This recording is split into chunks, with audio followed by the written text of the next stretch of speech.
The moment the boy opened his eyes, he was stunned to find he'd been reborn into a magnificent, new world. He was the son of a Grand Duke, born into a life of luxury, but his destiny was anything but easy. Leon's youth was a relentless cycle of harsh training, pushing him to the brink of exhaustion with every swing of his sword. Driven by his dream of becoming a holy knight, he journeyed across the continent, slaying monsters, earning renown, and tempering his will. At the age of 20, Leon received the blessing of the goddess Ariana, officially becoming the holy knight he had always dreamed of being. But the joy was short-lived. War broke out. The king, Leon's father, fell in the battle against the Demon King, plunging the kingdom into chaos without an heir. In the midst of the crisis, the goddess Ariana appeared and entrusted Leon with a supreme mission. You will continue to bear the fate of this world.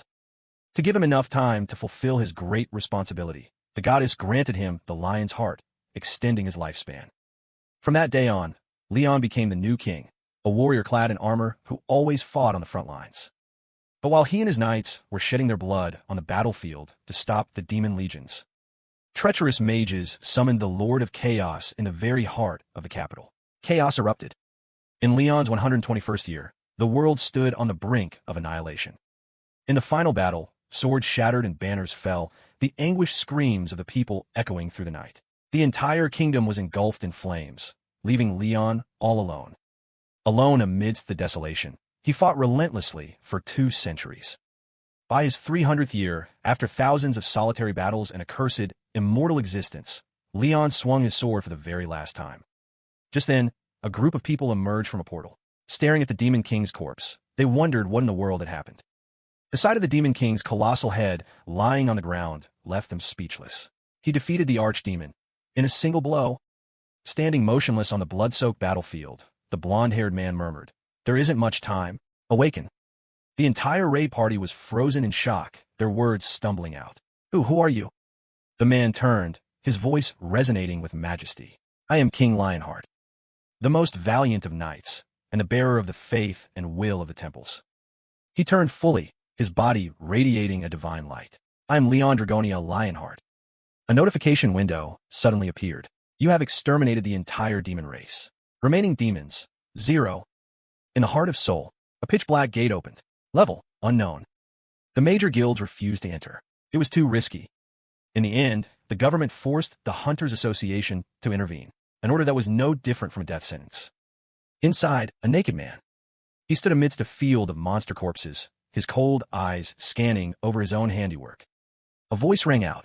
Han Hei-ri, the pink-haired assistant chief of the Hunters Association, flinched. Kim Jin-soo, the section chief, handed her a cup of coffee. "You look tired, don't you?" Han Hei-ri took it. "Ah, yes. Thank you." Jin-soo sat down beside her. "So, how's it going?" "No one believes it." Jin-soo sighed. "Well, it's understandable. It was a black demon gate, and there was even an archdemon inside. Just surviving without help from the other guilds would have been a miracle. But to clear it completely? Yeah, that's impossible. All of it, thanks to a single person." That person, a young man with blonde hair and blue eyes, was sitting cockily in the interrogation room. Han Hei-ri watched him through the one-way glass. "You're a survivor, aren't you? You came out of the gate." The young man nodded. "That's right. A survivor from another world." A survivor. There had been similar cases. People who emerged from gates that had already fallen. They returned to Earth, bringing with them unimaginable power from the other side. That's why the government always tried to recruit them at any cost. "Han Hei-ri statiet firmly. We have to recruit him, no matter what. That man is terrifyingly strong." Jin-soo nodded, his expression grave. "Yes, at any cost. Even an A-rank hunter would have to bet their life fighting a high-level demon. He killed an archdemon in a single blow. A monster that even the most seasoned S-rank hunters would fear. He didn't just kill it, he completely overwhelmed it." He paused, frowning. "What I'm most concerned about now are the cultural differences. From the way he talks about himself, he must be royalty or something. I think it'll be fine." "What makes you say that?" Han Hei-ri smiled confidently. "I can tell from his voice. He's an incredibly kind person." Suddenly, the blond man roared. "You lowly peasant." His roar shattered the room's reinforced glass. Han Hei-ri and Jin-soo stared, jaws agape. It broke the glass that can stop monsters? Inside, the man stood up, his entire body radiating killing intent. He gritted his teeth. "How dare you tarnish the noble name of Leon?" Jin-soo turned to her, his face deadpan. "An incredibly kind person, huh? Cultural differences, probably." 15 minutes earlier, The blond man sat silently in the interrogation room. This feeling, it's strange. That's right. In my past life, I was an orphan, died of exhaustion at 20.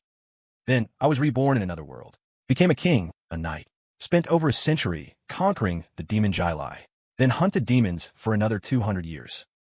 300 years in total. Luckily, my memories of this place are still intact. A bald man spoke hesitantly. Hello, are you Sir Dragonia Leon?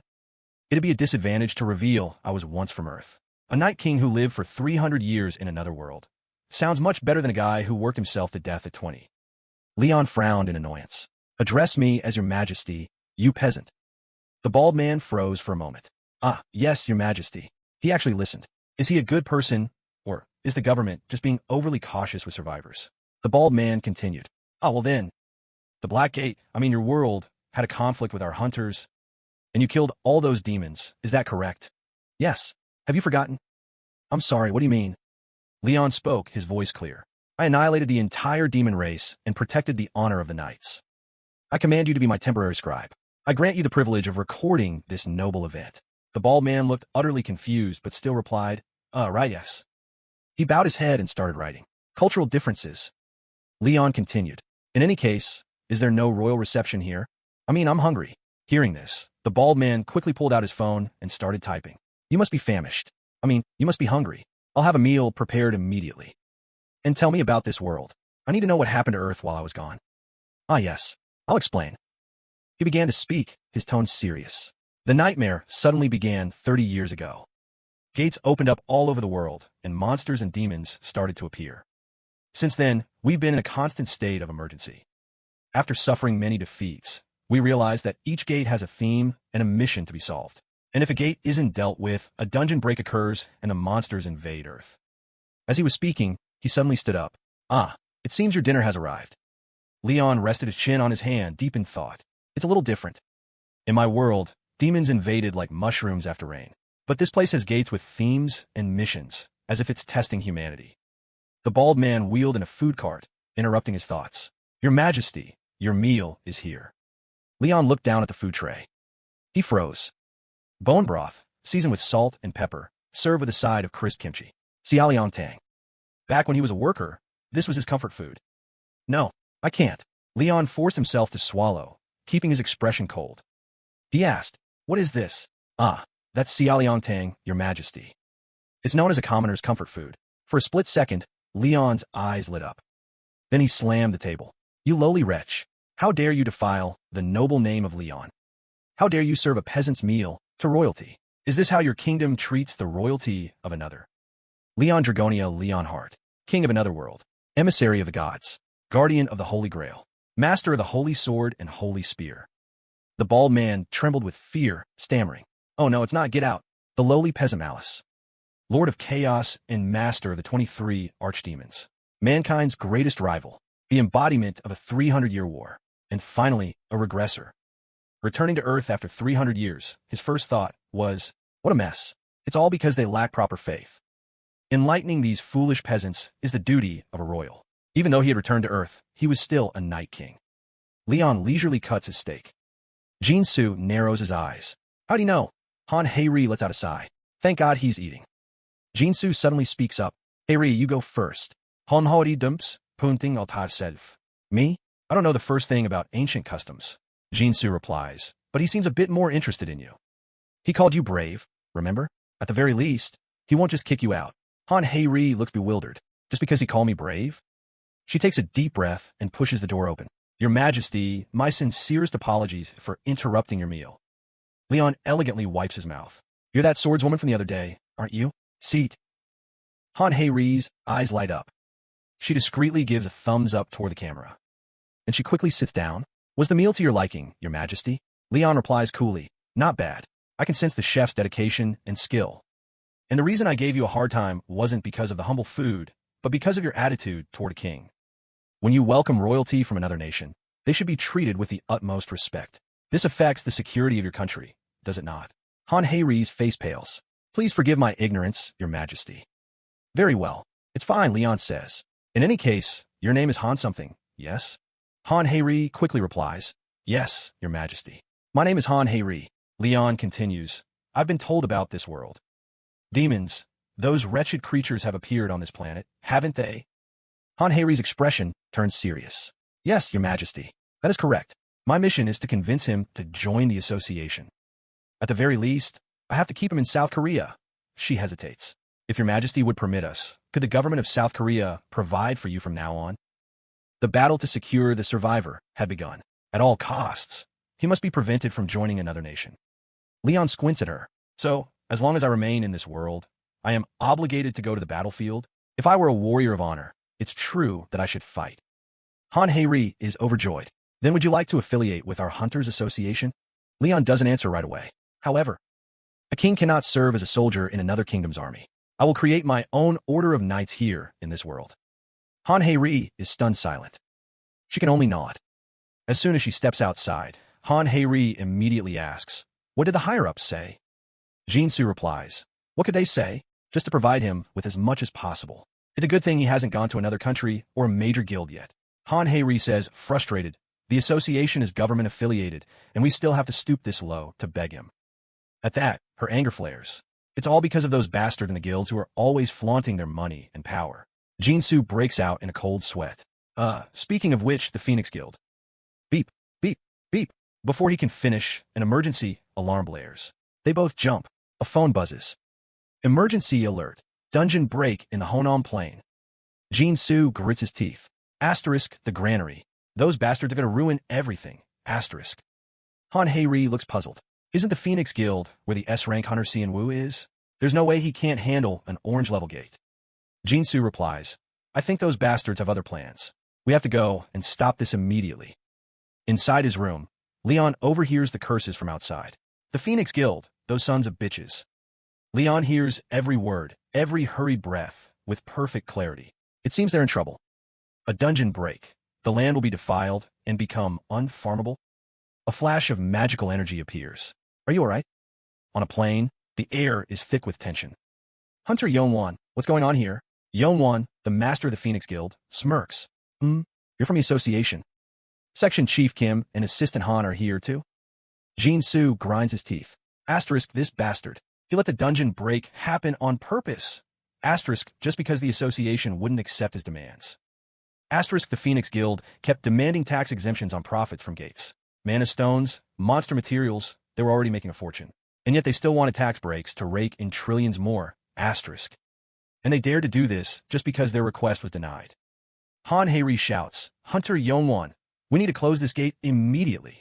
We have 1 week starting today. If we just leave it like this, you'll..." He cuts her off, his tone mocking. I know. The gate's auction rights will be forfeited. But what can I do? My guild members are severely injured. It'll be extremely difficult to clear the dungeon in this condition. We'll try tomorrow, but who knows what might happen. Han Hei screams in anger. Do you have any patriotism left at all? You know exactly what will happen if the Honan Plain is contaminated. He flashes a wicked grin. I have no idea what you're talking about. Why are you being so childish? Miss Hei, I told you about this during last year's agenda meeting. In this world, justice is money and power. The situation is stretched taut. Suddenly, a cold voice rings out from behind them. You are rather shallow and obsolete. Han Hei is surprised. Your Majesty, Leon. Leon glances at her. Do not speak a king's name so casually. I have only granted you permission to address me by my title. This woman. Yongwan turns and yells in his face. Who the hell are you? Judging by your looks, you must be some Westerner. Leon's face darkens. Silence. How dare a wretch like you speak to me in such a manner? Leon's aura radiates overwhelming pressure. But Yongwan, far from being afraid, roars in fury. Asterisk, what did this bastard just say? He dared to call an S-rank hunter, the master of a top 10 guild, a wretch. Asterisk. Unable to bear the humiliation, he takes a fighting stance. You vanadi. Han Hei rushes to block him. Stop, Hunter Yongwan. He's a survivor. Yongwan freezes. A survivor? His attitude does a complete 180 as he bows respectfully. I was rude. I am Yongwan from the Phoenix Guild. Perhaps you're from the Iron Block Guild? Leon looks at him coldly. A king does not repeat himself. He turns to Jinsu and Han Hei. Explain the situation here. I know nothing of these gates, so give me a clear overview. Jinsu's face lights up. Is he going to help? Han Hei quickly replies, Yes, of course, Your Majesty. This is a dungeon break. When one occurs, a large amount of harmful elements are released, contaminating the land. and crops cannot grow on contaminated soil. The Honan Plain is a vital food reserve. Right now, demonic energy is corrupting the land. Leon asks succinctly, the solution? Han Hei says immediately, we have to cleanse it and clear the dungeon as quickly as possible. The dungeon must be eliminated completely. I see, Leon says. The problem is a contaminated land and a gate outbreak, is it?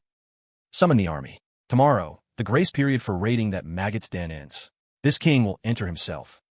Han Hei looks at him, overjoyed. Really? However, before that, a king from another nation cannot arbitrarily participate in the military activities of another country. First, I must have the consent of this nation's ruler. Han Hei feels helpless. Forgive me, but I don't think that's necessary. But Leon is adamant. Everything has its legal procedures and laws. How can you call yourself an honorable warrior if you do not follow the laws of this country? Hurry and send word to your king. Yongwan stares at Leon in disbelief. This bastard is even worse than I am. That evening, Han Hei brings some items to Leon. Your Majesty, you asked me to prepare these in advance, so I have. But, how do you intend to use them? Leon explains. Your precious land has been contaminated. We must purify it. Han Hei is confused. Forgive me, but with just these straw dolls? Leon had requested two things. One was straw dolls. Are those the women who made them? Han Hei nods. Yes. And the other condition, the makers had to be women who had given birth. Leon smiles at them, satisfied. Well done, all of you. Show me the dolls you have made. A strange doll-making contest is held right in the middle of the field. Leon picks up a doll, deep in thought. Impossible. The woman who made it looks bewildered. What? Leon angrily destroys the doll. This bizarre shape is supposed to be a doll? Oomph. He mercilessly tosses aside the other dolls. How disappointing. Trash. Didn't you say you had a child? You ignorant blockhead. Han Hei is also disqualified. In the end, the only one to earn Leon's approval is an 80-year-old woman. He happily takes her hand. Excellent. How many children have you borne? The old woman answers, 12. Truly a cradle of patriots, Leon says. Normally, I would bestow a medal and gifts. However, given the current situation, I cannot. Please forgive me. The old woman just smiles kindly. Leon takes her doll and places it on a wooden board in the middle of the field. Night falls. Flickering candlelight creates a somber, mystical scene. Leon begins to channel his magic. The conditions have been met. He raises a golden, jewel-encrusted goblet and murmurs. Oh, Earth Mother of this land, these subjects of Earth. Offer you this harvest doll. Please accept it. A golden light envelopes the goblet. When the light fades, water begins to fill the cup on its own. Han Hei is astonished. The cup is filling by itself. On the horizon, dawn breaks, the first rays of sunlight piercing the clouds. A new day begins, but this sunrise marks a special beginning. Drops of water from the magical goblet begin to drip onto the straw doll. Yongwan's jaw drops. Water is flowing into the doll. His lackeys are just as stunned. Suddenly, the straw doll stands up on its own. An ancient, divine voice rings out. Leon immediately bows his head in deep reverence. I greet you, Earth Mother. The doll smiles. Demeter, goddess of the harvest and prosperity. It has been a while, hasn't it? A god has descended. Leon remained in a reverent posture, his head bowed low. All hail the great Earth Mother Demera, goddess of life and abundance. The voice, coming from the straw doll, echoed strangely. This land, too, is being encroached upon by evil. The soil is tainted. Leon replied, his voice laced with concern. Yes, wicked entities still exist here, and there is no god to watch over this place. And so I worry that these vulgar, aggressive men will be an offense to your sight. The doll spoke again. Folly and greed are not always counted as sins. They are inherent to the nature of mortals. So, what do you intend to do now? It is not difficult to blend in among the Western swordsmen. The power of a conqueror is sacred. I will ensure that duty and power can coexist here. I will discipline these fools and set them on the righteous path. Only then can a true sanctuary be built upon this earth. My child, is there no boon you wish for me to grant? We are always willing. Leon maintained his reverent attitude. Mother Demera, the free citizens of this earth suffer from a dark energy. I am certain this is not what you intend, but I ask that you heal and cleanse this land. The doll raised a hand toward him, its voice gentle. You are my son, our champion. The soil of this world is not of my body, but I shall spread my divinity here and quench the thirst of this land with my own flesh and blood. In doing so, all creatures that walk this ground shall become your allies. As it finished speaking, a blinding light shot from the doll straight into the ground. causing everyone to recoil in astonishment. Leon turned and shouted at the bewildered crowd. Watch and learn, you ignorant fools who are incapable of learning or knowing. This is a world blessed by divinity. A miracle manifested before their eyes. Barren fields were instantly revived, and young, green rice shot up from the soil, to grow and multiply. That is the proper duty of a living being. This fertile land is proof of an eternal promise. Yongwan clenched a stalk of rice in his hand, veins bulging on his arm. He roared, trying to sway the crowd. Everyone, don't be fooled. Those crops were grown with magic, and they're highly poisonous. I'm sure you all know that. / arrogant fool. Leon cursed inwardly, then turned to glare at him. These crops are blessed by a goddess. How dare you call them poison? Undeterred, Yongwan raised his voice again. That stupid straw doll. / Leon's eyes narrowed, a cold aura emanating from him. I can only forgive such ignorance once. Do not defile the name of the goddess with that filthy mouth of yours. Overwhelmed by Leon's presence, Yongwan instinctively took a step back, though he was still screaming inwardly. Asterisk, damn it, this can't be happening. My plan is about to go down the drain because of him. Asterisk. Asterisk, I can't let that happen. I'll expose your ridiculous lies. Asterisk. He stepped closer to Leon, his voice dripping with provocation. We still need proof. I trust you'll cooperate for the sake of those who will be consuming this. / I'll frame you as a fraud, he thought. Yongwan pointed to a man in his group. I'll provide an appraiser. The appraiser didn't wait for anyone's approval and got straight to work. Well then, allow me to begin. The man began to cast an appraisal spell, but his expression quickly changed. An unbelievable information panel appeared before him. God blessed rice, rank rare. Description: rice blessed by the divinity of Demara, goddess of life and creation. Continuous consumption will cure tier 3 illnesses. He stammered in astonishment. This stuff is rare rank. All of this rice is rare rank, and it can cure tier 3 illnesses, even cancer. Han Hei was both surprised and overjoyed. Really, / the appraiser confirmed it emphatically. Yes, really. Jinsu immediately gave an order. Someone, go get a pot from the minister's house now. A pot was quickly brought over. The rice was cooked right there in the open field. After the very first bite, Jinsu exclaimed, no way. Blessed rice. Stamina recovery rate increased by 100 points per minute. Mana recovery rate increased by 50 points per minute. Total duration, 8 hours. This is as good as a buff potion. He plopped down on a nearby log, mumbling as he ate. How can plain white rice be worth as much as a booster potion that costs 3 million a pop? Just then, Han Hei ran over holding a bowl of rice. Chief, I have more news. / Jinsu glared. Swallow your food before you speak. Han Hei quickly swallowed and reported, I got a little curious just now, and I tried eating a bug. / Jinsu's face went pale. You ate a bug? And I got a buff from it. / what? / Jinsu and everyone around him were stunned. Asterisk, if the entire land has truly been blessed, then it's not so strange that every living creature on it would receive that blessing too. Free buff potions? Asterisk, Jinsu thought. He immediately stood up and yelled, catch as many as you can. We're going into that gate fully buffed. / the Hunter Association's morale has increased. In the midst of the excitement, the doll suddenly called out to Leon. My child, / Leon turned at once. Yes, Goddess Demara. It seems I've finished what I needed to do here. It is time for me to return. Leon knelt, showing his profound reverence. I am and will forever be grateful for the sacred love you have shown us. My child, let me leave you with one final lesson. Remember to eat your fill. With those words, the straw doll collapsed to the ground, the goddess's spirit having departed. Hanhori hesitantly apruashiad Leon. Your Majesty, was that / Leon cut her off. The power of God. Are there truly no gods who preside over this world? / I'm not sure. A prosperous life and a new world will be built by the power of the gods. You people of Earth should remember that. Once the warriors have eaten their fill, we will enter the gate. Meanwhile, in another corner, a subordinate approached Yongwan and whispered worriedly, Guild Master, is this really okay? At this rate, our plan is bound to hit a snag. Yongwan growled, his face contorted in anger. That goddamn bastard / he was screaming inside. Asterisk, damn it all. What rock did he crawl out from under? Asterisk. Asterisk, if it weren't for him, the government would have had no choice but to meet our demands. I wish he'd just die in that gate. Asterisk. He suddenly stopped, a dark thought flashing through his mind. A cruel smile spread across his lips.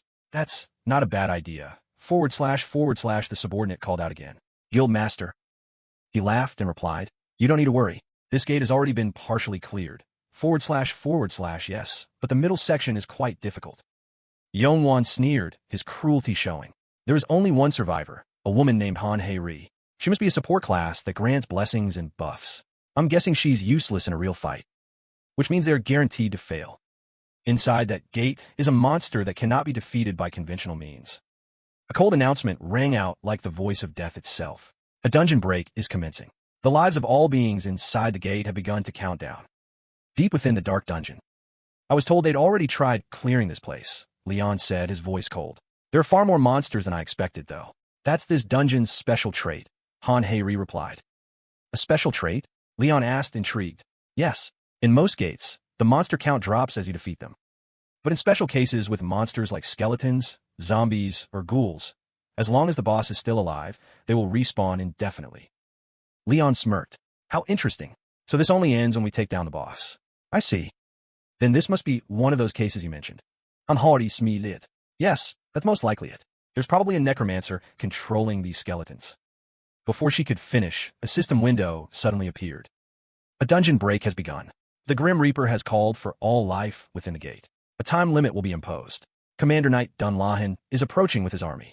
Defeat Commander Knight Dunlahan. Time remaining, 3 hours. A sharp pain instantly shot through the entire party, and they all groaned in agony. Jin Su grit his teeth. Ingen, that bastard. He should have warned us about this. A legion of undead cavalry emerged from the shadows. The system window updated. A dungeon break has begun. Defeat Commander Knight Dunlahan. Time remaining, 2 hours and 58 minutes. The team tensed up. Someone shouted, there are so damn many of them. Sir, should we reposition? Jin Su commanded. Funnel them towards the high rankers. They immediately fell into formation. Masic, how many archers and mages do you see? I'm counting 30 archers and 2 mages. Jin Su yelled. Archers, take out their ranged units first. Shield bearers, hold the line. Don't let them advance. He turned to face the undead horde. Good luck, you sons of bitches. After a few quick slashes, Jin Su frowned. Asterisk stronger than I thought. An orange gate is really on another level. But it's not enough to take down a B-rank tanker like me. Asterisk. Suddenly, Jin Su sensed something wrong behind him. Asterisk shit. These skeletons can use high-tier magic? I gotta draw their fire. Asterisk. He roared, hey, over here. A skeleton mage spun around and fired a ball of energy right at Jin Su. Sir, a teammate cried out in concern. Jin Su stood his ground, brushing off his armor. I'm Mufine. Stun a little is all. This gear didn't come cheap, you know. Just as he finished, a colossal shadow loomed before him. Commander Knight Dunlahan. The two stared each other down. Before Jin Su could even react, he was sent flying by a massive downward slash from a greatsword. He struggled to his feet, coughing violently. Han Hei-ri watched with a worried expression. A woman from the support team turned to her. We have to save him. Assistant Han, should we call in the relief troops? Han Hei-ri grit her teeth. This is what the backup team is for. We need to help them now. In the distance, the battle raged on. How can he swing that greatsword so fast? Stop him, she screamed. A thought flashed in Han Hei-ri's mind. The king of Leon Heart. He defeated the archdemon. She turned to Leon. Your Majesty, please help us. Leon was silent for a moment before replying, his voice laced with arrogance. A king does not engage in such petty skirmishes. Han Hei-ri was floored. What are you saying? Have some dignity. I can't believe you'd ask me to fight these walking bones. It's an insult to the goddess. I can hardly bear to watch. What in the world is he talking about? The woman next to her asked again, Assistant Han, what do we do? Han Hei-ri tightened her grip on her weapon. Asterisk, there's no more time to waste. He has no intention of helping. Asterisk. Asterisk, he's only interested in Dunlahan. I have to stop the boss myself. Asterisk, all the while, Leon just watched from the sidelines with detached curiosity. How can the dead move with such fluidity? Han Hei-ri stepped forward. I'll take on the boss. The rest of you, support manager Kim and the others. With that, she took off like a bolt of lightning. She used a skeleton's face as a springboard, launching herself into the air straight towards Dunlahan. Their weapons met with a shower of sparks. Han Hei-ri was shocked. He blocked it. I have to separate him from his minions, no matter what. Suddenly, Dunlahan's head came flying right at her. Asterisk, what the? Asterisk. Asterisk, he threw his own head to block my line of sight. What kind of undead fights like that? Asterisk. Caught off guard, Han Hei-ri was sent flying. She looked up to see Dun Lahan standing before her, now separated from its army. Asterisk perfect. It worked. Asterisk. She gave a smirk. Sorry about that. The area of effect on my skills is just a little wide. A massive explosion of energy erupted. The undead creature roared in agony. A direct hit. This should be enough to finish it. She raised her blade for the final strike. But something blocked her attack. Anhari started in disbelief. Asterisk did. Did he just block that with the flat of his blade? Asterisk. Incredible. The undead knight swung with immense force. Unable to dodge in time, Han Hei-ri took the full impact. Suddenly, Leon began to applaud. Such exquisite swordsmanship, even with just one arm. You must have been a noble knight in your past life. Forgive me for mistaking a great knight such as yourself for a mere walking corpse. He looked directly at Dun Lahan and declared, Nameless knight, I, the king of Leon Hart, grant you the honor of a duel. Kneeling on the ground, Han Hei-ri could only stare in confusion as Leon stepped in front of her. There is no need for any more soldiers to be wounded. Let us end this battle with a duel between knights. Jin Su's team and Han Hei-ri were all stunned. Even the surrounding undead froze. Is he challenging the boss to a duel? This can't be happening. Dun Lahan stared at Leon. Then it retrieved its head from the ground and placed it back on its neck. He accepted the challenge. The zombies backed away. Clearing a space, they faced each other. Leon crossed his arms, a smirk playing on his lips. Oh, great knight. Why don't you relax a little? I recall your true style is dual-wielding. A single-handed weapon like this hardly suits you. He drew his sword. Han Hei-ri quickly interjected, Your Majesty. Leon turned back. What is it? Her expression was fraught with worry. Yes, well, that Dullahan can't be destroyed unless you cut off its head. Leon just shrugged. Is that so? Does it matter? Of course it does. How can he possibly win without taking its head? That is of little importance. What truly decides victory is a knight's honor. The two took their stances. But Leon's speech wasn't over. In the name of the first knight of the goddess of light and justice, I, Grand Duke of Dragonia and King Leon, hereby grant this honorable knight a formal duel. It had no patience for speeches. The zombie charged.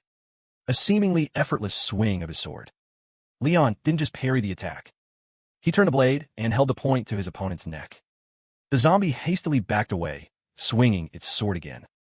Han Hei-ri held her breath. If he keeps defending like that. Leon spoke again, his voice dripping with disdain. Your footwork has grown sloppy. The creature's weapon shattered in two. Jin's jaw dropped. What the hell just happened? Did any of you see that? The others were just as baffled. Did he even move? Incredible. Jin Su turned to her. You saw it, didn't you? Asterisk, only Han Hei-ri had seen it clearly. At the exact moment of impact, he'd rotated his blade, shifting the center of gravity of the swing, and followed through with a horizontal slash. Asterisk. Asterisk insane. No one would ever dare attempt that in the middle of a fight. Asterisk. Leon leveled his sword at the fallen zombie. That's two. Get back on your feet. He can afford to do that, because he's just that overwhelmingly powerful. A flicker of light sparked in the zombie knight's eyes. Asterisk, a true duel of honor. How long has it been? Asterisk. Its thoughts grew clearer. Asterisk, he wishes me to dismount for a duel. Is it a trick? No, it can't be. Look at that dignified stance. The eyes of a man who has seen 1,000 battles. Asterisk. Like a star, forever chasing honor and greatness. I'll try that technique. A flash of two blades. The zombie was defeated once more. Leon said nonchalantly, That's three. He has reached the zenith of knighthood.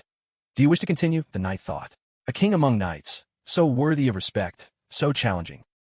Asterisk, I don't want to use my necromantic powers. I want to cross swords with this man again and again. Asterisk. Asterisk, as a true knight should. To walk the path of chivalry. Asterisk. Asterisk, rely not on necromancy, but on my blade alone. I'd all but forgotten that way. Asterisk. Several more bouts passed. That's 10, Leon called out. He remarked to the knight. Your blade grows more precise. Are you beginning to remember who you once were? It answered in silence. Great knight, you have returned me to my days of glory. Do you wish to continue? The knight glanced back at its undead brethren. Then with resolve, it lifted off its own head. When did I begin this path of mindless slaughter? How long have I fought without a shred of pride? If I can end this cursed existence in such a way, I am truly content. It knelt, presenting its head to Leon with both hands. A small smile touched Leon's lips as he placed a hand on its head. Well done. I am glad you have reclaimed your honor. I will offer a prayer for you. If you once believe in a god, I pray they grant your soul peace. If not, then I pray the goddess will guide you to the fields of Elysium. Great night. I hope we shall meet again at the banquet table of the gods. Let there be light. And bring glory unto Leon Dragonia Leonhardt. The battle was over. Everyone began to clean up the aftermath. He actually kept his word. Jean was still in a daze. He really finished it with a proper duel. Just then, Han Hei-ri remembered something. Asterisk, what was all that light? I think he said something like, let there be light. Asterisk, Jean Su seemed to answer her unspoken question. Was that what you call holy power? That must be why all the other zombies vanished right after. Han Hori Sayat. Yeah, well, he should have just used that skill from start. Leon walked over. Had I done so? That great knight would have met his end as a mere necromancer, not as a warrior. Yes, your majesty. A knight lives and dies by his honor. Honor is born from action, and action is born from will. The Dullahan received the end he deserved, that of a noble knight. And now to claim my spoils. Where there is battle, there is always loot. Jean and Han Hei-ri curiously approached the pile of loot. Look at this, it seems to be radiating a ton of mana. The Dullahan's greatsword and cloak are here too. Leon's gaze fell upon an orb emitting a purple aura. It was an eyesore. This would probably sell for a fortune, Jean Su blurted out.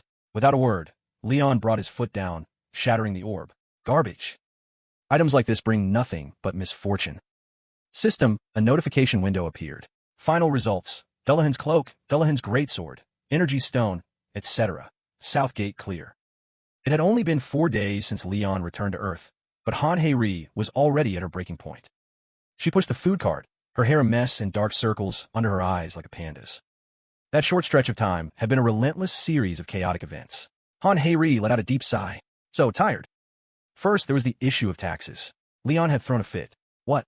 I'm a king. Why should I pay taxes to the king of another nation? Before she could stammer out, because taxes are just something, he cut her off. Do not speak to me of such paltry currency. It is a topic unworthy of a king. Cease this talk of money. It sours my mood. Next came the matter of gathering followers to build a sanctuary. When a timid old man asked about offerings. So, how should we provide our products? Leon answered without a moment's hesitation. 90%. Offer that amount as tribute. I am being most merciful. The old man nervously explained that taxes and living expenses were already a heavy burden if they offered 90% of their products. But Leon simply reassured him. The followers of the goddess need not worry about food or shelter. Our order will see to your welfare and all your needs. Han Hei-ri quickly chimed in, holding up a paper showing the value of the blessed rice. Just remember the effect of the goddess's blessing on the rice plants. Wasn't it incredible? The paper read, 80 kilograms of rice, 150 million per bag. The villagers were instantly astonished. One bag is worth that much. At this rate, we'd still make a huge profit, even if we gave most of it away. Seeing the lucrative opportunity, they all cheered in unison. Ah, we believe you. But the biggest headache was, as always, Leon. When they moved into the hotel room, he had arrogantly declared, this is not some battlefield. Why is there no artwork whatsoever adorning the headboard of a king's bed?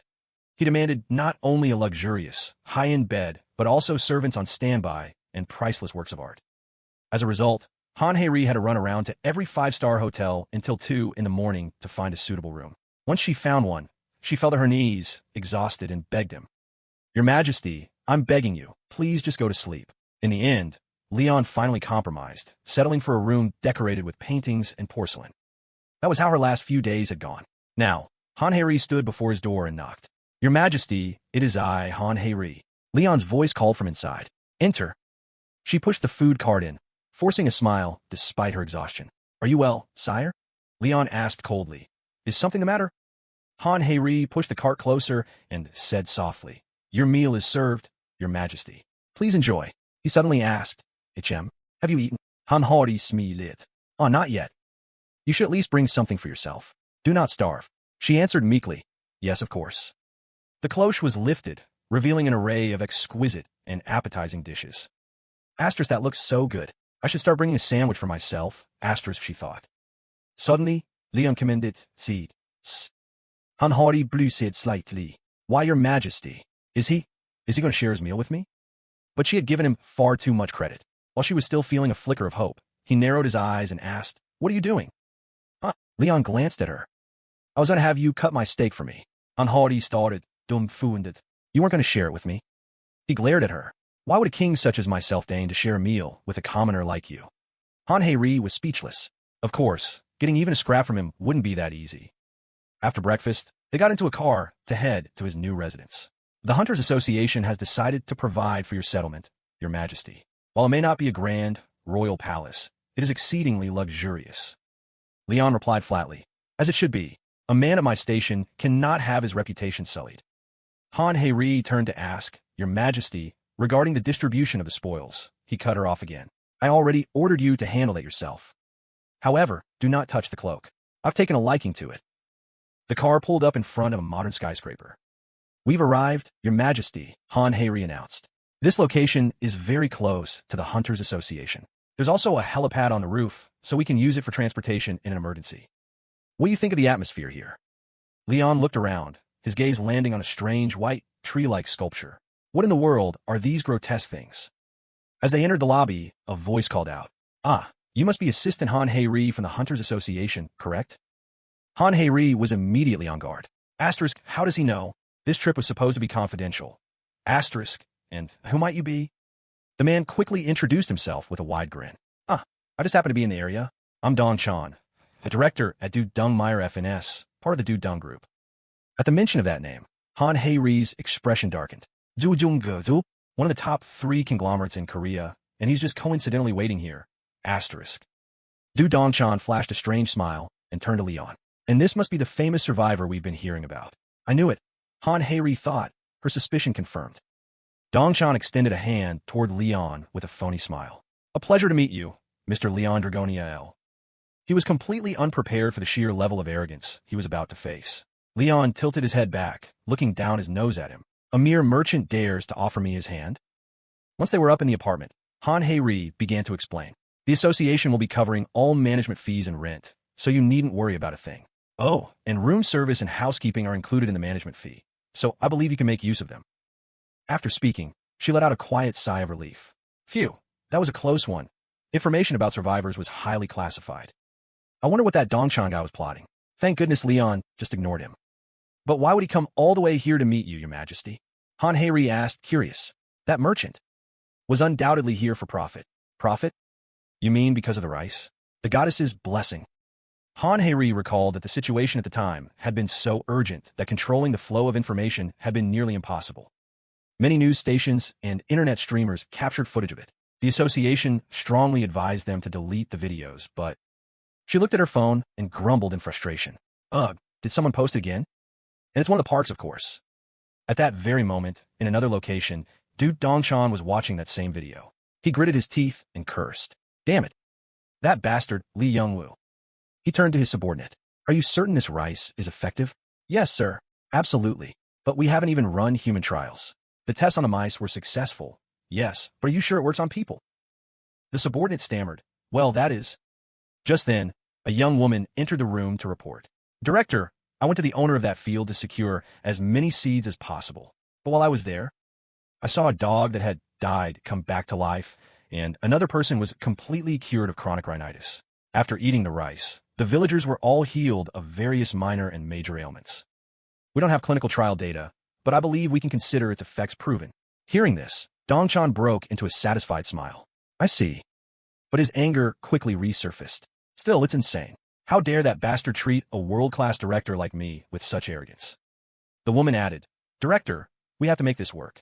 The potential of that rice is limitless. Dongchan's brow furrowed. I know, which is why I have to meet him again. He shot up from his chair, slamming his hand on the table in fury. Unbelievable. To think there's still someone in Korea who would look down on a successful businessman. You think you're hot stuff because you have a few grains of rice. You picked the wrong enemy, you savage survivor. Get ready for a reality check, you ignorant fool. Leon appears, completely bare. Asterisk returning to Earth. I have 3 goals. 1. To spread faith in the divine. This world has countless beliefs, yet true divine power is absent. Asterisk mankind still suffers from disease, and the land remains corrupted. A new faith must be born. Asterisk 2. To train the holy knights of the temple. Warriors who wield divine power. Saints strong enough to face monsters. A single sword strike to slay a demon. Asterisk, asterisk, asterisk. Leon stands triumphantly atop a pile of demon corpses. 3. To exterminate all demons. A pair of long, slender legs walks forward. Leon is lost in thought. To achieve these things, there must be order and balance. But can holy knights even be found in a place like this? He stands straight, a glass of wine in hand, gazing outward. Asterisk whatever. It has nothing to do with me. I just need to fulfill my duty. Asterisk. Your Majesty. The voice cuts through his thoughts. Han Heiri points to her phone. Someone is requesting an audience. He nods. If they've gone through the proper channels, there's no reason not to hear them out. 3 men stand before Leon. The silence is suffocating. Zhang Shan is the first to break it.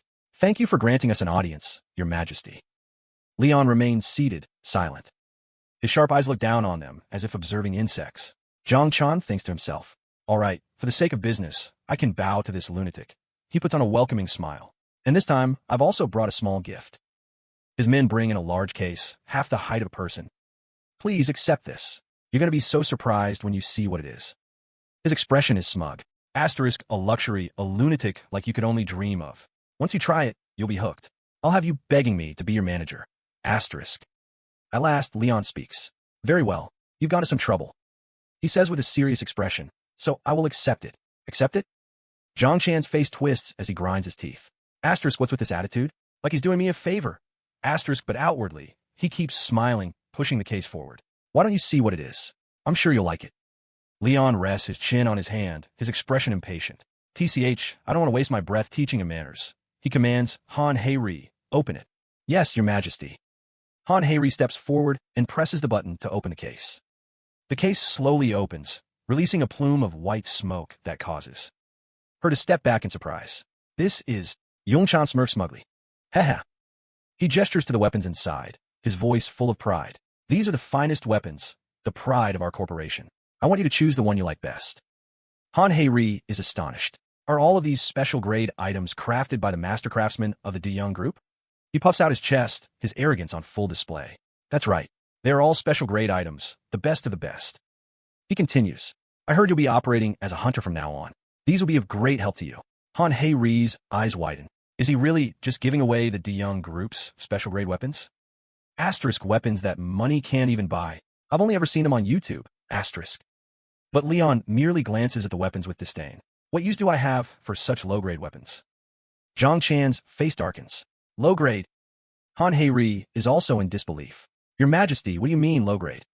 Leon recalls a goddess with white wings, then retorts, how can a good sword lack the aura of the stars or a divine blessing? Do you only use your weapons to hunt monsters? Sweat beads on Zhang Chan's forehead. Asterisk, what the hell? Am I supposed to go sunbathe with a sword and pray? Asterisk. Leon sees his expression and declares coldly, are you being disloyal? Merchant? He quickly waves his hands. You've misunderstood. Well, fine. It's only natural for a merchant to show off his wares wherever he goes. Leon holds out his hand. An ancient sword materializes from thin air. This thing is only fit for killing chickens and cows, but I'll give it a try. Yung Chan is stunned. Asterisk what? He pulled a sword out of thin air? An ancient sword? Asterisk. But his expression quickly turns to contempt. Asterisk, is that all? He dares to look down on my weapons? That damn lunatic. Asterisk, outwardly, he maintains a respectful facade. Well, I would like to see the power of the sword in your hands. Your Majesty. He turns to Han Heiri. Secretary Han. Startled by being addressed so suddenly, she flinches. Yes. Would you care to try one of these weapons? Han Heiri asks in surprise, pointing to herself. Huh, me? She glances at Leon for permission. He gives a slight nod. Han Heiri confidently turns back and chooses a sword that fits her hand. She looks at it, her heart filled with joy. Asterisk, the Dawnbreaker by Master Craftsman Bak Jinin. I've admired this sword for 4 years. Asterisk. She can feel the power radiating from it. It feels like it's absorbed the sun's energy for 10 days inside a special gate. She hesitates. Can I really use this? Leon replies bluntly. Do you need permission just to swing a toy around? That bastard. Zhang Chan's anger boils over. And heavy faces here assault, facing Leonis. Her eyes focus. Power gathers in the blade. She takes her stance. Then, with your permission, here I come. As she finishes speaking, she swings the sword down. The blade shatters. Han Heiri is speechless. Yongchan's brow furrows in disbelief. More than half of the sword in Han Heiri's hand is gone. Leon's sword is completely unharmed. He casually makes his sword disappear. It's even worse than I thought. What a waste of time. He narrows his eyes, his voice a warning. I'm cutting this audience short. You have 3 minutes. Zhang Chan's face falls, and he stammers. Asterisk Dawnbreaker shattered? The Duyung group's strongest weapon. Shattered. Asterisk. Impossible so. A clock begins to count down. He and his men bow deeply. His voice is pleading. I would like to request the patent rights for the rice. What? He quickly adds, we'll pay for it, of course. He recalls the fragrant rice. According to our calculations, it's worth around 180 billion. Of course, its true value is much higher. He thinks to himself, asterisk there's no way rice that can cure cancer is only worth that much. But how would a lunatic like him know the value of 180 billion gold? He'll probably go crazy with joy. Asterisk Leon glares at him, his eyes as sharp as blades. Did you say you want to buy the rice with money? Yongchan is thrilled. This is it. Yes, and of course, you'll have to sign a contract granting the Duyung Group exclusive rights to the rice. And if you'd like, I can even raise the price. Leon's face darkens. Foolish merchant. His anger erupts. An immense pressure fills the entire hall. You dare insult the divine? Leon glares down at the men, his killing intent flaring. You foolish merchants dare to insult a god? The weight of Leon's presence crushes down on them. Zhang Chan and his men can barely breathe. Ugh, the color drains from his face. This pressure, it's like facing the Lord of the Mountains. It's scorching, like I'm being burned alive. He rests his chin on his hand. Fool, do you now understand your crime? Zhang Chan trembles, collapsing to the floor. A blubbering mess of tears and snot, he grits his teeth. I truly don't know what I did wrong. Leon looks down, waving a dismissive hand. To be this ignorant. Images of farmers and rice paddies flash through his mind. He speaks calmly. Those crops are the fruits of a land blessed by Demera. They are a benediction for the farmers who toil and sweat in the fields. A vision of Demera herself, relaxing in a fragrant field, appears. They are not something to be bought with 1,000 gold coins, but a gift bestowed in exchange for gratitude and faith. He glances at the merchant, his gaze piercing right through him. You despicable creatures chase after shallow profits while deceiving others. I ask you. At his words, Zhang Chan's face darkens with fury. He grinds his teeth. Leon calmly poses the question. How can you profit from the harvest of a god in whom you have no faith? Zhang Chan lowers his head, fists clenched tight. His teeth grind together. TCH. Leon stands overlooking the city, a displeased look on his face. A voice speaks up. About that. Is it really okay to let that company director go just like that? Han Hei turns to him. From your majesty's perspective, even though they're crooked merchants, they still hold considerable influence. He glances at her, replying softly. It's not worth my time. A threat of that level isn't enough to rattle those head merchants. He turns his head fully. In any case, have you finished the preparations I asked for? She answers hurriedly, I've contacted the association, but... Han Hei's face lights up, practically glowing. Will your majesty be taking the evaluation this time? Logically, going through the measurement test would make things go more smoothly. Hearing this, his face darkens, and he snaps. What nonsense are you spouting? You think those nobodies are going to evaluate me, King Leon? Han Hei is taken aback. Then why did you want to go there? He crosses his arms. I need to recruit competent freelance soldiers, don't I? I will be the one evaluating them. She says timidly, but that's not part of the procedure. Leon is resolute. He'll make it happen one way or another. Han Hei can only weep in despair. The scene shifts to the outside of a high-end building in a bustling urban area. Suddenly, a voice calls out. Oh, Mr. Gu, you're here too? A young man with a smile on his face appears. Ich ook, derink Freelingshunter. A middle-aged man waves to him. Mr. Gu, here for your rank reevaluation again? The two of them walk into a spacious lobby. The middle-aged man looks at him. You sure work hard, Mr. Gu. He forces a smile. Well, I have to keep trying. The man presses on. Don't say that. Why don't you just join our team? Ji Chong feels a pang of sadness. Even guys with no talent make it to C rank, but here I am, still a D rank after 10 years. The man tries to sound cheerful. Someone like you, Mr. Gu, you're honest and a quiet, hard worker. You become our ace in no time. I mean, the mining team isn't so bad, you know. Ji Chong doesn't argue. You're right. I've been taking this test for 10 years now. His expression darkens, but his eyes are filled with determination. Even so, I want to try just a little longer. I have to clear a high-reward dungeon, or I won't even be able to pay off the interest on my loans. And my family. I can't give up. I have to make it to C rank, whatever it takes, and get out of this porter's life. Suddenly, the man looks elsewhere, puzzled. Is that a foreigner? His gaze prompts Ji Chong to look over as well. Ji Chong is curious. Is he European? The man wonders aloud. Isn't he a foreign worker? Leon's face comes into view. He has the air of royalty. The middle-aged man bravely steps forward. Try to sound worldly. He speaks in English. Hey, young man, how are you? Leon's face darkens. Do not presume to speak to me, commoner. The man looks as if his soul has just left his body. Standing beside him, Ji Chong is utterly stunned. The man turns to him, embarrassed. His Korean is a little weird, isn't it? Still in shock, Ji Chong's mouth hangs open. Yeah. Leon turns back, glancing behind him. His eyes sweep over Ji Chong. Ji Chong freezes, his entire body tensing up. The middle-aged man notices him trembling. HM? Mr. Gu, what's wrong? He sees that Ji Chong's face has gone pale.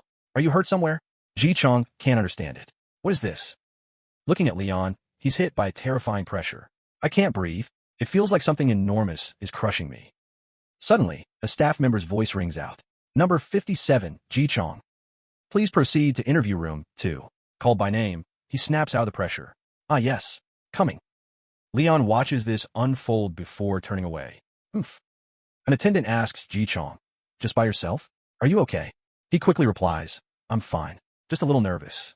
Standing amidst the crowd, Leon silently assesses them. I didn't come here expecting to find a powerhouse, but there isn't a single one worthy of being a knight. He is disappointed. They're all the same, either perennial low-rank hunters or newly awakened fools. The system announces a name. Number 77, Leon Dragonia Leonis. Please proceed to interview room 9. He sighs. TCH. I knew from the start this would be unsatisfying. He arrives at the door to room 9. He pushes the door open and steps inside. Someone is already waiting. Ah. A man inquires. Number 77, Mr. Leon Dragonia Leonis? He arrogantly commands, Commoner, you will address me as your majesty. The man across from him is briefly stunned, but complies. Ah, your majesty. He points to an orb on the table. Then, please place your hand on the measurement orb here for the evaluation. Leon glances at the orb. His blue eyes shift, his brow furrowing slightly. Oof. The man holds Leon's profile report in his hands. Suddenly, Leon snaps. Fool. The man is confused. Ah. He crosses his arms, his expression dark. How dare a mere merchant presume to test a knight's honor? The man replies nervously. The measurement isn't done by us, but by this magical tool. Hearing that only irritates him more. Are you saying a machine like this can measure a knight's ability?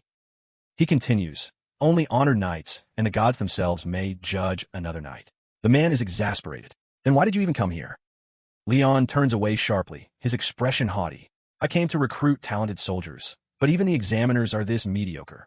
Everyone around them breaks into a cold sweat. Is he really going to recruit people this openly? He looks at the people in the room. I've yet to see anyone who meets my standards. What is the next test? One of them answers, it's the practical evaluation at the gate. Hearing this, Leon finally looks satisfied. Good. True strength is proven through regular training and practical combat. I shall observe. The man holding the profile is still confused. It's not observing. He's supposed to be participating. The scene changes to a large grassy field near the Seoul Station gate. Someone is speaking. Is anyone feeling dizzy? Some people experience motion sickness when passing through a gate. Normally, cleared gates are dismantled. However, a few dungeons are maintained for other purposes. The Seoul Station gate is one such case. The same man from before is making an announcement. Everyone, please gather over here. Ji Chong is lost in thought. This year's measurement was no different from last year's. To turn my evaluation around, I have to be really aggressive in this practical test. Murmurs of awe ripple through the crowd. Whoa, this is a gate. A girl named Jean Mi says cheerfully, this place is totally a hot spot. The man beside her reminds her, Jean Mi, put your phone away for now. Ji Chong glances over. Are they newbies? An old man suddenly appears beside him, chuckling. Ho ho, the air here is magnificent. Ji Chong assesses him. An old guy over 60. Is he a D rank like me, or maybe a C? He turns to look behind him. He notices Leon, who walks with an arrogant stride and an overwhelming presence. It's that foreign worker from the waiting room. He guesses based on his age. Taking the promotion test at his age, he must be a rookie. Except for that old man, are all the others rookies? Seeing Leon's confidence, he wonders to himself, is he going to be okay? In the middle of the field, a group of people gathered to talk. One of them spoke up. All right, let's get a handle on who we've got here. The most experienced-looking man spoke first. I am Li Song. It'll be 10 years as a hunter for me this year. Warrior class. A young man named Shin Tae-hun immediately followed. I'm Shin Tae-hun. I just awakened this year. I use a spear and shield. The girl next to him introduced herself as well. I'm his sister, Shin Hayuri. I use a short sword, and I've been learning the bow recently. Li Song squinted at the two siblings, skeptical. More rookies who don't know their own limits. Have you two had any formal training? Shin Tae-hun answered proudly. My sister and I spent 3 months at the academy. Lee Sung knew right away they were just newbies. He turned to the older man and asked quietly, and what about you, old-timer? The man, Kong Tae, replied. He had 5 years of experience and used gauntlets. Though he'd awakened long ago, he'd been busy with his day job and had only recently retired to focus on hunting. Lee Sung worried silently. Too little experience for his age, and his weapon was a pair of gauntlets. Hardly a match for a spear and shield. He hesitated before turning to the last person, a young man who looked like a foreigner. And the last one, are you a foreign worker? Can you speak Korean? The young man, whose name was Leon, was silent for a moment before replying in a haughty tone, we do not fight. Lee Sung was taken aback. Leon added, his tone unchanged, you don't use a dragon-slaying sword to catch a chicken. Lee Sung stared at him for a long moment, convinced something is definitely wrong with this guy's Korean. Just then, a supervisor spoke up to remind them. For this test, you just need to hunt 50 goblins. The brown-haired man added, sometimes, interesting things can appear on the battlefield. If things get dangerous, the supervisors will intervene directly. So relax and focus on showing us what you can do. Is this test really going to be okay? Lee Sung thought. He glanced back at Leon, who was still standing with his arms crossed. So, the foreign kid isn't using any weapons?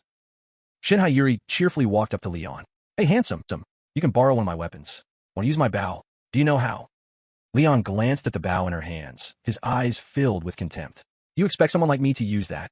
Hae-yuri answered innocently. Yeah, you could just give it back when you're done. Leon snatched the bow, threw it straight onto the ground, and growled. A knight does not use such a lowly ranged weapon. My bow, Hae-yuri cried out in shock. Her surprise quickly turning to anger. Hey, what the hell do you think you're doing? It all happened so fast that Lee Sung could only stare, dumbfounded. If this keeps up, this year's test is going to be a total disaster. He cleared his throat, trying to pull everyone back to the mission. Everyone, I know a spot. Let's head there to hunt. The supervisor in blue spoke up. You have more experience, after all. Kong Tae just smiled. I have no objections. The other supervisor offered a tip. Mr. Lee Sung, I believe there's a horde near the end of the plains. They should be more numerous there. Lee Sung replied, but he already had another plan in mind. With a small party, you can't just rush their main nest. If we get surrounded, we won't have an escape route. He laid out his plan. We'll attack the ones living in the cave. We'll burn leaves and grass at the entrance to smoke them out. He explained how to handle them. Then we can easily pick them off as they come out. Ayuri clap inaprovad. Tae-hun was also impressed. See? That's what experience gets you. Lee Sung gave a wry smile. It's nothing. What's there to be proud of? He remembered spending all those days studying every attack method he could find, always dreaming he'd one day enter a high-rank gate. But in reality, it's always been the low-rank ones. I have to rank up this time. How much longer until I make the rank? When the first goblins appeared, Lee Sung immediately gave the order. Goblins ahead. I'll give his signal. Tae-hun, take the front with your shield. On it. Tae-hun stepped forward confidently. The goblins charged, baring their vicious teeth. But they were quickly blocked. One was sent flying, snarling in pain. Seeing that they had the upper hand, Tae-hun gloated, stupid monsters. If you're just going to charge head-on, blocking you is a piece of cake. From the back, Hae-yuri provided support with her bow. The moment he glanced back at his sister, another goblin lunged from his blind spot. He cried out as it tackled him to the ground. Seeing this, Lee Sung yelled, Tae-hun. Face to face with the vicious monster, Tae-hun panicked. Lee Sung quickly reminded him, don't let your guard down. They may be weak, but they're fast. Just as he finished speaking, another goblin somersaulted down from above. But before it could attack, a shield flew straight into its face. Kong Tae also rushed in, taking down the remaining goblin with a clean punch and saving Tae-hun from danger. Lee Sung breathed a sigh of relief. Nice one. Not many left. Let's move. The group took a short break under the shade of a tree. Lee Sung broke the silence. Good work, everyone. Tae-hun said regretfully, I'm sorry, that was my fault. It's fine. Everyone makes mistakes their first time. He reassured him, then added, Hae-yuri took down 2 of them herself. And, thanks to the old-timer, nobody got hurt. For the most part, everyone did great. I was a little worried at first, he thought to himself, but this team isn't half bad. Except for one person. Hey, foreign guy, we're all fighting together. So how come you're not doing anything? Ayuri kaimding, yeah. The brown-haired supervisor just smiled. He just stood in the back watching. Hey, is that even allowed? Don't worry. It will all be reflected in the final evaluation. Lee Sung decided to let it go. All right then. Let's head in deeper. The cave should be coming up. Not long after, Shin Tae-hun exclaimed in surprise, Whoa, there it is. It's a real cave. Lee Sung gave the order. Let's start the fire, just like I said. They quickly gathered dry branches and leaves, piling them up in front of the cave entrance. As Li Song was about to light the fire, Leon suddenly spoke. Do you really think this is the best way? Li Song turned back in surprise. Huh? You haven't lifted a finger to help, and now you're talking nonsense? Leon looked annoyed. I asked if this was the best course of action.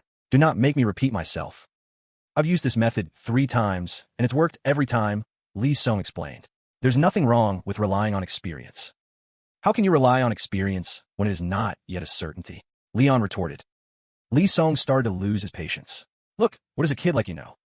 Ignoring the objection, he lit the fire. The flames roared to life, sending plumes of black smoke billowing into the cave. Everyone get ready. A few of them should be running out of the cave any second now. Right, they all replied in unison, immediately taking their battle stances. Tae-hun shouted, Bring it on. Just as predicted, a horde of goblins scrambled out in a panic. Their initial ferocity gone, Hayuri fired an arrow, yelling, Here we go. The arrow sank into a goblin, causing it to scream in despair. Seeing their comrade fall, the rest of the horde scattered in fear. See, Li Song thought proudly. My method couldn't have been wrong. One of the supervisors shouted encouragement. Excellent. Finish them off just like that. Li Song calculated silently. After we finish off this bunch, we just need to hunt a few more on the plains and... Suddenly, a savage, powerful roar echoed from deep within the cave, drowning out all other sounds. Li Song was stunned. That roar. He froze, not believing his ears. There's no mistaking that sound. It can't be a hobgoblin. A hobgoblin is the boss of a D-rank gate, but it's stronger than even some C-rank monsters. Fear washed over him. Why is something like that here? The monster's jaw dropped, drool flying everywhere. Meanwhile, Li Song was panting heavily, drenched in sweat. Ji Chong shouted out the plan. Tae-hun and I will take the alpha. The old man and Na-on hold back the mobs in the cave. They moved immediately. I need at least one veteran on each side, Ji Chong thought. Asterisk, and having a D-rank rookie face the alpha without a tank. It's a death sentence. I just hope he can buy us some time. Asterisk. Facing the enormous monster, Li Song and Tae-hun looked tiny. Suddenly, Tae-hun's face drained of color. Sweat streamed down his face. The alpha's vicious gaze was locked onto him. It charged. Tae-hun just stood rooted to the spot, frozen in fear. Li Song roared. Tae-hun, snap out of it. Asterisk, no good. The boss's pressure is overwhelming him. Asterisk. He's not going to be able to block the attack like this. Tae-hun raised his weapon to fight back, but his feeble strength was quickly overwhelmed. He was sent flying. Yi-hyuk yelled. Damn it, this is bad. This is what I was afraid of. Tae-hun collapsed in a heap, his face dark with panic. Asterisk, the association staff. Why aren't they helping? They said they'd intervene if it got dangerous. Asterisk. In the distance, an association staff member was calmly taking notes in a logbook. At this rate, Tae-hun is going to... The monster raised its weapon, drawing closer and closer. Despair washed over Tae-hun. Damn it. Li Song charged in. He snatched a shield from the ground, raising it in front of Tae-hun. Tae-hun, get back. The monster furiously swung its hammer down. A flash of light erupted. Li Song had blocked the fatal blow. His arms trembled violently. Behind him, Tae-hun let out a sigh of relief. Li Song gritted his teeth, shoving the shield upward with all his might. The friction between the metals created a brilliant shower of sparks. The monster was slightly surprised, but then it raised its hammer again. Li Song raised the shield defensively, sweat pouring down his face. Asterisk, can I block it again? If Tae-hun doesn't snap out of it, how are we going to get out of this? I'm gonna die, Stan. He tightened his grip on the handle. TCH, I guess this is good enough to pass. Just as the hammer was about to come crashing down, a hand suddenly stopped it. It was Leon. He looked effortlessly cool. Try again. Li Song was stunned, his eyes wide. What did you say? Asterisk, no way. Is he blocking the alpha's attack with just his fingers? Asterisk. Leon turned, his face serious. I said, pick up that shield and fight back again. You did it once, why can't you do it a second time? Now, get up and raise your shield. Li Song's face went pale as he stammered. Huh? Ooh, yeah. Leon pointed a finger. I told you to block its attack and counter. Now hurry up. Li Song's jaw dropped. What is he even talking about right now? Even the monster stood frozen, seemingly confused. Li Song snapped. Can't you see what's happening? Everyone's in danger. Leon grew angry, his eyes flashing with a terrifying light. How insolent. You should feel honored to receive the tutelage of the Lionheart King, yet you dare to question me. He spoke with an imperious voice. For a freelance warrior to receive direct instruction from a holy knight, such as myself, is an honor that would bring glory to your family for generations. It is a debt as deep as the ocean, one you could never hope to repay. Li Song was terrified. The monster looked completely lost. Leon roared, block with the shield and counterattack. Li Song's face was ashen, a pitiful sight. Asterisk, this is so humiliating. Did I do something wrong? Asterisk. But, to survive, I'll do whatever it takes. He turned back to face the monster. It roared in anger, charging at Leon. You damn mutt, are you insane? Leon stared it down, his expression a clear taunt. The monster took an attack stance. Li Song gritted his teeth, preparing to block the blow. It swung at him. He blocked it. The impact sent sparks flying. Asterisk, it's getting stronger. I almost lost my grip on the shield. Asterisk. Leon crossed his arms, shouting, You fool! Do you think you can block that with brute force alone, just by holding the shield? He continued, Don't meet something stronger than you head on. Take out your weapon and aim for an opening. How can you be so confident you'll succeed with just a shield? Your opponent isn't a training dummy. It's a living, learning beast. Guided by the advice, Li Song parried, searching for an opening. Use that head of yours and think. Ah, damn it, then just tell me what to do. Leon kicked Li Song's leg. Don't take your eyes off the enemy. Li Song's face paled. If I hadn't blocked that just now, I'd be dead. Focus. Leon spoke continuously, his voice clear and strong. Don't bury your talent. Unleash your hidden potential. You could do better than this. Li Song froze. Asterisk me. Talented? I've been a D rank for 10 years, with no special skills. I just awakened by accident. Asterisk. There's no way. But then he looked at the monster. Asterisk after hearing that one word of encouragement. Asterisk. This time I can do it. The monster attacked again. He poured all of his willpower into the shield. I can do this, I can do it. He blocked it. The shield cracked. But he didn't panic. He had stopped it. A smile appeared on his lips. I did it. His joy didn't last a second. The monster's fist slammed right into his face. Li Song was sent flying. Leon just watched calmly with his arms crossed. How can you have such poor situational awareness? He sighed. Looks like he's still too weak. And that settles this year's DCD evaluation. Li Song lay sprawled on the ground, his face flushed with pain. In another room, a voice rang out. You knew that there were 2 bald bodyguards standing guard outside from the very beginning. Leon sat there, his expression grim. There's no way a warrior of that caliber is just some nobody. Kong Hyuke laughed. Haha, I even wore an illusion mask to hide my body and face, but it seems that was pointless. I am Kong Hyuke, chairman of the Korean Hunters Association. He looked at Leon. You participated in the evaluation personally this time. Did you find what you were looking for? Leon sighed. So.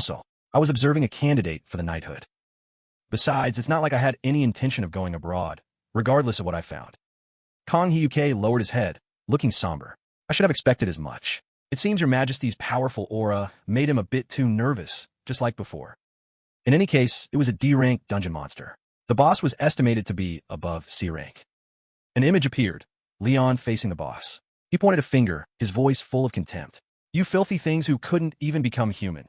How long do you intend to gaze upon our royal face? With just the point of his finger, the monster disintegrated. Kong Hyuke smiled. You certainly dealt with it, as if it were a mere toy. Leon crossed his arms arrogantly. Humph. A wretched place like that isn't exactly a place for stroll. Ahem. In short, if your majesty were to establish a guild, we at the association would be happy to support you. You must have anticipated this, correct? Leon was lost in thought. Asterisk, there is no easier path than fame. With fame, it's easier to gather people. And in this era, there are few ways to spread one's fame as effectively as through military might. Asterisk. Kong Hyuke watched Leon intently. There's a gate that was upgraded to a red gate after a failed raid. For an entire year, no one has been able to clear it. A scene of a desolate wasteland appeared, with shattered earth and a gloomy sky. Jabi has also appeared there, seizing the gem of wisdom held by Yakin Spiner. He is the boss of that special, red rank gate. In the image, Jabi's eyes suddenly began to glow. Please, your majesty, Kong Hyuke said, eliminate him. The KPP Guild's first assault team entered the stadium gate. They moved through cautiously, one by one. The landscape that unfolded before them was a desolate wasteland choked with dust. Hyen paused. Hyung, this place is... Hansa cut him off, his eyes locked on the horizon. I know. It's a modern civilization. At the very least, one far more advanced than Earth. As the dust settled, a massive city revealed itself. Skyscrapers packed the skyline, each one seeming to vie for a place in the heavens. But There wasn't a single soul in sight. Utterly abandoned. Earth's not-so-distant future. Nothing special here. A future world gate isn't going to be some fantasy or martial arts world, after all. The scouting party returned quickly. One of them reported, "Guild leader, it's a server bug." Hansu pursed his lips. "This is a real headache. We'll have to change our entire monster fighting strategy." Hai nodded. "You're right. Our tactics are designed for taking on a few powerful foes." Hansu's eyes swept across the area as he listened. He pointed to a nearby skyscraper. "We'll use that building as our base. The higher up, the better the vantage point." As they drew closer, they were like tiny flies next to the massive structure. The security door was busted open, weak sparks flickering from its broken frame. The team advanced cautiously, weapons at the ready. Before stepping inside, Hansu turned to Hyan. "You see anything?" Hyan squinted, scanning the interior, then shook his head. "No, absolutely nothing. No NPCs, no monsters, nothing at all." Hansu pressed on. "And Japspin? It's supposed to be the boss here. No sign of it. This is weird. So strange. A city this huge, and it's completely empty." Hansu scanned the area again, then suddenly paused. Resistance forces. Good. At least we're not up against the army of some cruel, tyrannical government. He turned and addressed the team. "We've made it inside the gate, but we're still lacking intel on Japspin. Regardless, we need to secure the perimeter from a scouting party and then start mapping our way up." A flash of light cut through the air, utterly silent. Hansu's body crumpled to the ground. A spray of blood showered Hyan, who stood closest. He froze. Hansu Hyung. The entire team was stunned. They stood speechless, horrified. Someone snapped out of it and screamed, It's gunfire. Everyone, take cover." Terrifying explosions rocked the building. Everyone scrambled for cover in a panic. Another member fell. Daeho. Hyan gritted his teeth. "Damn it, even guild leader Hansu, an A-rank hunter, couldn't react in time. How the hell are we supposed to beat this thing?" Hiding behind a crumbling stone wall, he barked, "Damn it, we're going to get wiped out like this. Do we have the enemy's position yet?" A woman shouted back in a panic. 3 o'clock. I can't tell the distance through all this smoke and dust." She turned to him, shouting, "Vice leader, the floor is giving out." Hyan commanded sharply, "I know. Everyone pull back now. Get outside fast. This whole place is coming down." As they ran, the woman asked urgently, "Vice leader, what about the guild leader's body?" "Something's wrong. We regroup first, then we'll come back for him." The team bolted for the exit. Hyan yelled, "Hey, scout ahead. See if the doorway is clear." "Right, I'm going." Hay zipped ahead, approaching the doorway. Outside, everything seemed calm. She called back, "Vice leader, I don't sense anything out there. Looks like the exit is clear." She darted through the doorway. But something made her freeze, the color draining from her face. Her hand went to her neck. She felt something catch, and her entire body crumpled to the ground, to the horror of her team. "Hey!" Hyan screamed in shock. Blood dripped from a razor-thin steel wire, strung across the doorway. Hyan froze, his eyes widening as he looked outside. The entire city was a web of those same deadly wires. He roared, "Damn it! Clear path. We have to get out of here at all costs. Infuse your weapons with mana now. They're just steel wires." The team hacked at the cables in a frenzy. Who could be doing this? Was the enemy really just a single person? How long has he been watching us? They had no idea that their every move was being watched. Countless cameras locked onto their targets. A massive explosion engulfed the entire team. Their agonized screams were cut short. Amidst the rubble and the bodies of his comrades, Hyan struggled to sit up. One of his arms was severed. Blood and grime covered his body. He looked up and screamed into the void, "Show yourself, you goddamn bastard." From the shadows, a giant machine emerged.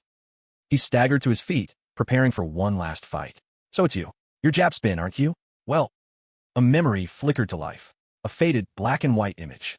A woman smiled as she spoke. "With this robot, you can keep fighting in a pinch, even if you run out of ammunition." Hyan let out a crazed laugh. "Fine. This is just perfect. If you're so tough, then kill every last member of our guild." The emotionless robot carried out its mission. Countless steel wires shot out, decimating everything in their path. Fresh blood splattered once more. Its sole directive: "Help me protect this city." The final report read, Stadium Gate. KPP Guild's first assault team, 58 hunters. 0 survivors. Second assault, failure. Third assault, failure. The Stadium Gate was reclassified to red difficulty. All incursions suspended indefinitely. A new team arrives at the gate. Jung Il-ga come to tune as he stepped out of his car. "This damn weather is just as annoying as it looked in the videos." John Il-han reminded him, "Don't go into the city center. The The deeper we go, the higher the chance of running into Jap spin. The master of the magic tower stepped forward with his contingent to begin negotiations. Then, as we agreed, my magic tower will recover the sage's gem. The rest of the credit, along with the 60 billion in cash, will be transferred to the Golden Lion Guild. The agreement was made. Together, they turned their gaze to the gate. The stadium gate. The fourth assault was about to begin. The participants, the Golden Lion Guild, top 10 in Korea, led by Guild leader Hwang Jianchon, his rank, vice leader John Il Han, and 47 others. The Magic Tower, with its tower master, his rank, and 48 mercenaries. The Korean Hunters Association, and one more. Meanwhile, in another place entirely, Han Harry was respectfully pouring tea. Your Majesty, please, you must try some. Not bad. What is this tea called? Leon asked after taking an elegant sip. She replied, it's called barley tea, sire. The desolate inner city was shrouded in dust and smoke. At the 4th Subjugation Team's camp, a group had gathered. What's wrong? Leon asked. Han Harry hesitated for a moment before answering. I'm worried that things are going a little too smoothly. It feels like this peace won't last. She lowered her voice. To be honest, I think the best-case scenario is if this all gets resolved without His Majesty having to step in. But if that happens, you won't get a chance to build your reputation. Leon nodded. Yes, that would be the best possible outcome. Han Harry looked slightly taken aback. She hadn't expected Leon to think the king not getting involved was for the best. He asked calmly, in the kingdom I once ruled, what do you believe the role of the king was? To govern. True, but anyone can take on that role. Barring some arrogant fool, I'd say most rulers are more or less the same. Han Harry was a bit confused. Then, as the king of knights. At that, something seemed to click for her. Now that I think about it, he only intervenes when an attack is simply unstoppable. Looking back, Han Harry realized every battle against the monsters had been like that. She asked cautiously, so the king of Leon's duty is to be the final stronghold. Leon answered succinctly. Do you understand? If the king of Leon has to personally intervene, it is a disgrace to his knights. He added in a level voice, and it shows just how dire the situation has become.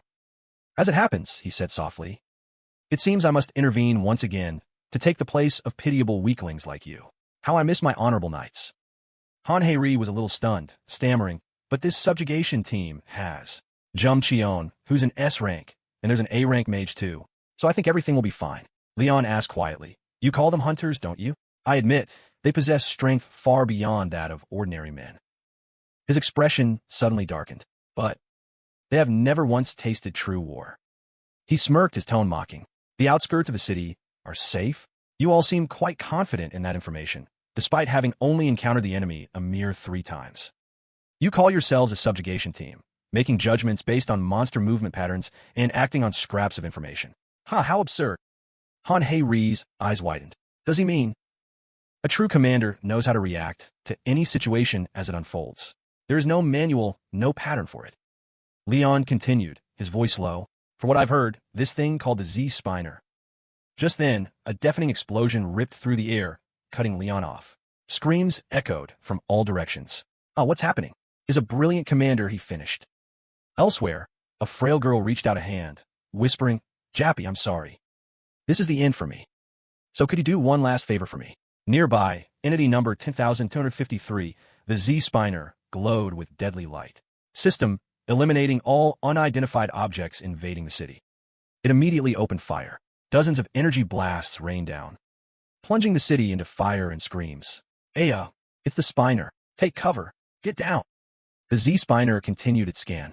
Every corner of the city fell under its gaze.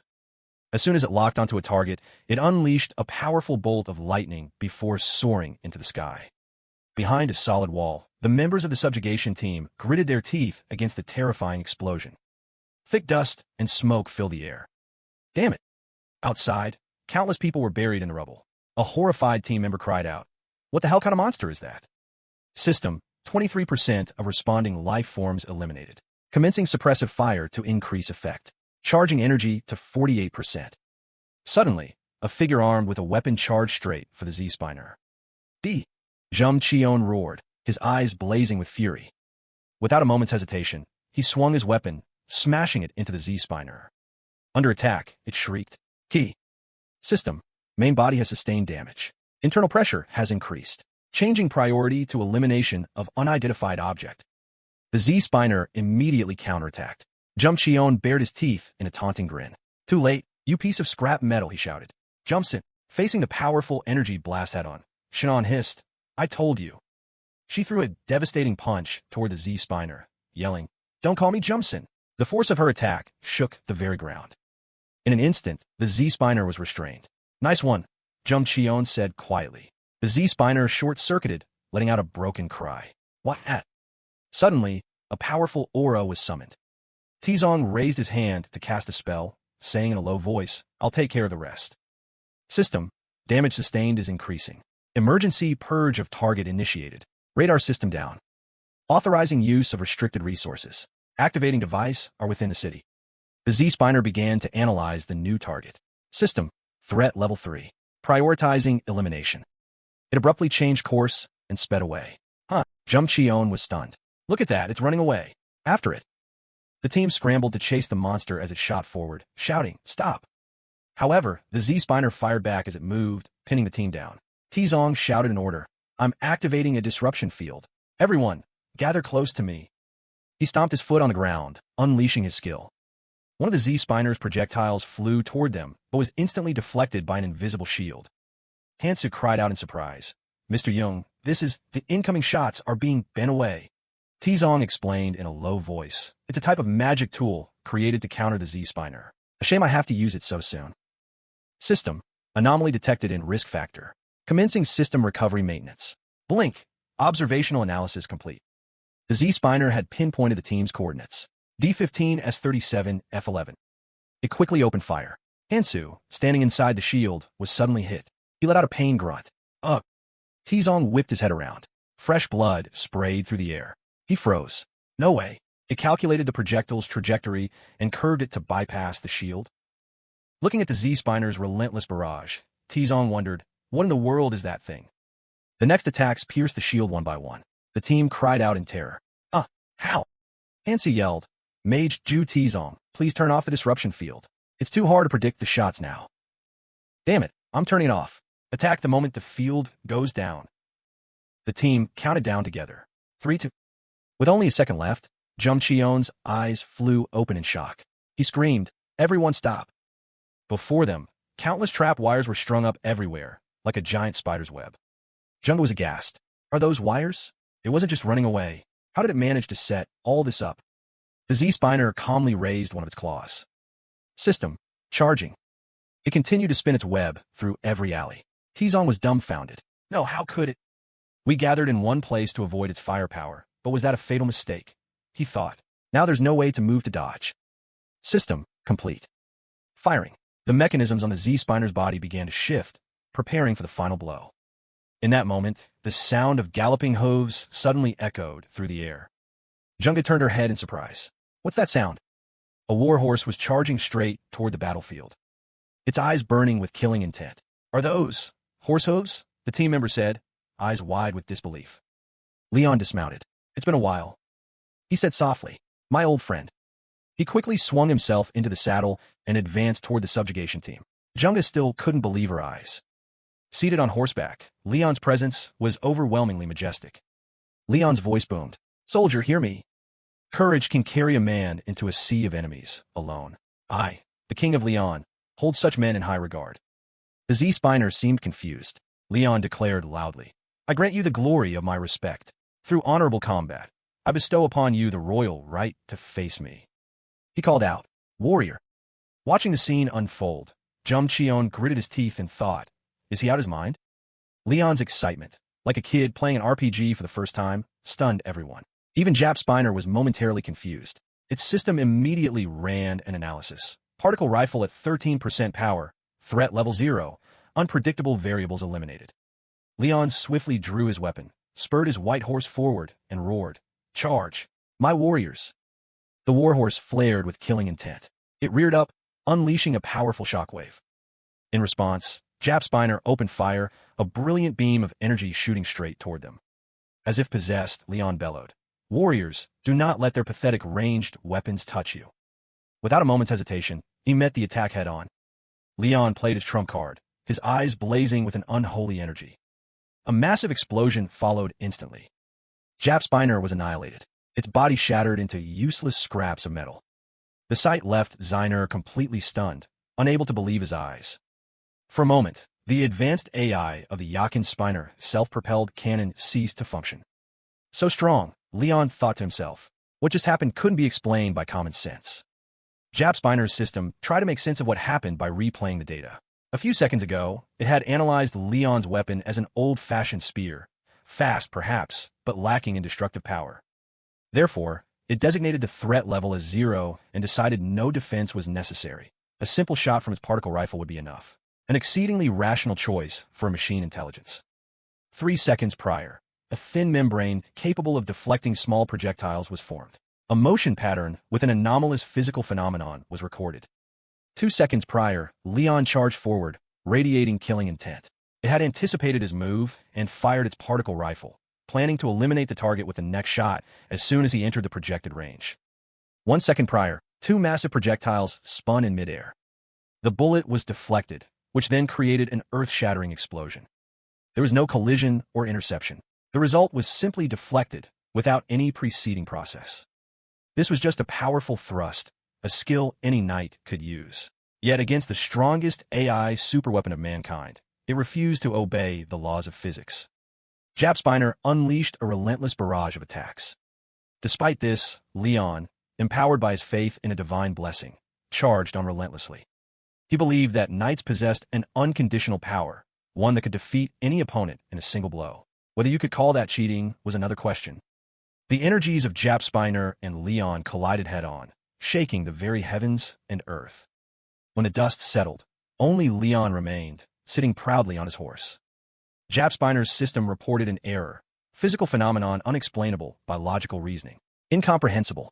Sparks flew uselessly from its components. It was utterly defeated. Enemy threat level must be elevated to 5. Order issued. Retreat from the battlefield immediately. A section of Jap Spiner's body spewed a thick smoke screen, creating a diversion as it tried to escape. Seeing this, Leon frowned. Running away just like that? At the same time, Jap Spiner received a command. Joppy, protect this place. Do not let anyone near. Its eyes glowed with a new light. It quickly began temporary processing of 5 standard rounds and 36 custom rounds. System identified the need to fabricate an additional 657 rounds, compatible with the 60mm machine gun. Furthermore, a damage assessment and weapon recalibration are required. System analysis continues. Threat level 5, combatant uses old-style weaponry of indeterminate power, reconstructing and analyzing opponent data. Meanwhile, arcs of electricity continued to dance across its frame. Suddenly, a voice echoed, Joppy, thank you for protecting this city. After a moment, the system announced that recovery and analysis were complete. Now, Jap Spiner could resume its mission. A heavy silence hung over the sports complex in the city center. The sudden sound of footsteps broke the quiet. A man signaled halt. They noticed someone had set off a flare 250 meters ahead, in an alley across the street. The captain issued an order. You snipers, move carefully to the building opposite us. Everyone else, wait here. If that bastard spots us, sound the alarm. Suddenly, a spray of warm blood hit the captain's face. He whipped around in shock. His entire squad had been cut down by Jap Spiner's nearly invisible threads. Not a single one survived. The captain stared in horror. Just then, a black shadow zipped past. Startled, he raised his weapon and shouted, Who's there? But his weapon only cut through empty air. He roared in frustration. Which one of you bastards is it? Then, his anger turned to anxiety as he muttered, Wait. A razor-thin line flashed past his face, and the captain cried out. Only then did Jap Spiner's spider threads become visible. The captain was torn to pieces, fresh blood spraying everywhere. System display. Elimination of 5 external variables complete. As it moved forward to identify its next target, Jap Spiner heard a terrified scream. A young man was running for his life. No, I don't want to die. Jap Spiner confirmed the presence of a surviving life form. System classification. Threat level 0. The young man stumbled outside, sobbing. Ugh. The next second, he collapsed to the ground. Seeing Jap Spiner looming over him, he cried out in terror. Somebody, save me. I don't want to die. Jap Spiner aimed its powerful laser beams. The young man was completely helpless. He let out a choked gasp. HNGH. It had identified its target and was moving in aggressively, its sharp pincer raised. Just then, a memory flashed through its processor. That woman had once asked softly, Joppy, remember this place? She continued in a gentle voice. Sooner or later, I'll be buried here like everyone else. And when I am, I'll become a part of this city forever. Then she entrusted it with a mission. When that time comes, protect this city from me, Joppy. Back in the present, the system displayed its priorities. Priority 2, engage intruder. Priority 3, eliminate intruder. But a free will judgment overrode everything. Special case. Forced priority change. The young man's face was a mess of tears and snot. Jap Spiner suddenly turned and walked away. Seeing this, a flicker of hope ignited in the young man. Am I saved? Jap Spiner stomped its foot hard and then sped away. Just then, a voice called out. You're safe now, kid. The young man flinched and turned. He stammered. Sir Juzong, thank you. Juzong looked a little confused. What for? The young man quickly explained what had happened. That the machine didn't kill him and just ran off. He guessed, could it be that it saw you coming, Sir Juzong? Maybe it ran because it was afraid of you. Someone beside him added quietly, of course. Fighting Sir Juzong would be too much for that thing. Juzong didn't answer. He just scanned his surroundings silently, then said softly, this place is full of graves, but strangely, it's spotless. It's the only clean place in the whole city. Why is that? At the same time, Jap Spiner was soaring over the city. Its system reported, confirmed increase in enemy forces. Victory probability, 92%. However, this is a special case. Final decision, retreat. Juzong felt that something was strange about this place. Let's get out of here quickly. The others replied, yes, sir. Jap Spiner still remembered its mission. Its ultimate priority was to protect the people, even if they were already dead. After returning to its base, it crackled with powerful arcs of electricity as it reanalyzed the situation. Estimated remaining enemy combatants, 49. Risk level, 5. Current probability of defeating all threatening elements, 35.7%. While it continued its observation and calculations, a figure suddenly approached. So this is where you were hiding. Leon stepped out of the shadows. He asked in a low voice, did you have fun playing with those little rats? Leon lived by a code of chivalry. He detested senseless slaughter and always sought a fair fight. That's why, even facing a mindless machine like Jack Spiner, his expression was solemn, ready for an honorable duel. Jack Spiner's system reported, 480 60mm rounds ready. The cannon fired, a single shell tearing through the air toward Leon. But he stood his ground, protected by a barrier of holy magic. Detecting an abnormal physical phenomenon, Jack Spiner immediately analyzed the deflected trajectory and locked new target coordinates F12, N23, Q31. 3 rounds were fired simultaneously. Facing the barrage, Leon simply offered a knowing smile. He stomped his foot, unleashing a shock wave of energy. The 3 shells collided, creating a massive explosion. From the smoke and dust, a powerful figure emerged. Jack Spiner recoiled in shock, staggering back a dozen meters. Leon rose from the crater, weapon held tight, his eyes burning with a vengeful fire. Jack Spiner soared into the sky, unleashing a storm of bombs, but not a single one hit its mark. Leon was already mounted on a white steed, a taunting smirk on his face. You want to play hide-and-seek with me? Jack Spiner let out a desperate roar and fled, leaving a trail of earth-shattering explosions that leveled entire city blocks. It couldn't believe a mere mortal possessed such power. It swung a grappling hook onto a nearby utility pole to change direction, refusing to yield.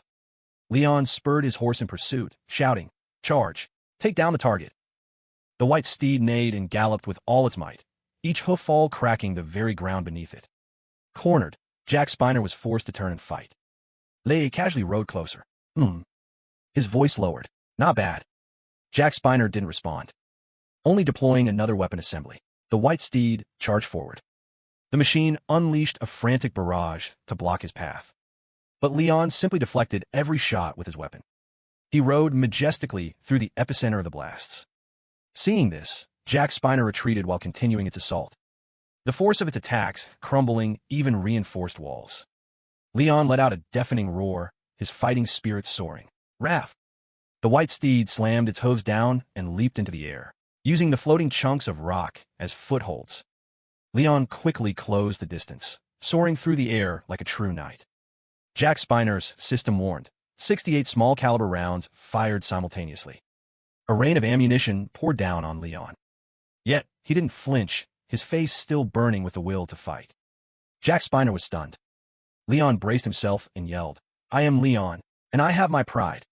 He swept his weapon through the air, clearing the storm of bullets. Caught in the shockwave, Jack Spiner crashed to the ground in a cloud of dust and debris. The system flickered, reporting an error. Critical hit sustained. Functions disabled. Amid the final sparks, an old directive resurfaced. The words of its master, Joppy, the item sealed here must never be taken outside. Jack Spiner made its final decision. System display. Initiating self-destruct sequence. Leon could only watch in astonishment. A blinding flash of light erupted in the heart of the city as its entire internal arsenal detonated at once. The entire area was engulfed in a sea of flames. The fuel bay exploded, creating a terrifying seismic shock. Memories of the apocalypse flooded back. Get back. I'll protect the city. It's my duty. A man screamed before falling to a monster's attack. Act. Blood splattered everywhere. The monster shrieked with delight. Gore. More attacks rained down. Ah! Screams echoed through the city. The Yacon Spiner system identified a single target. Countless combat machines braced themselves, deploying support fire in unison. All of it was aimed at the lone monster. Their duty was to protect this city. The Yacon Spiners, the mechanical heroes, eradicated the enemy and saved the city from the brink of annihilation. Their story became a symbol of hope for the desperate survivors. They became valiant knights. In the final battle, the Yacon Spina unit, including number 10253, successfully defended the city under the command of their last human leader. It's safe now. The city is finally safe. Amid the newfound peace, a dying woman gave one last order. Japia, this is my final request. Protect this city. She urged, whatever you do, don't let that thing get out. As the last surviving combat machine, Jack Spiner had always remembered that mission. Stop them all. And protect it. Stop, protect. Stop, protect. It had tried until the very end. Back in the present, Jack Spiner was nothing but a heap of scrap. Its system was critically damaged, but it still managed to mutter one last line of code. Mission complete. You fell all the way down here, and you were still trying to protect this place to the very end? Leon walked closer, looking at the fallen machine and the target it had died to protect. A gem radiating a violet-pink light. He glared at the machine, then back at the gem. So, this is what you were trying to protect. It was the gem of wisdom, something that should not exist. As Leon moved to approach it, Jack Spiner stirred faintly. The weak movement made Leon pause. What? You still want to fight me? Then he understood. This machine had been here, guarding this treasure alone for who knows how long. He bowed his head. All these years, guarding it alone. Leon had to admit, the Yacon Spiner was truly a loyal knight. Your loyalty and devotion are worthy of praise. Looking at the completely broken machine, Leon gathered his energy, his voice solemn. Your mission is complete. I solemnly declare it is over. A pillar of pure white light shot up from the ground, piercing the heavens and reaching for the stars. Leon stood in silence for a moment before turning back to the deactivated machine. Rest in peace. Jack Spiner was no longer conscious. It lay there, letting the warm light envelop it. As the light faded, a distant voice seemed to whisper. Thank you, Joppy. It was the recognition Yacon Spiner had always been waiting for. As they walked down the hall, Kong Hyuke spoke up as if he'd just realized something. He asked quietly, did you destroy the jewel? Leon shot him a sideways glance, his tone edged with displeasure. You got a problem with that? Kong Hyuke quickly tried to smooth things over. Not at all, Your Majesty. You were the one who defeated Spin, so of course, the right to decide the jewel's fate belongs to you. You don't need to feel any regret, Leon said in a low voice. That thing was nothing but poison. Kong Hyuke looked surprised. Poison? Leon explained that the jewel was created to tempt humans, preying on their infinite curiosity and desire for wisdom. To him, it was a demonic artifact. Kong Hyuke's eyes widened in shock. A demon.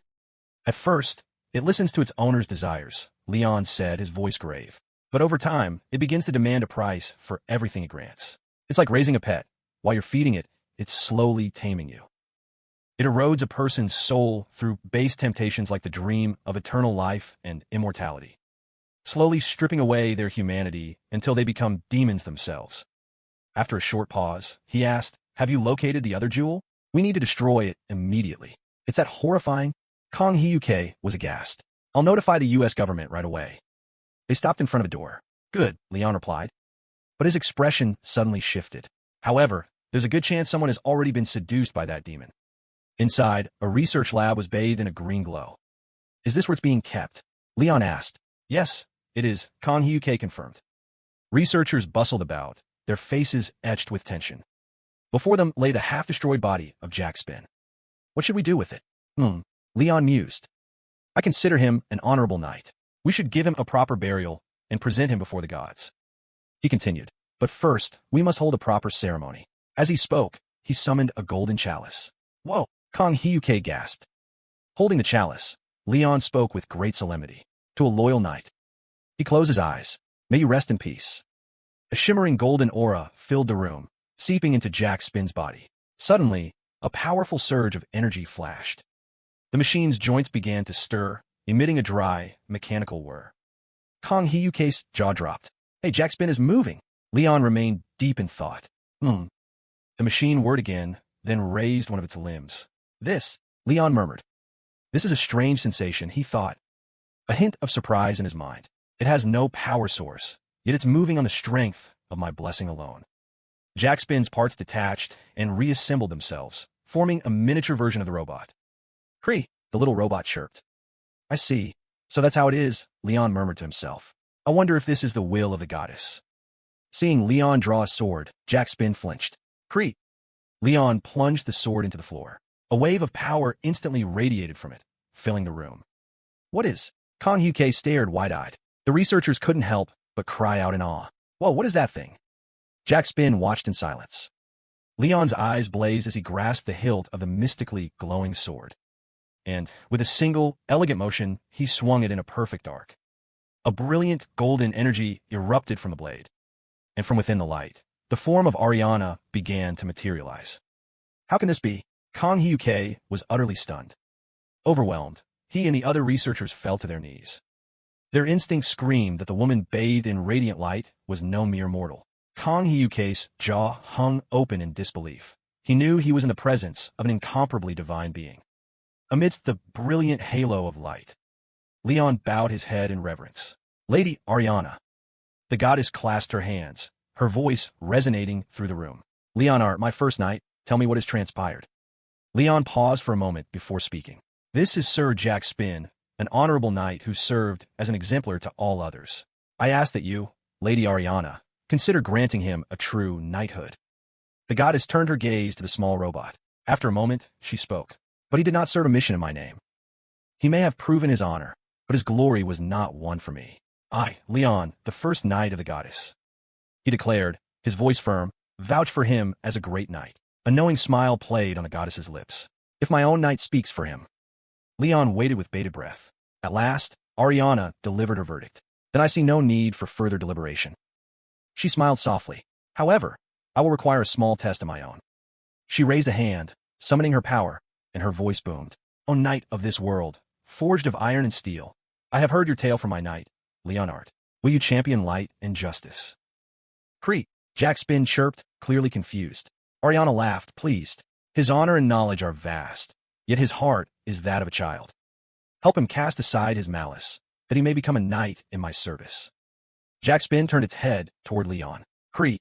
He gave a gentle nod, a slight smile on his lips. Jack Spin held out one of its legs, and its body began to transform in a strange light. Cree, Cree. A hush fell over the room. A robotic voice announced, Asterisk hacking audio and language transmitter. Establishing language module, asterisk. The goddess watched in silence. Jack Spin let out a confirmatory beep, then shouted in a clear, loud voice, Demon, attack, divinity. Seeing this, a smile graced Ariana's lips.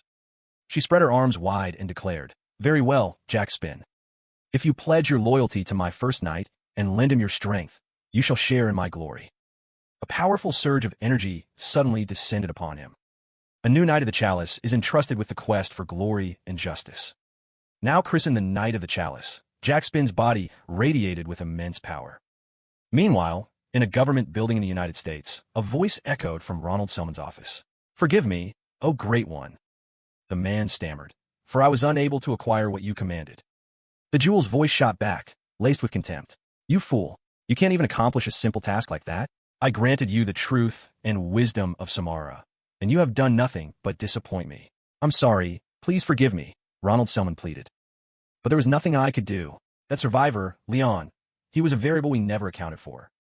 Do not defile my ears with your pathetic excuses, the jewel shrieked. That man, Leon. Its voice suddenly dropped. Who in the hell is he? Ronald Selman was taken aback. You turn on the news. Now, the jewel commanded. Igadiagajis. Of course, great one. Ronald scrambled to turn on the television. On the news, Leon was proudly declaring his title. I'm the Heavenly Lion King, Leon Dragonia Leonard. Upon seeing him, the jewel let out a piercing shriek. AGH! AGH! It screeched in pure terror. What? Why is that bastard here? Why? How? Master, Ronald called out, concerned. Asterisk, is my master afraid? Asterisk. I give up, the jewel said, its voice filled with despair. I'm done with this. I'm not doing this anymore. Master, Ronald cried, his confusion mounting. He shook the orb repeatedly, shouting, Master, Master. A look of panic crossed Ronald's face. Master! He screamed, Master! And with that, the jewel fell silent, never to speak again. Meanwhile, at the Korean Hunter Association, Kong Hyuk is smiling. We'll register Mr. Japspin as your guild master. The man hesitates. It'll be a bit difficult to get everything settled right away. That's fine, Leon replies curtly. Their business concluded, he and Japspin quickly leave. They've only taken a few steps when the robot suddenly lets out a creak. At the same time, Leon suddenly coughs up a mouthful of fresh blood. Asterisk Cree. Asterisk, Japspin cries out in alarm. The voice of the goddess Ariana immediately echoes in his mind. Are you all right, my knight?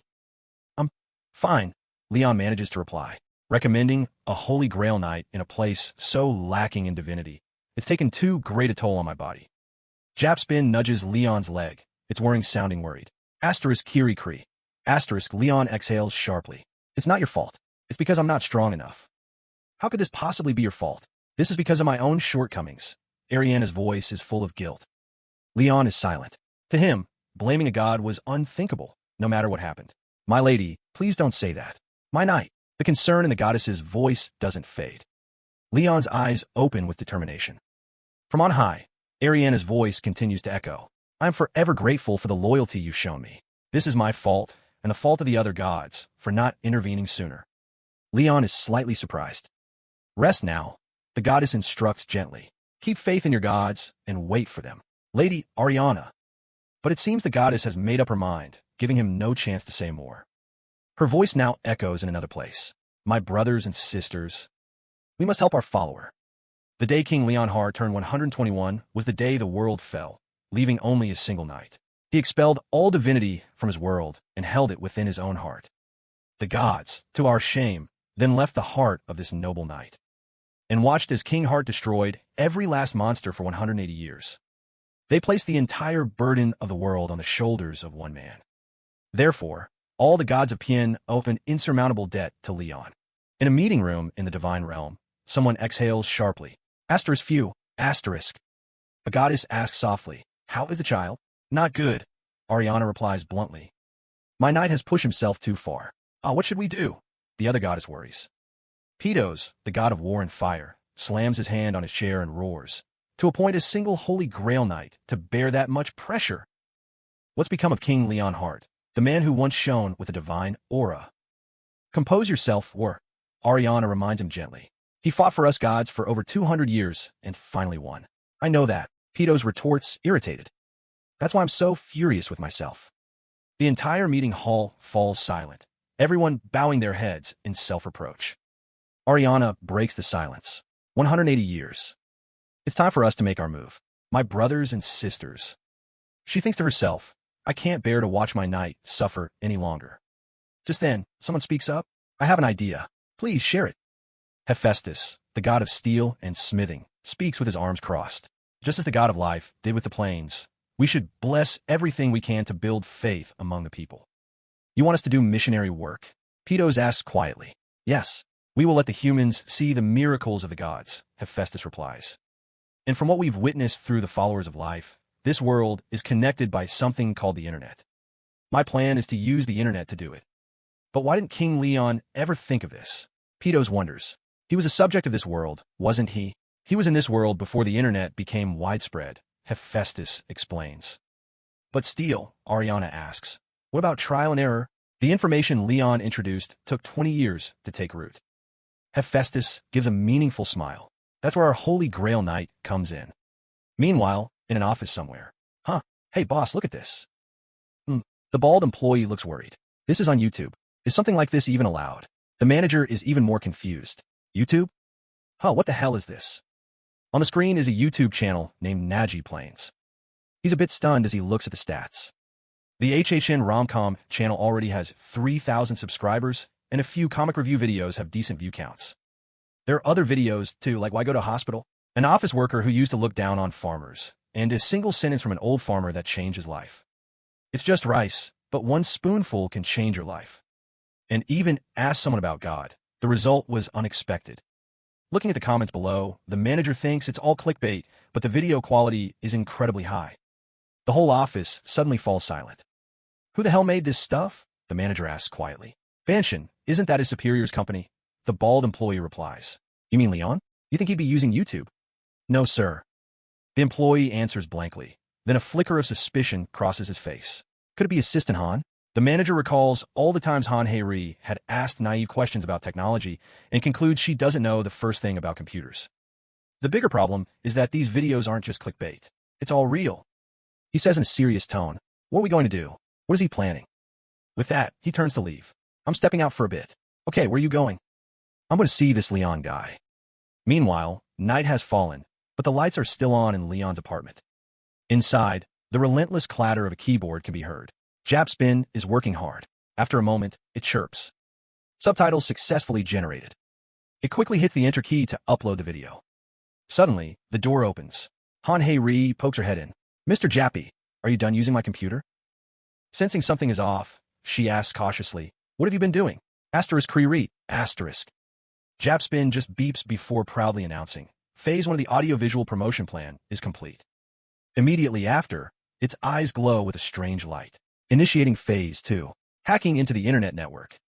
Han Hei-ri has no idea what's going on.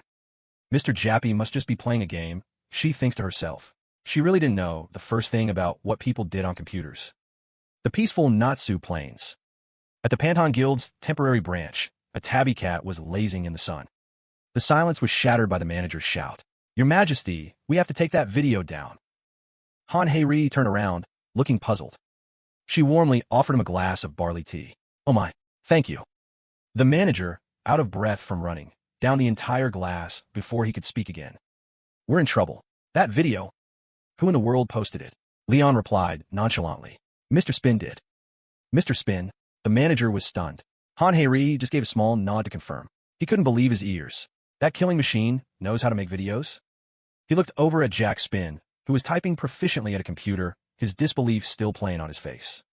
Leon asked quietly, what do you mean take the video down? The manager lowered his voice. As you know, sir, the rice from the Natsu Plains is completely different from anywhere else in the world. It can cure any illness and even strengthens the body. It's like something out of a fairy tale. He worried that as soon as people found out about this rice field, the whole world would come hunting for it. The Natsu Plains will be swarming with thieves, and they won't be your average crooks, either. The manager bowed low. Once the Food Bureau gives us permission to plant the seeds, the guild will provide its full support. I beg you to wait until then. Leon sipped his tea calmly. I know you have your own rules and systems. I understand. But you're worrying for nothing. The manager was confused. Sir, no one can steal from the goddess's farm. How can he be so confident? The manager thought, his anxiety not easing in the slightest. That night, the Natsu rice field stretched out under a peaceful sky. However, a crowd had secretly made its way there. The client's request was to secure the seeds and burn the field to the ground. That miracle rice must be real. What the hell? One of the thieves said, seeing the place was completely unguarded. I thought security would be maxed out, but there's nothing here. So we just walk in, grab the seeds, and light this whole place on fire? For real. We got paid, so let's just do our job. Get the gasoline. They were the Viper Squad, assassins from the Korean branch of the Hitman Corporation. In a flash, the team, dressed in black ninja-like gear, slipped into the fields, moving in two neat lines. Suddenly, a figure stood silhouetted in the middle of the field, making one of them jump. Ah! Boss, there's someone over there. The whole group immediately snapped into a defensive stance. But on closer inspection, it was just a harmless scarecrow. A scarecrow? It's just a scarecrow, you moron, one of them snapped angrily. All right, my bad. The subordinate was confused, wondering to himself, asterisk, that's weird. I could have sworn I saw it move. Asterisk must have been the wind, you idiot. Still, he felt something was off. It was just a straw man, but the aura it gave off was unnatural. He muttered, "This is giving me the creeps." Suddenly, he screamed, "Boss, look!" The leader turned his head. When he looked back, they all froze in shock. Countless scarecrows had appeared behind them out of nowhere. Where did all these damn scarecrows come from? The crooked scarecrows looked just like a horde of zombies. A subordinate let out a terrified gasp. "HNGH. You idiot. You're a cold-blooded killer, and you're scared of some scarecrows," the boss yelled in frustration. "Stop screwing around and check the wind direction. We need this fire to spread as wide as possible, as fast as possible. I'll get the seeds from the warehouse." They quickly began dousing the field with gasoline. Empty cans piled up. "Is that all of it?" one of them asked. "This rice doesn't seem normal. We should keep a few grains for ourselves." "Mansu, Genie, you too." Suddenly, the boss realized something was off. "HM? Where'd those two go?" "Huh, they were right behind me a second ago." "What? And where's Do-san?" Behind them now were only the eerie scarecrows. The boss, realizing the gravity of the situation, spoke with a nervous edge. "Hey, are those scarecrows getting closer to us?" In the blink of an eye, the thieves were completely surrounded. A scarecrow suddenly swung its arm, attacking the boss.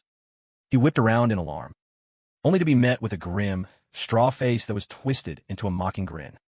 He recoiled. "Damn it." Seeing him frantically slashing at the scarecrow, a subordinate called out worriedly, "Boss, they're really moving. These aren't normal scarecrows." A murderous aura flared from the straw figures. "They're monsters," the thieves screamed. The smiling faces on the scarecrows were utterly terrifying. A subordinate's face went pale. "Boss, what do we do?" Asterisk, "This is impossible. How can they all be monsters?" Asterisk. Surrounded, the thieves were in a state of utter panic. There wasn't even a dungeon rift here. One of them collapsed to the ground. "Boss, what are these things? I've never seen anything like them. Not even inside a barrier." "How the hell should I know?"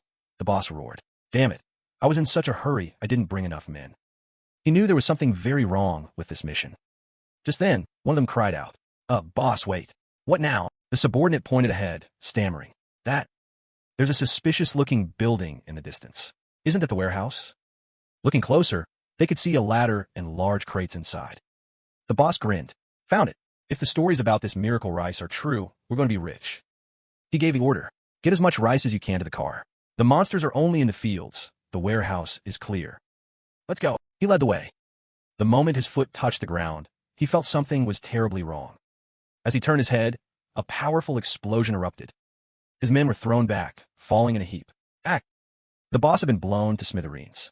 The squad was horrified. "Boss, why is there a landmine here?" "They put mines in front of the warehouse."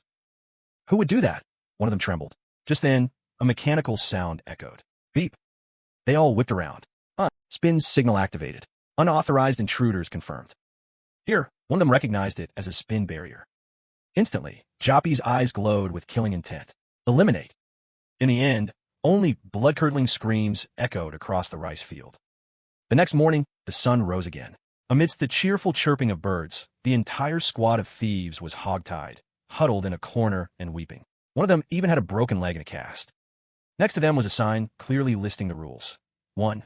The first harvest must be in the shape of the goddess and used as an offering. 2. No urinating. Only fertilizing is allowed. 3. Erect scarecrows, giving them hats and clothes. 4. Sing while harvesting. Songs expressing gratitude to the goddess are preferred. 5. No matter how busy, do not skip meals.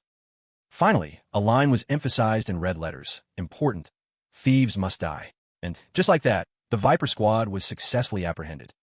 Not long after, the bandits were apprehended. The capture of the Demon-Human Association members sent the value of Panton and the blessed rice soaring. Spin's plan was a resounding success. Meanwhile, Leon traveled to temples nationwide, promoting the blessed rice. Things went smoothly, aside from one minor incident. Leon, the so-called survivor, insulted a reporter. An article quickly followed with the headline, "How far should we take cultural tolerance?" Quoting his remark at a party, "How dare a commoner share a table with a king?" The incident sparked a brief controversy, but it was quickly overshadowed by the Panton craze sweeping the internet. After a string of exhausting days, Leon pulled his beloved pillow close and flopped onto the bed. He wondered if this was all the gods doing. They seemed to be adapting to the modern world better than he was. Just then, Han Heiri rushed in to report. "Breaking news, Your Majesty. The appraisal results for the rice are in. Each bag is now valued at a staggering 230 million. Hearing this, Leon grew thoughtful. It needs to be cheaper. Han har de lukit konfiskerat. Huh, but isn't it better if it's more expensive? The market may determine an item's value, Leon explained in a low voice. But for something as essential as rice, how can the common people possibly afford it at such a price? I believe a god's blessing should be shared equally among all. Han Hei was still a bit lost. Oh, is that right? I met with the president and told him we need to explain the divine blessing to the farmers. But he insisted that a president must remain neutral on matters of faith. Leon trailed off, looking hesitant. Which is a bit. I suppose he has a point, Han Hei said quietly. Well, I still need to earn more of the public's trust, Leon continued. Enough to be able to use the power of the ferocious tiger's heart and its abilities. Han har de lukit vordet. But your majesty, will it be okay? What do you mean? The Yellow Gate. I've secured it, as you commanded. But raiding that dungeon with the people you've chosen, it seems almost impossible. Leon just smiled cryptically. We'll just have to see about that. The next morning. Well, if it isn't Mr. Gu? Ji Chong turned to look. Ah, Team Leader Kim. Fancy seeing you here. Team Leader Kim leaned in. You hear about the message, too? Something about the head of the Hunters Guild recruiting people like us. Any idea what's going on? I'm just as clueless as you are, Ji Chong admitted. Looking at the crowd, he noticed they were mostly D-rank hunters. The highest were C-rank at best. Just then, a young man shouted, Whoa, that's Han Hei, an A-rank magic swordsman? Another hunter added, intrigued. A murmur went through the crowd as they took in her presence. I heard she got the top score in last year's evaluation.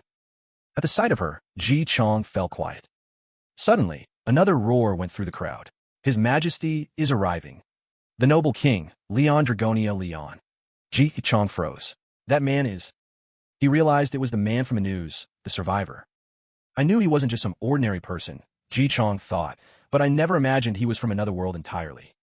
Leon stepped up to the podium. Welcome. I have gathered you here today. He continued, because I am seeking warriors to join my ranks. Those who pass my evaluation, prove their worth, and endure my training. The crowd murmured in surprise. Soldiers? Not guild members. I will grant you the honor of joining my army, Leon declared. Ji Chong's eyes widened. An army? Not a guild? One of Leon's men stepped forward. I will now announce the details of the entrance evaluation. The test is to clear the yellow rank dungeon at Samjong Station. A collective gasp ran through the crowd. What? A yellow gate? How are we supposed to clear that? He's sending us to our deaths. What kind of insane test is this? The hunters' reactions were predictable. Gate difficulty is classified by color. Black, red, orange, yellow, green, and blue. The gate Ji Chong had cleared during his evaluation was merely a blue one. For C and D-rank hunters, a yellow gate was a death sentence. The hunters erupted. How the hell are we supposed to clear a yellow gate? You might as well just kill ourselves. The bald subordinate spoke over the noise. Silence. If you do not wish to take the test, you are free to leave. Huh, you think that's going to stop us? A man with blonde hair sneered. What a waste of my time. Another hunter grumbled, and they began to walk out.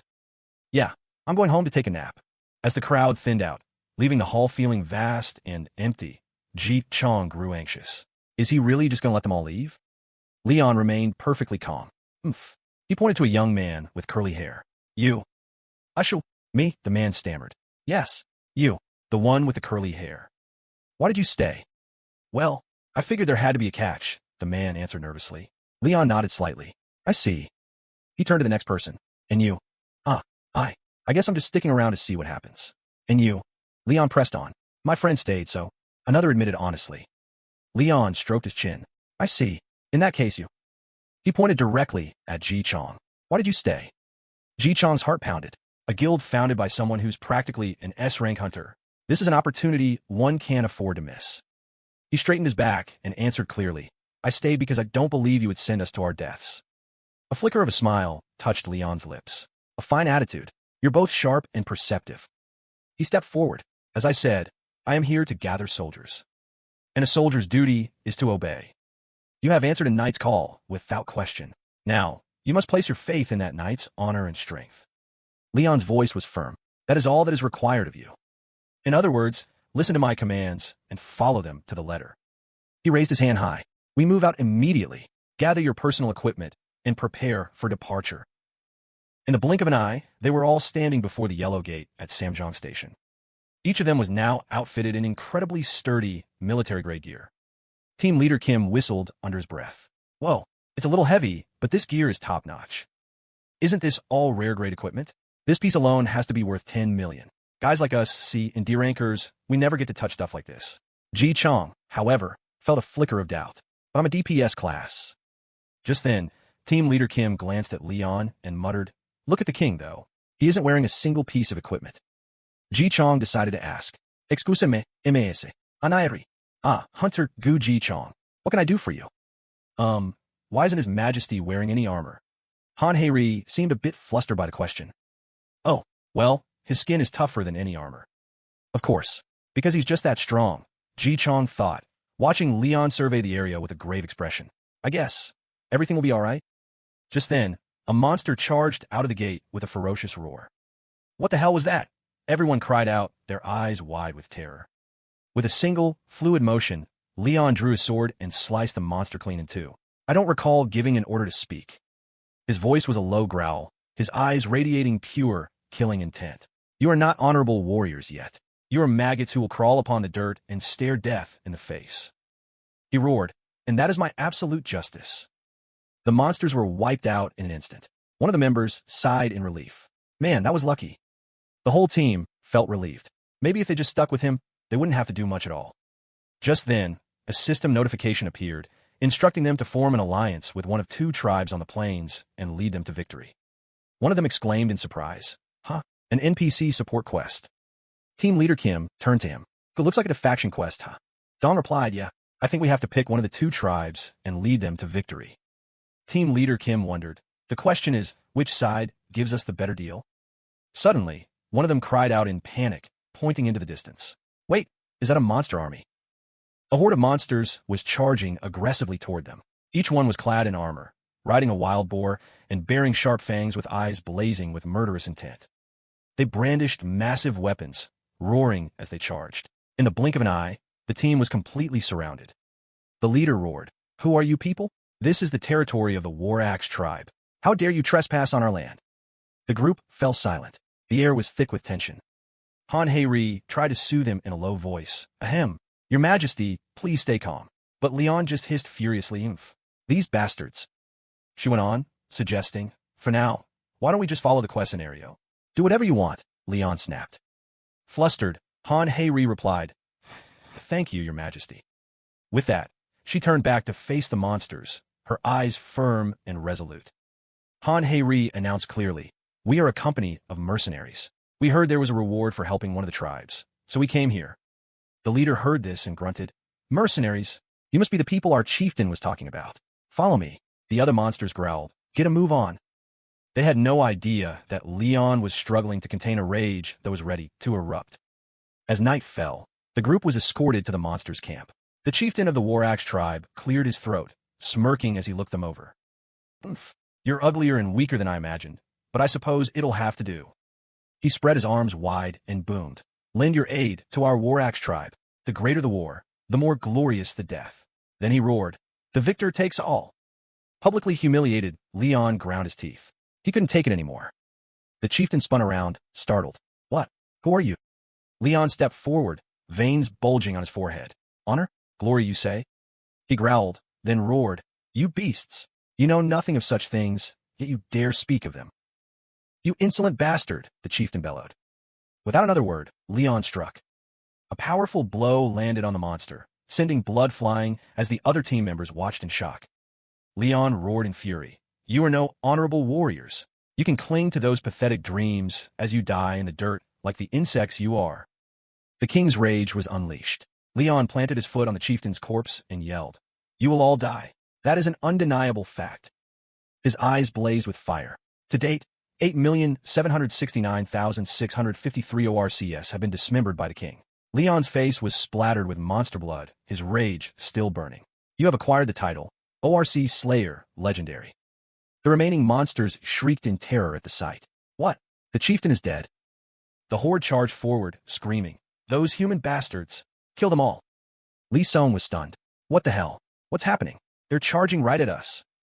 Leon roared in fury, "Damn these orcs! Soldiers, shields up!" Dong immediately obeyed, though he was panicking inside. "Damn it, we're just D-rank hunters. How in the world does he think we can beat a horde of orcs?" Despite their fear, the team raised their shields as one and roared, "That's far enough. We're not scared of you bastards." One of the monsters charged forward madly. Arg, I'll kill you. Dong flinched. This is it. As the monster swung its weapon down in a powerful arc, he knew there was no way he could block it. Clang. The shield held firm against the crushing blow. Dong's eyes widened in disbelief. I blocked it? But how? Instantly, a flood of system notifications appeared. Aura of the Courageous Heart. Effect. Adds armor against enemy types, fortifying the body. It boosts troop morale. Reinforces armor, making it lighter. Hardens skin, granting steel resistance. Strengthens the body against overwhelming assaults. Increases resistance to ranged attacks. Grants clearer and farther vision, amplifying defensive capabilities. Dong was floored. What the hell? All these buffs. The system continued to display information. ORC Slayer. Effect, plus 50% damage against ORCS. Nearby ORCS are afflicted with fear, confusion, and despair.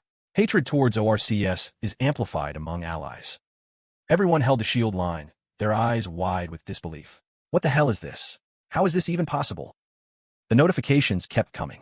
Living Demigod, War Knight's Protection, Guardian of the Holy Grail, Dragon Hunter, Demon Lord Slayer, Demon Hunter, Shadow Assassin, Indomitable Battle Knight, Agility. Legion members' levels are too low. No further support effects can be granted. Dong realized it was a whole series of party-wide enhancement buffs. At that moment, Leon bellowed, "Hold the shield wall, then take your swords and strike at their weak points." The team instantly obeyed. A monster shrieked in pain as a sword found its mark.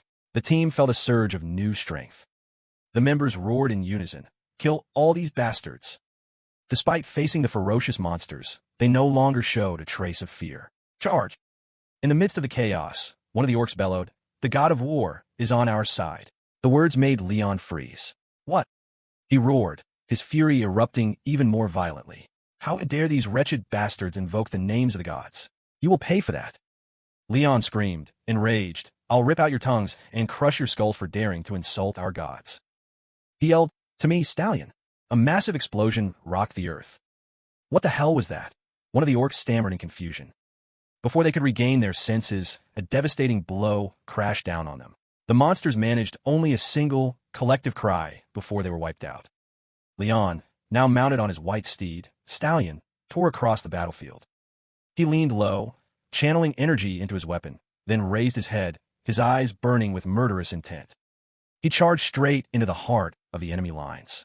The sheer force of his presence made everything around him tremble. He glared, hissing, "I will slaughter every last one of you monsters." A brutal battle erupted, and blood rained down. Soon, the entire horde of monsters lay dead on the ground. Leon raised his sword high and declared, "Let out a cheer, you victors. This is a victory of true honor." The team members burst into cheers. "We won. We actually won."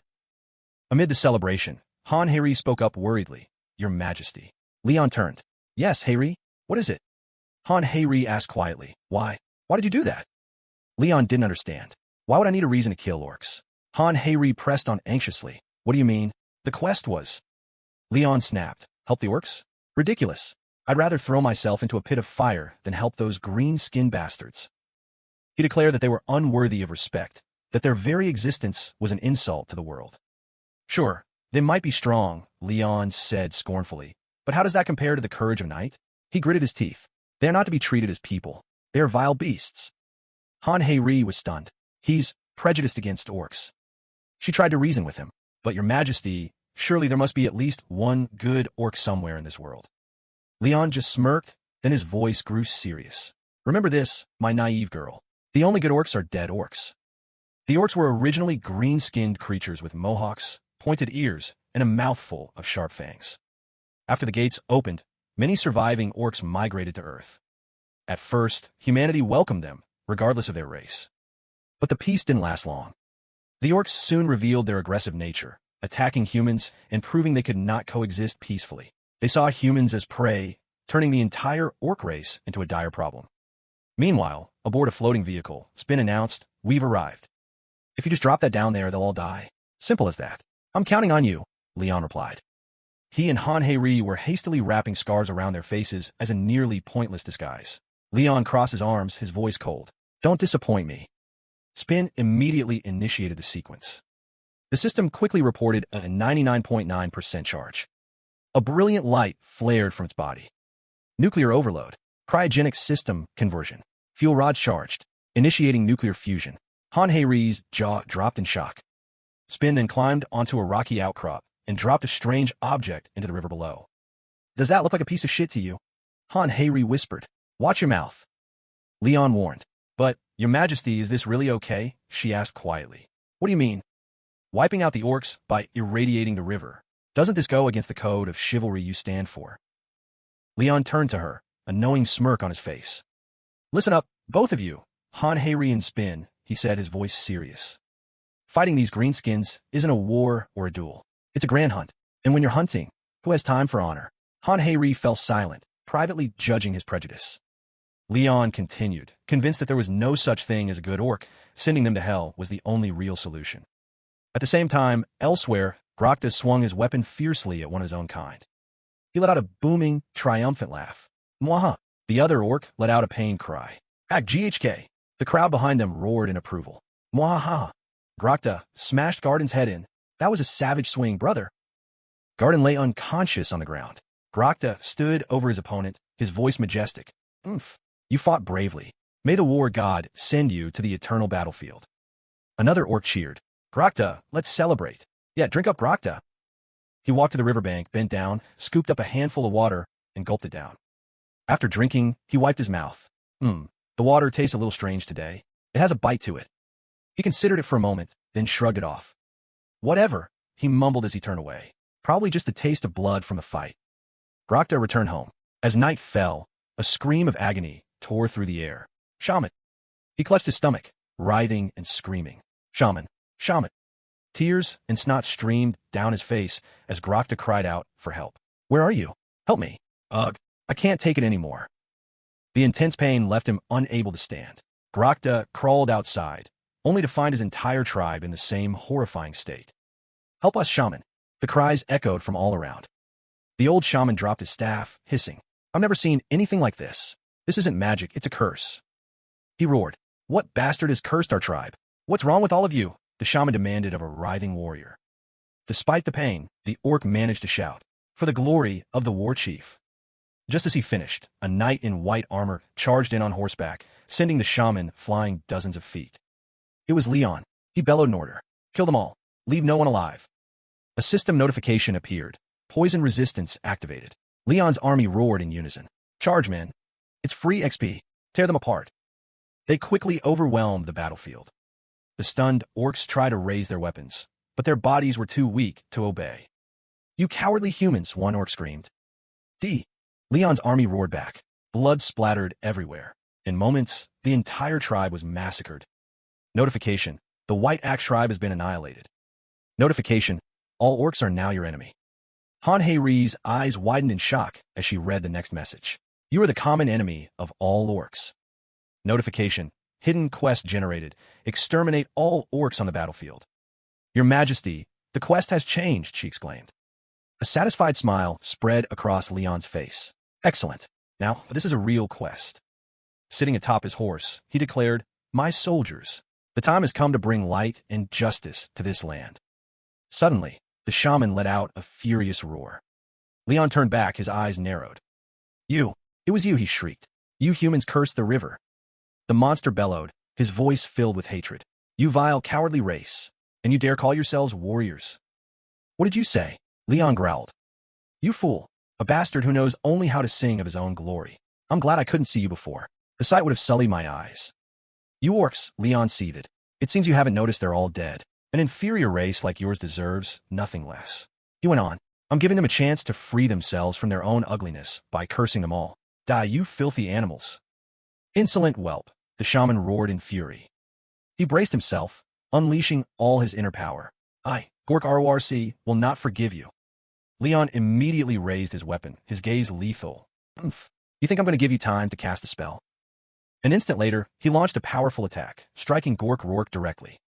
Guh, the shaman cried out in pain.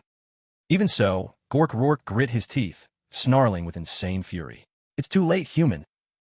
He charged viciously toward Leon, screaming an unintelligible cry. Behold Gork Rourke's rage.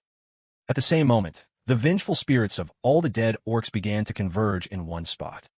Your Majesty, what is that? Han Hei asked, stunned. Leon sneered. Shamanic ritual? Just like the animals they are.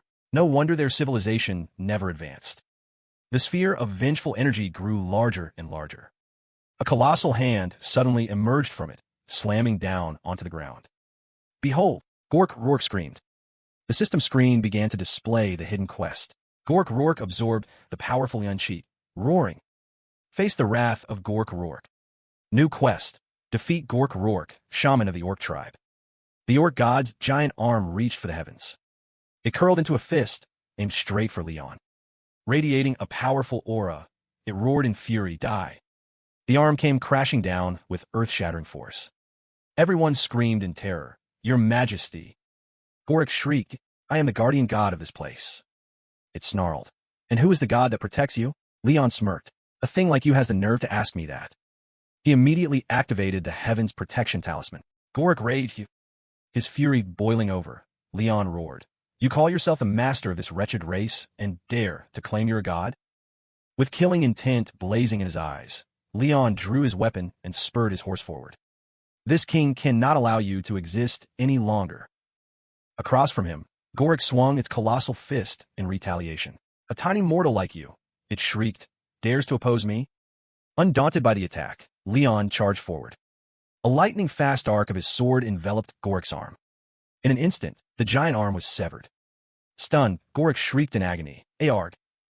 The arm fell to the ground with a thud. It couldn't believe it. Why? You only struck my avatar, not my true body. So why do I feel pain? It continued to scream, Aarg. The orcs below called out worriedly, Gork. The false god raged, right, that's it. It's because of him, because of his sword. It's the sword. It pointed straight at Leon. It's you. Gork suddenly realized its opponent was the orc butcher, the forsaken demon-hunting knight. A sense of unease rising, it hastily looked for an escape. Well, I'm out of here. The orc shaman was bewildered. What? Lord Gork? You'll pay for this, Gork declared as it retreated. We'll meet again. The shaman watched, stunned. Gork. Leon scoffed. So this was the so-called god of the orcs. Pathetic. The shaman turned, hissing with fury. You bastard. Despite his fear, he tried to sound intimidating. What kind of trick did you use? I'll avenge my brothers. Before he could finish, Leon's blade sliced through the air. The shaman collapsed instantly. A vile creature with some fight in it, Leon sneered. But a thing like you is better off dead. A system notification appeared. You have completed the hidden quest. All participants will receive the Orc Hunter's emblem. All participants will receive the title, Warrior of the Night. The details displayed. Orc Hunter, deal an additional 30% damage when fighting orcs. Warrior of the Night, gain a 20% defense bonus when fighting alongside Knight with a War Knight attribute. DC's eyes widened in amazement. Everyone got a physical armor bonus, something usually reserved for kings. A member cheered, this is awesome. It's a shame it only works on orcs, but still, 30%. And a physical defense boost, too. Leon ordered loudly, gather all the loot. Move. As victors, the spoils are ours for the taking. Everyone immediately sprang into action. All right, we gotta hurry. Get everything. Prioritize the big ones that look high level. Then get the shaman's gear, too. Leon let out a small huff, watching them. Han Hei approached. Your Majesty, what is it? She glanced toward the severed arm. It's just, what should we do with that? Leon mused. The arm of that fake god hasn't disappeared yet. The orc god's arm was still lying there. Suddenly, Spinner leaped on Han Hei's head. You have something to say? Leon asked. Spinner issued a notification. A new message has been received. Hephaestus appeared. Leonidas, I can sense a considerable amount of power from that arm. Absorb its power with the Holy Grail. We will then study it, so we can provide you with more support. Oh, really? Leon summoned the Holy Grail and slowly approached the arm. He tilted the Grail slightly, and an energy immediately radiated out, pulling the entire arm inside. Leon clicked his tongue. I can feel an energy similar to divine power. Looks like those monsters really did worship this guy. However, those who fail to recognize the true creator are not permitted to exist. It's a sin that must be eradicated. Just then, a voice echoed in Leon's mind. My knight. Is that you, goddess? He replied. How can I hear your voice, but not be performing the rites? Ariana's gentle voice rang out. It is fine. You are absorbing the divine power of a monster, so it's all right to skip the formalities. The reason I've come to you is because I need you to make a choice. With this power, I believe you can restore the strength of any holy artifact you wish. Leon was surprised. Really? Hephaestus interjected. Choose the sword, King Leonidas. Betos immediately admonished him. Silence, war. Ariana continued. Yes, but you may only choose one. I will await your answer, my dear knight. Leon was lost in thought. He currently possessed 4 holy artifacts: the Holy Spear, the Holy Sword, the Holy Grail, and the Lion's Heart. The Holy Sword is already quite powerful. It's not a priority right now. With that thought, he made his decision. I choose to restore the power of the Holy Grail. Very well, the goddess replied. An immense surge of energy immediately gathered. The Holy Grail shot high into the air, absorbing a vast amount of power before slowly descending. Its strength had been restored. Leon reached out and took the artifact, feeling the power seething within it. He smiled, satisfied. This was a pretty good haul. Suddenly, there was a loud shout. Your Majesty! What's with all the noise? Leon asked. Han Hei said worriedly. You should probably come take a look. Leon suddenly realized. Where's Spinner? Han Hei stammered, about that. A blood-curdling scream cut through the air. Get off me, you damn robot. She turned her head worriedly. On the ground, a few drops of fresh blood had fallen. A member was tied up by Spinner, screaming for help in a panic. What's wrong with you guys? Help me. He struggled, shouting, this damn robot. In response, Spinner's eyes flashed with a strange light as it let out a high-pitched screech. In a flash, Spin had the young man completely restrained. The crowd could only gather and watch, not a single one daring to make a move. Just as the tension peaked, Leon appeared, followed by a ghostly pale Han Harry. The young man snarled, This damn robot is attacking me. Silence, Leon commanded coldly, his gaze as sharp as a blade. Watch your tongue if you don't want to cut out. The man was still indignant. What kind of robot? Hey, what lowly creature dares address a knight in such a manner? Leon bellowed. Faced with such overwhelming presence, the young man froze. Leon lowered his voice. Sir Spiner, what exactly happened here? Spin immediately stated the crime. He stole the loot. The young man flinched. What are you talking about? He quickly tried to clear his name. No, that's not it. This stupid thing is... No, it's a misunderstanding. Misunderstanding or not, a search will tell. Leon said, then ordered Han Harry, search him. Yes, sir. Seeing Han Harry approach with a murderous look, the man panicked. Vic, wait a minute. You're really going to believe this robot? Wait, just wait. A moment later, Han Harry pulled out a suspicious-looking bundle. She immediately recognized it as the Orc chieftain's heart, the most valuable prize in this territory. Leon roared in fury. How dare you? Surely you know that embezzling loot of this value is a capital offense, don't you? The young man stammered, It's a misunderstanding. Then screamed, I didn't steal it. I absolutely did not. Without a word of warning, Leon drew his sword. A flash of light streaked through the air. The young man stared down in a daze. Then the pain hit, and he let out a blood-curdling scream. He saw his own severed hand lying in a pool of fresh blood. Back my hand. Leon's steely voice echoed through the area. I know your laws and ways of thinking are different from mine, but you are now in the camp of Leonis. Therefore, you will not adhere to your old laws or order, but to the military law of Leonis. He declared loudly, This is my law, and it is the law of my army. Anyone who cannot follow it, speak up now. Thieves will have their hands cut off. That is the martial law of the kingdom of Leonis. The other members stood frozen, horrified by the brutal spectacle. A hand for stealing, the punishment seemed far too severe. But they quickly reconsidered. A series of incredible buffs, a D-class user who could reach C-class, maybe even higher. Giving up now would be a huge loss. Besides, stealing was wrong in the first place. Dungeon gates were typically lawless, so maybe having some strict rules would be a good thing. Finally, one man bravely spoke up. About that, your Majesty. Yes. Leon replied. State your name first. The soldier removed his helmet. My name is Ji Chong. What is it you wish to say? Well, Ji Chong proposed the thief's hand. Would you allow me to take it? Leon narrowed his eyes. You intend to reattach it for him? Yes, Ji Chong answered without hesitation. But that would render the punishment meaningless. Your plea is an act of defiance against the judgment of Leonis. I know that, Ji Chong persisted, but... Your Majesty, we come from a different world than you. You have now made us aware of your law. So I hope you might grant us this one chance. Leon was silent for a moment, then nodded. You have a point. Thank you for your mercy, Your Majesty, Ji Chong said with a bow. A flicker of hope ignited in the eyes of the man whose hand had been severed. Leon summoned the Holy Grail, his voice still radiating authority. You should be grateful that one of your comrades knows how to reason. He raised the Holy Grail high, and a stream of energy instantly converged within it. From the cup, a magical stream of water flowed out. enveloping the young man's bloody wrist. The man's eyes widened in shock. What is this? The onlookers were just as stunned. What is that? His severed hand is regenerating. Ji Chong thought to himself that even an S-class healer could only reattach a severed hand, not miraculously regenerate it like this. This restorative power was far beyond that of an S-class healer. He looked at Leon, a question forming in his mind. Can a single person truly wield such power? Get out of my sight, Leon said coldly to the young man. I am forgiving you this once out of respect for your old laws, but you're no longer qualified to be here. Thank you, your majesty. Thank you for your mercy. Leon turned to the crowd, his voice rising. Those who wish to enlist in my army, remain. The rest of you may divide the loot and leave. The people looked at one another, their eyes glinting with determination. This was their chance, and they had to seize it at any cost. Seeing this, Leon smirked. Good. Then prepare for training immediately. I expect no one here will find the training so unbearable they'll have to quit. He gave the order. Take the loot. We're heading back. Yeah. The crowd cheered in excitement. As the members gathered the loot, Han Harry approached. Your Majesty. What is it? Leon turned to her. What will the upcoming training be? Leon gave a cryptic smile. Physical conditioning. The next day, in the training hall, a member called out to Li Song. Mr. Gu. Team leader Kim asked with concern. What happened to your face?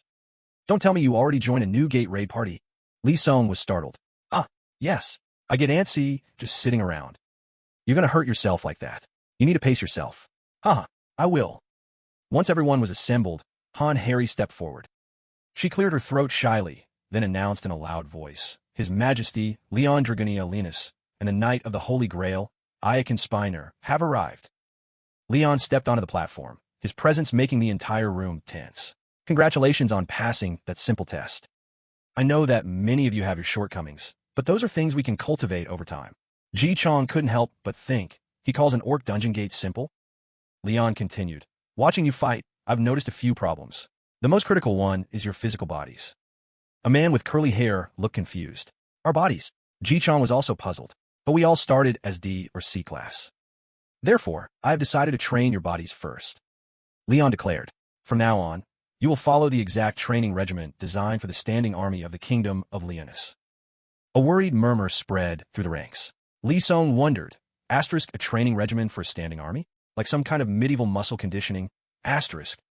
Leon explained. Physical conditioning, in short, is muscle training. And muscle training means overloading the body to expand its limits. The Knight of the Holy Grail who wrote this training regimen, Sir Gratis, once said, the more a man is beaten, the stronger and more resilient he becomes. Truly wise words. The members stared at each other blankly. What? Beaten? Leon shouted. So, how should soldiers tasked with protecting the kingdom train? Obviously, it must be completely different from how common farmers do it. Thus, to achieve maximum training efficiency, Sir Gratis devised this method. He broke into a sinister smile. Let the soldiers beat each other to a bloody pulp until they're covered in bruises, and then restore them back to normal. That way, not only will their muscles grow stronger, but their combat awareness will improve as they try to avoid getting hit. Everyone was utterly appalled. What did he say? Leon began pointing at each person, his voice low. Now, then, start fighting each other. Now, then, Leon began. He pointed a finger at the crowd. You will now fight each other. Don't stop until your muscles tear and your fists bleed. His voice deepened. Better yet, break each other's bones. No, shatter them. Dixon stepped forward. This is absurd. Your Majesty. No, that's not exactly wrong. What the hell? Dion couldn't believe his ears. My body can't handle that. Leon simply tilted his head, as if to ask, and why not? Then, he raised the Holy Grail. Be grateful you have the protection of the Holy Grail. Team leader Kim suddenly shouted, Hey, Li Song, let's go. Li Song looked confused. Look, your wound. It's healing. Startled, Li Song touched his face. The cut was gone. Whoa, how is this happening? Leon explained. Wherever the Holy Grail is present, all soldiers will be restored. And if you drink from it, even your bones will regenerate, let alone mere muscle.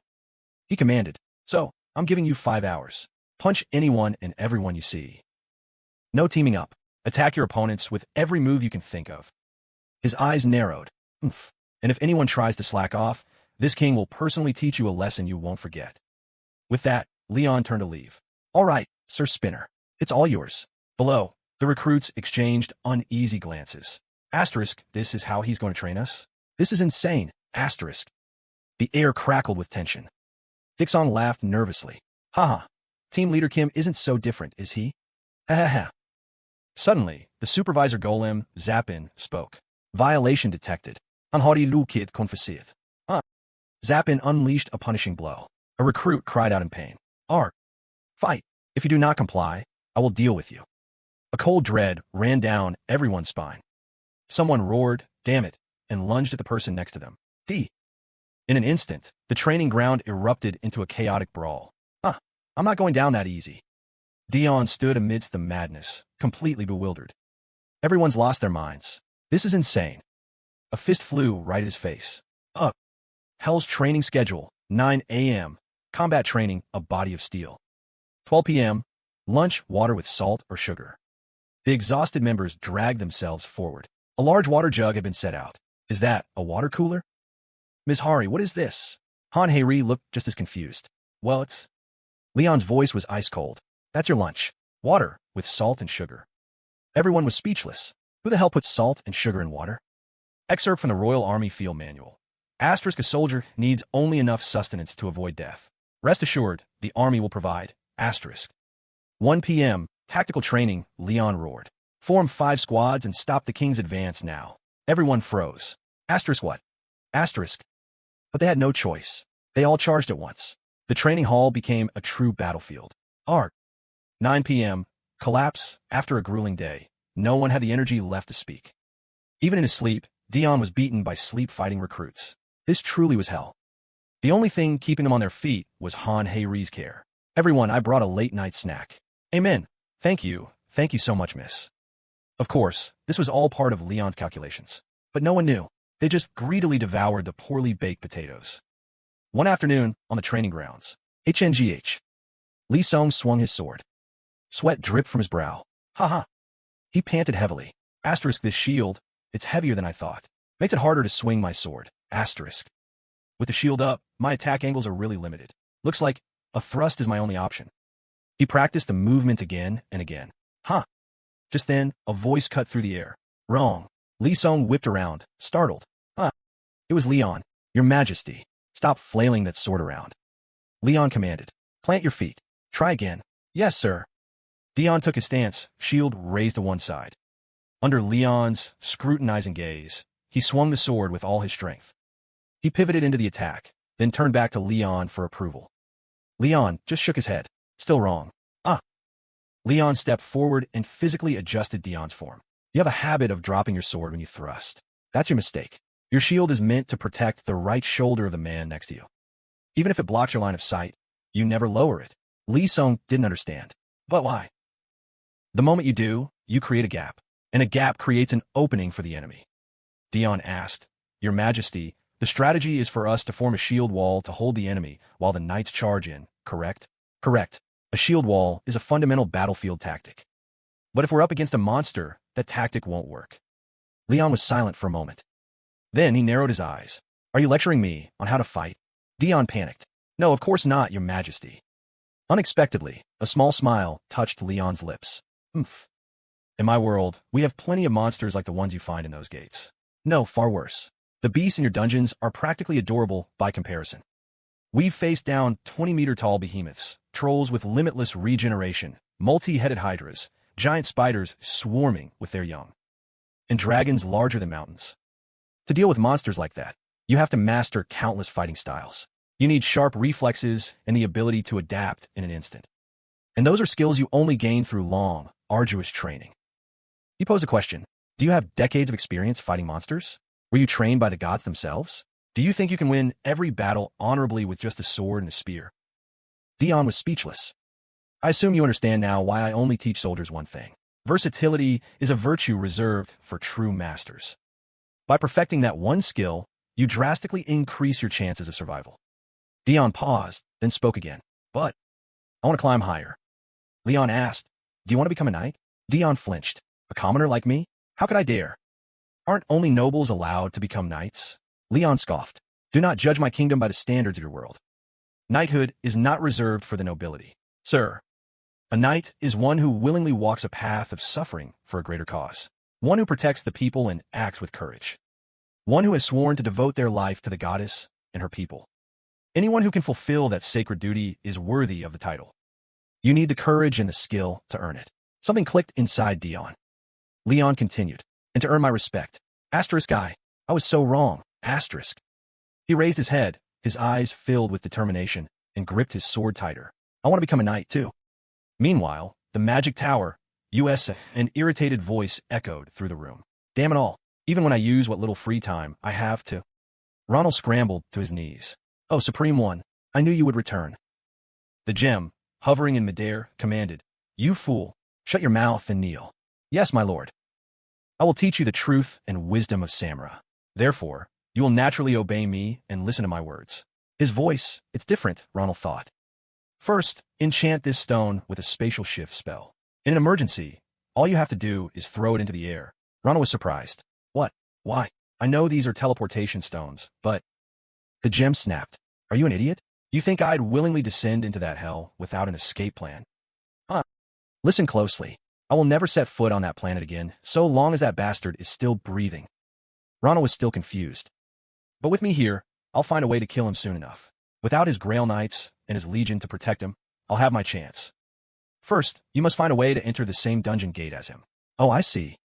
The gem let out a triumphant laugh. Ah-ha-ha. In his mind, an image of Leon, proud and regal on his white steed, appeared. He hissed, You're going to die, my dear king.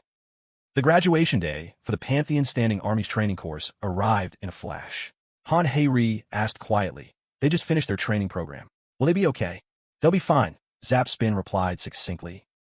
So that's why you and Mr. Z have to stay home, huh? The little robot let out an affirmative whir. The tired observer held up his camera and sighed. Ugh, this is going to be a real pain for me. Han Hori geek lid. Well, good luck with that. Inside, Leon began his speech. My soldiers, you have all performed admirably over the past 4 weeks of this training program. So I'll keep this short. It's time to reap the rewards. Go forth and conquer the dungeon. I don't care if you're still as weak as you were before. But it is in there that you will realize what it truly means to be a warrior worthy of King Leon. It is also there that you will find the conviction you've been searching for. He declared loudly, Pantheon Legion, advance.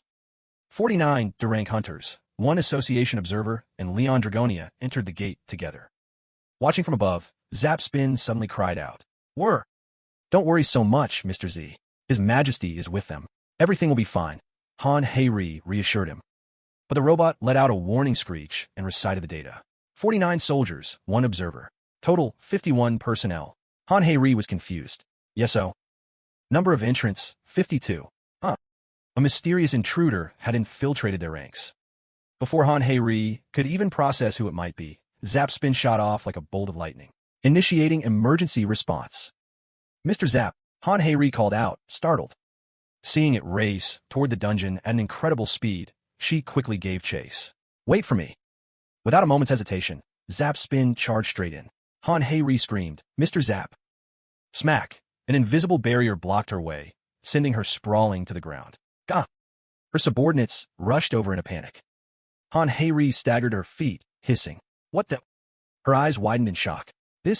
Why is this happening? At that moment, the people around them also began to panic. What's going on? The gate is shaking. The difficulty is changing. Before everyone's horrified eyes, the yellow gate slowly turned a brilliant crimson. It's red. Han Hei-Ri was stunned, a knot of anxiety tightening in her chest. Why would a yellow gate suddenly turn red? She muttered unconsciously, a variable gate. Inside the dungeon, a fierce battle was already underway. Vicious monsters shrieked as they charged the members. Kia! Ugh, I'm gonna die. Just as they were reaching their limit, another horde of monsters arrived. The soldiers were aghast. These are demons. Is this a demonic dungeon gate? Amid the chaos, Leon's gaze remained sharp and unwavering. He commanded, Shields up. Remember your positioning drills. The members immediately shouted, Brothers, shields up. Huh? For real? One of them questioned, but still obediently complied. In an instant, the entire squad had fallen into a Leon-style formation. Then, Leon roared, Charge! Forward! A young man looked a bit confused. Asterisk, the enemies are demons, but he's telling us to charge? Why not hold our ground and observe the situation first? Asterisk. Despite that, everyone surged forward valiantly without a hint of hesitation. The young man wondered, Aren't they afraid at all? Fully equipped with armor and weapons, and having endured grueling training, they were all too familiar with high-pressure situations like this. Suddenly, a system notification window appeared before the young soldier's eyes. He stammered, "What's this?" The screen displayed, "Aura of the Courageous Heart. Effect, bolsters armor against enemy forces. Hardens the body. Increases trup morale. Reinforces armor and reduces its weight. Increases agility. Adds magic resistance effect. Strengthens the body against overwhelming attacks. Bolsters energy to withstand ranged attacks. Enhances vision, increasing clarity and range. Amplifies endurance." The young man was baffled. Asterisk, what the hell? He's buffing his own soldiers. Asterisk. The demons roared. Graph. Leon's legion advanced calmly. Seeing this, the monsters also broke into a sprint. "Here they come. Shields," a member yelled. Huh. The ferocious beasts crashed into them, but the soldiers stood firm and blocked them as one. Their sturdy shields formed a wall of steel. A beast slammed its head against a shield, let out a pained irk, and collapsed. Even facing such vicious monsters, everyone remained incredibly calm, gradually overwhelming them. Those monsters are too much for even B-rank hunters, and yet they stopped them, the young man thought to himself. When the world happened during the last 4 weeks? Forward! Leon roared again. The members quickly took control of the situation.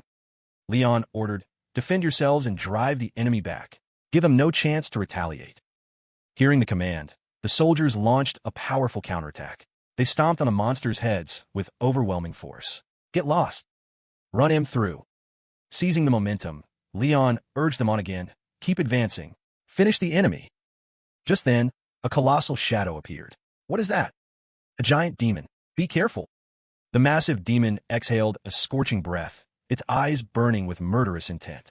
The young man hissed, "Holy shit, it's a giant demon."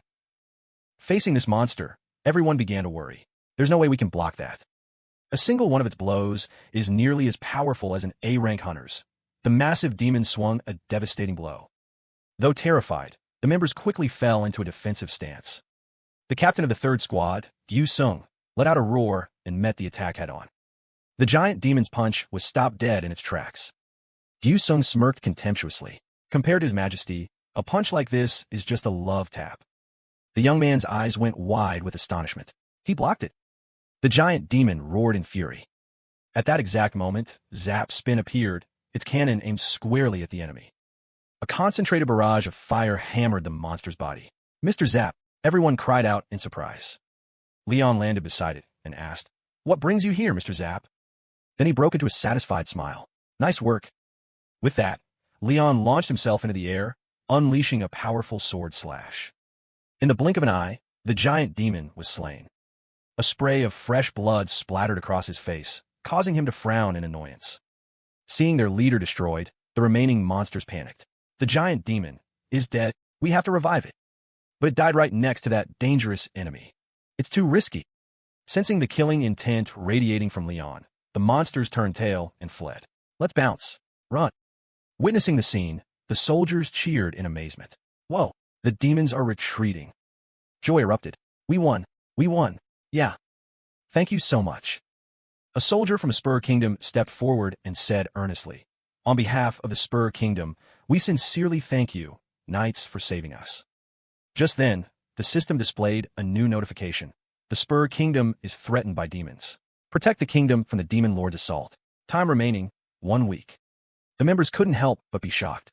"What the hell? A demon lord? You mean those giant demons? I thought this was just a yellow gate." At that moment, a soldier ran over, breathless. "Your Majesty, we have a huge problem." "What is it?" Leon asked calmly. "The exit gate has vanished." An immediate uproar swept through the ranks. "What? That means we can't get back." "Everyone calm down." Leon's voice was stern. "Do not falter." "Sir." Leon walked over to where the gate had been, looking thoughtful. Asterisk. Zap Spin reported, "Anomaly detected. Presence of a third party." "So that's likely the reason this situation has spun out of control," Leon thought. He asked, "Does anyone have a plausible explanation?" The same young man from before bravely raised his hand. "I have a theory." "Your Majesty, this might be a variable gate. Allow me to explain briefly. In these cases, the dungeon's difficulty level increases unpredictably, and the unusual part is that we can't escape until we've completely cleared the dungeon." It's too perfect to be a coincidence, Leon thought. Well then. In the end, he made his decision. The plan hasn't changed. We will proceed as if nothing has happened. Will that be all right, sir? The young man asked worriedly. Can you handle the demon lord? What are you afraid of? Leon said confidently. I am Leon, the man who has slain over 30,000 giant demons. Do you doubt my strength? Never, sir. Your Majesty. Teach them a lesson they'll never forget. Of course, Leon thought. Asterisk, this is my world, after all. A world overflowing with holy power. Asterisk. In truth, he was slightly uneasy. But as I am now, I can't guarantee a complete victory against the demon lord without suffering heavy casualties. However, a true knight must maintain his composure under all circumstances. Only then will the soldiers have morale and faith. In another, darker space, Yuan Baoyu cackled with delight. He walked right into that gate. He's done for. In the end, you're only human. So, what are the ritual for your descent? Ronald asked quietly. No, are you insane? Yuan Baoyu snapped impatiently. I don't need to get directly involved in this. He's about to face a truly hideous creature. The succubi have been serving it for 100 years now. He smirked. If the demon lord awakened, Leon's fate was already sealed. The kingdom of Spur, a nation that knew 1,000 years of peace, now is consumed by the flames of war. A horde of demons has shattered that long-cherished peace.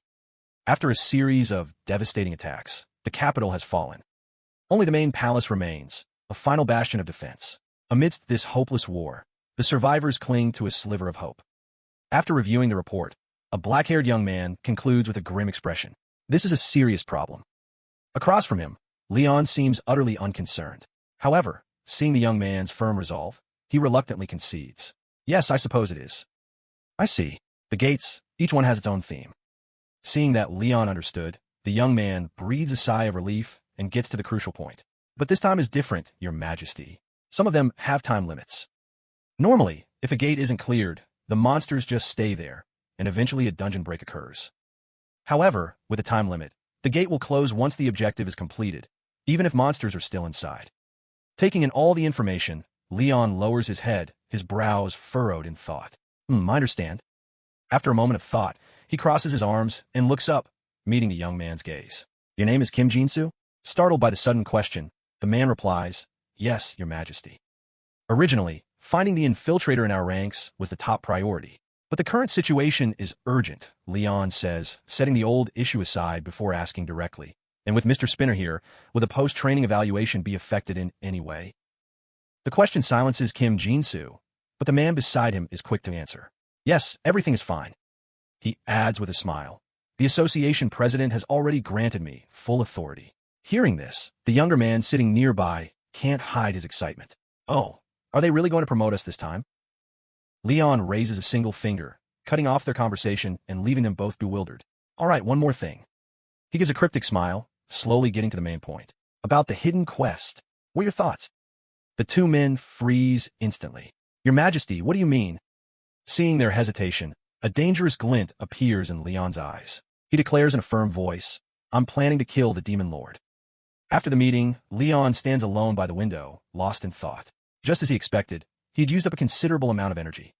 He crosses his legs, the holy grail in his hand, still radiating a brilliant light. Still, with this much left, I should still be able to contact the temple, right? As he finishes speaking, the holy grail stirs. A soft, golden energy envelopes the hand he has placed over his chest. A few seconds later, a gentle voice resonates. Leon, my knight.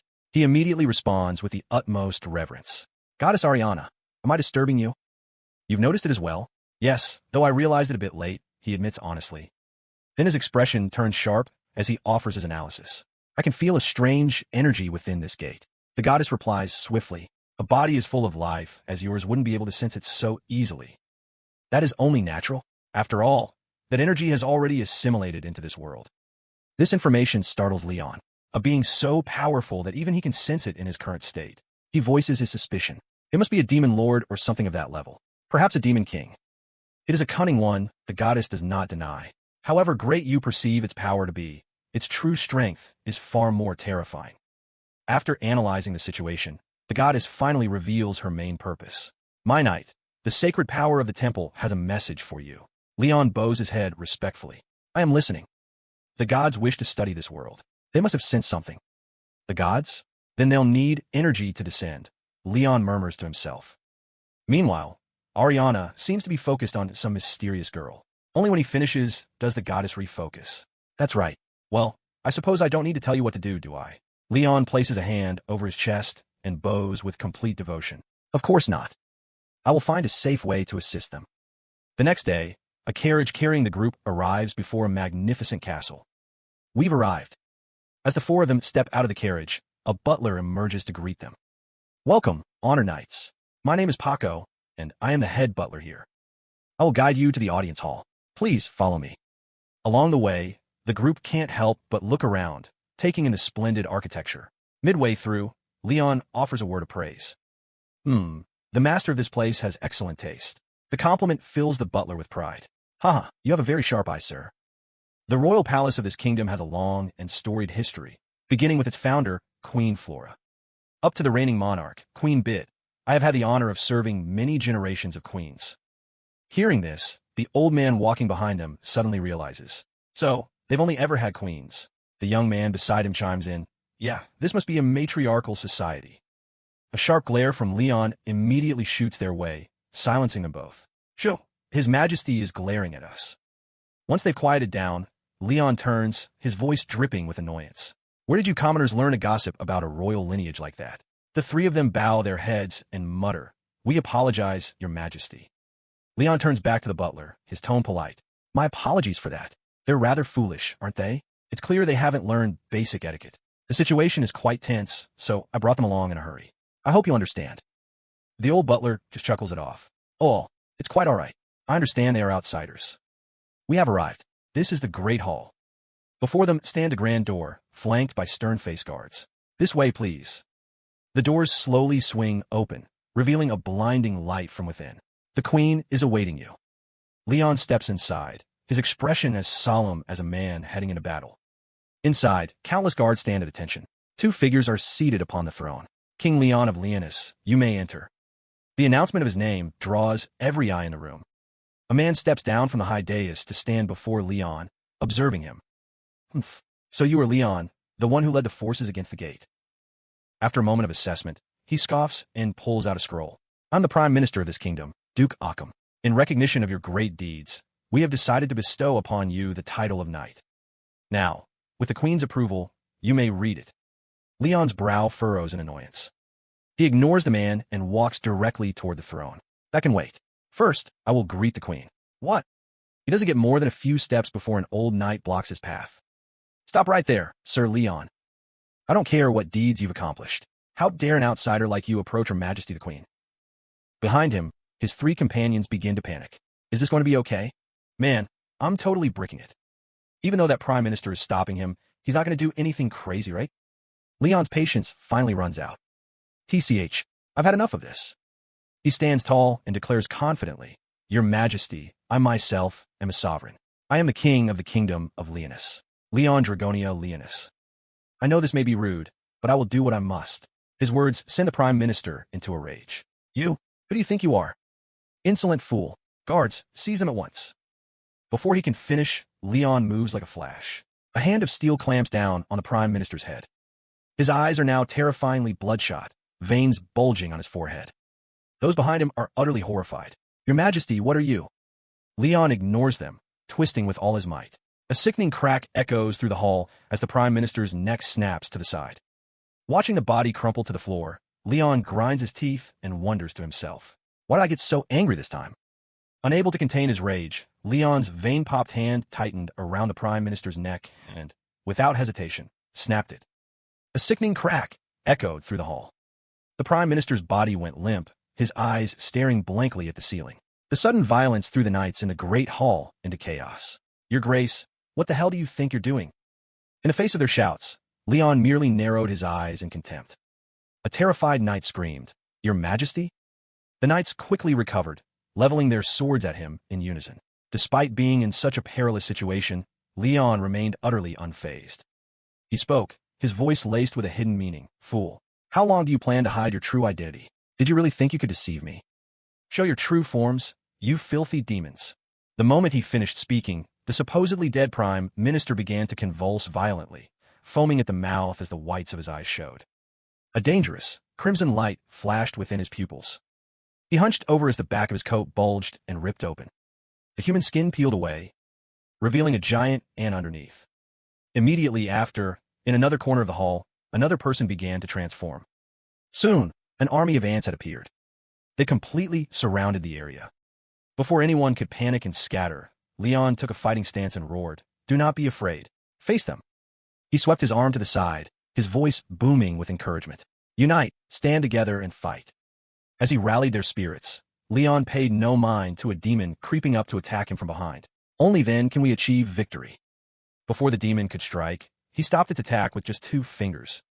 The demon itself seemed unable to believe its assault had been thwarted so easily. With his bare hands, Leon tore the demon in 2.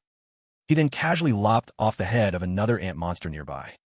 Witnessing monster after monster fall, the old knight couldn't help but be stunned. However, he quickly composed himself, his eyes filled with disgust. To think they were hiding right here in the palace, where the queen herself resides. Vile creatures.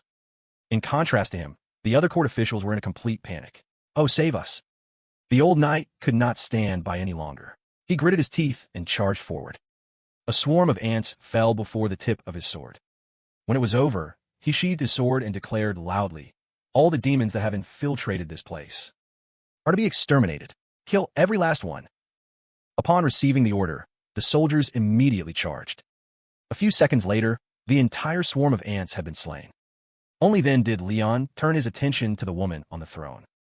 But just like before, he was stopped by the old knight before he could even touch the steps. "Stay where you are." Blocked once again, Leon scowled, shooting the man a look of annoyance. "I understand your position and your loyalty. What I don't understand is why you aren't focused on protecting your superior in a crisis like this." The old knight was not one to back down. He retorted, "Who are you to judge my loyalty and my actions? Only Her Majesty the Queen may do that." Hearing this, the 3 figures standing behind Leon seemed to have an epiphany. But Leon paid it no mind. He simply snapped his fingers. The knight's sword was instantly ripped from his hand, flying up and embedding itself in the ceiling. Having disarmed his opponent, Leon pointed out irritably, "While it may be your queen's place to judge you, I am a king myself. Know your place." Despite his trembling hand, the knight stubbornly bit back. The queen is distraught and cannot accurately assess the current situation. And since the one with authority, the prime minister, is dead, I am next in line to take responsibility in Her Majesty's absence. Leon grew thoughtful, listening to every word. He observed for a moment, then dropped a bombshell. This capital city is overflowing with corrupted energy. Leon pressed on, his voice urgent. "Beneath this very palace, countless demons are laughing. You must deal with this, and quickly."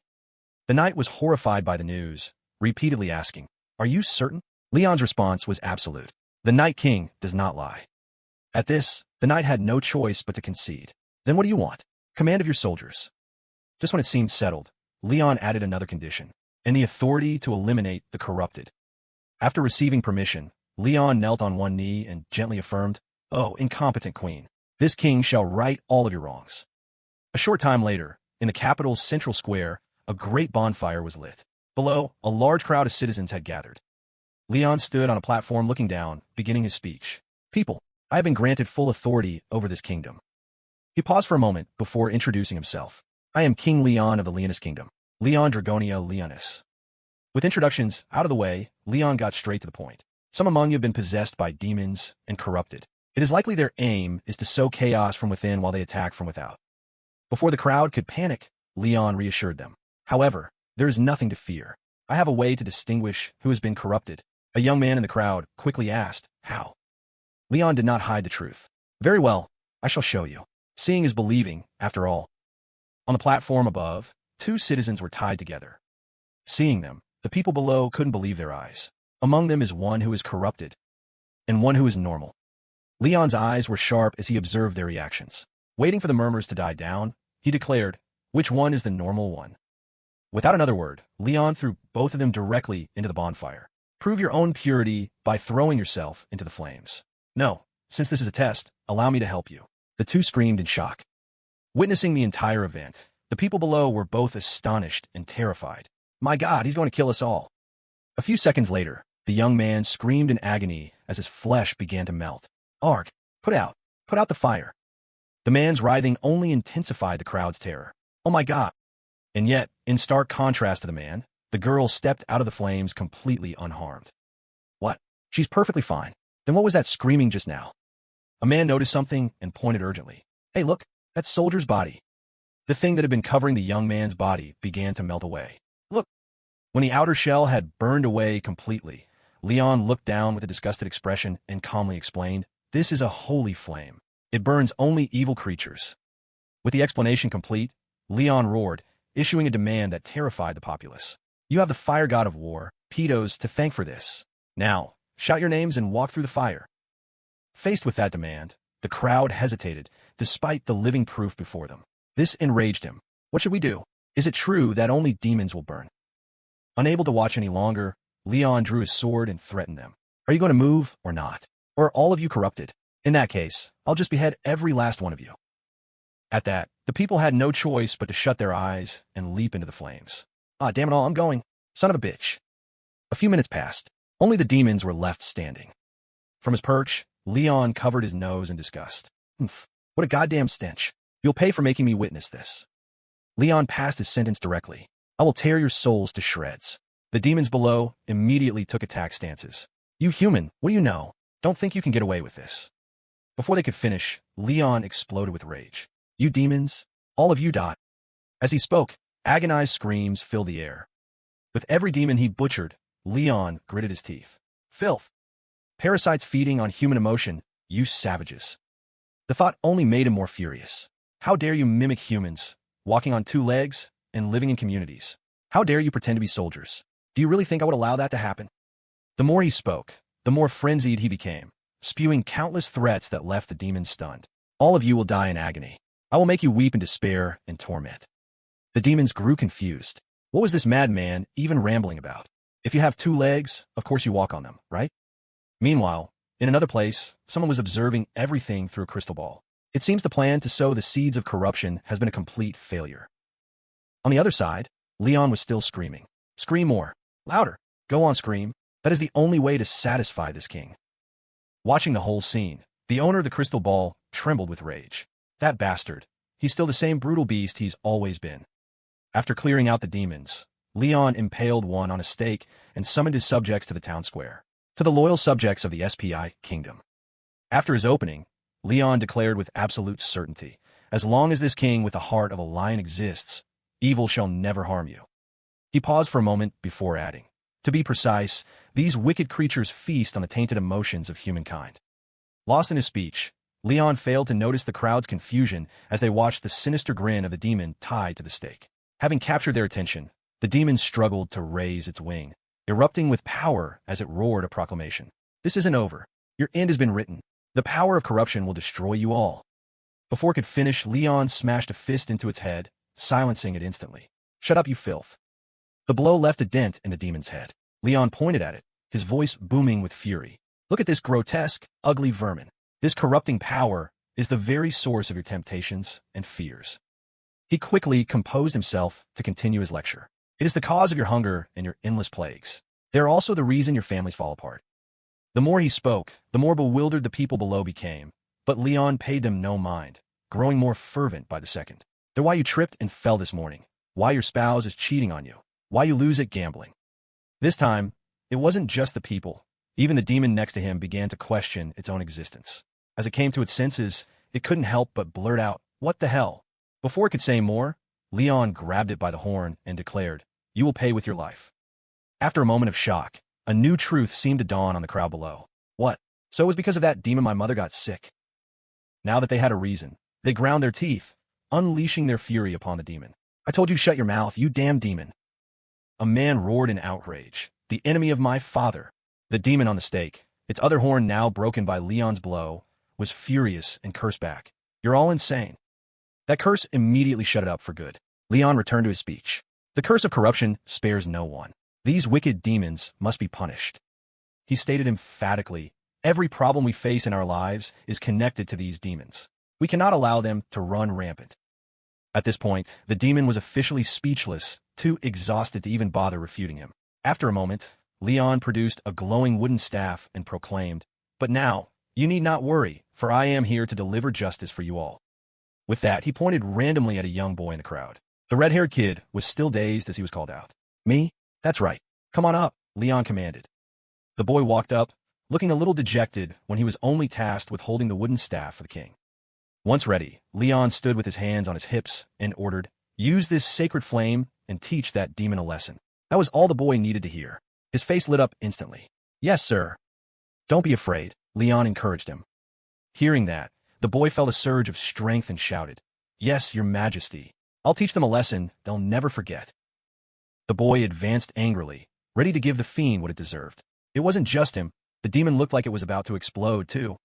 It put on a terrifying face, trying a psychological attack. "You really think you can do anything to me, boy? I will drag you to hell myself." The words had barely left its mouth when a crushing blow from Leon sent several of its teeth flying. "Who gave you permission to speak?" The boy now stood before the demon, one side of its face swollen. "You damn demon." Given the chance to vent his anger, the boy gritted his teeth and swung the staff with all his might. "Pay for what you did to my family." A flame erupted on the demon's head, making it cry and curse at the same time. "You're going to hell for this." But as usual, before it could finish, Leon furiously cut it off. "A vile demon like you has no right to speak here." Meanwhile, in the Daimlaw frostbite prison, the corrupted demon Bantis, bound in chains, was lost in thought. 34 years as a demon.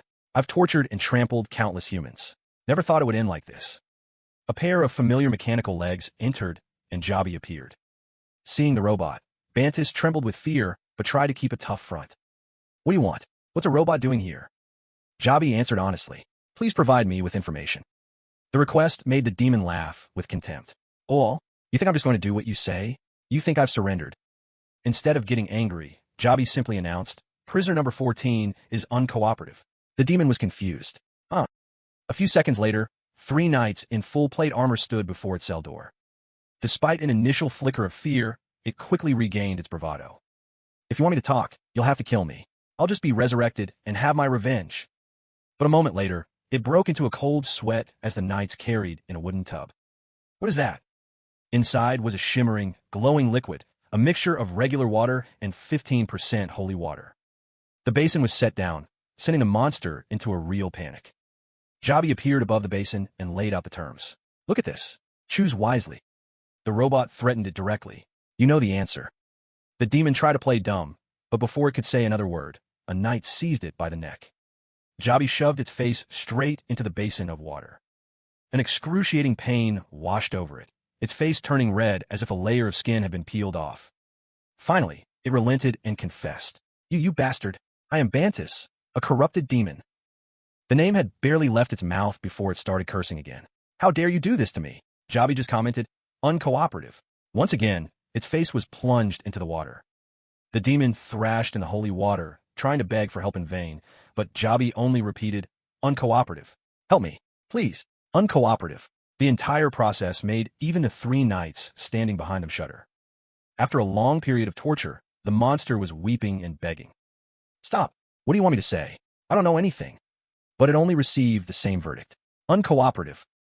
Only when the demon's face was drooping and steaming did Jabi seem satisfied. Prisoner number 14, 30,564 characters of information. Signs of 103 concealed characters detected. The average for prisoners 1 through 13 is 39,667 characters. The numbers left the demon stunned. "Huh, what are you talking about? It was possible to conceal information?" It screamed, "This is insane. How the hell was I supposed to know how many characters the others gave you?" Jabi continued, "Due to a desire for self-preservation, the prisoner has not disclosed the full content, preparing serious inquiries." The demon now felt as if it were on the verge of enlightenment. It asked in a friendly tone, "So what would you like to ask?" A short while later, Jabi returned to report to Leon. "It is done. The complete information consists of 32 parts, with an 89% consistency." After a moment of analysis, Jabi concluded, "A point of coherence has been found." Having gotten what he wanted, Leon smiled. Well done, Sir Spinner." With the necessary information in hand, he gently swirled his wine glass and moved on to another topic. "Sir Spinner, you've finished extracting information from all the demons, correct?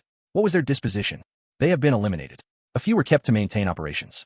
"A resounding success." Leon swirled his wine, a satisfied smile on his face. "Good." Looking at the blazing demon pyres outside, his satisfaction grew. The symphony of justice has been performed on this planet. His joy was short-lived. His expression suddenly darkened. His eyes shot wide open. Leon gritted his teeth and hurled the wine glass to the floor, where it shattered. Jabi observed and commented, "Your Majesty, heart rate is increasing. Signs of chest pain and dyspnea detected." After grinding his teeth for a moment, Leon shot to his feet. "Sir Spinner." Thinking of something, he stared outside with a look of pure hatred. To think that Valspecies lives and breathes the same air as I do. I cannot bear it. What should I do then? Jabi suggested. Eliminate the source as soon as possible. What a wonderful idea. Eliminate. Remove this source. The suggestion was like a spark to tinder. Leon shot out the door in a frenzy. As a demigod, King Leon did not feel fatigue. And neither did the Holy Grail Knight robot. As soon as he landed, Leon braced himself, preparing to take off. I'm going to pay the town a little visit tonight. The night of reckoning has begun. A desolate landscape, surrounded by monsters, CO Man trembles, clutching a purple orb as his eyes dart around nervously. A voice echoes from somewhere. So it's a human? CO Man stamas. Igriegagis. He quickly looks down at the orb. My lord, are you all right? The voice emits from the orb. CO Man, don't stare at those harlots for too long. You'll become just as corrupted.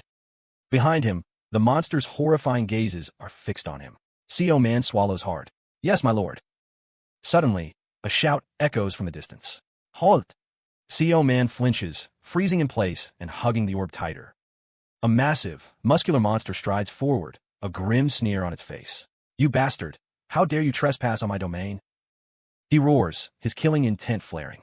Are you tired of living? CO Man shivers. What is this immense dark energy? The orb's voice speaks. You haven't noticed the crown on his head. CO Man strains his eyes, listening intently. The demon lord of pleasure and depravity, Androgen. Hearing this, Androgen smirks. Oh, so there's another one. Another ancient-looking monster, holding a skull, speaks in a shrill voice. We've got a lightning pixie here. Asterisk the orb muses. It turns to the large monster. Androgen, I have a tempting offer you can't refuse. Androgen pauses, a look of confusion on his face. Huh, an offer? He bursts into contemptuous laughter. Know your place, you little rat. Androgen roars. Do you think a nobody like you can compare to the other lords and demon generals? You think you're my equal? The orb is silent for a moment. Then it speaks calmly. Androgen, you're too arrogant to possess it. Androgen frowns. What? You weren't the only one who was supposed to die during the Great Enlightenment 180 years ago. The King of Pleasure fell, too. Androgen grinds his teeth, his fists clenched. Shut up. I know all about the terrible things that happened back then. Flashback, 180 years ago, a war-torn landscape. Buildings burned to the ground. 5 dark powers joined forces to rule the world. But the result was a catastrophe. Mountains of white bones. Smoke and fire filled the air. Only 3 king-level demons remained. The lesser monsters scattered and fled. Look, run for your lives. Hurry. Suddenly, they all stopped. Before them, a figure hovered in the air. Leon. His clothes were in tatters. Terrifying bolts of lightning flickered across his body. The monsters were frozen in absolute terror. Leon's eyes blazed with golden sparks, filled with righteous fury. A vast area exploded. The land itself seemed to die.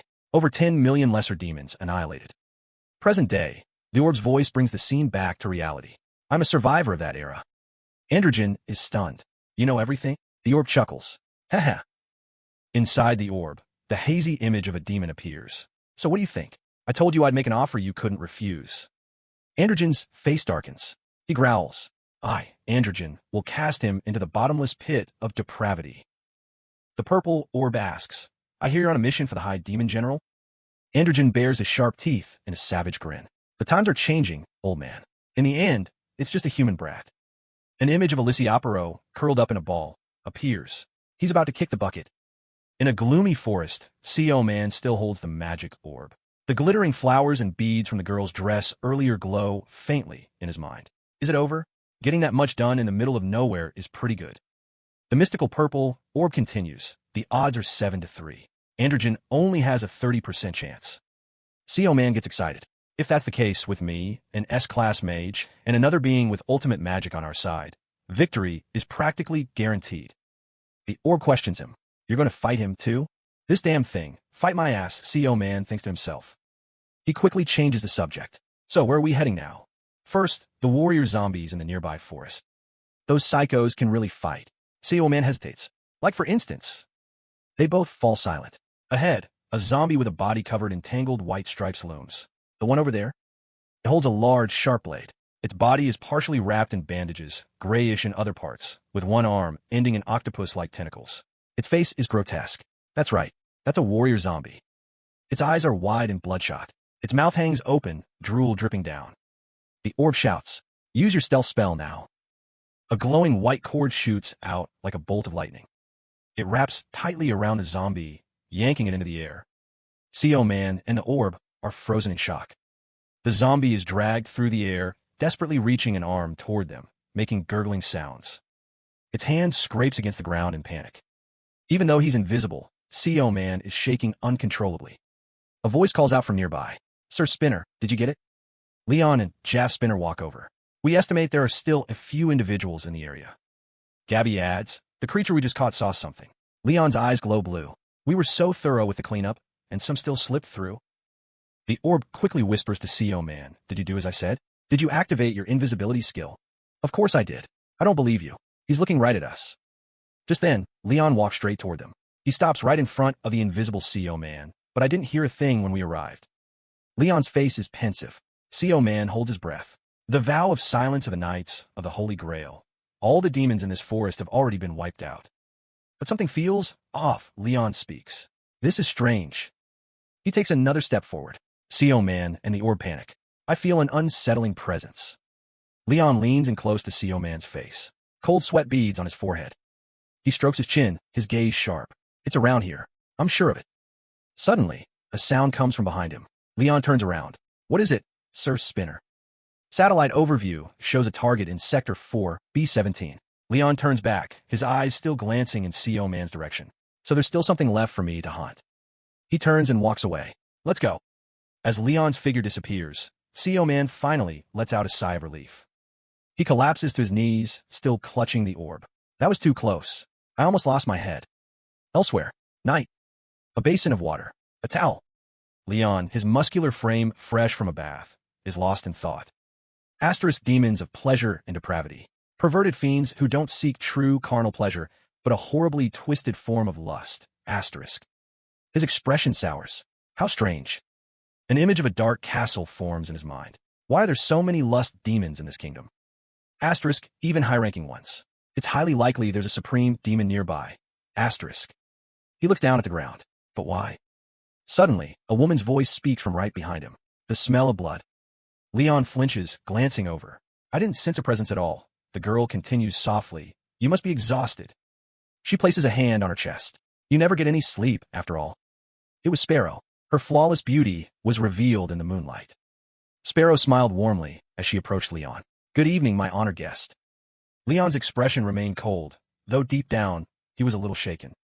He kept his eyes shut, saying nothing. A devastating beauty. He snatched his coat from the chair, his mind a whirlwind of contradictions. A beauty like this. It was the cause of conflict, a sign of corrupting power that only ever brought suffering. Slipping on the coat, he faced the woman who could lure a man into an abyss without him ever realizing it. Sparrow began. "Allow me to introduce myself. I am Bit Alia Sparrow, queen of this humble kingdom."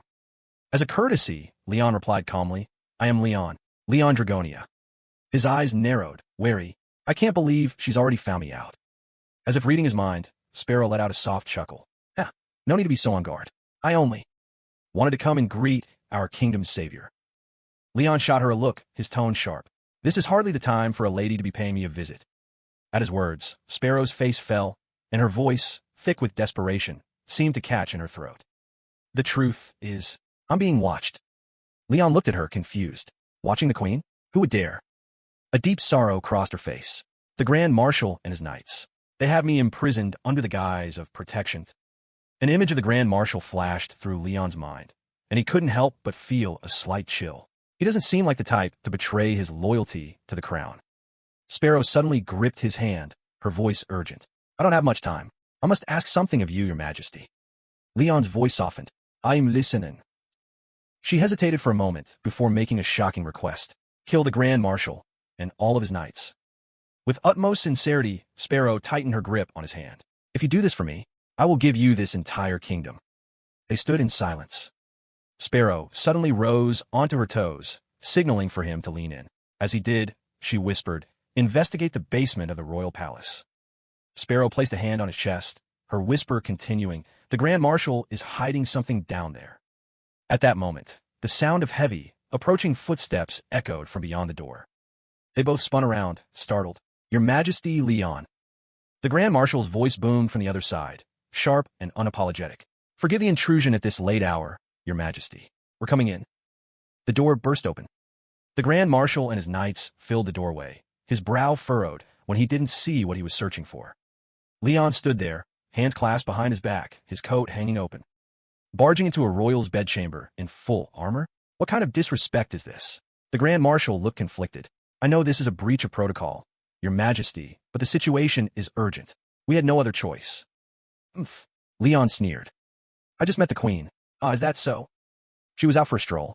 I happened to cross paths with her, Leon continued, his gaze locked on the Marshal. And it's made me wonder about you, about what kind of man you truly are.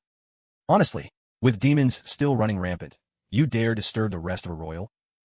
The demons don't attack at night, the Grand Marshal answered. Leon's eyes narrowed. He's lying.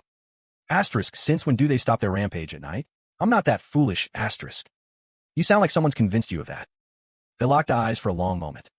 Finally, the Grand Marshal turned to leave. Please forgive our transgression. We will take our leave now.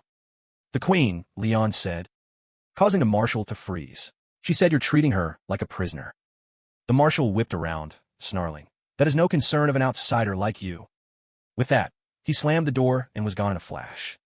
Leon crossed his arms, muttering suspicious, very suspicious. That Marshal is definitely hiding something. He stroked his chin thoughtfully. If I want to know more, I should check out that basement, just like she said. Suddenly, a soft tapping came from the window. Spinner had flown up, bumping gently against the glass. Leon turned. Spinner. There's something I need you to look into. Meanwhile, outside, a large army of demons was swarming towards the palace. They shrieked with bloodlust. Crush them all. Rip off their heads and play with their corpses. Corrupt them all. A demon holding a lute pointed forward, turning to its comrades. Listen up, Androin said himself. The first one over the wall gets 100 slaves. At this, the demon's frenzy grew. Corrupt them. Corrupt them all. The demon leader was cut off mid-sentence by a blinding flash of light. A colossal sword shot past it at terrifying speed, slamming into the ground just behind it. A tremor shook the entire area, kicking up a cloud of dust and smoke. What the hell was that? The demon horde stared, stunned. The impossibly huge sword had carved a massive trench in the earth, the ground around it glowing red-hot like magma. Demon corpses lay strewn across the ground. But instead of dissipating, their souls were yanked back toward the palace by an unseen force. They were being drawn to an ornate, golden object held by an imposing figure cloaked in darkness. As the figure's face came into view, a calm voice spoke. Death before dishonor. Leon stared down at the fear-stricken demons. You wouldn't understand. You're no better than beasts, driven by base desires like insects. How could you possibly comprehend my words? He strode forward, blue mana coiling around his hands. Listen closely, you foul vermin. His eyes blazed with blue light as he drew the massive sword from the crater. I, King Leon, in the name of the Sanctuary of Light. He tightened his grip on the hilt, his aura overwhelming everything in its path. Will pass judgment upon you wicked fiends. The demons were frozen in place, sweat streaming down their faces. Leon's wrath was like a caged tiger unleashed, his killing intent radiating in palpable waves. You wretched demons. Your greatest nightmare stands before you. Elsewhere in the palace, two guards at a door spoke up as Grand Marshal Ricardo approached. Marshal Ricardo, I thought you were leading the battle. What brings you here, sir? Some outsider is taking care of it. Ricardo answered curtly, walking past them. The seal is the issue. It's holding, isn't it? From high above, Spinner silently watched their every move. Yes, sir, but we still haven't found it. The Grand Marshal kept walking. There isn't much time. We must be patient just a while longer. His figure receded down the corridor, his low voice echoing faintly. 100 years of thankless labor. It's all about to come to an end. The Marshal pulled back a heavy tapestry.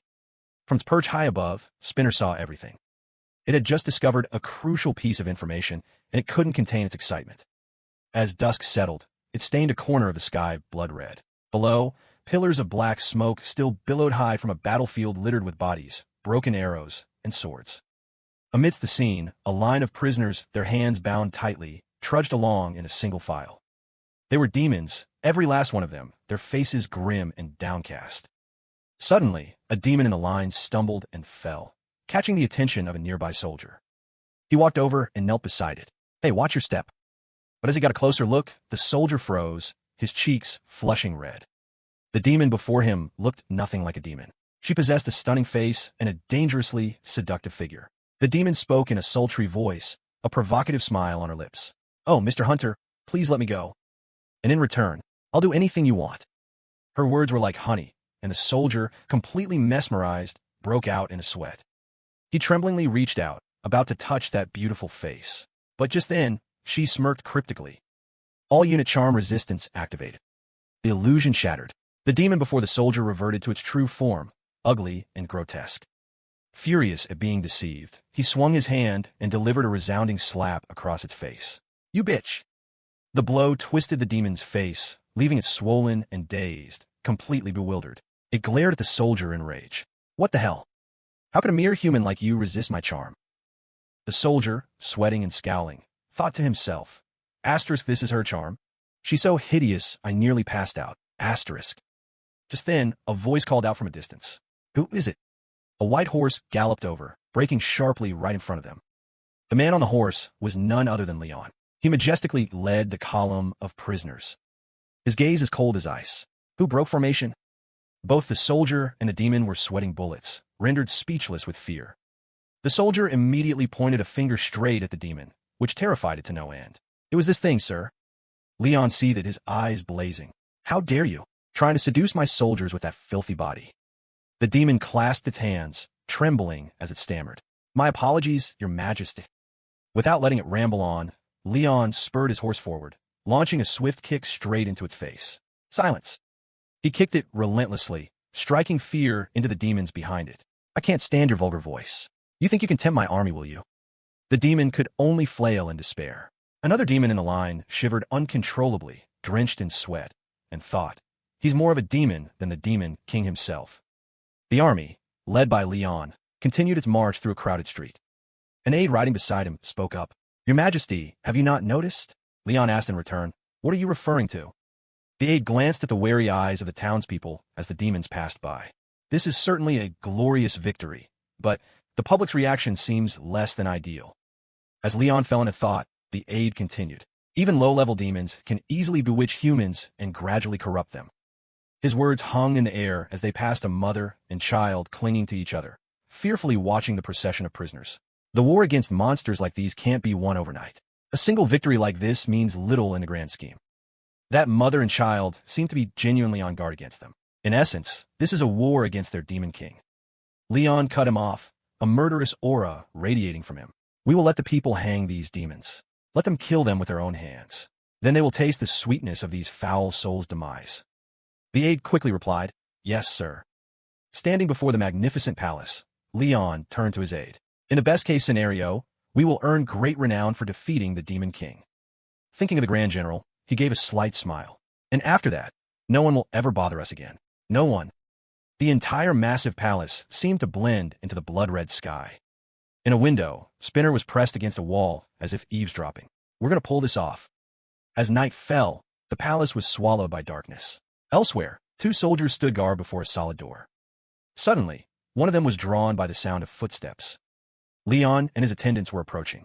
The soldier raised his spear to block them. "Hold it! Halt! This area is off limits." Without a word, Leon kicked the door clean off its hinges.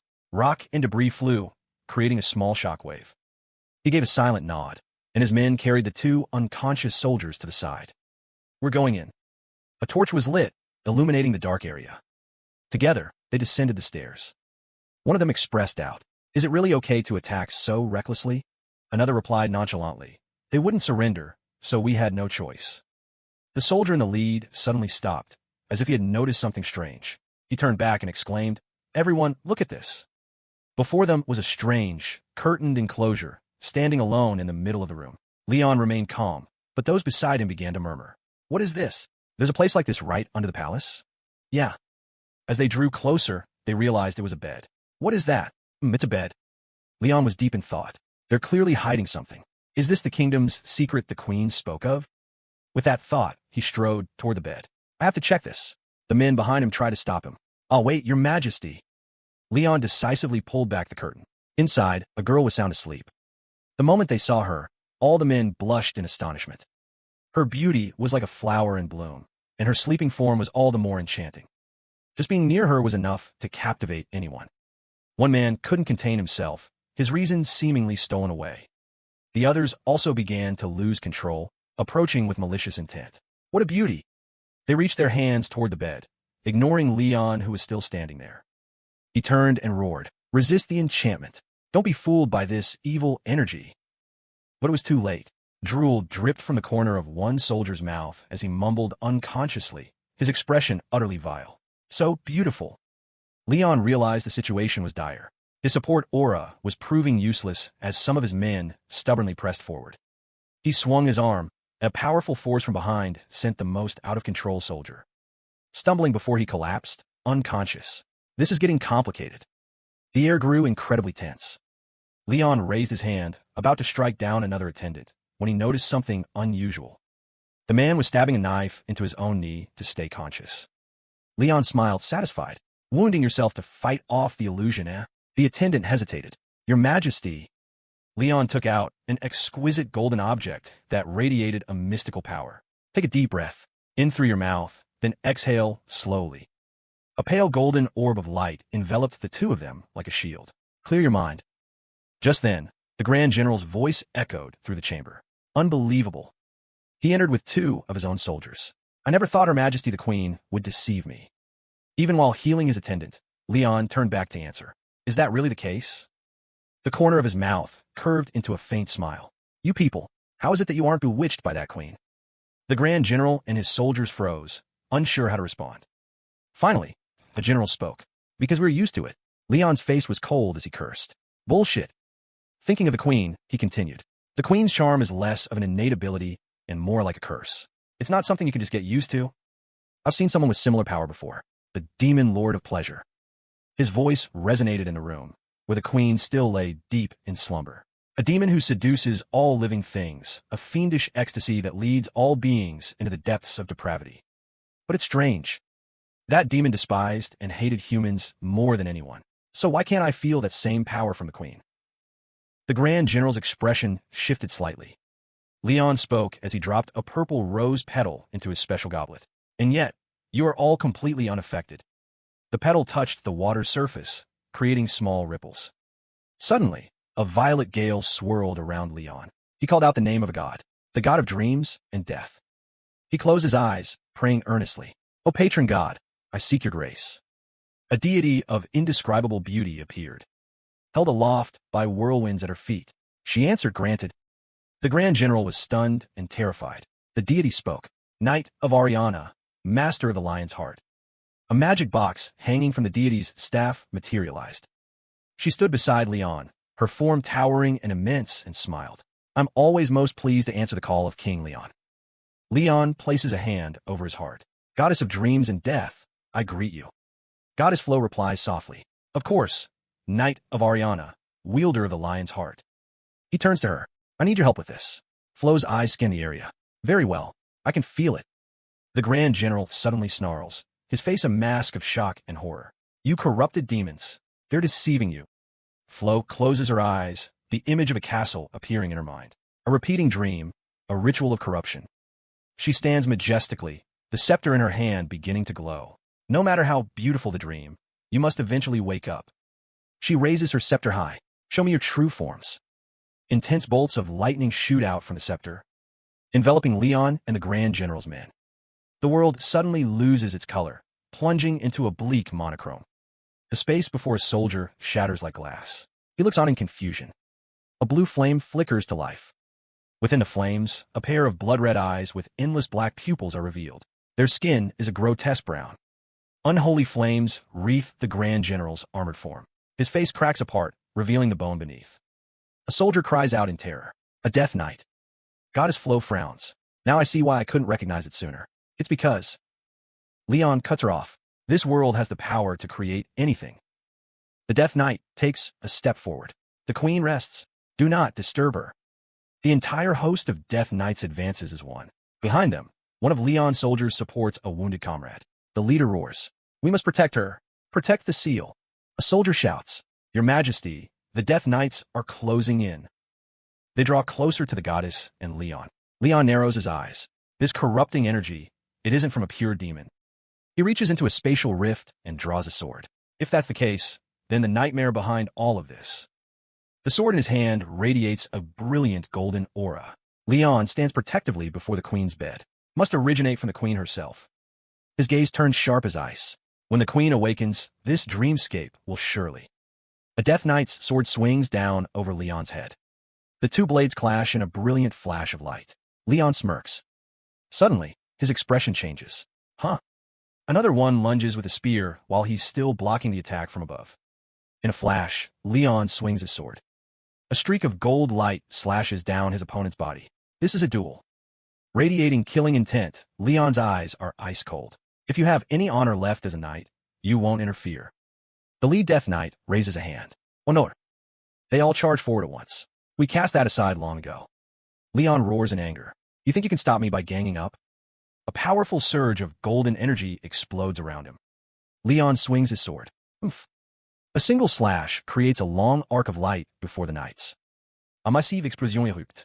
Earth and stone fly everywhere. Through the dust and smoke, Leon has one of them by the head. His eyes glow, radiating immense pressure. With one down, the other two immediately attack from both sides. They're strong, Leon thinks. He swings his sword in a flurry of strikes. More accurately, his abilities have weakened since he became one of the undead. Leon puts his full power into it, plunging his sword downward. However, the tip of his sword slams into the ground. Light spreads from the point of impact. With that twisted pride you call honor, you can't protect anyone. Golden light radiates from the sword in all directions, unstoppable. The brilliant light illuminates the lead knight's face. My queen, your majesty. Leon's stance hasn't changed, but the ground beneath his feet is completely shattered. The Grand General, the Death Knight, stands frozen. As the light fades, revealing a desolate scene, he collapses to his knees. Incredible. The gleaming tip of a sword is pointed directly at his face.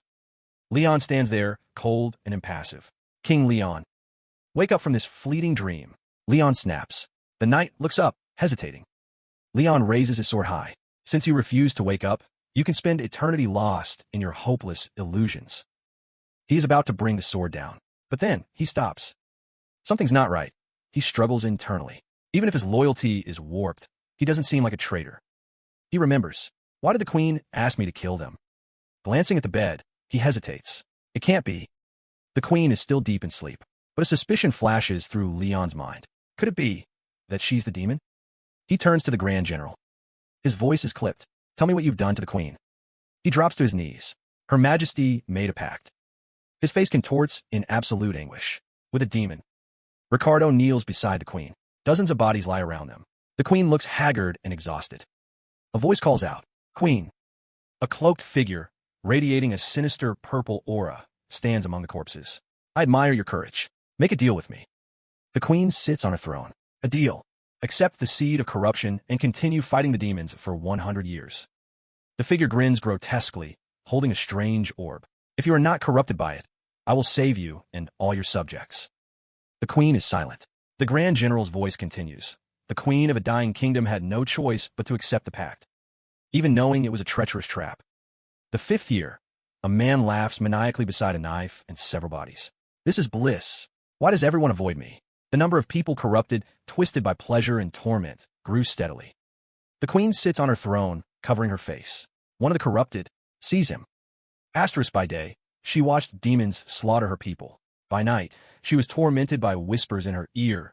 Asterisk her face becomes vacant. What have I done? Ricardo continues narrating.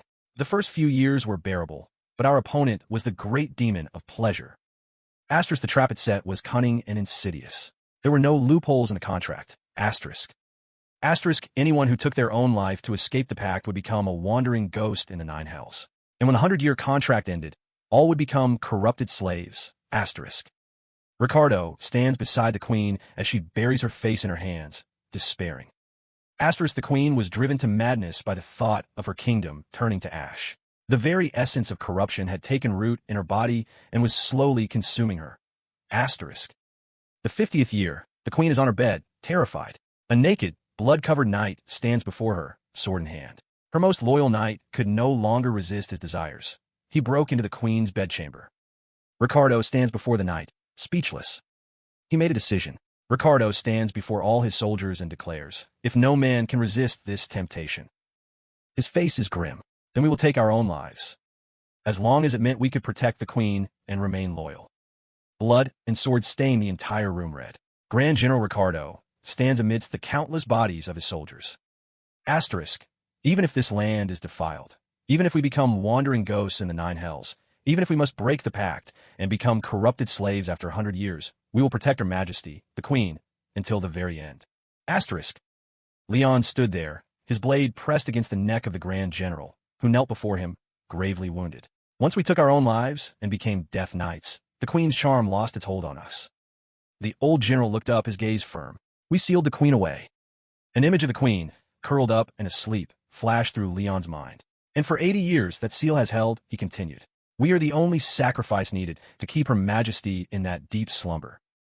So this is what loyalty looks like. Leon thought, then looked down at the general. I see. So that's why the Queen wanted me to kill you all. Leon. Flo's voice called out from behind. Leon turned. What is it? The goddess stood there, her expression serene. Do you feel it? Leon's expression turned grave. I feel it. A sinister purple miasma billowed up from the stairwell, originating from a distant gateway. There, Androgen stood with a malevolent grin, bathed in an eerie light, a horde of ferocious demons at his back. Leon gritted his teeth in fury. Demons?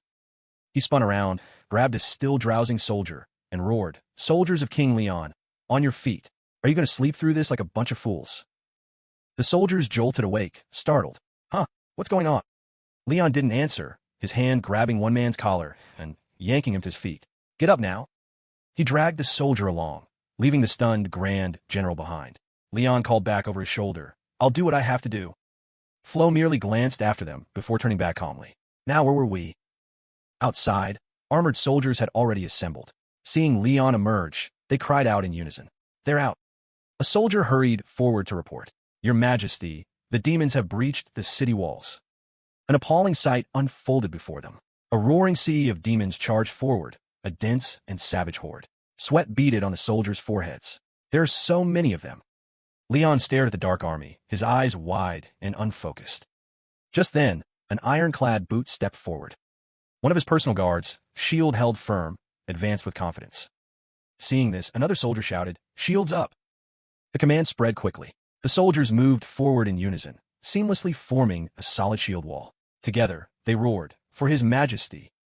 The demons snarled, charging madly, but the shield wall did not waver. Hold the line and stop the enemy. From the center of the ranks, Leon stepped forward. A brilliant golden aura erupted around him, majestic and powerful. He faced the swarm of demons, his expression utterly calm. Beside him, Jabi also assumed a battle-ready stance. They stood before the sturdy rectangular shield formation, radiating the air of true warriors. Confidence swelled in the soldiers' hearts. His Majesty will destroy them. From a distance, Androgen ground his teeth, his eyes filled with hatred. He pointed a finger toward Leon. Forward, my slaves. Show them the meaning of pain. The demon horde under his command let out savage screams, their sense of pain replaced by a frenzied euphoria. They charged as one toward the shield wall. A demon from the back shrieked, Kaiha! Kill them all! Jabi activated its combat system, its mechanical voice ringing with confidence, eradicating hostile elements. Veuillez déployer une weaponry. Leon gripped the hilt of his sword, his eyes blazing. Let's go. His body erupted with killing intent as he charged toward the enemy. Forward. The purple torrent of demons crashed against the golden wall of light from Leon's side. They clawed and slammed madly against the shields. A beast-like demon closed in on a soldier. Damn it, there are too many. He cursed inwardly while bracing himself. But we have to hold on, for His Majesty. All the soldiers shared this thought, straining against the tide as their minds screamed. Asterisk, they're too ferocious. It's impossible to hold them back. Asterisk. Just as that desperate thought flashed through their minds, a brilliant golden light exploded from Leon's position, sending demons and debris flying. He roared, power surging through his body, stunning the entire demon horde with sheer terror. A sweat-drenched soldier glanced over to see Leon, his face smeared with dirt, giving a cold smile. The strength of these lust demons lies in their sheer numbers and the berserker buff they've received. He glanced back and saw his white steed, Salian, lying there, covered in wounds. Normally, they're weak, but right now, they're a huge pain. This is a spell only a high-ranking demon could cast, Leon assessed. I can't underestimate them any longer. The sword in Leon's hand still glowed brightly. He faced the sea of purple demons, a decision already made in his mind. This is the only way. Leon closed his eyes, focusing his spirit. When he opened them, his entire aura had changed. All right, then. He tightened his grip on his sword as his power exploded once more, even more fiercely than before. I have to do this. Suddenly, from a nearby alley, the sound of galloping hooves and a battle cry rang out. All units, charge! Everyone was taken by surprise. A troop of Death Knights, led by the Grand General himself, charged in on horseback. They split into two prongs, fanning out on either side of the shield wall and radiating a cold, blue aura. Hooves tore up the ground as gleaming swords plunged into the demon horde without hesitation. One by one, the demons fell beneath their blades. The Grand General rode up behind Leon and called out, "King Leon." "General," Leon answered, a confident smile on his face. "Nice timing. For a moment there, I thought I was waking up from a nightmare." "My loyalty to Her Majesty the Queen has never wavered," the general replied from atop his horse. Leon turned to look at him, pleased. "Yes, of course it hasn't. Though you are a king from Earth," he continued, the Death Knights behind him radiating the same solemnity, "we have endured untold bitterness to protect this land. If you can truly make such a difference, we will also aid you with all our strength." Leon stood there majestic. Before him was a sea of demons with thousands of purple eyes. Behind him, the legion of Death Knights. He smiled. "Well then, I'd better put on a good show. You all aren't as strong as I expected, but no matter." A brilliant fire suddenly erupted, engulfing his body like a symbol of hope. Leon stepped forward, completely submerged in the sea of flames. "Oh, fire god of war." The flames became one with him. His hair and eyes blazed with the red of molten lava. The scorching aura radiating from his fiery body stunned everyone, even his most loyal knights. Leon was completely transformed. He lifted his head, as if speaking to a god residing in his heart. "Shin, grant me your courage." He held his sword horizontally. "Please answer my call." In response, a massive fireball formed in the midst of the demon horde and shot high into the sky. In that moment, a strange voice echoed in Leon's mind. "You are, and always have been, a failure." The voice continued to echo, cold and distant. "In the end, that flame would crumble in an instant without you." Hearing this, Leon just gave a small smile. "Then I will simply stand before the flame forever." He pointed his sword forward, unleashing his power, no longer restrained. "It's what I've always done. I'll face every storm and reach for the stars, until it can finally stand on its own." Leon stood before the Legion, a towering figure. His shadow fell long and imposing before the castle walls. His gaze was sharp and cold, unwavering. The horde of demons began to falter. Leon slammed his sword into the ground, and brilliant red sparks flared around it. He placed his hand on the hilt. "I, your king." Flames erupted from the sword, engulfing his soldiers. The army's morale roared to life. "Call upon you, my knights." He gripped the hilt tightly. "Here and now, the flames of war shall purge all evil." A colossal pillar of fire shot into the sky, blasting away the nearby demons. Terrified, they stood frozen in their tracks. A giant golden ox with long, massive horns stepped forward, its presence overwhelming. Then another. The two golden oxen pulled a war chariot. Leon held his sword high. He climbed on a chariot.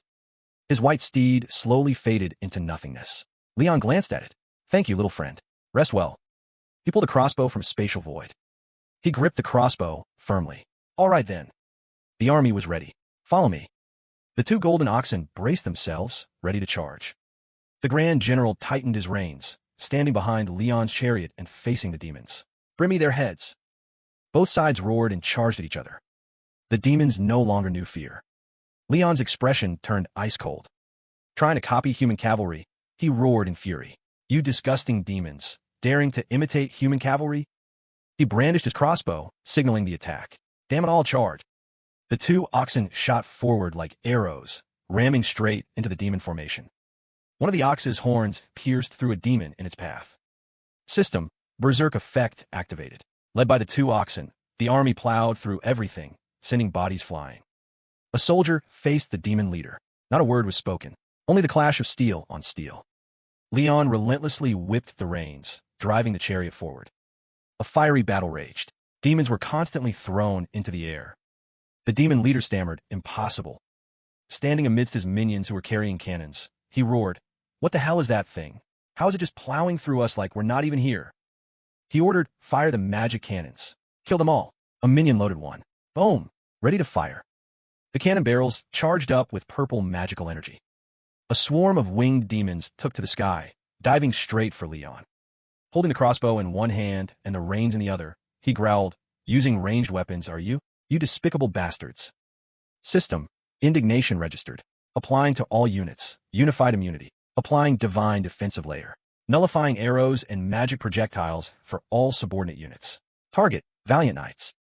A massive purple explosion lit up the sky. Despite the explosion, Leon and the two golden oxen charged on, their momentum unbroken. His eyes blazed. "With me. Charge." System. Applying Berserk effect to all units. Activating. Protection of the War Knight. Activating. Purge Evil. Morale increased by 400%. Morale increased by 120%. Morale increased by 100%. Allied physical damage increased by 35%. Demon race defense reduced by 80%. Great War Ox Art grants fire attribute effect to allied weapons. Great Demon Hunter activates effects reducing physical resistance, holy magic resistance, and melee defense. Automatically incinerates the souls of demons within a 1-kilometer radius. The chaotic battle raged on. The demons charged relentlessly. Suddenly, a voice rang out. "Human." The demon leader leaped into the air, landing right in front of the chariot. A smirk played on Leon's lips. "Gotcha." His landing created a small tremor, kicking up a cloud of dust. The two golden oxen roared and charged to gore him. The demon dodged irritably. "You lowly beasts." He broke into a sweat. Asterisk, this isn't enough. Where did Leon Hart go? Asterisk. From the sky, directly above him, Leon and his chariot came hurtling down. The sword and crossbow in his hands streaked down like a blazing red meteor. He managed to dodge just in time. Startled, he yelled, "Damn, that was close. My soldiers, kill him." Leon landed, crossbow in one hand, sword in the other. 1 minute. He advanced with his knights. "Just hold him off for 1 more minute." The demon leader ground his teeth.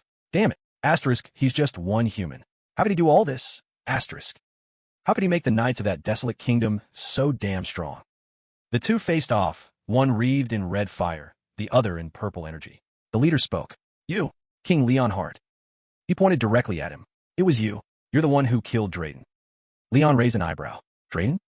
He gave a cold, sharp-eyed smirk. "Ah, you mean that bloated sack of fat who wandered around with an abnormal sex drive?" The demon's jaw dropped. Leon mocked him. "That's right. I crippled every last one of your perverted, lecherous cronies, and you'll be no different." He charged forward. "The only difference is that your punishment will be far more gruesome than his." The demon's eyes blazed with fury. "You asked for it." He unleashed his attack. 1,000 magic daggers materialized, flying toward Leon. Asterisk, take this. Androin will tear you to shreds. Asterisk. He swung his arm. D. The daggers shot forward with incredible speed. Suddenly, Leon moved. His eyes flashed. He swung his crossbow. "Instead of running your mouth, you should focus more on your magic." He charged through the storm of daggers. "But even then, you're too weak."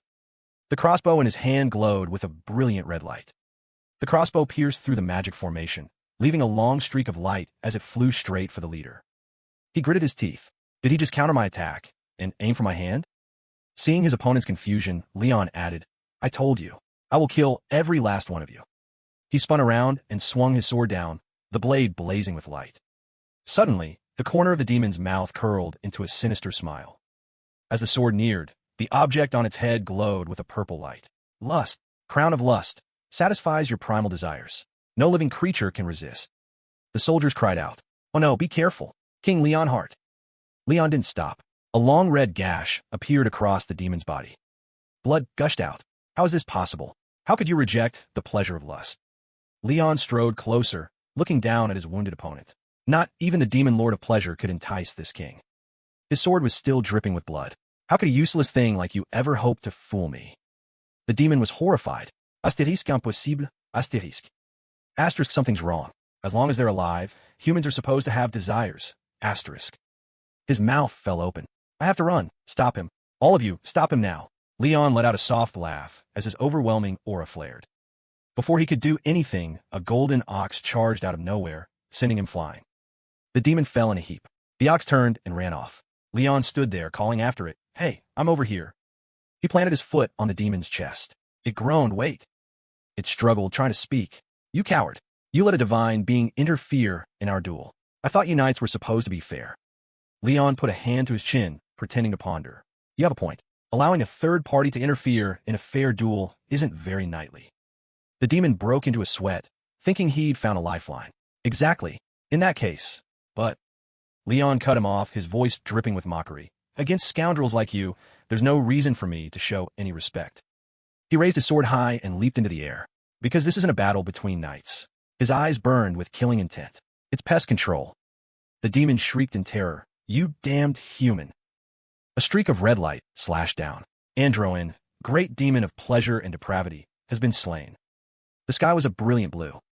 But soon, it was stained with sorrow, mirroring the queen's heart. This kingdom was once so prosperous. I thought this peace would last forever. Her eyes were heavy with grief. Then, the demons came. From high above, she looked down upon thousands of demonic eyes staring back. Blue magic flared from the queen's hands. A colossal magic circle materialized, illuminating the entire sky. She stood resolute, wielding a destructive power. An explosion engulfed everything in white dust. The queen's face was grimy, yet still beautiful. All that matters is winning. Demon corpses fell, but that hope was fleeting. The battlefield was littered with bodies under a blood-red sky. But the demons rose again. No matter how many we killed, it was useless. Her eyes filled with sorrow. This is a war we can never win. She walked across the blood-soaked earth. No matter how many battles we win or how many demons we slay, they will always return. Helpless, the queen's expression darkened. The magnificent castle was now cast in a grim, red hue. In despair, she collapsed beside her throne. A mysterious, cloaked figure radiating a purple aura appeared before her. "Queen, make a deal with me." He held out a purple orb, a sinister smile on his face. "If you can endure the seed of corruption for 100 years, we will cease our invasion of this world." He grit his teeth. The queen's eyes were lifeless. "Everything will go back to the way it was." She raised her magical hands. "I don't even have the luxury of asking how I can trust you." Reaching for the orb, she said decisively, "I accept." A blinding purple light erupted. The queen's face was tense. Asterisk, even if this is a trap, it's the only way to protect the ones I love. I've already agreed. Asterisk. The figure cackled madly. A stark contrast to the castle appeared. One side peaceful, the other demonic. The process of the Spur Kingdom's destruction repeated over and over. The kingdom was at peace. Blue skies, harmonious people, a happy queen. Loyal knights. A proud queen.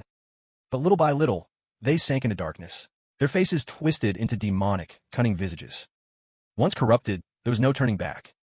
A knight, having lost control, lay collapsed in a pool of his own blood.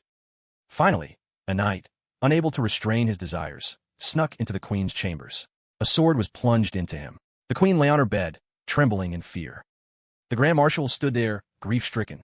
"Please forgive me." He then sealed the queen underground. The past flashed by.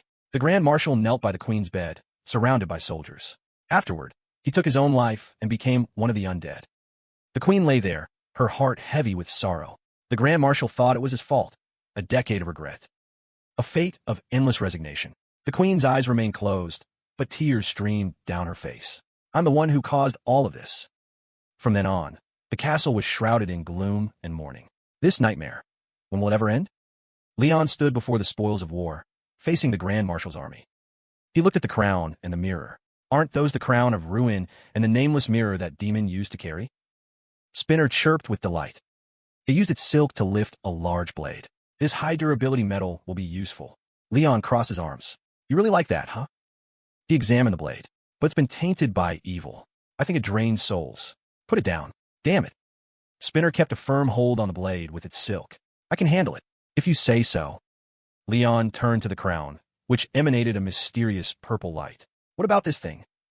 A voice called out from behind him. "Leon." It was the goddess. Leon immediately placed a hand over his chest in reverence. "Yes, goddess. What is your command? Show me the crown of ruin you've acquired." Leon looked back at the crown, hesitating slightly. "I'm afraid it might defile your sight." "It's fine." The goddess observed it for a moment, then smiled. Don't you remember this crown? Leon briefly recalled a horned demon. It belonged to the demon Lord of Pleasure, the one you beheaded. Is that right? Images of distorted bodies flashed through his mind. Those vile lust demons deceived children with dark illusions. That power has been sealed within this crown of ruin. The crown slowly floated into Leon's dimensional storage. But now it belongs to you. It might prove useful. Well, it's not like I can destroy this thing right now anyway. He continued, if you desire it, I would gladly offer it to you. The goddess smiled, pleased. Thank you. You've worked hard once again. The Pantheon is overjoyed and thanks you for the glory you have brought. Leon bowed. I only did what I thought was right. Suddenly, the goddess spoke up. Hey, we're God. Aren't you going to say hello before you leave? Hello. A raging crimson tempest appeared. The war god materialized, immense, with platinum hair and covered in heroic scars. Phoenix. He glanced away, seemingly embarrassed. This is awkward. The goddess interjected. Would it kill you to be sincere for once? Leon stood before the two deities, speaking earnestly. If I may, I have a request. The war god seemed to perk up. A request? You're always asking for something. The goddess said, go on, speak your mind. He turned to look at the Grand Marshal's army, prostrated on the ground, and hesitated. I wish that they could have their souls back. The two gods moved closer. The war god scoffed. You want us to bring the souls of these undead to the heavens? They forsook the cycle of life and death on their own. The goddess glanced at him. Must you be so harsh? This isn't a matter for you to decide. The war god remained disdainful. What kind of god would grant these undead a second chance? That's not entirely true. They did it for their master. The goddess turned to Leon. Leon, yes, goddess. Those who defy death are wicked creatures that you are meant to punish. They have stepped outside the cycle of reincarnation. Suddenly, a faint voice called out, please. The queen stepped forward, her face etched with sorrow. Please spare them. The Grand Marshal said urgently, Your Majesty. She stood before the gods, pleading. They committed that unnatural act to protect me. I beg you. She clasped her hands earnestly. I, the queen of this ruined kingdom, implore you two deities to show mercy. The goddess considered this thoughtfully. These loyal knights of the queen. No one in the Pantheon can bring their souls to the heavens. The Grand Marshal supported the queen. Is that so? Unexpectedly, the goddess smiled. However, your merits are enough to atone for your transgressions. We gods are deeply impressed by your loyalty. She looked at Leon, and above all, King Leon himself has made this request of me. Hope sparked in the eyes of the queen and the Grand Marshal. Those above will not permit me to do more, but because you have pleaded, I will purify your tainted souls and grant you a chance at rebirth.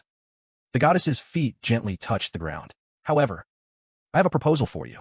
This is the only way for their souls to find peace and enter the cycle of reincarnation. The goddess looked directly at the queen. You will become a priestess of the primordial god and help King Leon spread his faith when the other world becomes active again. The shards of her painful memories seemed to shatter. The queen replied, Oh. The palace returned to its original, peaceful state. Thank you ever so much. Leon supported the queen, standing with Spinner before the city gates. He glanced over at the soldiers, standing in silence. A soldier stepped forward. Your Majesty, report the casualties. The soldier's voice choked with emotion, his mood somber. Most of the wounded are recovering thanks to the power of the Holy Grail.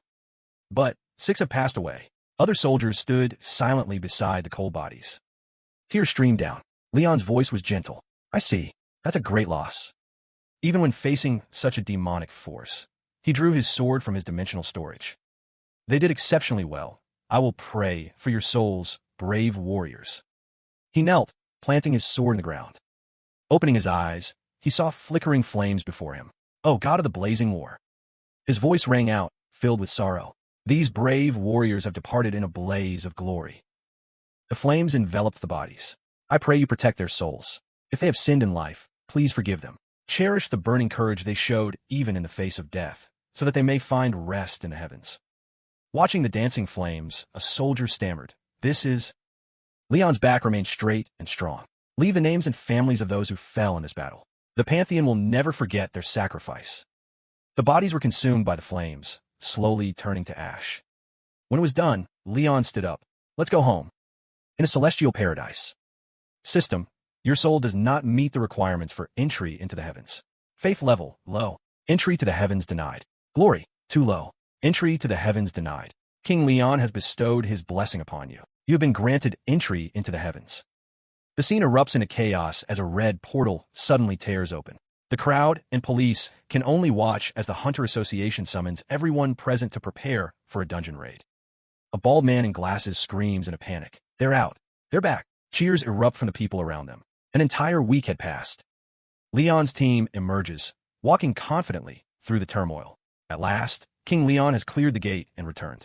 They cleared it, one of the survivors reports. Soon after, Leon stands in the office of the association chairman. The tension between the two men is thick. Chairman Kong Hyuke has to admit that the raid was a devastating loss. With a somber face, he expresses his deepest regret. We wish to extend our deepest condolences to the hunters who fell in the recent battle. Leon turns away, closing his eyes, his voice heavy. I'm grieving as well. He continues, I'm sure you've already reviewed Mr. Spinner's video footage. Chairman Kong Hyuke replies calmly, yes. A red gate, and a multi-layered one at that. A Cardinal Sin-class monster appeared inside. It's a miracle you returned with so few casualties. Leon crosses his arms, his expression unreadable. Is that so? Suddenly, his eyes narrow, his entire demeanor shifting. I was thinking of meeting with the families of the fallen. The chairman flinches, his eyes widening in alarm. You want to meet them yourself? Still with his arms crossed, Leon gives a slight nod. They were my soldiers. It's the least I can do. The chairman's face pales, and he stammers, I don't think that's a good idea. Leon sighs. I'm not so cold-hearted that I can't understand how it feels to lose a loved one on the battlefield. I believe hearing the full story from me might bring them some peace. He says the man's name directly. Association Chairman Kong Hyuke. The older man looks at him, fear in his eyes. Yes, go on. Leon's eyes suddenly flash blue. He stares straight at the chairman, his voice like steel. Release the video, and put out a call for more hunters to join my legion. The demons will eventually invade this world. Chairman Kong Hyuke furrows his brow. I need more soldiers and knights to prepare for that time. Understand. I'll make the arrangements and report back to you. At the Pantheon Legion's barracks on the Neju Plains, Leon sits in a spacious room with a clear view, his expression tense. He stares into the distance, his mind heavy with thought. The demons are making strange moves. I need help, and I need it now. He places a hand over his chest. An arcane light envelopes his body. I have to go myself. Leon closes his eyes, sinking deep into his thoughts. Instantly, he appears in the middle of a dense forest. Please, enter, Your Majesty. Leon looks toward the voice, his face impassive. It's Demira, humble servant of the divine, bowing her head demurely. Demira greets the agent of the sacred temple. She announces, Shin, the greatest guardian of the Holy Grail, may enter. At her words, the attendants all around them immediately kneel. A majestic, splendid palace comes into view. Leon and Demira walk inside. It's been a while. Is heaven treating you well? Demira answers shyly. It is all thanks to your protection, Your Majesty. Oh, Leon says with a slight smile. Grand Saintess Anya Pertisia, Sir Judus, Sir Antone. You're both looking well. Judus and Antone are overjoyed to see him. The man raises a hand in greeting. If I'd known this place was so nice, I would have come a lot sooner. Leon manages a weak smile. Don't joke about that. Just then, the former King Leon appears. Your Majesty. Leon is taken aback. Your Highness, the former king. The previous king, Argentina Ma Chetty Leon, speaks cheerfully. Well now, it's been too long, hasn't it? Leon immediately bows his head.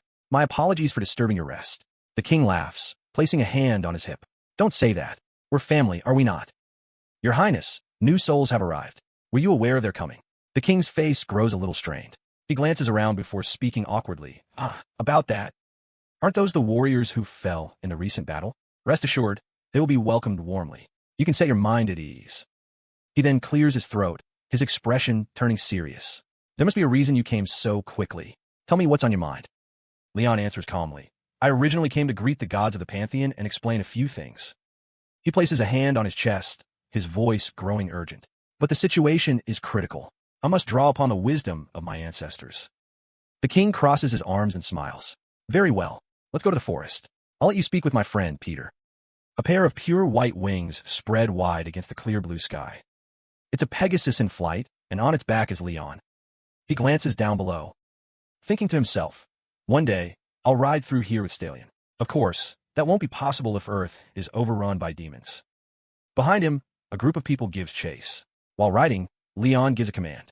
There, that way, Petron. The Pegasus immediately flies in the direction he pointed. After a while, They land in a forest clearing. We're here. Suddenly, a voice echoes from deep within the woods. Leon looks on guard into the gloomy, dangerous-looking space. The voice speaks again.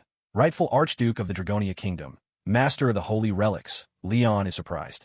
He recognizes that voice. The wise Treant. He calls out towards the forest. I apologize for trespassing on your land. King Leon. All living things are in your debt.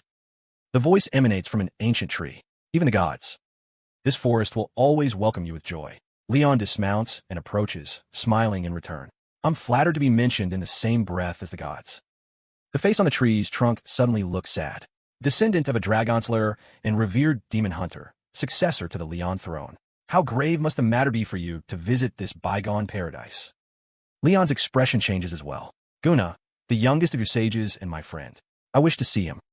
Guna, the youngest sage, the tree's roots shift slightly on the ground. It asks sorrowfully, why have you come here to see me? Leon lifts his head. Guna, I need your seed. He continues in a heavy tone. I know it is a difficult thing to ask, as it goes against the natural order. A branch reaches toward him, the voice filled with alarm. Is this an urgent matter? Yes, Leon replies without hesitation. Placing a hand on his chest, he looks directly at the tree. The world I currently reside in is being invaded by a malevolent species.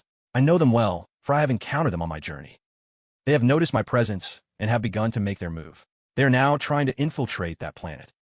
An image of a ferocious monster flashes through the tree's mind. You're talking about, just like in a former kingdom. I understand. Yes, Leon affirms. They will destroy everything in their path. The tree's roots lift, reluctantly agreeing. Very well. After all, you're the only one left alive who can handle those wicked demons. A seed glowing with a brilliant light appears. The tree smiles. Please take this. I'm counting on you. Leon accepts the seed, his heart full of gratitude. Thank you. It is good to see you again after all this time. You must. The tree hesitates. Take care. The future will be fraught with hardship. As Leon stands there, a voice calls out from behind him. Leon. He turns to see the former king's group has arrived. Sir Gratis, your highness. The king is still smiling warmly at him. Are you heading back already? He steps forward and hands Leon an object. Take this with you. This is... After some discussion, we want to give you something you need right now. It should be a great help to you in the battles to come. It's a set of reins. These are the reins of a master tamer. They can train even mythical beasts. I'm giving them to you since their owner has passed on.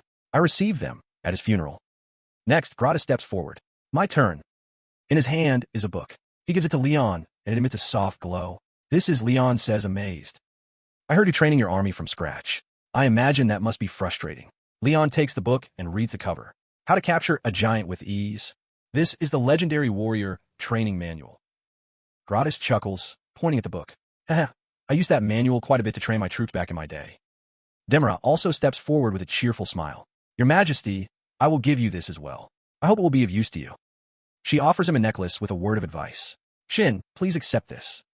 Leon takes the necklace, alarmed. A holy relic is a treasure passed down only among saints. How can an ordinary man like me accept it? Demira remains serene. You are the new master of this relic. The gods are always with you. She clasps her hands together and whispers, it will be a power to protect you until the holy sword is restored. Please accept it. Holding the necklace in one hand and the book in the other, Leon is overcome with emotion. Thank you, everyone. A blinding light envelopes him. I'll put these precious gifts to good use. Night falls. The sound of Leon's footsteps echoes in the hallway. He stops in front of a room. It's King Leon. May I speak with you for a moment? There's no reply. Leon's patience wears thin, his expression turning cold. From inside, a woman's voice rings out. It's Biss, holding a glass of wine. Aren't you coming in? Leon sighs. You haven't given me permission yet. Always so proper. Kumain. With permission, Leon entered the room. Biss was already inside, waiting gracefully. He gave a slight bow, his hand on the door latch. Queen Biss, my apologies for having you stay in such a humble place. Biss smiled in return, her voice tinged with resignation. It's more than enough for a queen in exile. I only hope you can forgive me for what has happened. No need, Leon replied bluntly. He suddenly felt a slight instability in his energy and glanced out the window. My divinity has suppressed the seeds of corruption in your kingdom, but it couldn't eliminate them completely. Hearing this, Biss raised a hand, revealing a purple crescent moon on the back of it. Leon continued, we'll have to manage that balance for some time. I understand. The two sat and talked. Leon took a sip of wine and asked, was that a farewell for your knights? Biss raised her glass, her gaze distant and her voice laced with sorrow. It was all I could do. Nothing more, nothing less. Leon also picked up his glass, his expression a bit probing. You've been in this world for 2 days. Have you adjusted yet? I'm afraid I'll need a little more time. She replied, a deep melancholy visible in her eyes. This place, it's just so different from my world. Seeing this, Leon set down his glass and advised gently, you don't have to feel that way. Biss looked surprised. He crossed his arms, closing his eyes, his voice firming into a command. Be proud of what belongs to your kingdom. A true ruler expands their territory to the 4 corners of the world. A blue light flashed in Leon's eyes, so that their people may follow a wide and happy path. Biss's expression turned somber. Isn't that the mindset of a conqueror? Leon smirked. It's different. He explained, his expression resolute. To harm others for one's own gain. That is a loathsome ambition. However, if you bless everyone with the proper teachings, they will be enlightened and live happier lives. Tears began to stream down Biss's cheeks. She nodded, her voice thick with emotion. I understand. So that's what I've been doing with my power. I've fought against the demons all this time. No matter what, I have no regrets. She looked up and asked, it seems you don't just fight demons, do you? Leon calmly crossed his arms. That's right. I have been entrusted with a grand mission by the gods. He suddenly thumped his chest lightly, cleared his throat, and looked directly at Biss with a sincere gaze. Therefore, Queen of the Kingdom. He looked into her eyes. I hope that you will follow my ideals as well. Hearing his encouraging words, Biss smiled, content. She placed a hand on her chest. I owe you my life. As a queen, how can I ever repay you? But then, a glint of hatred flashed in her eyes. But there is one thing, that demon lord of pleasure. If he ever returns, I want you to give me the power to end him with my own hands. As she spoke, a mysterious purple aura flared to life around Biss, carrying with it a bone-deep hatred. Seeing this, Leon let out a delighted laugh. Done. When it comes to those disgusting demons, I'll do anything to eradicate them. He shared cheerfully, his voice full of excitement. I would be more than happy to teach you the holy arts to extinguish their souls in the most terrifying ways. I can't wait. Leon continued eagerly, his face turning sinister as he recalled scenes of battle. In my kingdom, we used to throw demons into cauldrons and execute them, but no matter how many we killed, they'd just resurrect. So I figured that wasn't enough. They're too selfish, only caring about themselves, specializing in evil deeds. Leon excitedly gestured toward Biss. Have you ever tried driving skewers under a demon's fingernails? They scream like you wouldn't believe. Hearing this, Biss covered her mouth and chuckled. Oh ho ho ho, I once flayed one and made it roll around in a field of iron spikes. They both raised their glasses, clinking them together with a cheerful clink. Haha, very creative of you. Yes, as are you. Night had fallen, and stars glittered in the velvet sky. Below, Han Hei-ri was rushing over. Seeing Leon and Biss, she was taken aback. She immediately bowed. Your Majesty, Your Highness, I'm glad to see you've recovered. Leon, still seated, called out casually, come here. Make me some tea. A flash of anger crossed Han Hei-ri's face, but she quickly hid it, answering stiffly, yes, sir. After preparing the tea, she brought it to Biss first. This is a fine barley tea, Your Highness. Biss accepted it with a smile. Thank you. It's been a long time since I've felt this at ease. Leon picked up his steaming cup of tea. Suddenly, his expression turned serious. Han Hei-ri, I want you to serve as Queen Biss's attendant for a while.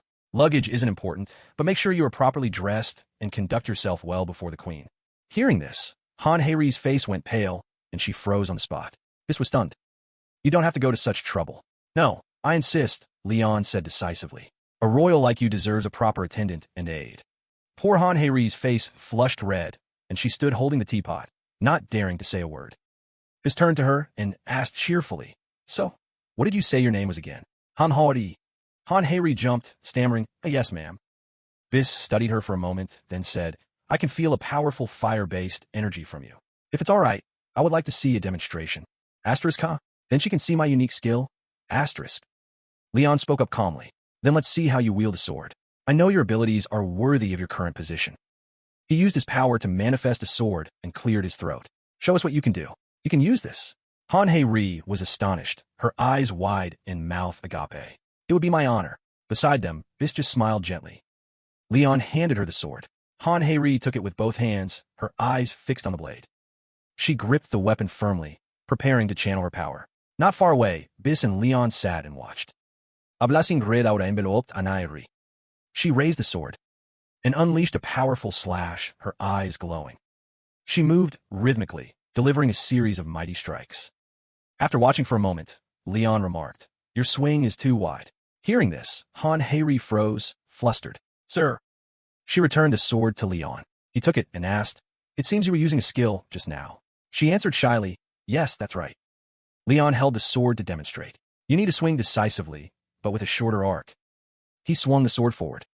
With just one slash, the very space before him seemed to tear in two. The power was terrifying. Leon turned to Han Heiri. "See?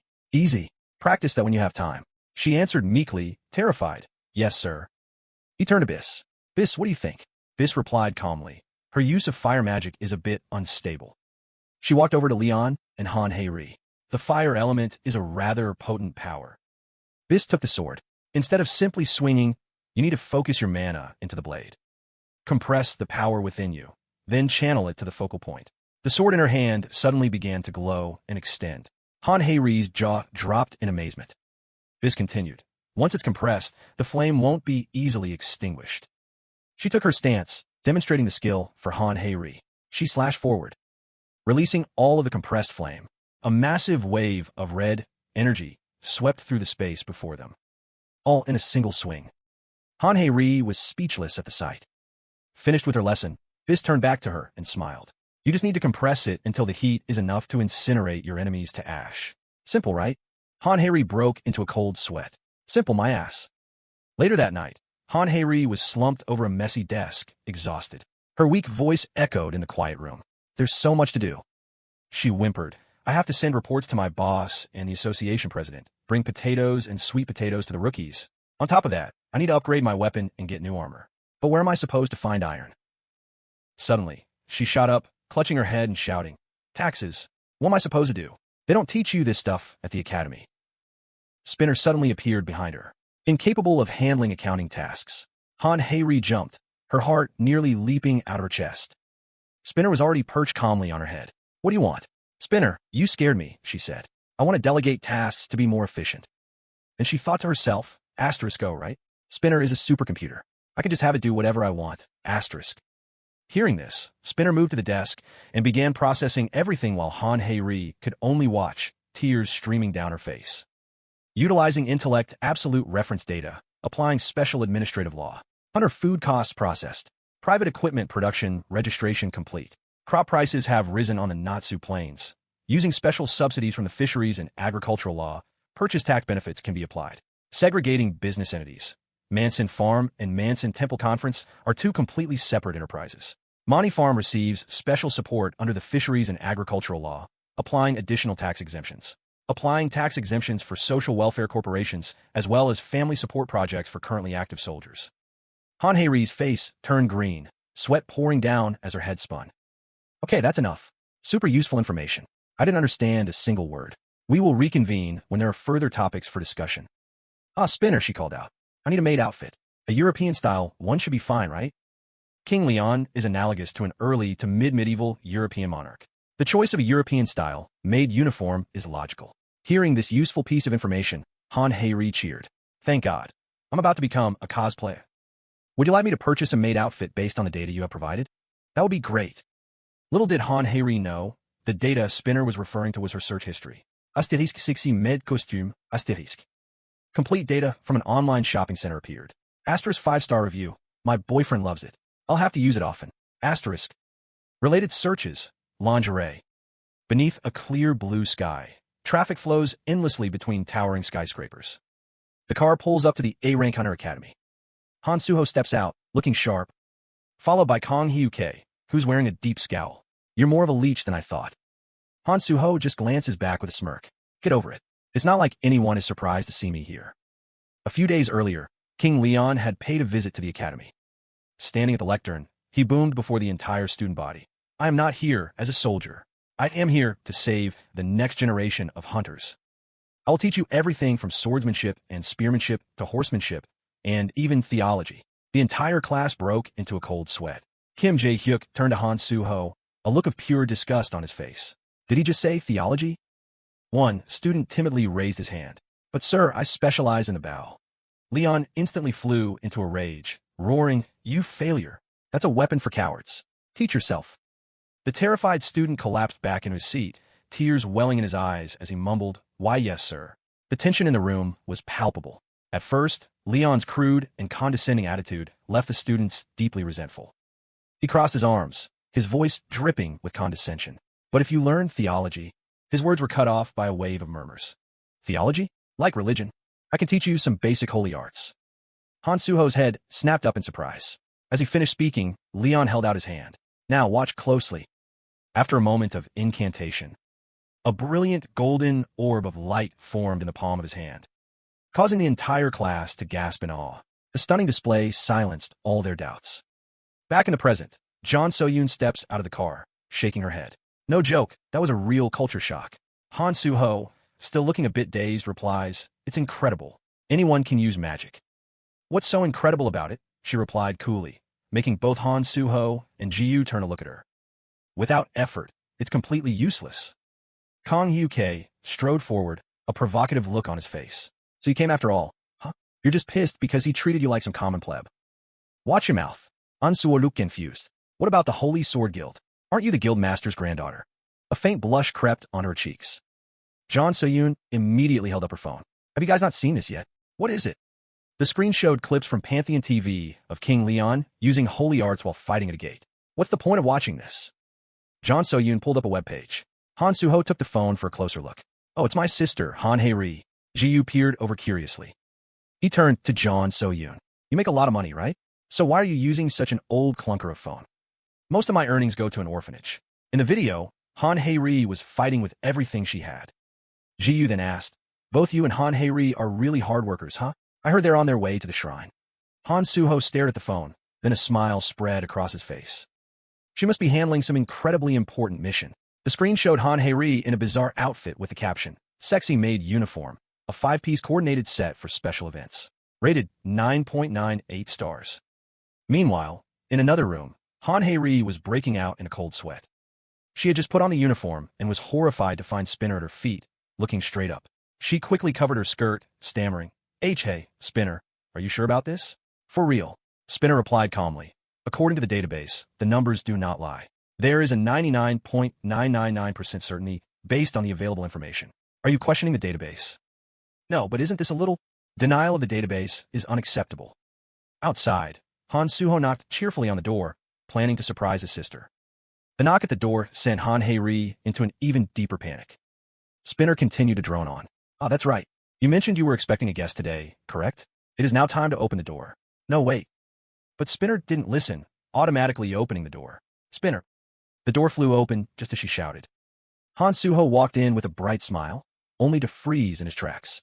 Han Hae-ri, her face beet red, hastily tried to cover her chest and hold down her skirt. After a moment of sheer embarrassment, she forced a strained smile. "Ah, hello everyone. Thanks for coming all this way." Han Suho was still in shock. He quickly covered Yu's eyes, stammering, "Sis, that outfit." Han Hae-ri's face flushed as she defensively blurted out, "And no, it's not like I'm wearing this because I want to. It's not tacky, is it?" As her brother stared in disbelief, Spinner spoke up again, tugging at her skirt. "You do not trust the database. This is unacceptable. Stop pulling on my skirt." Leon, who had also been in the room, spoke up. "What a disaster." Han Hae-ri turned, mortified. "Your Majesty." Leon looked just as shocked. He stood frozen, stammering as he pointed a finger at Han Hae-ri before bellowing, "This is utterly repulsive. Go change this instant." "Yes, sir." Han Hae-ri meekly replied, so humiliated that tears welled in her eyes. Seeing this, Spinner announced, "It is now the second-year students' mealtime. I shall take my leave." With that, it zipped away. Leon was still ranting. "Hurry up and change." Watching all of this unfold, Han Suho thought, this long-awaited reunion with my sister is a complete and utter disaster. Jeju Island. Against a backdrop of open sky and blue sea, an ominous red gate swirled above a deserted road. A figure stepped through. "TCH, finally made it." Jeonha turned back to complain. "I gave you money for the first flight out. Why are you still late?" Yo replied wearily, "Give me a break, sis. The guild's in trouble." He glanced over at the nearby Golden Lion Guild. "We already failed at the last gate. I'll find a way to make up for it with this gate." Yonghwan approached the two. "Long time no see, GM Chul." The two eyed him warily. GM Chul shot back a provocative glare. "Well, look what we have here." Didn't you run squealing after that whole government blackmail incident? What gave you the nerve to show your face at a red gate? Yonghwan's face tightened with anger. He shot back. You only escaped that gate because our guild sacrificed itself. You should be grateful. The air between the two groups crackled with tension. You'll cut in. Nice one.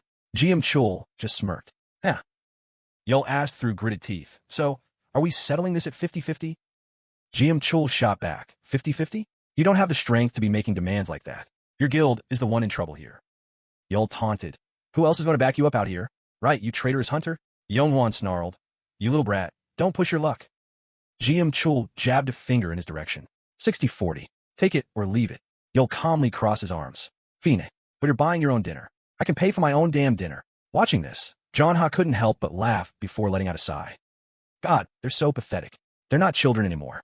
Why are they always at each other's throats over such stupid things? A voice spoke up from right behind her. Beats me. Jeona jumped. Jeez. Hayuri stood there with an unreadable smile. You scared me, sis. A little warning next time? Watch your tone. Still, we all managed to gather before the gate opened. Good timing. Janha ignored her, turning her gaze to the gate. 3 S-rank hunters, and 1 nearly S-rank. This should be enough. We meet the requirements to clear a standard S-rank gate. Ayuri smiled. Oh, I'd say that's more than enough. Suddenly, the sky plunged into darkness. A horrific vision flashed through Yonghwan's mind. Bodies strewn across the ground. Blood splattering everywhere. They stood face to face with a mysterious figure. An imperious voice boomed, shattering his thoughts. How dare you, in my very presence? Janha's group stared in shock at the newcomer. You dare to aid these wretches right before the great Gelberk. The figure, a shield in one hand and an axe in the other, declared proudly, I am Gelberk, Knight of the Holy Grail, sworn to Leon. And I shall deliver unto you divine punishment. Quest, save the civilians from a massacre. Clear condition, defeat the majestic Gelberk. Huang Ru stumbled back, his face ashen. What the hell is this? The others behind him were just as pale. Gelbrick, their leader, pointed his warhammer at them, his voice booming. I don't recognize any of you. Tell me, what reason could you possibly have for attacking the king's men? Your answer will determine your punishment. Hearing this, Janha clenched his fists in anger, retorting, You've got a lot of nerve. Yangon quickly held up a hand to calm his team. He wore a confident expression. Now, there must be some misunderstanding here. Your knights attacked us first, so we had no choice but to defend ourselves. The blond young man beside Gelbrick roared at his calm demeanor. God damn it, you bastards! Gelbrick stomped his foot, shaking the ground. Nadalon, I've warned you about that impulsive temper of yours. He turned to scold the blond man. You dishonor the goddess's name. Nadalon immediately bowed his head. Yes, my apologies. Gelbrick then turned back to Yangon with a conciliatory look. On behalf of Nadalon, I sincerely apologize. Yangon placed a hand on his chest in return. I'm relieved we could clear up this misunderstanding. He smirked, confident in his diplomatic skills. This is easier than I thought. But as Gelbrick spoke again, Yangon froze. The knight's face contorted with rage as he roared. You slaughtered 6 of my men, an eye for an eye, a tooth for a tooth. A brilliant blue aura erupted around his body. Let's see. If we lost 6 of our own, Yongon's group froze, breaking out in a cold sweat. Gelbrick raised his warhammer and charged, his presence overwhelming. Then you'll pay with 60 of yours. The next morning, at a sprawling compound, Han Su-ho and his group had gathered. Du Konghyuk looked around, his disappointment obvious. This place is so plain. There's no high-tech equipment, not even an infirmary. He shot an annoyed glance at a group in the cafeteria. And why is everyone only drinking water? A moment later, they arrived at their destination.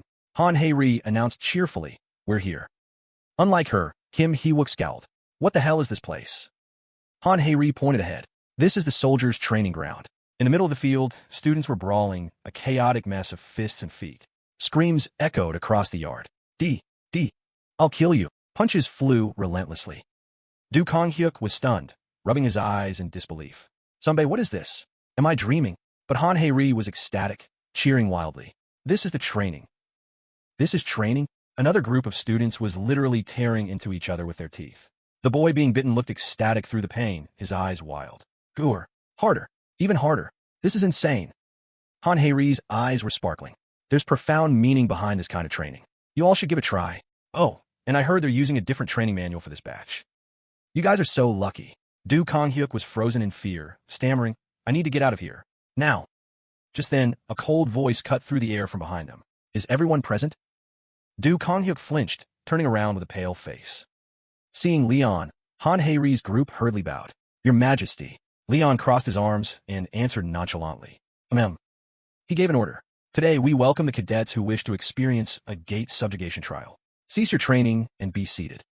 Following his command, Han Heiri quickly laid a mat on the ground and gestured respectfully. Please be seated, Your Majesty. After the students settled, they began to whisper among themselves at the sight. He even get the cushion? Leon sat on the mat, then pointed to Han Heiri. Han Heiri, you too. Go stand with them. She, who had been sitting next to him, immediately stood. Yes, Your Majesty. Leon then ordered. They're about to complete their first exercise as knights, a trial by fire. Han Heiri seemed a bit taken aback. Oh yes, sir. She silently walked over to the group of students. Leon cleared his throat and began his speech. Let's begin.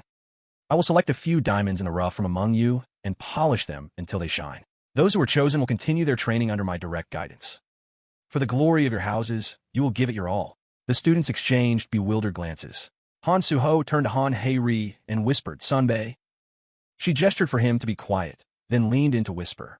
Han Suho, can't you feel any awe in his presence? I'm worried about you. He shot her a stunned look. Leon's expression grew cold. All right, then, let's see just how skilled you really are. He commanded, his voice ringing out. All of you draw your swords. A tear fell from Han Heiri's eye as the students began to panic. The time limit is until the last one of you is standing. Don't worry about getting hurt. I have the Holy Grail, so you'll be healed instantly. Everyone's face went pale. Suddenly, Leon appeared right in the middle of their group, leaving everyone speechless. He declared arrogantly, About 40 of you. If you're lucky, maybe one of you will manage to land a single touch. A mysterious smile played on Leon's lips. Han Heiri screamed, Watch out. Leon moved with impossible speed, flicking each student on the forehead. Don't lose focus. Each flick sent a student flying backward. The first student he flicked went down, his forehead swelling instantly as blood trickled from his mouth. The others panicked. I couldn't even see him move. Weapons. Get your weapons. Leon smirked. If you insist. Du Konghyuk also took a flick to the head, which instantly swelled up and seemed to smoke. In a flash, every student was on the ground, groaning in pain. His strength was monstrous. Leon stood over them and spoke. You all still have a long way to go. Don't hold back. Give me everything you've got. Weren't we already giving our all? Kim Doyuk answered it. Yeah. I panicked at first, but I really did go all out. Han Heiri cried out in desperation. His Majesty is monstrously strong. He's practically at the level of a commander general, and he hasn't shown a single opening. Han Suho's group charged at Leon once more. Seeing this, he only gave a sinister smile and held out a hand. It seemed to grow larger before their eyes. With terrifying strength and horrifying speed, Leon effortlessly parried every attack, leaving them completely overwhelmed. His expression was terrifying. Han Heiri appeared out of nowhere, slashing forward with all her strength. A small explosion erupted on impact. But with his inhuman speed, Leon had caught her blade barehanded. His glare was intense enough to devour her whole. She cried out in terror. Just then, Hayuri lunged forward, swinging her sword. Leon glanced over. Not bad. He cleared his throat and spoke loudly. It seems everyone is awake now. Let me explain. The night training program is quite simple. Your bodies might feel constantly overwhelmed, but true knights are different. The students looked on, stunned and pale-faced. The first group to reach the final objective will become royal knights. The rest of you will at least reach an acceptable level of skill. An image of Gelbrick flashed in their minds. Jean Soyun raised her hand. Your Majesty, I'm still not clear on the evaluation criteria. In my kingdom, knights are divided into 5 ranks. The first are the royal knights who have yet to earn a medal. An image of decorated warriors appeared. Those who demonstrate exceptional valor will be awarded a medal and become subordinates to the war knights. The image of a majestic warrior appeared. But it doesn't end there. Next are the knight squires. At this, Han Suho asked blankly, Squires? An image appeared of a lone Leon standing in a torrential downpour. They're the ones who must forsake everything to fulfill a divine mission. You must be prepared to endure decades of pilgrimage. It was through this path that I completed my mission to find Arya, the goddess of light and justice, and became a knight of the Holy Grail. Han Suho raised his hand again. Then, Your Majesty, what is the purpose of a knight of the Holy Grail? Fina, I suppose a little more explanation is in order. Leon continued, a Knight of the Holy Grail is a title bestowed only upon the knight who will succeed King Leon on the throne. To earn that title, an image of him sitting majestically on the throne appeared. Leon placed a hand on his chest. You must challenge my strength. And of course, they will be mercilessly eliminated to serve as an example. Sweat trickled down the students' backs. Leon continued nonchalantly. Think of this as your only chance to challenge me. My power is much weaker now than it used to be. His sinister expression silenced the crowd. Right now, I'm only about as strong as a Knight of the Holy Grail. And he calls that weaker? Kong Hyuk stammered.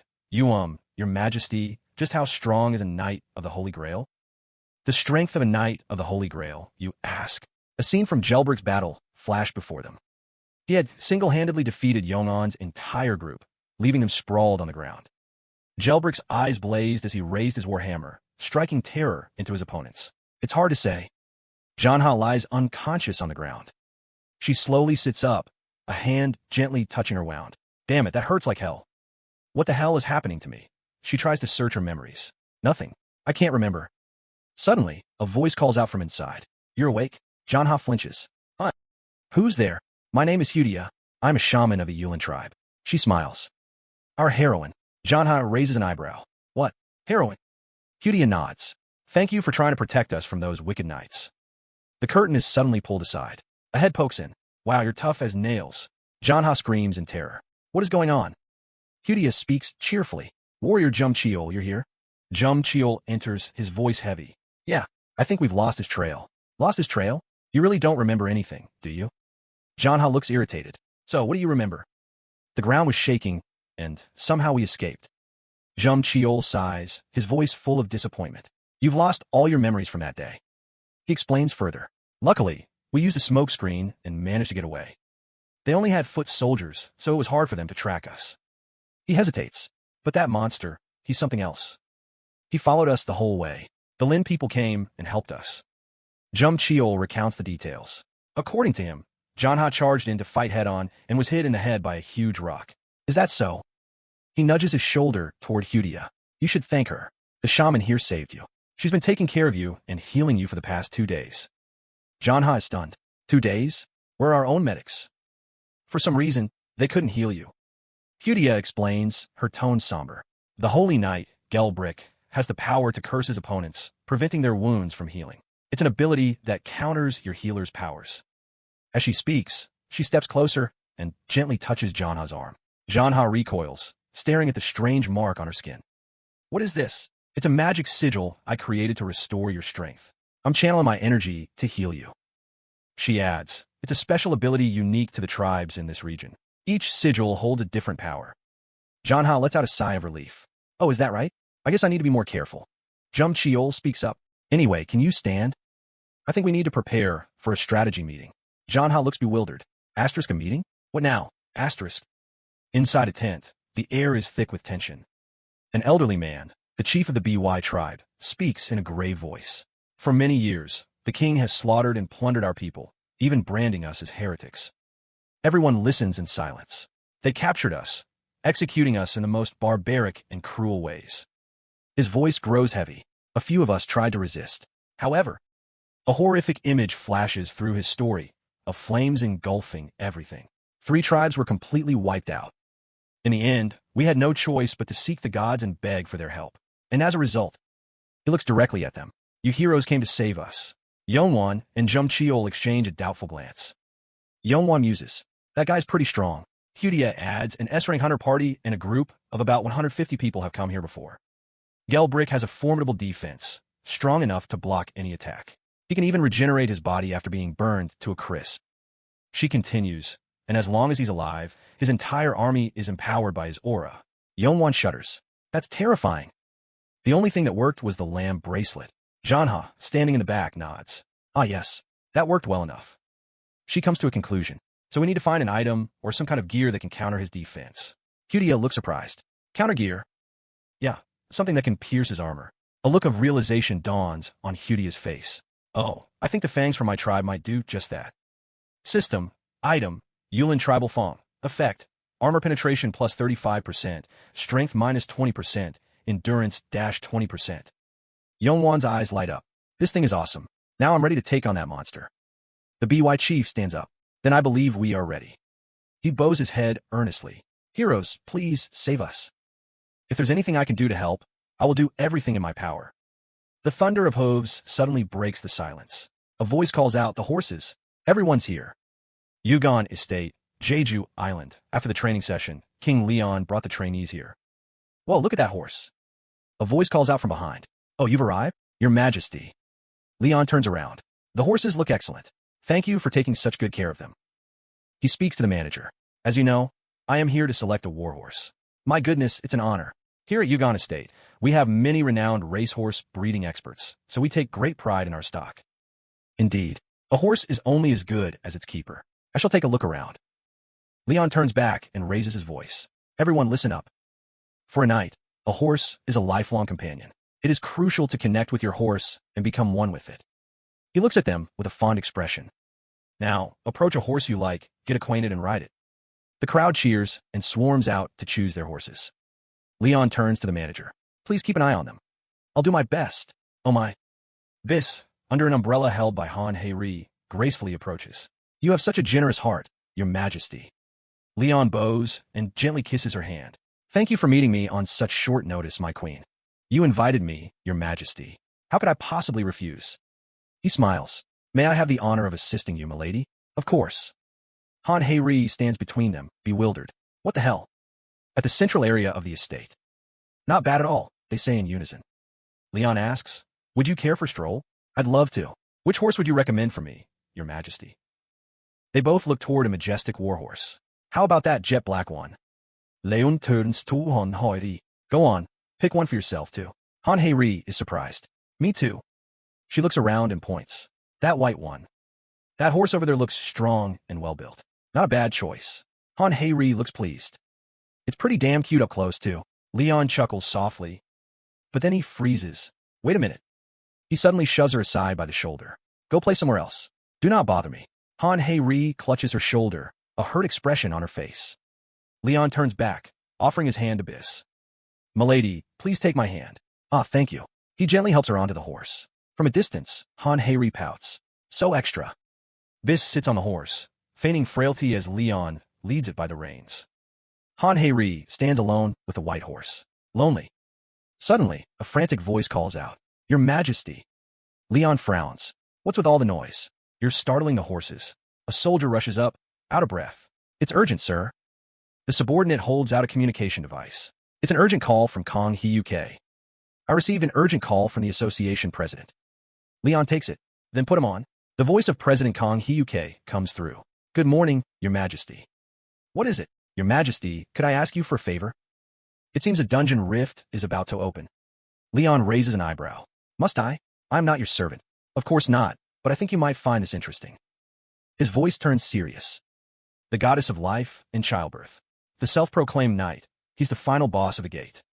The group spurred their horses across a barren wasteland. The sight that greeted Han Hei-ri was a desolate graveyard. Rotting corpses were being picked apart by crows. And she recoiled in horror. Leon's face grew grim as he surveyed the area. He pointed to one man. Is this him? Yes, he's one of the survivors who escaped that gate. Kong Hyuk replied. He's resting now. If you could just wait a moment. No need. My turn then, Bis asked. I'm counting on you, Leon replied. Just as Bis raised her hand to cast her spell, he stopped her. Nothing complex. Just create a new space within his dream.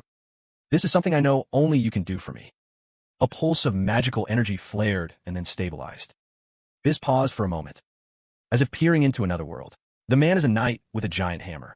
She relayed the vision from the dream. He's boasting about being protected by the goddess of life and birth. That knight's title, can you tell me what it is? Leon asked, his voice tight with anger. Bis replied, Gelk, also known as Jelk the Majestic.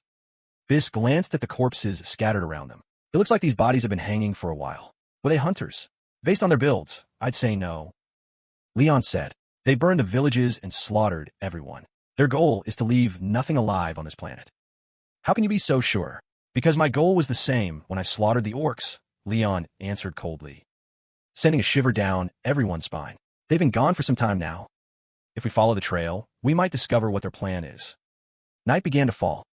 Amidst the scene of death, Bis spoke up. Your Majesty. Speak. It seems we're moving a bit hastily. The state of our soldiers and your own armor is uncertain. What are your thoughts on this? I was careless. As I said before, this is extremely dangerous if you lack the strength, because the Holy Grail Knight is here. The Holy Grail Knight? You mean Sir Jelk? Sir Jelk, a man highly favored by Demera, was the Holy Grail Knight 3 generations before my time, Leon began to explain. His techniques were passed down to my generation. 800 years ago, Sir Jelk led an army to subjugate the Manji horde and ascended. Ascended? Han Heiri asked, confused. A cadet whispered to her, I think he means he died a hero's death. Leon continued, however, Sir Jelk never reached the heavens. A Holy Grail Knight is meant to become a blessed saint, but they never accepted his soul. That's impossible, Bis said in shock. They tracked the energy signature of the Holy Relic, but couldn't find him or a single trace of his army. I have 3 theories. First, Sir Jelk is still alive. Second, his soul was lost along the way. And the last one, Bis hesitated. Don't tell me, he betrayed them. This involves the immense power of a Holy Grail Knight, Leon explained. If a battle were to break out, it couldn't possibly happen in the human realm.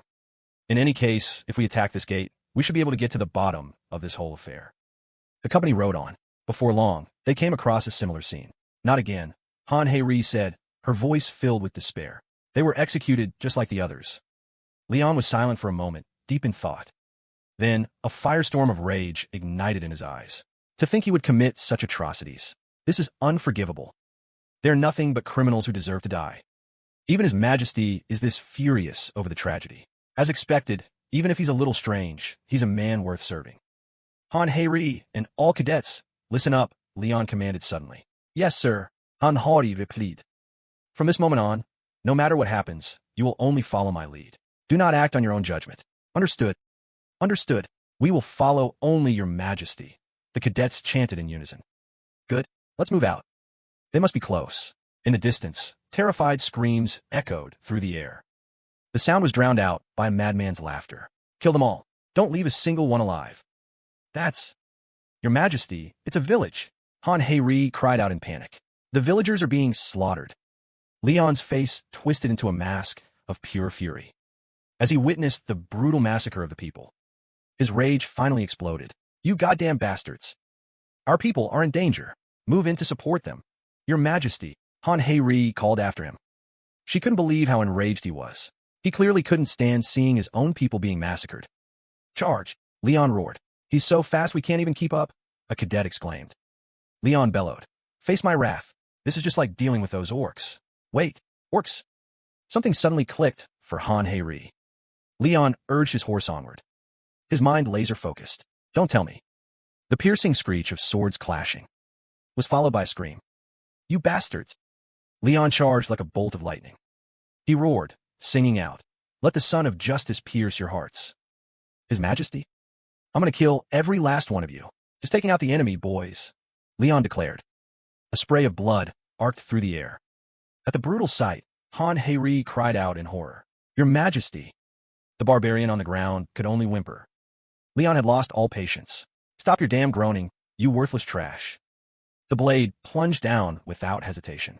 Leon growled, his eyes glinting with madness. You're all my next prey. Let's move it, stallion. He turned and stalked away, leaving Han Heiri frozen in place. Asterisk, what is he doing? Has he gone completely insane? Asterisk. She screamed silently, terror flooding her mind. Oh my God. This is a massacre. Han Heiri found her voice, unable to stand by any longer. This is wrong. We have to stop him. Just then, she noticed Bis casting some kind of spell. My queen, Miss Hari, please wait a moment. Bis interrupted, his voice strangely calm. Just trust him. He wouldn't do this without a good reason. Han Heiri was skeptical. You really think so? In the distance, Leon's crazed laughter echoed. Ah, you scum. 5 at once. A new record. Isn't it just because he enjoys it? The thought made Han Heiri shudder. But Bis just smiled. Your reaction is quite unique. Another student spoke up. It can't be helped. Yeah, there's nothing we can do, Sinan agreed. Han Heiri refused to accept it, but then she realized why the others were so indifferent to the slaughter. It wasn't that they lacked a sense of justice.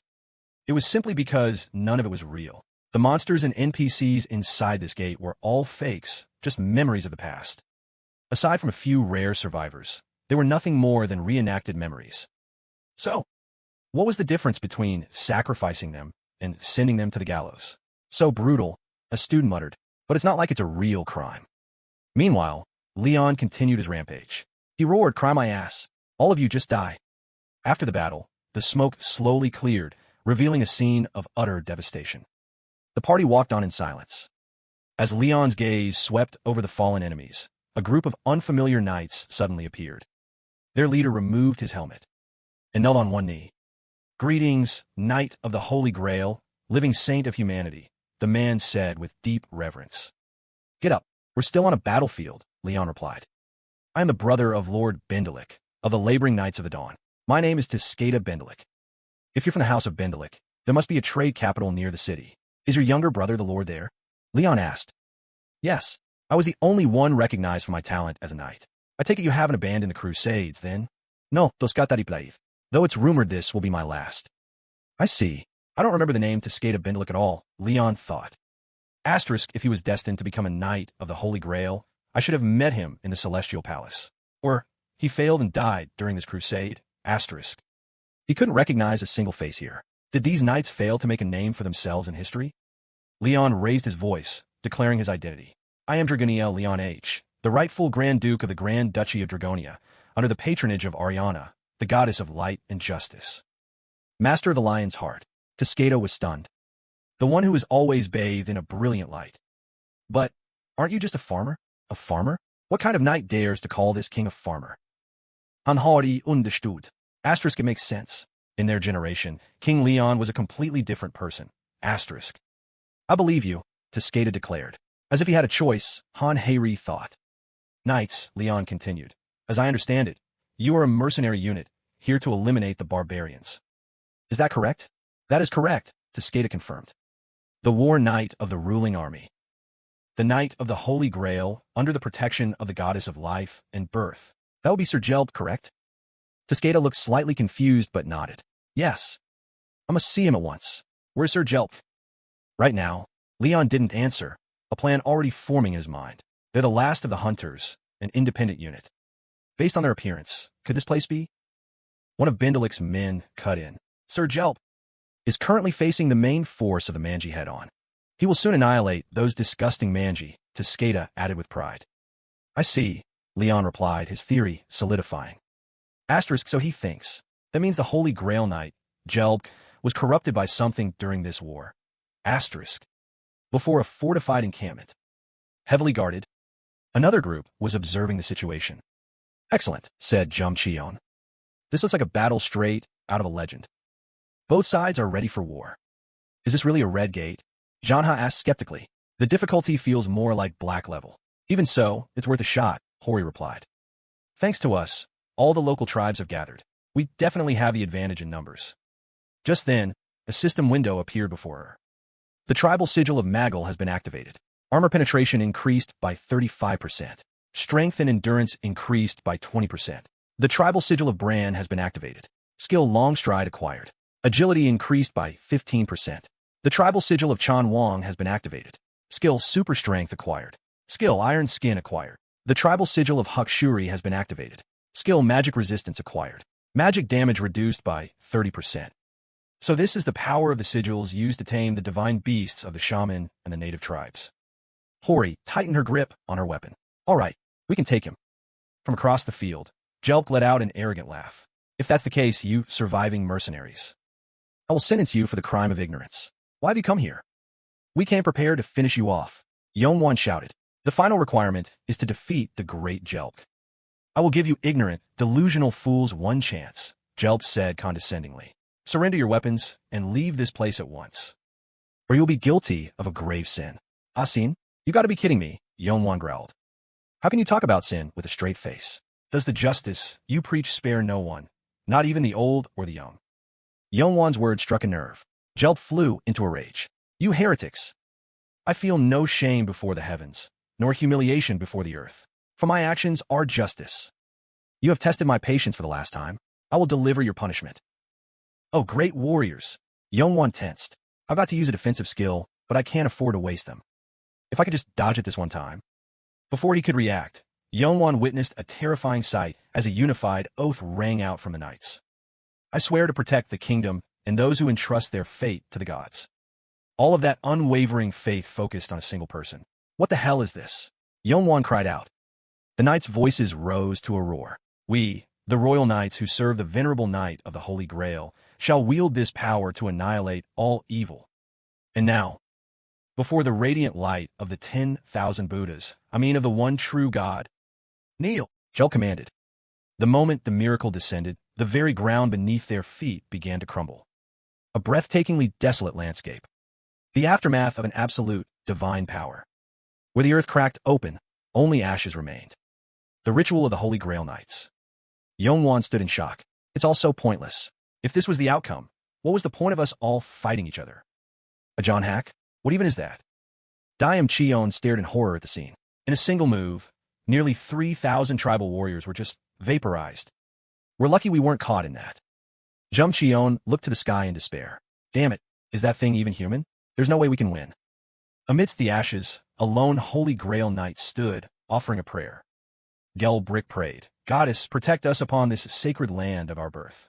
Be the firm ground upon which my brothers and sisters can tread with strength and steadfastness, and grant your children who have lost their way a chance to be cleansed of this world's filth. His prayer finished, Gel Brick turned, casting a contemptuous gaze upon them. Begone, despicable heretics. Yongwan's voice was a low growl. Yongwan yelled, Main force, hold them back. Surround them. We have the numbers. Gel Brick charged. The two sides clashed instantly. Clang. The piercing shriek of sword against shield. Gel Brick froze. A mere mercenary. With this much strength? Is it because of the tribal crest? Another knight spoke. Though they may not walk the path of honor to fulfill God's mission. Suddenly, a massive explosion érupted. They have traveled the continent to make a name for themselves, becoming heroes worthy of respect. To deal with this rabble. All knights dismount. Défensive formation. These are the royal knights. The knights fell into perfect formation, their presence overwhelming. They were seasoned warriors, veterans of countless campaigns against beasts and heretics alike. The lead knight roared, for the glory of our revered gods. The tide of battle turned instantly. Yongwan was powerless. Damn it. Jum Cheon said, the soldiers in the rear are getting ready to charge. We're being completely overwhelmed in this test of pure strength. Yongwan shot back. You think I don't know that? If we're going to retreat, it has to be now, Jum Cheon urged. Zhanha protested. Why should we have to run? Jum Cheon answered. If we can't even handle their knights, how are we supposed to take down the boss? We can't do this on our own. Yongwan said, if we could get help from the top 10 guilds, we might be able to clear this gate. But what if he clears the dungeon before we can? Jum Cheon said, actually, there might be a better way to handle this. Yongvan prompted, I am listening. Jum Cheon explained, Ariana, the goddess of light and justice. Demera, the goddess of life and fertility. Have you really never heard of them? Yongwan replied, beats me. I'm not into religion. What does the faith inside this gate have to do with anything? Jum Cheon said, King Leonhardt, haven't you seen Pat's YouTube videos? It seems that guy comes from the same kingdom as the people in this gate. When he first showed up, I just thought he was some arrogant prick calling himself a holy knight. If that king is from the same place as these knights, Yongwan made his decision. All right, we're retreating. Just then, Hudia spoke up. Warriors, Lady Hudia? Hudia asked, are you truly abandoning us? Yongwan replied, we'll be back soon with reinforcements. This is just a tactical retreat. Asterisk, it's pointless talking to an NPC. Whatever, asterisk. Then, Yongwan shouted to his men, we're pulling out. Everyone, get out of the gate now. Hudia whispered to herself. In the end, it seems I won't be able to defeat these monsters this time, either. Yongwan was taken aback. Lady Hudia? Suddenly, Hudia's entire demeanor shifted. Her eyes flashed with hatred. Unbelievable. You people can never close the gate. You disgusting creatures. What are you talking about? Yongwan asked. Hudia cut him off. This is over. I have no choice but to take a shortcut. I'm quite sure he won't like you either. No one wants a useless piece of trash like you. Snap. Whoosh, a stream of dark magic erupted. A royal knight screamed. She's using black magic. The dark magic coiled around the allied knights. Strange sigils burning onto their skin. Strangely, the affected knights seemed ecstatic. The great divine beast is bestowing its grace. Soon, we too shall receive it. What the hell are you doing? Yongwan demanded. Hudia replied calmly. Honorable warrior, resistance is futile. It's a sigil I only recently created. But it's only a matter of time for you. An unnatural sensation crept over Yonwan's body. Hudia commanded, her voice like ice. Now, all of you, kill every last one of those Holy Grail Knights and their followers. Let's start this game over. She muttered to herself, good grief. I've been to who knows how many worlds, and I still haven't managed to kill a single one of them. The controlled knights rushed madly toward Gelbrick. Asterisk clang. Shink. Asterisk. He struggled to fend them off. You, Gelbrick grunted. It seems they've been branded by that heretic. The controlled warriors roared like wild animals. Gelbrick yelled. Tear off the skin with the sigil. That's their weak point. Boom, the ground shook. From behind, John Ha and Hori restrained Gelbrick. He roared, leaping into the air, and brought a fiery blow crashing down. Asterisk kaboom. Asteriska massive explosion érupted. His body no longer his own, Yonwan unconsciously unleashed an attack. Gelbrick cried out in pain. Insolent curs, Gelbrick snarled. This isn't good. Even if I have to burn myself to ash, I must get the survivors to the capital. Gelbrick slammed his staff into the ground. He let out a great cry. Come, you wretched mongrels, Gelbrick roared. For the glory of Leon Hart. A blinding halo of light erupted, throwing everyone back. In the center of the light, Gelbrick froze. An unknown figure had appeared from nowhere. Who are you? He asked.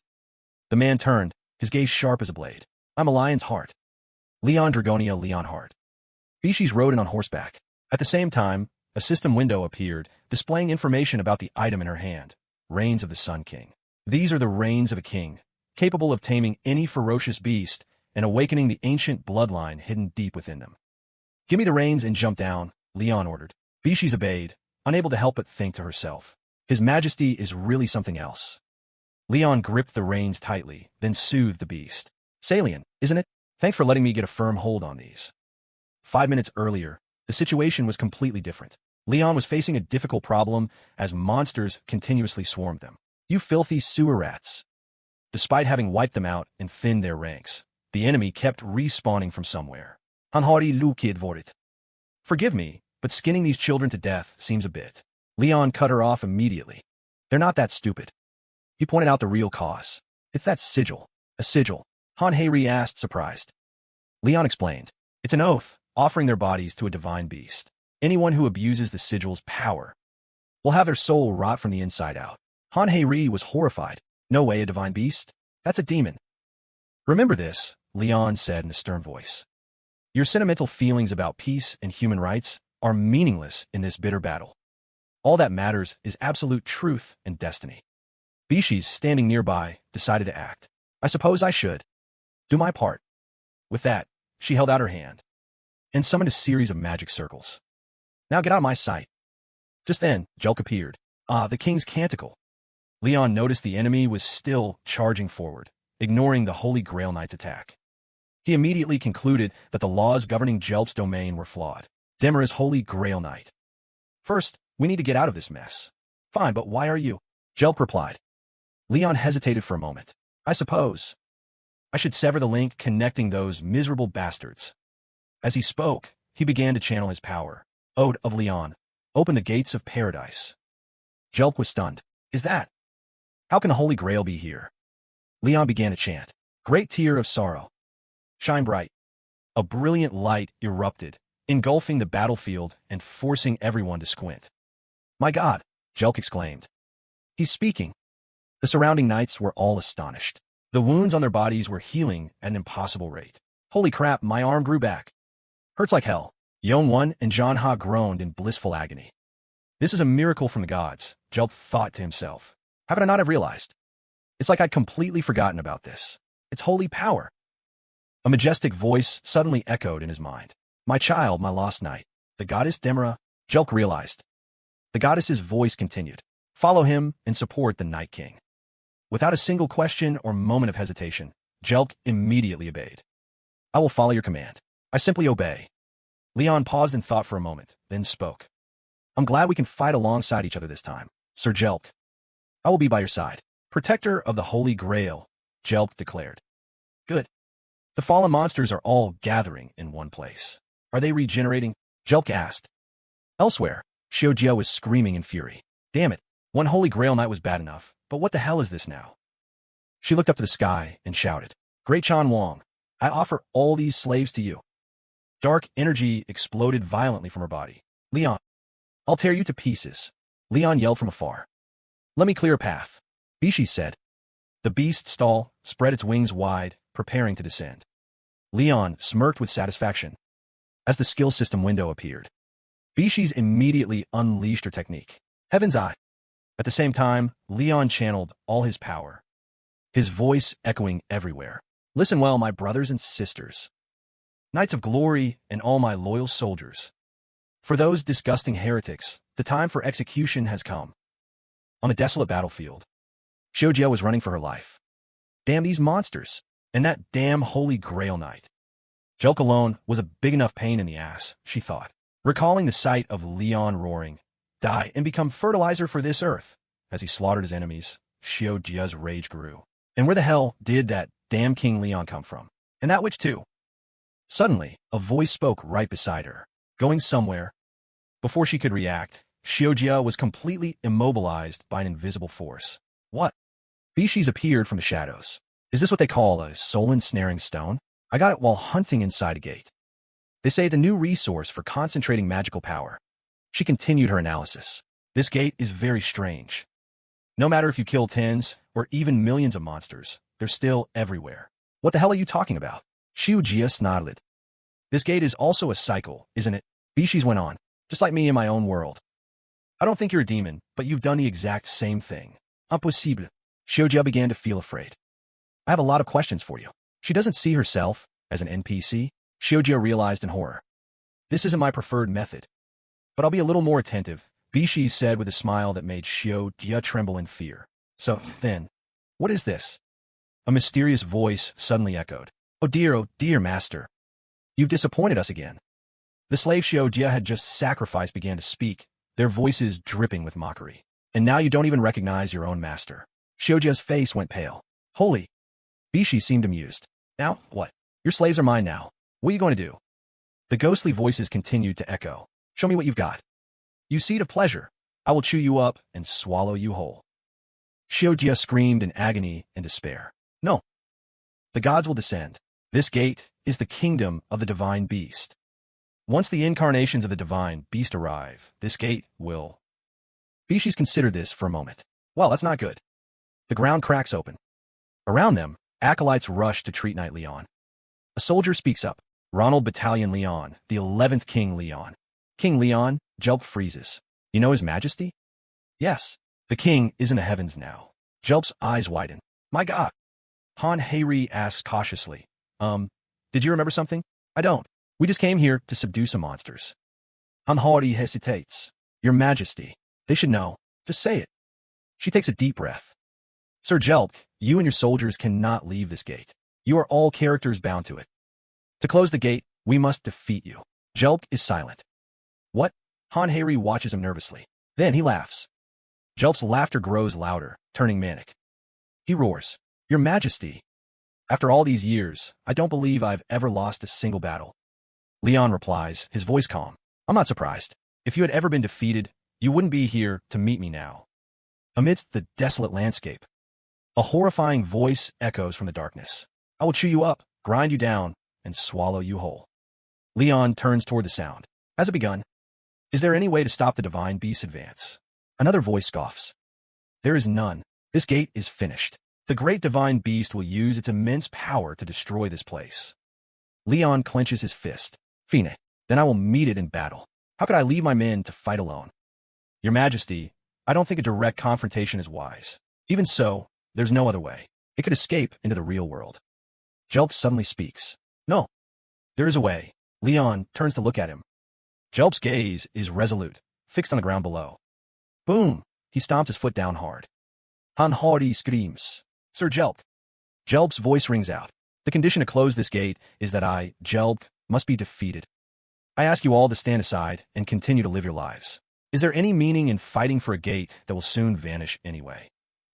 Leon is stunned into silence, hesitating. Jelp turns to his soldiers. My brothers. His voice echoes. Our final battle is upon us. This is the domain of the Lionheart King, the very embodiment of the god's glory. We, who are already dead, will now fight for the bright future of the living. I am ready to sacrifice this life. He looks them straight in the eye. Are you with me? Silence hangs in the air. Then a hand goes up, and another. A look of awe and shame flashes in Leon's eyes. And then, as one, all the knights stand united. Your loyalty puts me to shame. I will accept this solemn duty. Your Majesty, I have one more request. Would you wait just a moment longer? Of course. Jelp smiles softly. He raises his head to the sky. Goddess Demera, please grant my wish. A stream of blue light envelopes Jelp's body. He shouts. Loyal servants of King Leonis, recognized by the goddess Demera, by the power of this hammer, you shall inherit the strength of Jelp. With that, Jelp raises his weapon high. All his power converges, then radiates outward, flowing into each knight. The entire space is flooded with blue light. When the light fades, the power has been transferred. Jelp walks forward, offering his weapon to Leon. Your Majesty, please, hold this until the one worthy of wielding this hammer appears before you. Leon hesitantly takes it. A man like you. Could anyone ever take your place? Leon clasps Jelp's hand firmly. It was an honor to fight alongside you. I will forever remember your noble sacrifice, Sir Jelp. Jelp turns back, looking at his knights one last time. Knights who still draw breath, hear my final command. Ensure the king's safety until your last. We obey. You have all lived glorious lives. May the gods bless you. Leon turns on his heel. We're pulling back. It was all coming to an end. There wasn't a trace of regret on Jelp's face. He grips his sword. He roars, his voice like thunder. I am Jelp, the man who single-handedly defeated 1,000 of this kingdom's enemies. The war knight who can obliterate 5 million foes. I defended the territory of Tishin against 300,000 ORCS. I fought the Orc Lord at Manhua and emerged victorious. Demera has protected me. Ariana has cared for me, and Pitos is well pleased. I'm the great knight of Manhua. I am the knight of the holy chalice of life and Genesis. Now let's go, my brothers and sisters. Today we die for righteousness. The gods will watch over us. The army charges, disappearing into the darkness.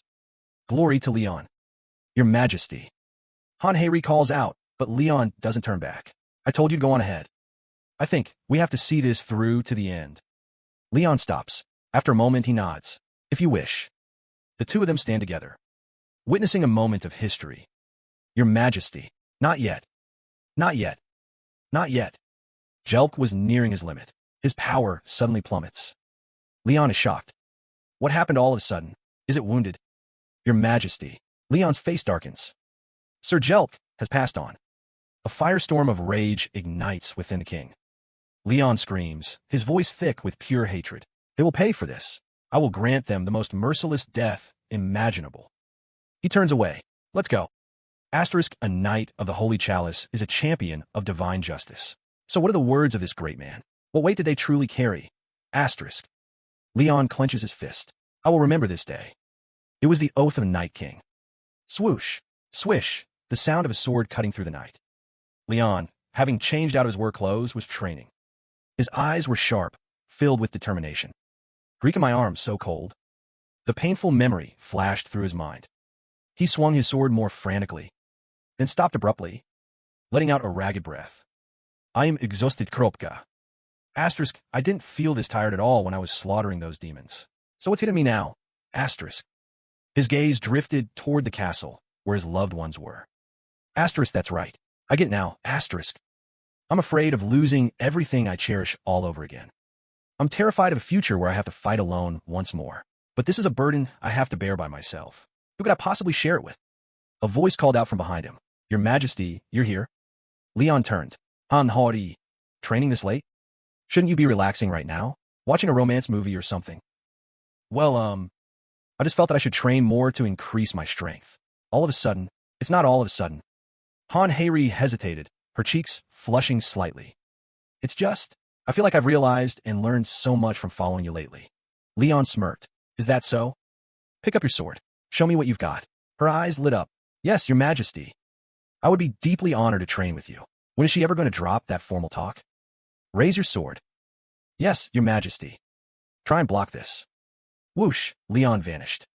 He reappeared right behind her. Clang. Han Hei barely managed to raise her sword in time to block. He's so strong. Both of your hands must always be ready for battle. Lower your center of gravity a bit. You'll be more agile. Even lower, and your speed will increase dramatically. Yes, your majesty. She awkwardly adjusted her stance. She looked so pathetic. You can't defend with just your hands and that sword. Plant one foot back for leverage. Try not to get pushed so far back by the weight of our clashing blades. Clang, clang. The two swords collided violently. Han Hei struggled to hold her ground. I blocked it. Bonk. Before she could finish, a light rap landed on her forehead, leaving a red mark. Your movements are too simple. Your weakness is too obvious. How many times do I have to tell you? Be quick and sharp. What's the advantage of creating an opening for an enemy? I guess to use a skill to finish them off. Leon sighed. No. Don't think that the only path to victory is to use a skill as fast as you can. What's the point if you're dead before you can even defend yourself? Before you attack, you need to observe your opponent. Han Hei-ri's eyes sparkled. Really? What? You don't get it? She flinched and quickly waved her hands. It's nothing. I understand, your majesty. A murderous aura radiated from Leon. What was that? Say it again.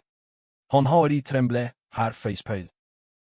I thought you were going to tell me to sacrifice myself, to fight to the death if the situation demanded it.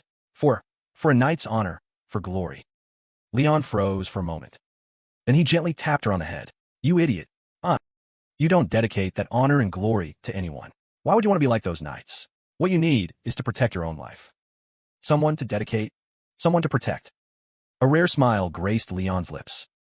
That's enough for today. Go get some rest. We'll train more next time. Yes, your majesty. Leon suddenly fell silent, his gaze lost in the distance. Han Hei thought, confused. In Han Hei-ri's room, I feel like his majesty has been lacking positive energy these past few days. The robot replied in a monotone voice. Abnormal biological reactions from his majesty are being caused by a certain amount of stress.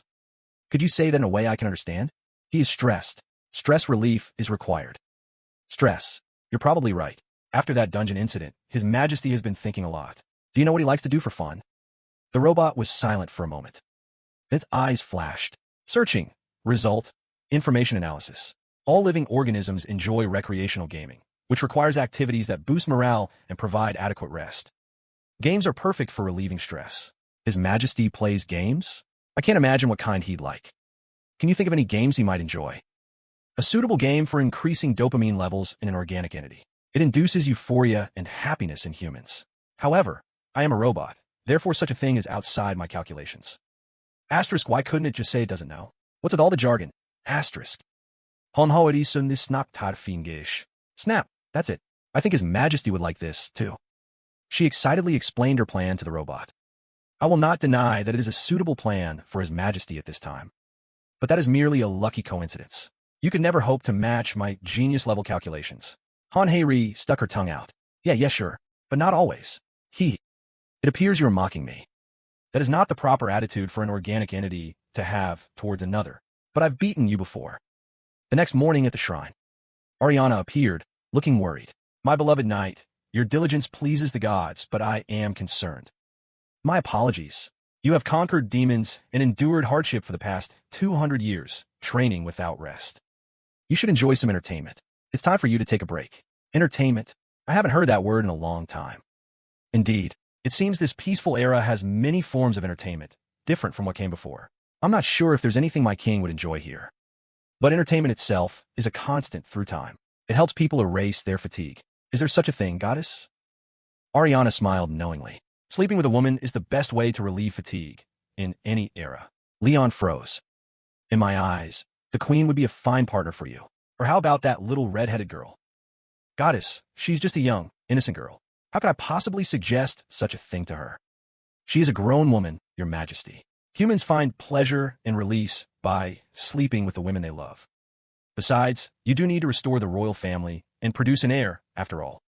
Before Leon could even respond, a frantic knocking shattered the church's silence. Your majesty, mm. Seeing Han Hei peek in, he scowled. I told you to handle your own business. Ignoring his look, she got straight to the point. Your majesty, I have something for you. Han Hei hurried over, only to trip and fall flat on her face halfway there. There's something I've prepared. Leon didn't even react. He simply stood up, looking down coldly at the girl on the floor. You have the reflexes of a fighter, yet you move like a fish out of water. The blunt remark made Han Hei-ri's face flush red. Leon asked calmly, "What is it you came here for?" Han Hei-ri quickly pushed herself up, announcing, "It's something I prepared for you, Your Majesty." Leon's expression turned murderous as he crossed his arms. "What is it?" She gave him a knowing smile. "I received some advice and help from Mr. Joppy." The moment he heard the name Joppy, Leon grimaced, his mind flashing to horrific images. Before Han Hei-ri could finish, he growled a warning. "If you ever appear before me in one of those sick outfits again, I'll have you run naked through the city square." "Got it." Realizing he'd misunderstood, Han Hei-ri quickly protested, her face as red as a tomato. "It's not like that." Feeling wronged, she hurried to explain. At a gate, a large crowd had already gathered. As soon as Leon appeared, someone in the crowd recognized him. "Ah, Your Majesty." Leon didn't bother with greetings. With his hands in his pockets, he cut right to the chase. "I heard from Han Hei-ri. What is this about?" The man immediately replied, "Yes, Your Majesty. Allow me to explain." He gestured to the people behind him, summarizing the situation. The entire guild had pitched in to help Assistant Manager Han Hei-ri prepare a special event. Hearing this, Leon couldn't help but wonder. A plan. Standing beside him, Han Hei-ri smiled and explained, "I figured it would be fine since Mr. Yua was involved." With that, she confidently extended an invitation. "Your Majesty, please step inside the gate. I'm sure you'll like it." Leon was skeptical. But seeing Han Hei-ri's determined smile, he relented. Fine. Inside the gate was a vast, sun-drenched forest, where countless people were waiting. Han Hei-ri quickly ran ahead, taking her place at the front of the crowd, leaving Leon even more confused. Noticing his reaction, she spoke up. "Now, I'll explain what this gate is all about." This time, Han Hei-ri's tone was serious. "This gate is called the Hunting Grounds. Many kinds of animals and monsters live here." She pointed to a scoreboard held by a boy with a bored expression. "Sir, if you'll please look here. While the boy forced a corporate smile, Han Hei-ri explained enthusiastically. "Small animals are 1 point, and medium ones are 3. An ORC is worth 10 points since they're rarer." Leon considered it for a moment. After hearing the whole explanation, "So, it's a kind of hunting game." Han Hei-ri immediately chimed in, excited. "That's right. It's a hunt, Your Majesty." She shyly clasped her hands, offering another reason. "I thought that perhaps where you're from, Your Majesty, hunting might be a popular pastime." Hearing this, Leon smiled gently. "So you prepared a hunting ground for my amusement. That was very thoughtful of you." The praise made Han Hei-ri beam with pride. Haha. He gazed deep into the forest, wondering aloud. "Hunting, HM? It's been a long time. I wonder if I still have it in me." Despite his words, an arrow instantly embedded itself in a monster's head. The more he shot, the more excited Leon became.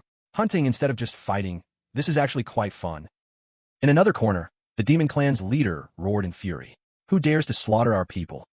The moment he heard it, Leon charged forward, taking them down one by one. "How dare a filthy beast like you run its mouth in my presence? Die, all of you!" Watching the scene unfold, Han Hei-ri began to question everything. He's really enjoying himself. I guess it's a good thing.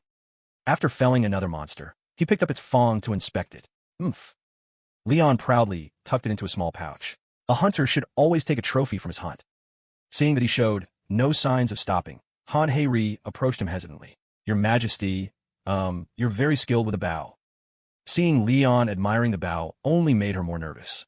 "I thought he hated ranged weapons." As if reading her mind, he spoke. "It seems you've misunderstood. Just because I'm a knight doesn't mean I am inept with long-range weapons." Leon elaborated. "Hunting is both a virtue and a pastime for the nobility. For wandering knights, and those on long missions especially, they must be able to provide their own food wherever they go." As he spoke, Leon glanced at a monster behind him. Thus, a knight has no choice but to be proficient in the hunt. Han Hei-ri followed his gaze and stammered. "But you're really, really good at this." At that, Leon couldn't hide his pride. "I was known as the strongest champion in history, but I was only the second best hunter of my time." This information astonished Han Hei-ri. The second best? Then who was the first? Another Holy Grail knight. He walked away, bow in hand, avoiding a direct answer. I don't think you could call her a Holy Grail knight. The goddess of the moon and the hunt. You should have seen her. She was far more of a hunter than a knight." With that, Leon pulled an arrow from a monster's corpse. He looked at the arrow in his hand, his expression filled with nostalgia. She was the head of the Temple of Light, and the very embodiment of the finest hunters. She was a high priestess. He spared no praise in his description. Her arrows were like shooting stars. If she put her full strength into it, A single shot could easily clear a mountain. This left Han Hei-ri speechless, right? I suppose that was possible in your old world. Changing the subject, she asked something else. But why are you only hunting ORCs? Didn't I prepare a wide variety of animals for you? Leon didn't answer right away, only offering a short, my apologies for that. Then, he gave his reason. But to take first place in a competition, you must hunt the most valuable targets. The explanation was perfectly logical, leaving Han Hei-ri with no rebuttal. Ah, that's true. Does he really see ORCs as mere prey?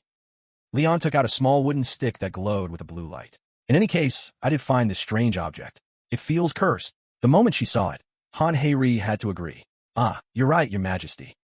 After observing it for a moment, she noted that it was a rather rare cursed totem. Now knowing what it was, Leon casually tossed it to her. Sell this, and give the money to the people who went to the trouble of gathering all these beasts. Catching it in a panic, Han Hei-ri asked, Are you sure, your majesty? This is worth hundreds of millions. Leon was firm. I'm sure it will be a nice reward for them, having to work like dogs out in this sun on their day off. Han Hei-ri glanced at the people wilting in the heat and cleared her throat. Ahem. Before she could say anything else, Leon made another request. Now, come with me. I can see the tracks of the ORCs that escaped. His words made Han Hei-ri panic. You're going to keep hunting? At her question, Leon turned his head, his eyes filled with disgust. Those beasts are still alive, fouling this forest. They may be fake, but the ORC species must still be eradicated. Seeing his reaction, she was at a loss for words.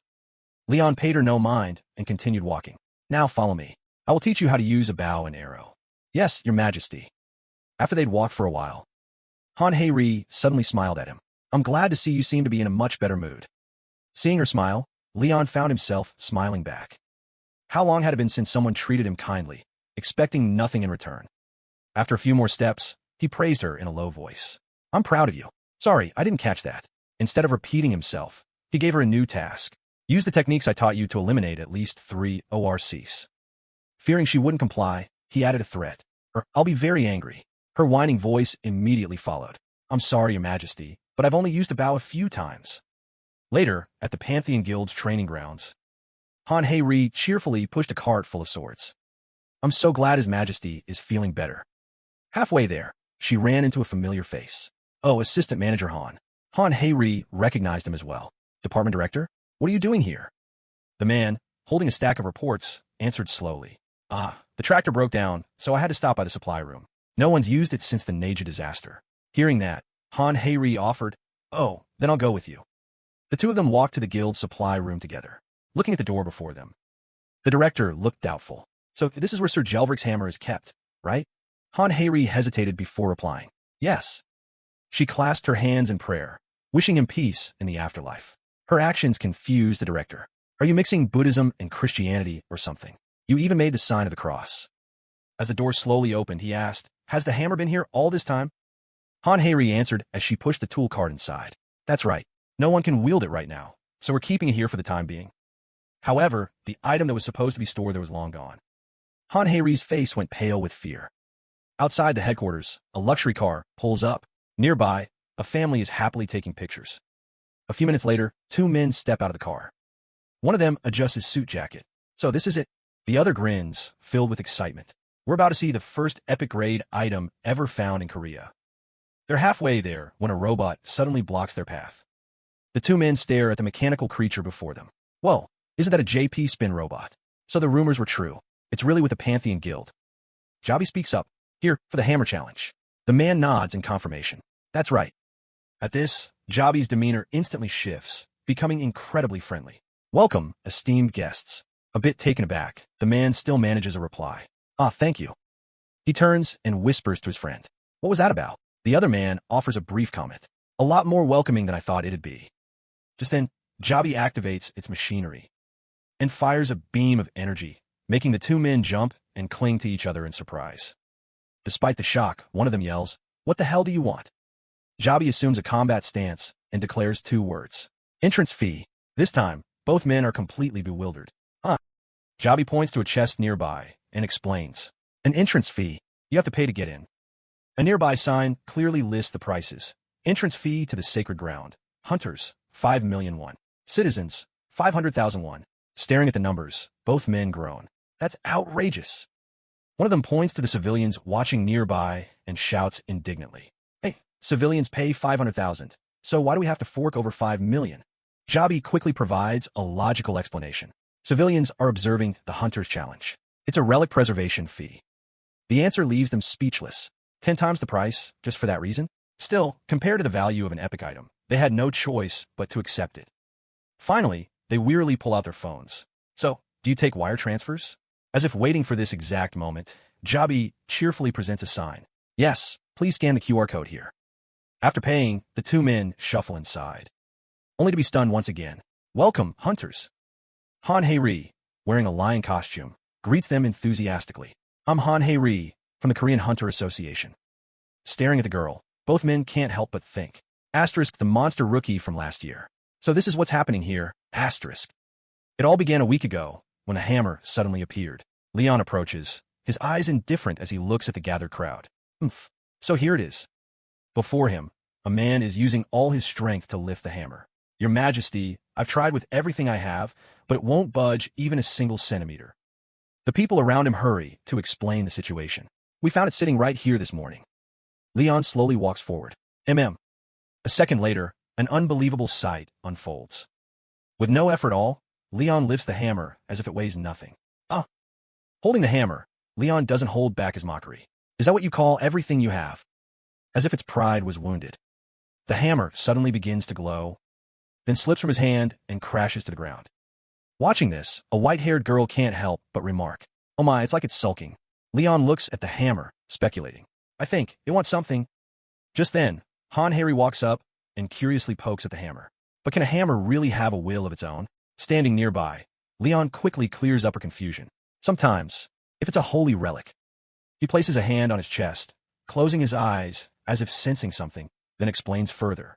Especially when it's been bound to a saint for a long time, it can be granted a will of its own and become difficult to control. Finishing his explanation, Leon opens his eyes and squints at the hammer, a thoughtful look on his face. "Even so, when I picked it up, I didn't sense any of that." Then, his thoughts turn to something else. Asterisk, the loyal servants of King Leonhart, recognized by the goddess Damara. "By the power of this hammer, you shall inherit the strength of Gelbrick." Asterisk. Recalling those words, Leon gives a sly grin. "So that's it. You're asking me to find you a new master." Knowing its purpose, he quickly gives an order. "Han Hei-ri, report this to the association." She eagerly accepts the task. "Sir, what should I report?" Leon doesn't hesitate to issue a tempting challenge.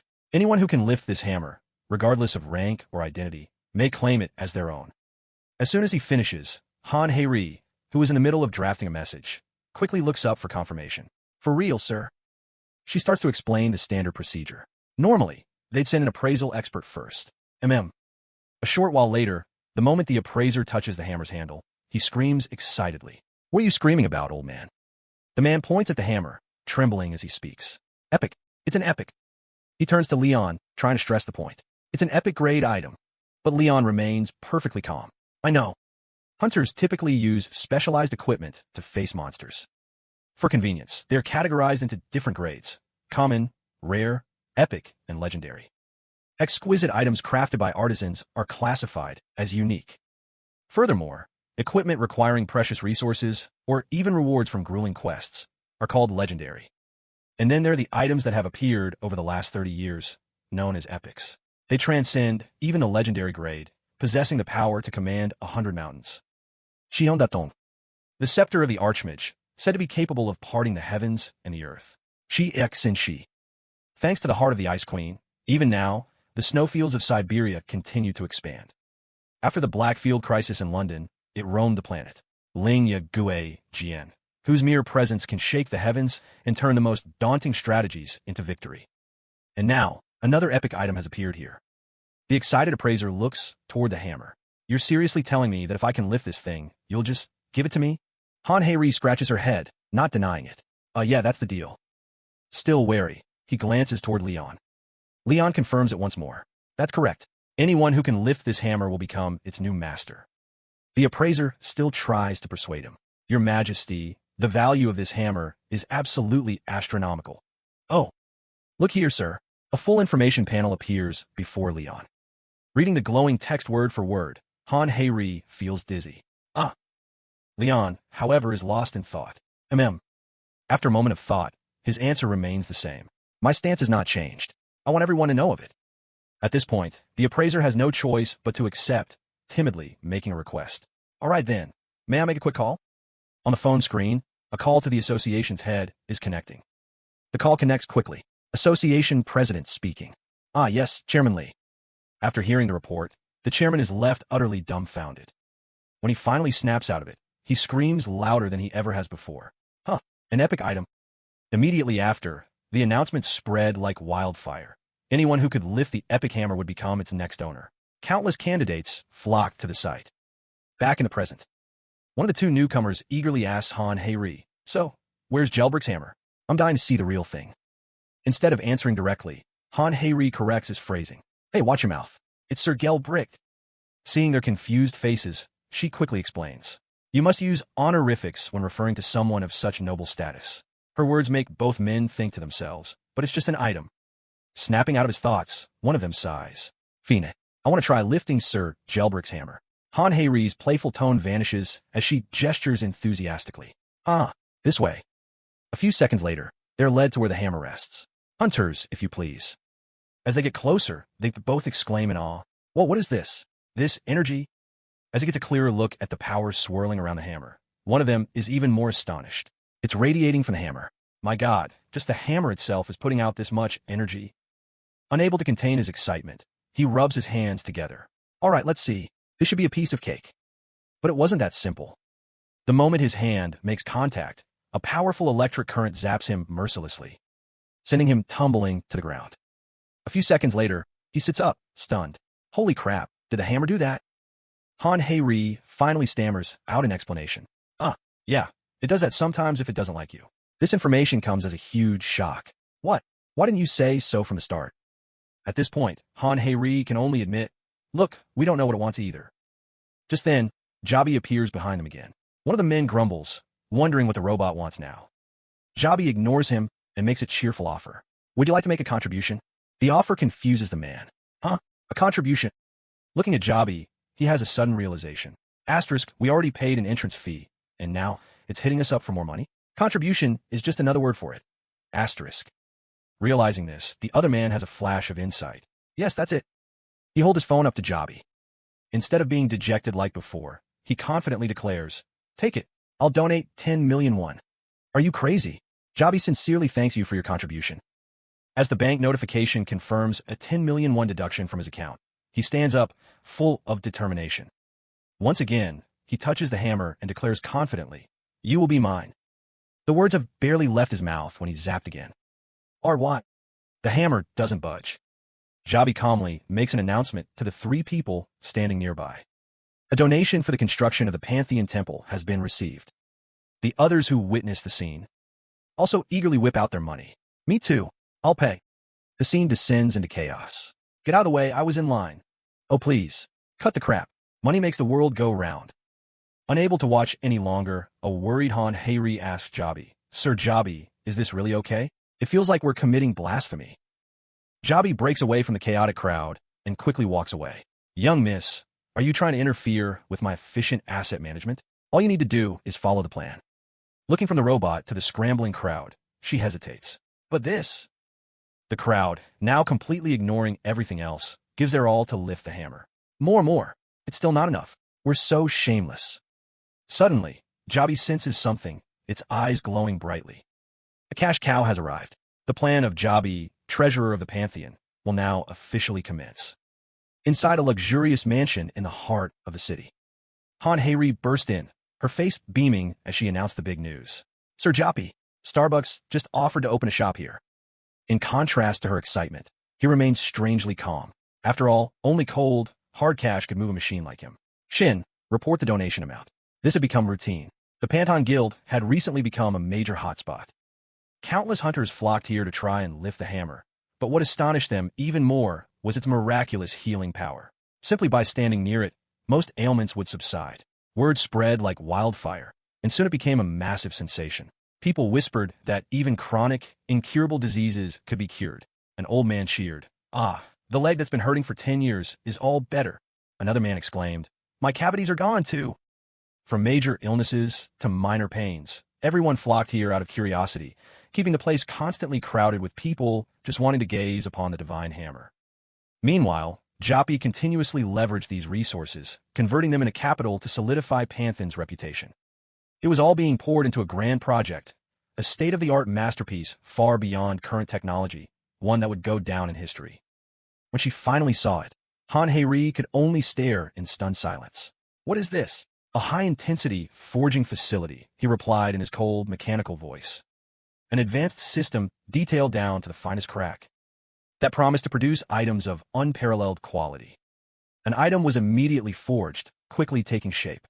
Han Hei-ri walked around the newly completed structure, overwhelmed by its unimaginable scale and exquisite craftsmanship. "Sir Joppy, is this really a forge?" "A level 9 forging facility, the lowest tier in this device's database," he boasted, while simultaneously disparaging the low-level planet. "This is its absolute limit, given Earth's primitive metallurgy." Every time she passed a massive piece of equipment, she would gasp in admiration. But it still looks amazing, don't you think?" "That's because your brain is also primitive." "You're a jerk," Han Hei-ri muttered under her breath. Knowing her place, she could only resign herself to being his free delivery service. The closer she got to the item, the more questions she had. "Oh right, Sir Joppy, you're the holy grail knight of iron forging, aren't you?" "Correct," he admitted flatly. Han Hei-ri hesitated for a moment, then mustered up the courage to ask, "In that case, could you make a sword for me?" "The answer is, of course, no," the mechanical voice droned. She fidgeted awkwardly, poking her index fingers together. "Ugh, I knew it. We're not that close, after all." "That's not it," Joppy explained unexpectedly. "The forging facility is not yet complete. It requires more infrastructure to acquire the necessary materials." Hearing that, her face brightened. "Oh, really?" "I will now proceed to the central station to acquire more income," he said, using it as an excuse to leave. "Good luck," she cheered politely. Once out of Han Hei-ri's sight, Joppy immediately initiated the minimum forging protocol, a fancy name for manipulating the stock market. Before him were countless blue screens displaying surplus fluctuations. "Today, I will review this market once more." He had to be cautious because recently, the global stock market had been facing a catastrophe. Countless investors clutched their heads in despair, while others panicked, making furious phone calls. "Why? Why are they writing so many negative articles? Is this all you can do? I gave you all that money, and you can't even control a single news story?" In the midst of this chaos, a mysterious force suddenly emerged. By manipulating prices and disrupting trading times worldwide, this entity caused stock prices to skyrocket. What do they want? Investors wondered, fearing it was an elaborate trap that could plunge them into massive debt. But the mastermind never revealed himself. They would simply rake in the profits in silence and then vanish like a ghost. It was none other than Joppy. The financial target Joppy aimed for was food. Humanity's food situation in the 21st century had never been stable, with vast areas of land and rivers heavily polluted. During the early stages of the cataclysm, the major powers of the West and East Asia had implemented exemplary response plans. However, weaker nations in Eastern Europe and Asia suffered devastating losses from unexpectedly appearing dungeons. Seizing this once-in-a-lifetime opportunity, Joppy used his financial power to acquire vast tracts of polluted, worthless land. His first target was the Heilong Granary, one of the 50 military states formed after the Shanghai incident 20 years ago, which was now suffering from severe contamination. He acquired a portion of the granary and began to purify it by spreading the faith of Demera, the goddess of life and fertility. Though he couldn't yet purify it on a large enough scale for immediate food production, it wouldn't be long before it became a priceless granary, rich with fields of corn and barley. This strategy had already generated enormous returns, turning him into the rumored stock market ghost. After a few clicks on his computer, a strange, mechanical laugh echoed. And now, the Panton Guild will become the master of the global food supply. He watched the blinking red dot on the map intently. The first location he had targeted, but a difficult problem had emerged. Risk of foreign invasion. Intelligence gathering in progress. Probability of gate appearances is steadily increasing. A typical leader would have no reason to pour so many resources into such a place. If everything went according to plan, his harvest would be immense. More land acquired, he said with excitement. Just then, breaking news alerts flashed across all channels, reporting a coup in the Jilin Republic. Han Hei-ri, who was getting her lunch, stopped in her tracks, stunned by the shocking news. "Huh? A war?" Seeing her surprise, Joppy suddenly remembered he had orchestrated this major event without informing her. He led her back to her room, and after ensuring its security, he spoke. This is for your ears only, Han Hei-ri. It is, she asked blankly. Our private equity fund is now operational, he announced enthusiastically. It is a constantly growing asset management organization. This unit will focus on managing Han Hei-ri's assets. Please register now. You mean you want me to invest? It means I will manage your assets for you, he explained succinctly, as if it were the most obvious thing in the world. Wow, I didn't know you were into stocks, Sir Joppy. He didn't want to beat around the bush and got straight to the point. Han Hei-ri, given your poor financial state, you require a professional asset manager. Poor, she sputtered. I'm doing great for my age. That is merely 15% of a mid-rank hunter's earnings. The majority of your rewards have been thrown away on gates. Han Hei-ri was too embarrassed to argue. He was so right that she could only deflate, realizing how wasteful she'd been. I can't argue with that. I also donate to the orphanage back home. Which is why you need me, so you could donate more, he pressed, his tone exactly like that of a pyramid scheme salesman. But when it came to money, she was still sharp. A crafty look flickered in her eyes. I don't need it. He immediately launched into a lecture. For modern humans, life is constrained by financial capability. Therefore, to miss out on the lesson of money is to give up on life itself. You should be grateful that this unit will handle that task for you. Fine, but only 2 million world, she negotiated. Withdraw the 20 million from your dungeon-based lease in Seoul, he commanded, clearly not asking for her opinion, but stating a fact. I told you I was sharing a secret. Naturally, I must receive appropriate compensation. She wanted to resist, but could only pout and think to herself, *TCH. Of course, Mr. Emotionless would say something like that. Finally, she caved. All right, Fine. A cold, mechanical voice announced, Han Hei-ri has now become a silver member, promoted from bronze. She stared blankly for a moment, then raised an eyebrow and repeated, silver member? Bronze members are guaranteed a 100% return on investment. Silver members are guaranteed 200%. Would you like to increase this rate? At the mention of profits, her competitive, gambler's spirit ignited. Sound good to me. If you recruit 5 more members, you will be promoted to gold, and your return rate will increase to 300%. What? It was like she'd been struck by lightning. With her wide network of contacts, this would be a piece of cake. For real. And so, Han Hei-ri, a naive woman in her early 20s, had no idea she'd been lured into a multi-level marketing scheme. The problem was, no one would ever suspect her. She just kept making calls, convincing countless people to deposit money into his fund. That's right. Seo Oki. Huh? You're in? Excellent decision. She happily checked off the name of another victim who'd fallen into the trap. Just like that, Joppy's pyramid scheme grew significantly. Back at the gray house from before, a luxury car pulled up imposingly to the gate. A well-dressed gentleman stepped out, adjusting his tie. Several others followed him, all dressed in black suits. We're from the court. One of them announced. We're here to issue a warning of asset seizure. Someone inside froze, then blurted out, what did you just say? Even Joppy couldn't hide his concern. A golden aura enveloped Leon as he sat, facing everyone in the room. Resting his chin in his hand, he asked through gritted teeth, what the hell is going on? Someone explain. Kirik, here's the situation, a small robot said, stepping forward. A holographic screen flickered to life, showing 2 figures holding red cards amid a shower of cash. The robot explained, first, the organization was unable to make the interest payment on its loan due to a stock market crash. The scene shifted to a group of gangsters brandishing firearms, collecting a debt. Give me back my money, you bastard. The robot continued. Second, most of Panthen's employees are now in debt after investing in Jappy's fund. This secret investment fund, riddled with failed projects, has led to a massive loss of capital. Everyone turned on Jappy, seething. Mr. Jappy, I invested 87 million with you. Han Hei-ri fought back tears. I even borrowed money from friends and family to give to you. The other employees were overcome with despair, some clutching their heads, others collapsing to the floor. My money, my wife's life savings, all gone. 5 years of savings, all wiped out by that damn fund.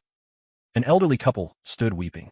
I mortgaged my land for this. His Majesty has to do something to fix this. Leon's face darkened, sweat beading on his brow. He asked, Mr. Jappy, what's the total loss? The small robot made a Kirik sound, hesitating for a moment before displaying the exact figure. 870,054,340. It added, and it's increasing by 49,853,655 per hour. That's a loss of about 72% of the fund. Everyone was stunned into silence. Han Hei-ri coughed up blood. What? The hall erupted into chaos. My money. Damn it. Let's take whatever we can as collateral. A pillar. Let's at least take a pillar and sell it. A man in the crowd raised his sword, drawing everyone's attention. Hey, there's some expensive-looking stuff in the warehouse. Let's grab that first. Hearing this, the small robot leaped in front of them in a panic. Kirik, stop. Humans, you can't take that. It's private property. But no one listened. They pushed and shoved, fighting amongst themselves. Only Han Hei-ri was left, writhing on the floor in anguish. Damn it, my money. Hey, wait, I want some of that. In a corner of the room, two people tried to comfort each other amid the chaos. Your Majesty, what are we going to do about my money? Put that down right now. What are you doing? Grab the pillar, hurry. Leon's face was thunderous. He growled, damn it, this is a total mess. What about my money? He turned and yelled, Assistant Manager Han, get up. How can you pass out at a time like this? A vein bulged on his temple, his eyes flashing with rage. Assistant Manager, wake up. These goddamn bastards. Leon shot to his feet, radiating the aura of a ruler. He let out a roar that silenced the entire room. Do not panic. All of you, be silent. Everyone froze instantly, all motion ceasing. He spoke. Spin. The robot immediately responded. Your Majesty. Leon commanded solemnly. With your intelligence, I trust you can resolve this chaos. Do whatever you deem necessary. I want to see how you handle this. Held in someone's grip, the robot began to power up. It broke free from the person's grasp and declared, I will do it. There will be an answer by tomorrow, Your Majesty. Leon praised him calmly. Good. I'm leaving this in your hands. He looked at everyone in the hall and declared, Furthermore, in my name, as King Leon Slime, I will guarantee your debts. Now disperse and return to your duties. A man in the crowd responded, Yes, Your Majesty. He and Han Hei-ri exchanged a look of disbelief. Can he really solve this in a single day? Spin entered a sealed room. Its body began to glow with a fiery red light. At a high-tech weapons facility, an urgent alert blared. Emergency situation detected. Bypassing security protocols. Initiating exoskeleton with advanced armor and integrated -1 Malawian Kwacha superweapon. Inside the facility, a formidable black suit of armor began to assemble. Activation code initiated. All systems integrated. A bright red light flared from the armor's forehead. In the far north of West Ahilong, the landscape lay in ruins. A green-skinned demon yawned widely. Suddenly, a soldier from the army of the Jilin Oro Rut Kapora Republic spoke up. His voice respectful. Chief, where are our enemies? Two other green-skinned demons stepped forward. The previous rulers of this place were too weak, one said. We came here for a fight, but they all fled, the other added. Humans are pathetic. They know nothing of a warrior's honor. The chief answered, picking his nose. Yeah, well, as long as there's plenty of food, we can just make camp here. After we have a big feast, we'll rally the troops and invade the next country. His underlings cackled with glee. Sound good, Chief. It's been too long since I had some human flesh soup. This is going to be great. We'll plunder all their resources and eat every last one of them. The chief looked up at the sky. Excellent. After we eat, we'll head to... Suddenly, a streak of crimson light tore through the sky, catching his eye. A crimson object, shaped like a colossal sword, hurtled through the air and was about to crash land near their camp. The demons stared in shock. Is that a meteor? The ground shook violently. The ruined buildings crumbled further, rubble cracking and lifting into the air. At a military command center, U.S. Secretary of Defense Julius stared at the control panel, yelling in disbelief. What? The God's Rod has been hacked. The God's Rod is a hypothetical U.S. weapon deployed from a satellite in low Earth orbit. He slammed his hands on the console, glaring at the main screen. Who activated it? Only 3 people have the launch codes for the God's Rod. An operator turned and replied urgently. The White House and the commander of the Hunter Special Task Force both say they know nothing about it, sir. Julius was incredulous. But how? Are you saying someone hijacked it? That's impossible.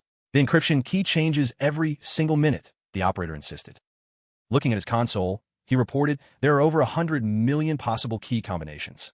Even with the world's most powerful supercomputer, it would take 13 years to crack it. The secretary broke into a cold sweat. Then who the hell did this? He stared at the main screen and swore. Damn it. Stop it. Is there any way to abort it at this stage? The operator replied immediately. Impossible, sir. The hijacker has reinforced the encryption. Watching the lines of code scroll endlessly, he added, I'm estimating over 10 billion new combinations. We can't hack back into the God's Wrath. Julius practically spat. This is absurd. Another operator on the other side of the room spun around. Mr. Secretary, Russia's strategic weapon, Brown Bear, has also been activated. The targeting systems for Brown Bear and the God's Rod are moving. On the screen, Both superweapons began their launch sequence. The weapon is starting its countdown. It's preparing for a simultaneous launch with Brown Bear. Target locked. The Jilin Republic? Why there? Julius muttered in confusion. Beside him, an aide on the phone spoke up. Mr. Secretary, I think you need to see this. What is it now? He snapped, taking the phone. A joint declaration from two superpowers? In the video, a serious-looking version of himself was making a declaration. We, the United States of America, will hereby break the peace with the Jilin Republic, a nation now usurped by a savage species. The video then cut to his Russian counterpart. The Russian Federation will not tolerate any provocation from the Jilin Republic. Their genocidal actions against humanity must be stopped. We will cooperate with the United States to combat this hostile force. Julius stared at the screen in shock. Is that me? His aide replied, Yes, sir. It's a fabricated video. The you in the video is indistinguishable from the real you. It's a deep fake, synthetic media digitally manipulated to superimpose one person's likeness onto another. Suddenly, every server in the control room went dead. Every screen went black, then lit up in unison, revealing a single line of text. I have come to end this war. Julius and his aides stared at each other in astonishment. What is this? Meanwhile, in the Jilin Republic, King Lin Xiang Kazak slumped, resting his chin in his hand. Why? What's happening? He clutched his head in agony. We finally seized the throne, and now all that's left is endless war. One of the green-skinned demons spoke up. Chief, what do we do? We're finished if two superpowers attack us at once, aren't we? Lin Xiang Kazak answered, his voice completely defeated. Take what money is left. We're getting out of here. We'll go to the Mystic Steps, breed more children, and start over. All right. Another demon declared savagely. All we have to do now is hunt down some human women. Let's round them all up. Whoosh! A blur of motion shot forward, grabbing the demon by the head and smashing it into the ground. He barely managed to grunt before his body went limp. The other green-skinned demons barely had time to react. What the? The brown bear, armor stood over the corpse, its mechanical voice echoing. Target location confirmed. Subject is not human. It's an ORC. It settled into a combat stance, the crimson light on its forehead glowing brighter. Moments later, amidst the devastation, only Lin Xiang Kazak remained. The brown bear pointed at him, its body glowing red, then pointed to itself. Give me all your money, then I can finally rest. Amidst the ruins of the battlefield, Kazak narrowed his eyes at the figure before him. I don't know who you are. His voice was a low, vicious growl. But you got guts. The moment he finished speaking, asterisk whoosh, asterisk, Gelbrick lunged forward. The two figures clashed violently. Gelbrick roared as he activated assassination mode. Sparks of electricity shot out, tearing through Kazak's subordinates. Agonized screams echoed through the ruins. Kazak braced himself against the onslaught, clearly on the defensive. Seeing his master in danger, one of the underlings charged recklessly, screaming, Die! Gelbrick simply held out his hand. An unseen force grabbed the man. Arg! Trapped, he writhed in agony. Gelbrick was slowly gaining the upper hand. The remaining men huddled together in fear. Time to end this. Special modification, gravity 12-gauge shotgun. Gelbrick took a stance, his entire body glowing with power. He stared down Kazak's men, disabling firearm restrictions. All weapons authorized. His voice was like ice. Open fire. Bang, bang, bang. Asterisk hundreds of bullets screamed through the air. Alone, Gelbrick wiped out every last enemy. Kazak and his men could only raise their weapons in a desperate, futile defense. Clink clank. Shell casings rained down, piling up at Gelbrick's feet amidst spreading pools of blood. All enemies were down. The gun barrels integrated into his body fell silent. Gelbrick ceased fire. He could sense it, one was still alive. A voice rang out from the distance. Not bad. Kazak stood there, his eyes burning with fury. The men you just killed, they were all about to be promoted to general. Gelbrick responded only with a command to his system. Resume termination. Kazak roared. Do you have any idea what that means? He charged forward, lifting his battle axe, and brought it crashing down on Gelbrick. Clang. The blow landed on Gelbrick's arm. He stared at the gash in surprise. Kazak's shock quickly turned to smug satisfaction. Adamantus, Gelbrick uttered. That's right. This axe is forged from adamantus. Kazak sneered. Not even a drake could survive a hit from this axe. The two clashed once again. Gelbrick unleashed another attack. Assumed S rank. Insufficient ammunition. Sparks converged in his palm, forming a devastating blast. Fwoosh! The attack slammed into Kazak. He staggered back in pain, caught off guard. Not bad. Kazak growled, but then a triumphant smile spread across his face. You think a pile of scrap metal like you can stand against me? His body suddenly transformed. Sing of the war, God Hio can. Muscles bulging, Kazak's frame became immense. He swung his axe with unimaginable power. Schlick, Gelbert's head was split in two. System, insufficient time. Plan failed. Kazak was stunned. What? Suddenly, his arms and legs were bound by invisible chains. At the same time, Gelbert's bisected body began to reassemble itself. Kazak was horrified. What is this? Gelbert's mechanical voice echoed. Acquired useful combat data. Kazak screamed in frustration. The big data of the current library is now more complete. What the hell are you talking about? Abruptly, another figure appeared. Sir Jappy. Sacred Law Tactic. Kazak lost his composure. Furiously attacking Sir Jappy. Boom! Fresh blood splattered everywhere. Sir Jappy stood there, coldly giving an order to Gelbrick. Retrieve the adamantous material. Gelbrick reported, all witnesses eliminated. Termination mission complete. A news report played from a TV. The coup in the Zlin Republic has been resolved. The new government has issued a formal apology. And lucky crops have reportedly been found flourishing in the northern rice fields. A young woman spoke up. Sounds nice, doesn't it? It was Han Hei-ri. She was cheerfully looking at her phone. The war is over. Then she suddenly gasped. Huh, the fund's profit margin. Behind her, Leon calmly sipped his tea. His eyes fixed on an information display. Swordsmanship, shield arts, spearmanship, horsemanship. He murmured to himself. He's made some progress. I'll need to connect him with the gods soon. Leon frowned. Asterisk, but first, he needs to prove his faith. There's no time to waste. Asterisk. The gods have allowed for a simplified process, so I need to hurry. He stared intently at a profile.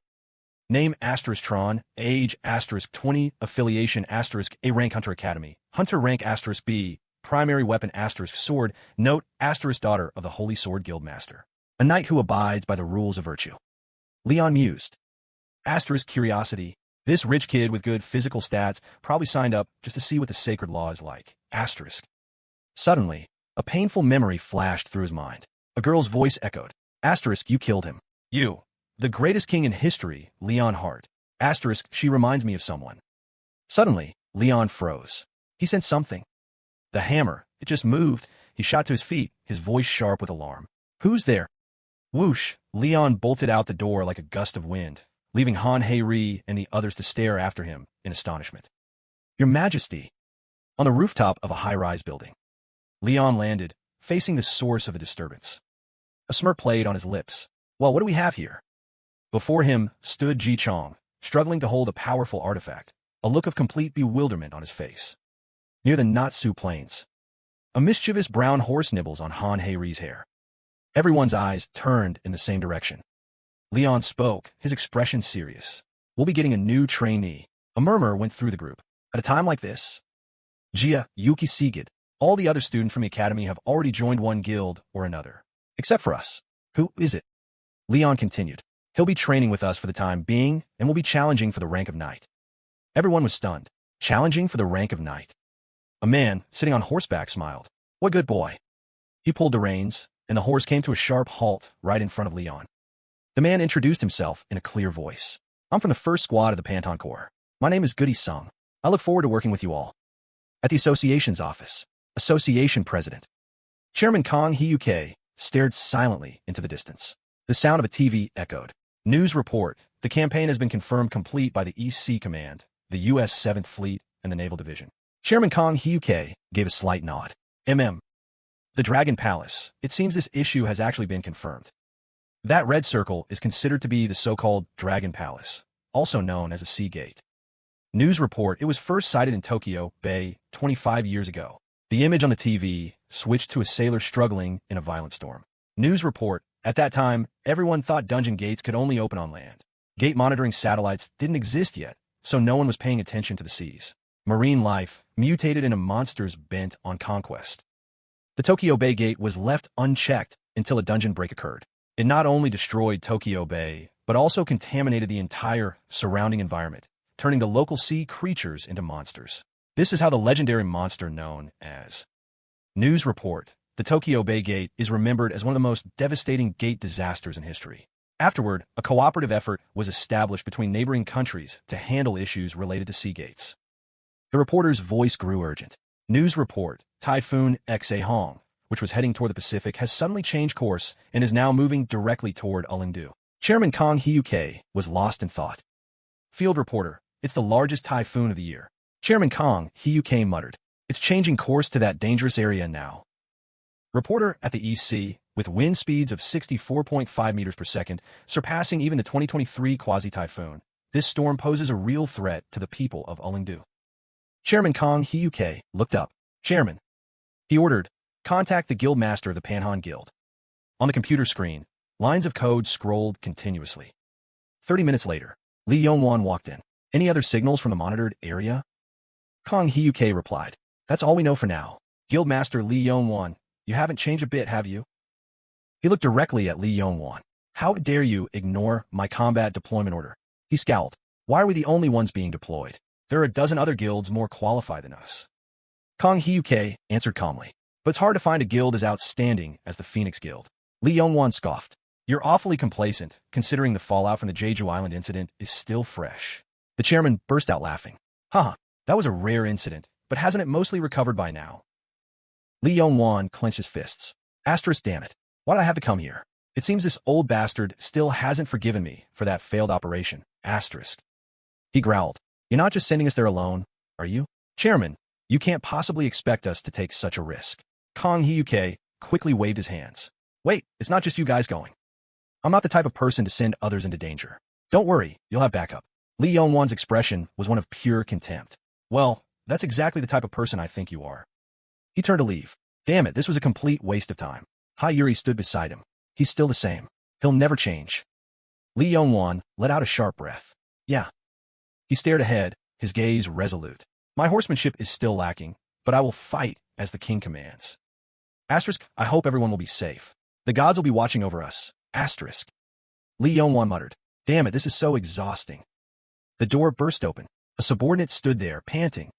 Association president, the king has arrived. Kong Hyuk nodded. Yes, I understand. Lee Yongwan turned around in surprise. Huh. Kong Hyuk hurriedly straightened his clothes. I need to prepare properly. What is this? Lee Yongwan was taken aback. The chairman was tidying himself up excessively. The sound of steady footsteps echoed. Leon entered, followed by two others. Chairman Kong Hyuk bowed. Thank you for coming, Your Majesty. Leon glanced at him. All right. If he went to the trouble of summoning me, there must be a good reason. Kong Hyuk smiled. Of course, Your Majesty. He gestured with his hand. This way, then. I will explain the situation in detail. Leon sat down, his expression hardening. Is that true? A gate has appeared in the sea, and an approaching typhoon is making the raid operation difficult. That is correct. Kong Hyuk pressed a button on the control panel. The large screen displayed detailed information. This time, both the United States and Japan will provide military support for this operation. The other guilds will prepare reinforcements for emergencies, as usual. He looked at Leon, his eyes full of expectation. This is an opportunity to enhance Your Majesty's fame. Please, leave your mark as a true king by helping us. Chairman Kong Hyuk bowed his head very low. Leon's lips curved into a slight smirk. You're a smooth talker. Well, very well. However, the journey to the gate is a complex matter. You will have to provide proper support for my knights. Does Your Majesty have any requests? Leon gave a meaningful smile. He stood up and began to walk a leisurely pace. I won't state the request myself. Discuss the details with Guild Master Spinner of the Panhan Guild. Yes, I understand, Your Majesty. Kong Hyuk thought to himself. What kind of tribute? Ordinary items certainly won't satisfy him. Bring me the roster. Han Hei-ri bowed her head. Yes, of course, Your Majesty. The two of them exited the room with a dignified air. I will list the names of those participating in this operation. Take this down. Yes, Your Majesty. Leon began to read the names. First, Knight Commander Spinner. The trainees will be Han Su-ho and Ji Gujiang. Han Hei-ri's hand glided across the paper. The soldiers will be Kim Gu, Huang Jimeng, Pyo Jian, and Marcelo. Her pen suddenly stopped. Huh? Your Majesty. Leon turned back, slightly surprised. What is it? Among those selected, there isn't a single woman? Leon looked at her, his expression unreadable. Han Hei-ri thought to herself. Asterisk, no way. Did he forget? Asterisk. She frowned, her annoyance clear on her face. Asterisk, even if he's prejudiced, he should know there are strong women and weak women. Why be so sexist when forming a combat unit? This is so frustrating. We women can fight too. Asterisk. The sky was thick with warships and jets. A helicopter from South Korea's First Fleet, designation 761, was approaching the deck. As the rotor slowed, a powerful downdraft kicked up a cloud of dust. On the ground, Choi John and two of his subordinates stood at attention, waiting. Leon, Han Hei-ri, and their team disembarked from the helicopter. Leading a large entourage, Leon strode forward with an air of authority. He stopped before Choi John, his voice dripping with arrogance. "You're the commander of this base?" "Yes, sir," Choi John replied, respectfully clasping his hands. "I am Vice Admiral Choi John, commander of the First Fleet." The two groups faced each other. Choi John began a dignified and respectful welcome speech. "It is an honor to meet you, Your Majesty. My grandfather was actually cured of his terrible illness thanks to the grain from the goddess Demila. I am truly, deeply grateful to you." Leon took off his sunglasses, replying confidently, "Humph. If you're grateful for the goddess's blessing, then you are a brother to me." Choi John laughed heartily. "Haha, the honor is all mine. This way, Your Majesty." As he led the way, he explained, "Before the operational briefing, allow me to introduce the forces who will be fighting alongside you." They entered the spacious base headquarters.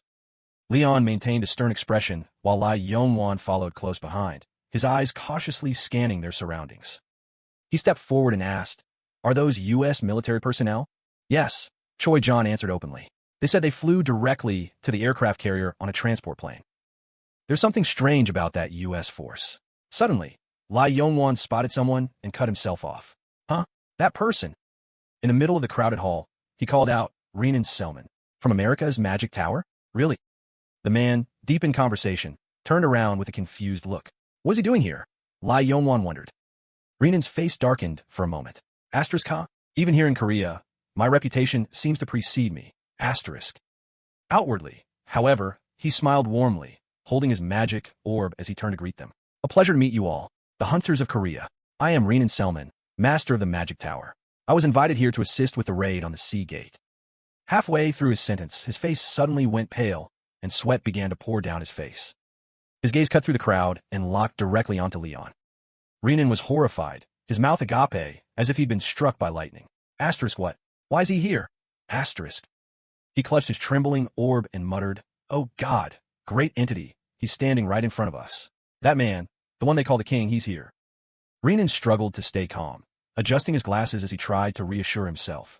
Asterisk, stay calm. If that genocidal maniac gets suspicious, he'll take your head. Asterisk. He glanced down at his orb and the ring on his finger, steeling himself. Asterisk, we haven't been discovered yet. Just trust the ring I made for you. Asterisk, then he muttered again. "Oh, you truly are a great devil of transcendent wisdom." With the ring on his left hand and the orb in his right, he was lost in thought. "Yes, as long as I have this ring to conceal my demonic power, he'll never catch me."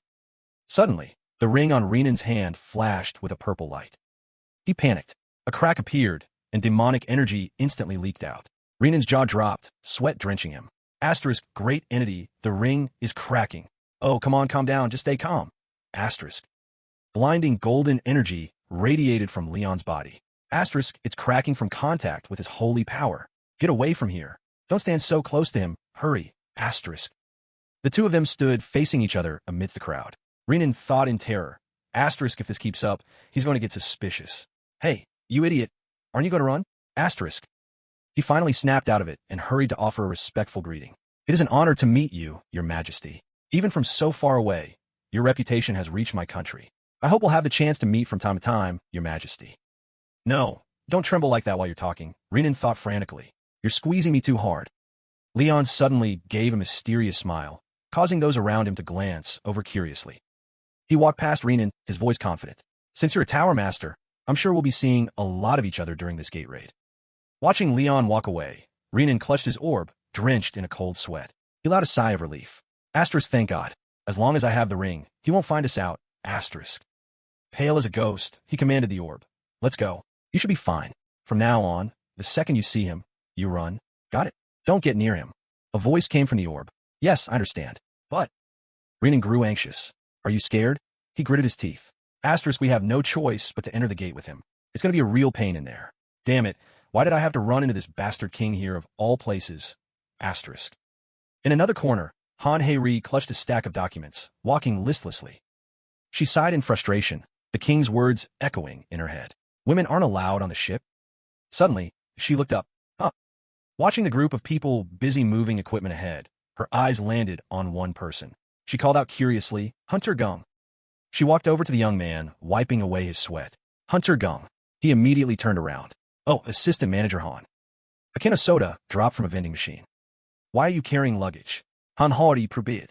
Our guild is supposed to. The young man casually opened his drink and explained, No, this is something I should be doing.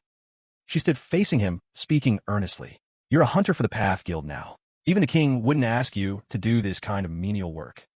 Dripping with sweat, he replied, It's just, I don't feel like I deserve this kind of treatment when all I did was lift a single hammer. Hearing this, she frowned even more, her voice rising. That's not true. What you did was extraordinary. Even I couldn't lift that hammer an inch. Out of thousands of people, only you could do it. You were chosen by the goddess. Seeing his blank stare, he asked, You mean? He looked utterly unconvinced. No way. Han Hei puffed out her cheeks, insisting. Yes way. Then, practically glowing with confidence, she mimicked Leon's tone. If it were the king, he would say this. How dare a lowly fool like you question the decision of your king? Behind her, a figure with a thunderous expression approached. Unaware, Han Hei passionately continued her act. What right do you have to judge the will of the goddess? Just listen to me, it'll be fine. The king would say the same thing. Just then, a voice rang out, in unison with the hunter, Assistant Manager Han.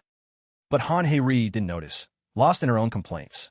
I've been working myself to the bone for His Majesty, haven't slept at all. I trained tirelessly without a single break, and he still won't even let me go with him. Leon had heard her entire performance. Veins bulged on his forehead, while the young hunter was sweating bullets. Finally, he couldn't take it anymore and mustered the courage to say, Oh, God, Assistant Manager Han. Only then did Han Hei realize something was wrong. She asked in terror, He's standing behind me, isn't he? The young man could only manage a small nod. Leon grabbed a handful of her hair and yanked her head back, making her shriek. He was furious, growling into her ear.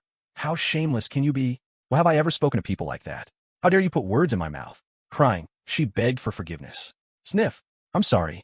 Please forgive me, Your Majesty. He closed his eyes, trying to swallow his anger. After a moment, Leon regained his composure. Han Hei was sobbing. The tuft of her hair he'd held now smoking and singed. Leon spoke. How did you receive the grace of the sea god? Han Hei asked, surprised. I am sorry, Grace. He sighed, exasperated. The god of the sea and waves. Poseidon says he will make you his priestess. Han Hori started blankly, completely confused. Seeing her expression, Leon gave up. I'll forget it. You would understand anyway. I will allow you to participate in this sea dungeon raid. She was overjoyed. Oh, thank you, Your Majesty. Asterisk, this is great, but something feels off. Why is he looking at me like that? Asterisk. The very next scene was Han Hei, tied up and screaming her head off. Asterisk. I knew something was strange. You said you'd make me a priestess? Asterisk. She was tied to a wooden post and carried away. You said you'd make me a priestess? What is this? I'm not doing this, Your Majesty. Spare me. Lai Yongwan's eyes went wide. Han Hori. Below, she continued to scream for help. Somebody, save me. A voice called out, bringing a woman aboard a ship brings bad luck. But on the other hand, Leon explained cheerfully, there's a way to avoid it. Don't tell me. Lai Yongwan said, a look of suspicion on his face. Leon adjusted his glasses and continued, a figurehead. His words only made Han Hei's screams louder. She wept and pleaded, this is so wrong. I said I'd do anything to come along, but not this. Eh avo. The men carrying her chanted in unison. She's our sister, that we know. Eh avo. Save me. Gung was the first to confess. I'm sorry. I'm just following His Majesty's orders. Han Hei screamed in his face. Traitor. Then she yelled even louder. Hey, Kid Hunter.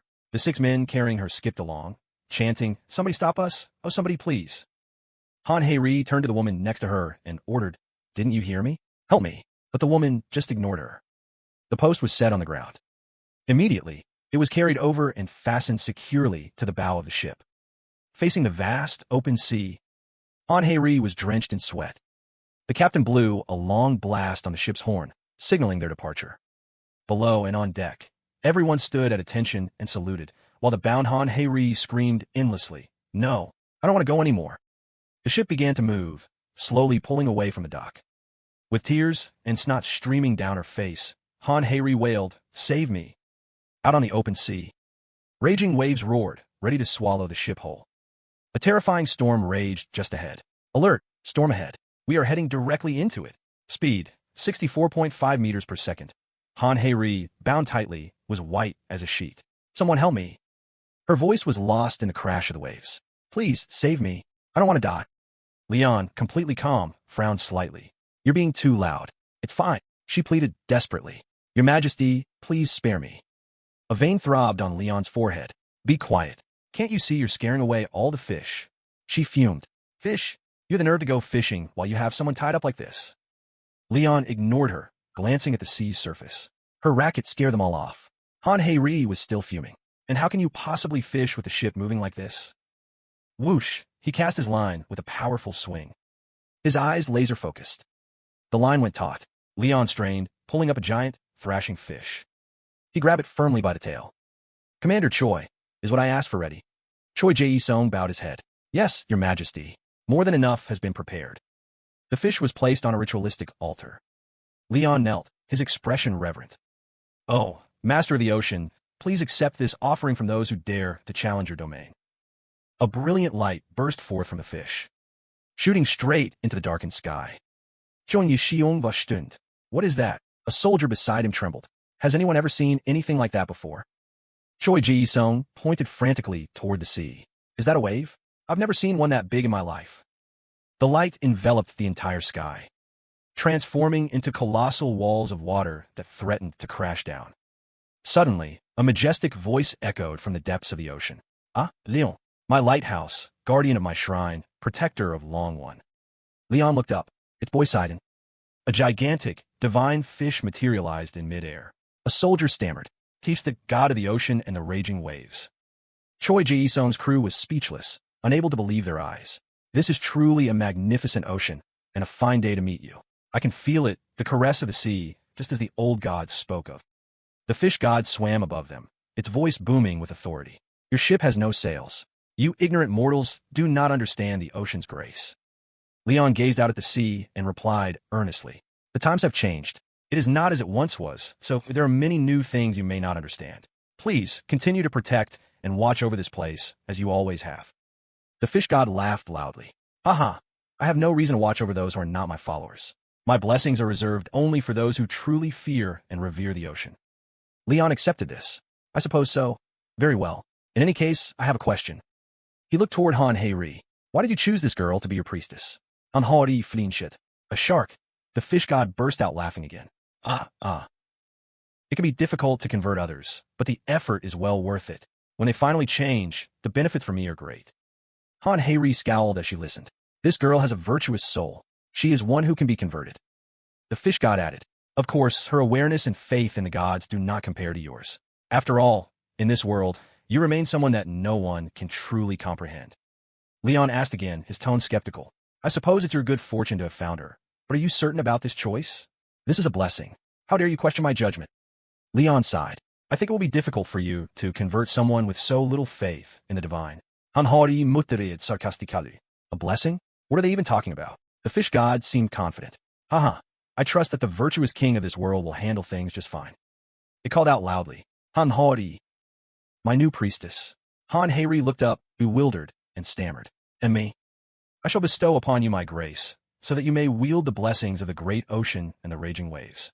Open your arms, accept it, and spread my grace to all corners of the world. Her eyes lit up. Oh, yes, yes. So you're going to set me free then? In your dreams. Leon coldly crushed her hopes. The fish god bellowed. As long as my priestess offers her devotion, as long as she has faith in me, no wave shall touch this vessel. Han Hei-ri could only sigh in despair. Crack! A lightning bolt struck near the ship. She flinched. Is that it? So I just have to stay tied up here. A crewman yelled. The storm's closing in. The waves are over 10 meters high. Choi Jae-sung commended. Everyone, brace for impact. The waves will sweep us off the deck. Han Hei-ri watched in terror as the wall of water rushed toward them. She screamed, Somebody save me. Leon glanced at her. It seems your faith in the gods is still lacking. She seethed. Your Majesty, what are you talking about? He added, However, it appears Poseidon has taken an interest in you. It seems you'll be forgiven no matter what you do. Han Hei-ri snapped. I don't need to be forgiven. I need you to untie me. Leon calmly gazed out at the ocean. Quiet now. Let the ocean embrace you. He stood proudly at the ship's bow. The vastness of nature will soon hold you in its arms. Han har skrimit. Your Majesty, I want to live. But then, she froze. Huh, Leon turned to her. Don't you find any of this strange? He explained. Despite the ferocity of this storm, why hasn't a single wave touched you? She was taken aback. Huh, now that he mentions it, the ship hasn't been rocking for a while now. The ship continued to sail steadily forward. Have all the waves near the ship just vanished? Leon said. Boy Sidon is using his priestess as a conduit to channel his sacred power, suppressing the waves around the ship. She was amazed. Really? Without any followers, he can only use his priestess as a medium. Han har suddenly understood. I see, but that's still no reason to tie me up like this. She looked down at the ropes in shock. Oh, the ropes. Suddenly, she slumped to the deck and began to whimper. Leon's brow furrowed. What's she trying to pull now? Han Hei cried out pitifully. I'm begging you, save me. Boom! A lightning bolt struck the side of the ship, causing it to lurch violently. She quickly clung to the mast, sobbing. I am sorry. I won't ask to be untied again, I promise. She added, I really hate it here. Let me go down below. In the end, with Leon's help, Han Hei found herself tied even more securely to the mast. A short time later, on another vessel, a U.S. Navy destroyer fleet. Reincarnated stared at a monitor. A moment ago, I thought that ship had sunk for sure, but it seems to have stabilized. A purple orb in his hand emitted a voice. That man used the power of the ocean and the waves. The ship is perfectly protected and won't sink, even in this storm. Understanding dawned on Reincarnated. Ah, I see. That bastard. He really does possess incredible sacred power. Update. We've identified a U.S. destroyer fleet. This is not good. Further intelligence. It appears the Japanese ship Murasame, from the Royal Destroyer Division out of Saipan, is caught in the storm. We are currently in the process of rescuing them. He frowned. So, our fleet has to split up for a rescue mission? That reduces our numbers. The purple orb commanded. Focus on the gate. That is the priority. Understand? Yes, I understand. A voice crackled over the loudspeaker. This is the long go. We will proceed with the original plan. We will be sending the strike team into the gate. Smaller vessels will be deployed first to reconnoiter the gate. Countless warships faced a massive crimson vortex in the middle of the ocean. The commander gave the order. We are entering the gate immediately. Everyone be on your guard. Commence operation. Sea storm. On Leon's ship, they too were facing the red vortex. Kim Jin-soo reported urgently. The Phoenix Guild is preparing to depart.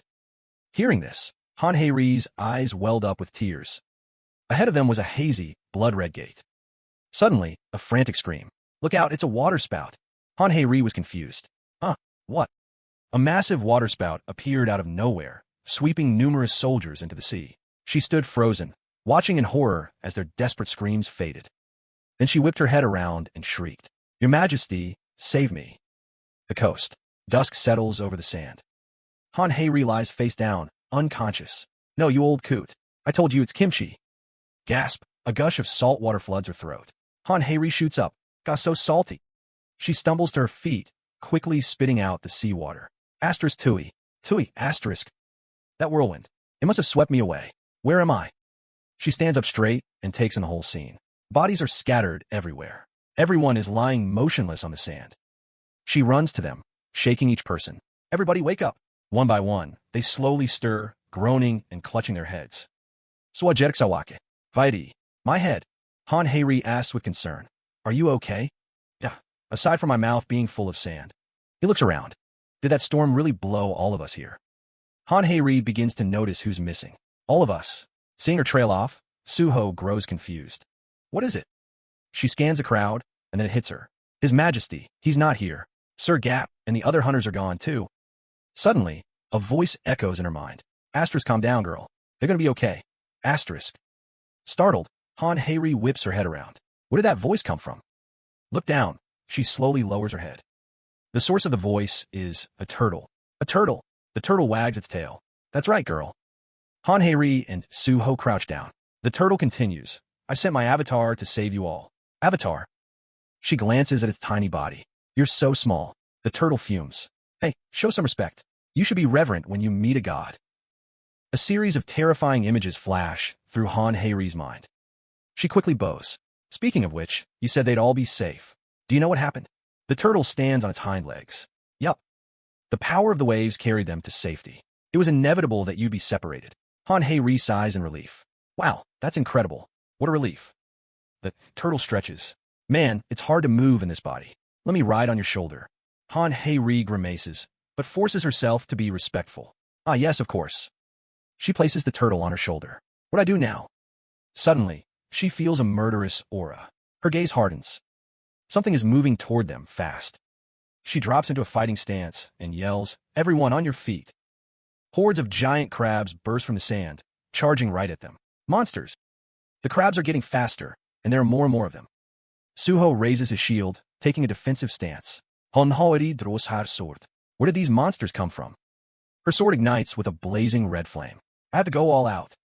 The red flame flares up around her, then is suddenly extinguished. In its place, a blue glow of water energy pulses. Honhoeri fries. Huh. The turtle on her shoulder speaks up. For a priestess under the protection of the waves, you've got some nerve trying to use fire. What?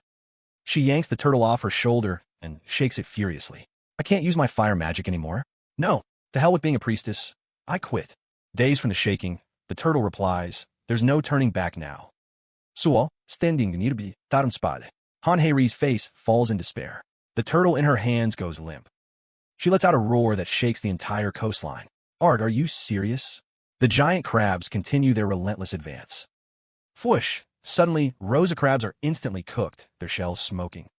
Amidst the battlefield littered with crab corpses, a man stands holding a purple orb. This should be sufficient, for now. The orb emits an eerie voice.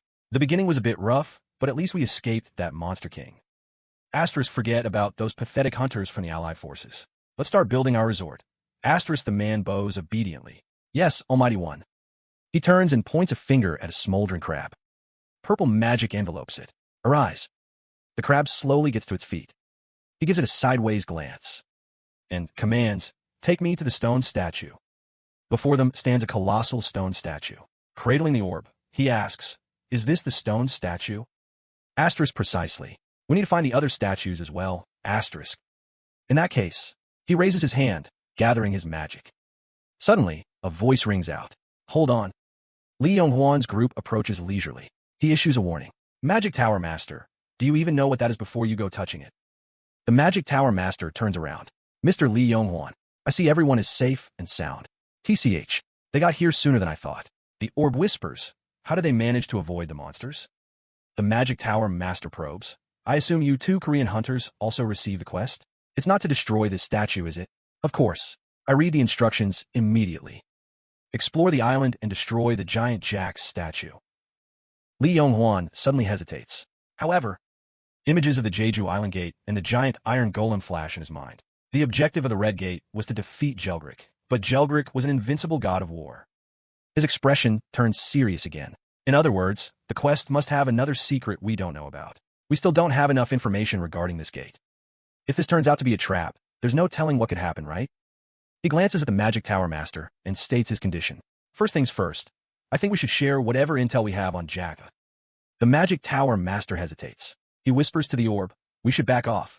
Asterisk you can't handle them alone. Don't get any funny ideas and do something rash. Asterisk. He immediately lets out a hearty laugh.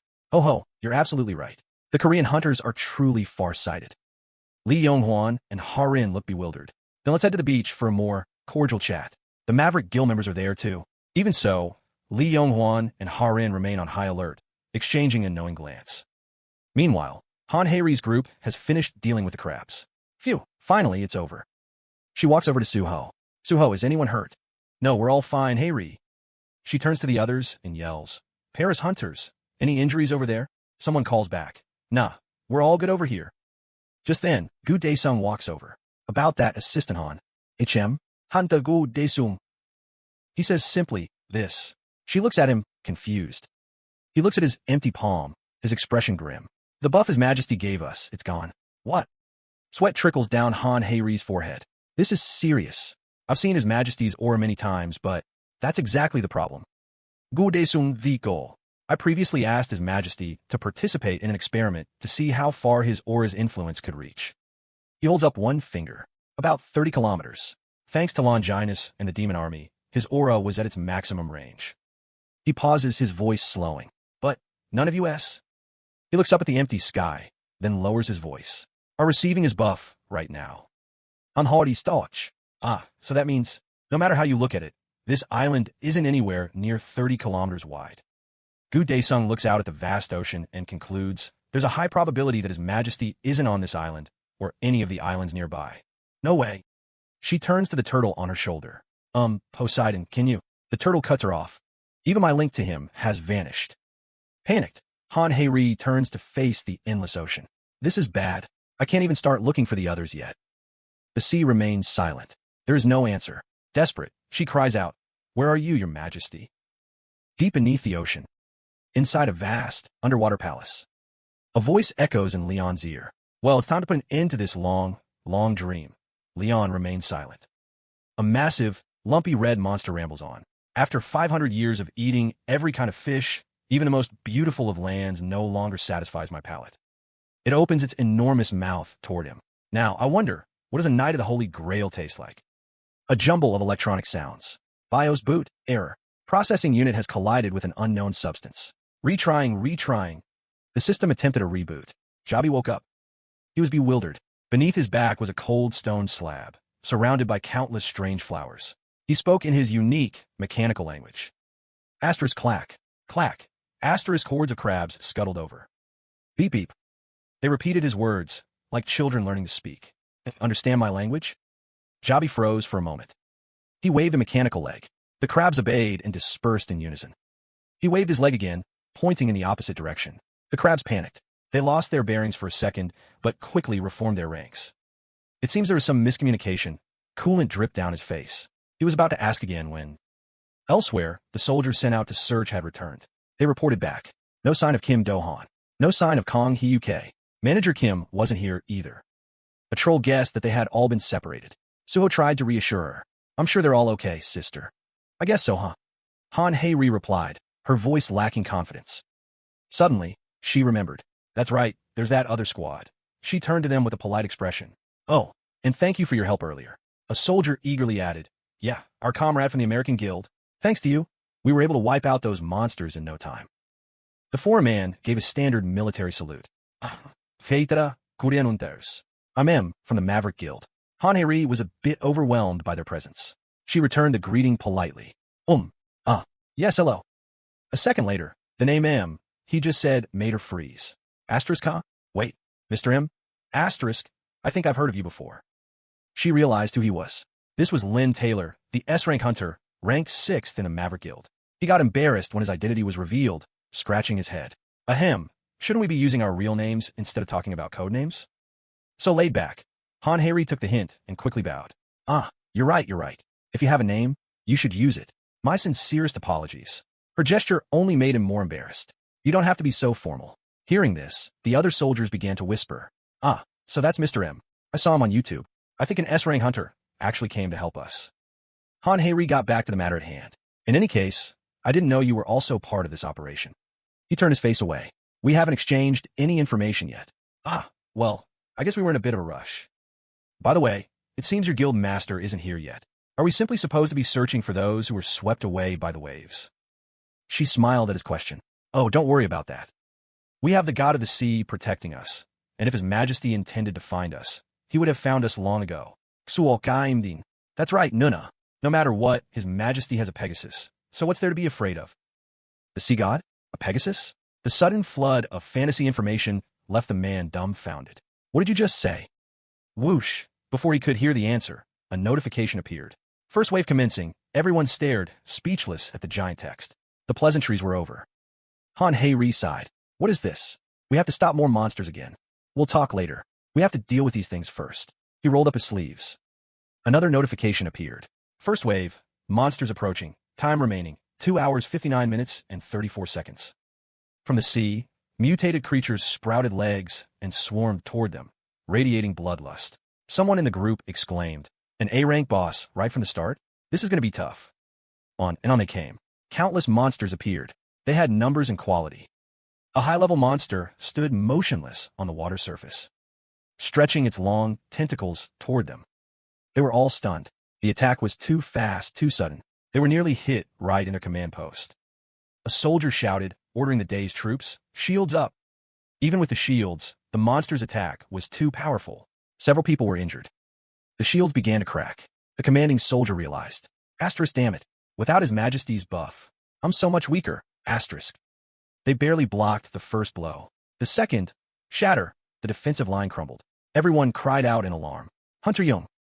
Han Hei-ri asked anxiously, is everyone else okay? The soldier struggled to his feet. We're fine, so we're counting on all of you to hold them back. Han Hei-ri clicked tongue. This would be so much easier if I could use fire magic. But she didn't back down. She charged forward alone. Her sword strikes were sharp and swift. No monster could withstand them. As she cleared a path, she prayed desperately. Poseidon, I know I'm just a mortal, but aren't you supposed to have the power of raging waves or something? Or maybe the ability to breathe underwater? A cool voice echoed in her head. I think you've been reading too many comics. She retorted angrily. You're the one who acts like he's straight out of a comic book. A low-level monster prepared to attack her from behind. Slash. And had already taken care of it. Han Hei-ri's eyes widened as she watched the monster disintegrate. Don't get distracted, Korean hunter. Oh, thank you, she replied, embarrassed. It was only then that she noticed. The area was littered with monster corpses. She asked in disbelief, You've already defeated them? He answered modestly, they were all A rank, so it took a bit of effort. Han Hei-ri and Suho could only look at each other. They're seriously strong. Yeah, you could call them the strongest hunter guild in America, no joke. The man glanced at the countdown timer. Let's clean up the rest of these monsters. We don't have much time. Monster blood stained the entire beach red. Their corpses floated on the water's surface. Asterisk, the third wave has ended. Asterisk. In Jabi's domain, he had been trapped here for 36 hours, constantly fighting off waves of monsters. Jabi had drawn a conclusion. The attack cycle was once every 12 hours. These crustacean monsters had an abnormal rate of reproduction and growth. They didn't seem to need any nutrients to grow. Suddenly, a voice called out from a distance. Boss Jabi, Boss Jabi. He turned in surprise. A string of mechanical sounds rang out. He recognized the person. It was Hyo UK. What is it? The system dashboard has been updated, boss. The Les Han Yun statue hasn't been completely destroyed yet. A mechanical voice confirmed. Asterisk confirmed. Asterisk he opened the dashboard, speaking with concern. I don't know. Some of the survivors said they couldn't see the system window. The situation seems complicated. Jabi affirmed. Yes, that is correct. It is currently difficult to obtain new information, so exchanging data from the system is essential. Hyo UK read the information on the panel. Info. The mission objective is to destroy the statue. Jabi speculated. It is possible the enemy is at war with a third party. They are sending monsters to destroy the statue. Really? That's so weird. Hyo UK continued to carry Jabi across the water as he spoke. He came to a conclusion. But one thing's for sure. The statue is the target of these monsters' attacks. Right? That is a logical assumption. The electronic voice echoed.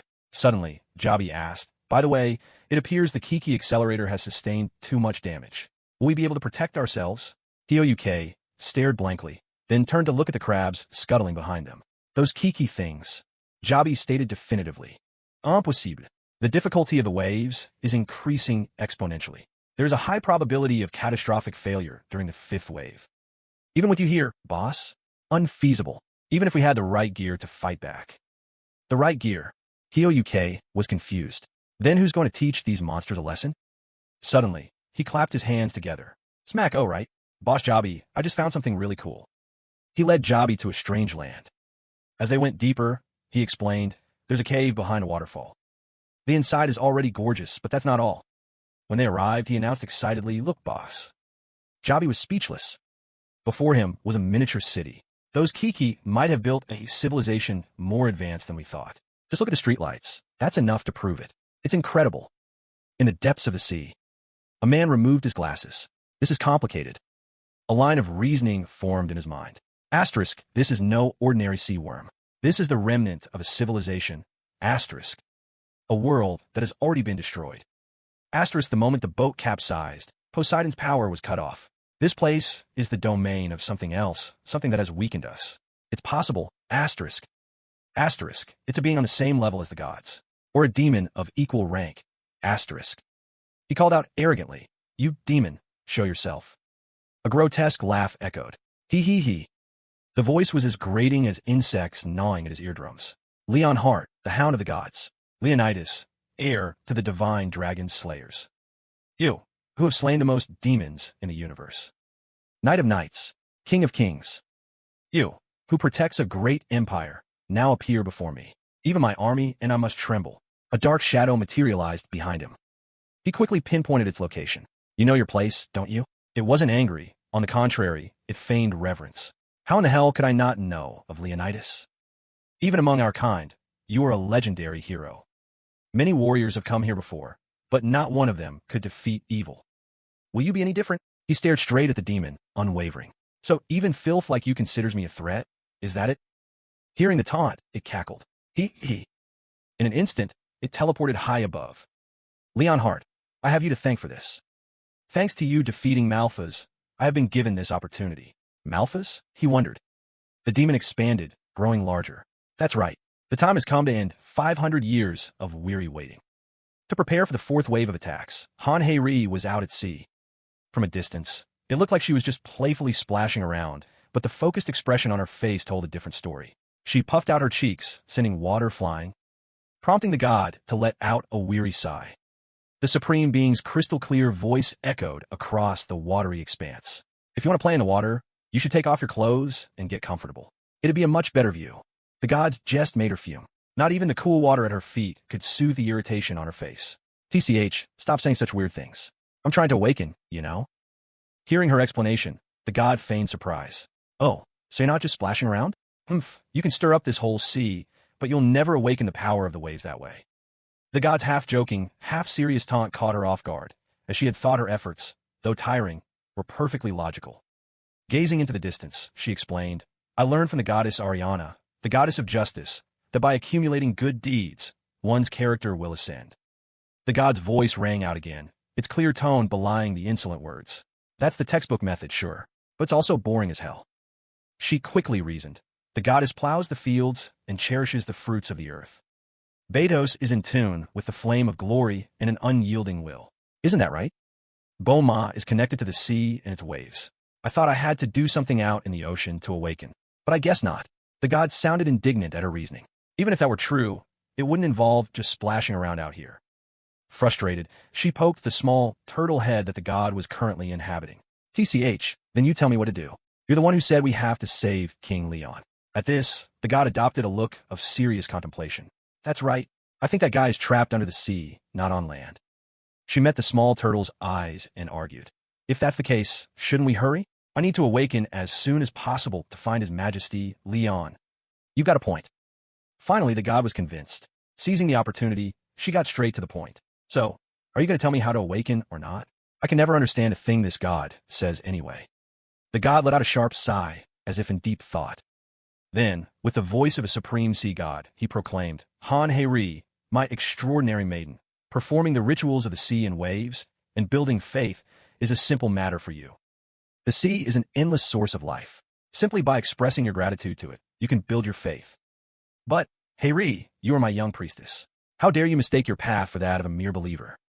How could you be so arrogant as to think a common soldier and a knight are equals? It turned out the initial flowery words were just a prelude to a harsh rebuke, meant to make her understand her place.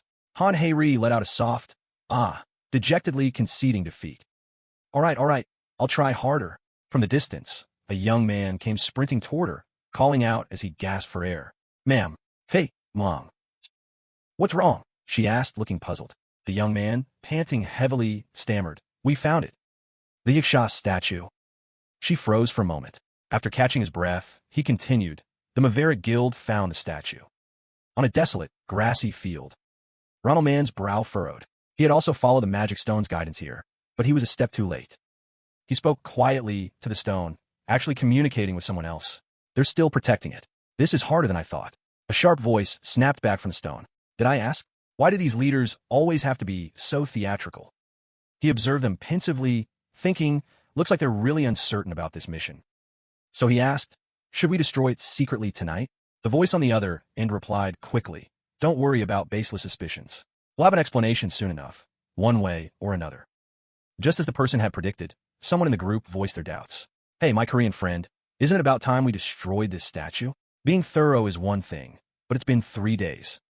This is the Yaksha statue we're supposed to destroy, right? The one who spoke was an S-rank hunter from the Maverick Guild, nicknamed Minen.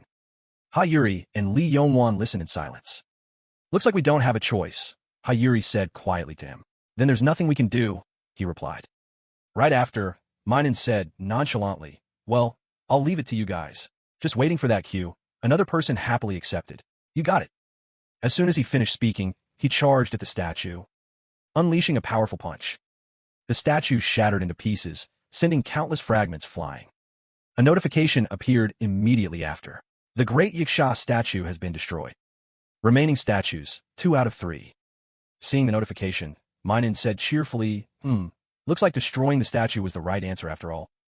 Looking at the notification, a drop of sweat trickled down Li Yongwan's cheek. He turned his face away, saying worriedly, I wonder if this was the right thing to do. The others were resolute. What other choice did we have? I give up, Hai Yuri whispered to him. Yongwan, let's get ready. It was time to raise their spirits. Time flew by. Li Yongwan looked at his watch. Is it time for the next wave already? We spent more time on this than I thought. The two of them waited for a long time, but no notification appeared. He asked his teammate doubtfully, is it not time yet? Suddenly, the hunter Minun grinned and said, it seems destroying the statue was the answer to this mission. With no new wave of attacks in sight, Li Yongwan couldn't help but curse under his breath. He turned to look up at the vast sky, but there was still no notification. Damn it, what a relief. Minun beamed, taking the opportunity to gather everyone. All right then, let's reassess the situation. Everyone gather around. Once they had all gathered, he continued. It's highly likely that each island contains a different statue. Since we also need to find our missing party members, what do you all think about destroying them as quickly as possible? Li Yongwan was silent for a long moment before finally agreeing. If that's the plan, let's do this. He took a branch and drew 3 large circles on the ground. There are 3 islands in total, and since there are 2 statues left, we'll split into 2 teams to take on the remaining 2 islands. Minun suggested, if one team destroys a statue, they can go help the other. Li Yongwan added, we have boats, so moving between the islands won't be a problem. Perfect. Minun clapped his hands together, ready for action. Let's hurry and destroy the other 2 statues. Hearing this, Li Yongwan didn't hesitate any longer. All right, we're heading out too. The matter in the small forest was settled. They set off to investigate the other locations. The roar of engines churned the sea as the boats departed in a line. Upon reaching a new island, a team member cried out in shock before he even stepped off the boat. What is this? He was about to ask, why are people? But when he looked up and took in the whole scene, he was left stunned. Was there a battle here? The island was utterly devastated. Countless weapons were scattered across the sand. Despite being heavily damaged, they could tell what the items were with just a glance. A cannon, a sharp piece of metal half buried in the sand. A sense of unease crept in. This island is completely different, he thought. Trusting his instincts, he ordered, we have to go back. This island is strange. Get ready to leave now. But it was too late. A strange, mechanical sound echoed. From the dark bushes, countless glowing red eyes stared at them. The team quickly assumed a defensive stance. An advanced mechanical leg stepped out. His eyes widened in disbelief. What? It was a series of modern combat machines. No wonder they made such a bizarre sound. Guildmaster, the enemy is equipped with cannons, a member reported. The leader demanded angrily. Why is this island so abnormally advanced compared to the others? In this critical situation, he forced himself to calm down. Asterisk, get a grip. The last island just had primitive monsters that were good at baring their fangs and claws. Asterisk. That place was clearly just for show. Just as he finished that thought, the water behind them erupted violently. He whipped his head around in shock. All of that, he stammered, looking at the massive army emerging from the water. He couldn't help but curse. Damn it, there are too many of them. We're at a complete disadvantage. Kneel, a young voice rang out. Everyone was momentarily confused. Then, they quickly recognized the familiar voice. That voice, it's the chief of the Yatten clan. Jiabai Weiyu led the way, saying respectfully, boss. Jiabai declared arrogantly, give up, you humans. You don't stand a chance of winning against us. The whole team was stunned. The Yatten Guild, even their apprentices were present. In short, the subjugation was already complete. Crossing the dense forest. The old man panted, exhausted. Asterisk huff. What now? Asterisk. As he got closer, the figure of the woman protecting the statue became clear. TCH, what a pain. Han Hei stood there, her eyes filled with killing intent. He crossed his arms, his expression serious. No matter what, we shouldn't destroy these statues. I can see the future, you know. This is tricky. Since you can see the future, we can't just rush in and destroy them. Exactly. She hesitated, glancing worriedly at the statue behind her. Asterisk, can't anyone else see it? This dark energy, asterisk. A dark aura emanated from the statue, making her tremble. This thing, it's too dangerous. Crack. While Han Hei-ri was lost in thought, the old man ignored everything and charged forward to attack. Ah, she cried out in pain. Who? He viciously smashed the statue to pieces. Once he was done, he turned back to make an excuse. Our purpose here is to close the dimensional gate. According to the mission briefing, we have to destroy that statue. Han Hei-ri was stunned. A massive surge of power poured out from the fragments. Asterisco no. It can't be, asterisk. The seal has been broken. Everyone suddenly felt a bizarre surge of energy. What's going on? Something feels wrong. Min Newman stared in horror at the statue. Huh, what's that over there? Everyone turned around at once. From within the smoldering ruins, a malevolent beast was rising. Its slimy voice echoed everywhere. Surrender. I am the chaos that will shatter your every rule. I am the despair that will still your beating hearts. And this scream shall crush your every hope. I am Jack. Immediately, a bright red notification panel appeared. System warning. The chaos demon, Archfiend Jack, has awakened. Its very presence is enough to suffocate all living things. Just looking at it made their eyes stream with tears of blood. The sensation of blindness began to spread. AR. Everyone went mad, clutching their heads. Asterisk. You've been affected by the aura of chaos. Asterisk. Mass debuff effect activated. Weakness, confusion, terror, bewilderment, seizure, fear, despair, physical decay, mental corruption. The monster expanded its sphere of influence. Everyone was on the verge of collapse. Only Han Hei-ri remained unaffected. The slimy voice rang out again. It seems the stench of defiance lingers somewhere. The most delectable dishes must be saved for last. The first offerings shall be those who dare to imprison me here. Enjoy the few seconds of life you have left. Millions of tentacles burst forth. The sky flashed. Zap! Bolts of lightning struck down right where they stood. System. The area has been tainted by chaos. All living beings have entered the death worship state. The hunters began to deny themselves, to deny the world. Hurry, we have to die quickly. There's no reason to live. A mutual slaughter began. Han Hori panicked. Everyone calm down. I need to resist this abnormal state. Whoosh. A sneak attack from behind. It was him, the man who had just saved her. The blade was already at her throat. She reacted instantly, parrying the blow as she screamed. Alan, snap out of it. He roared in fury, his eyes lifeless. No, Anairi, this is the right way. We have to die. I'll help you. He was too far gone. Another attack. Han Hei-ri was forced back. Ugh, it's not that I can't fight you, Alan. She reluctantly defended herself, not wanting to hurt her comrade. Don't, Alan. Please, come to your senses. His only reply was a single word. D. Asterisk boom. Asterisk. A sudden, powerful blow sent Alan flying. Han Hori Fruosa. It was Minu Thoen.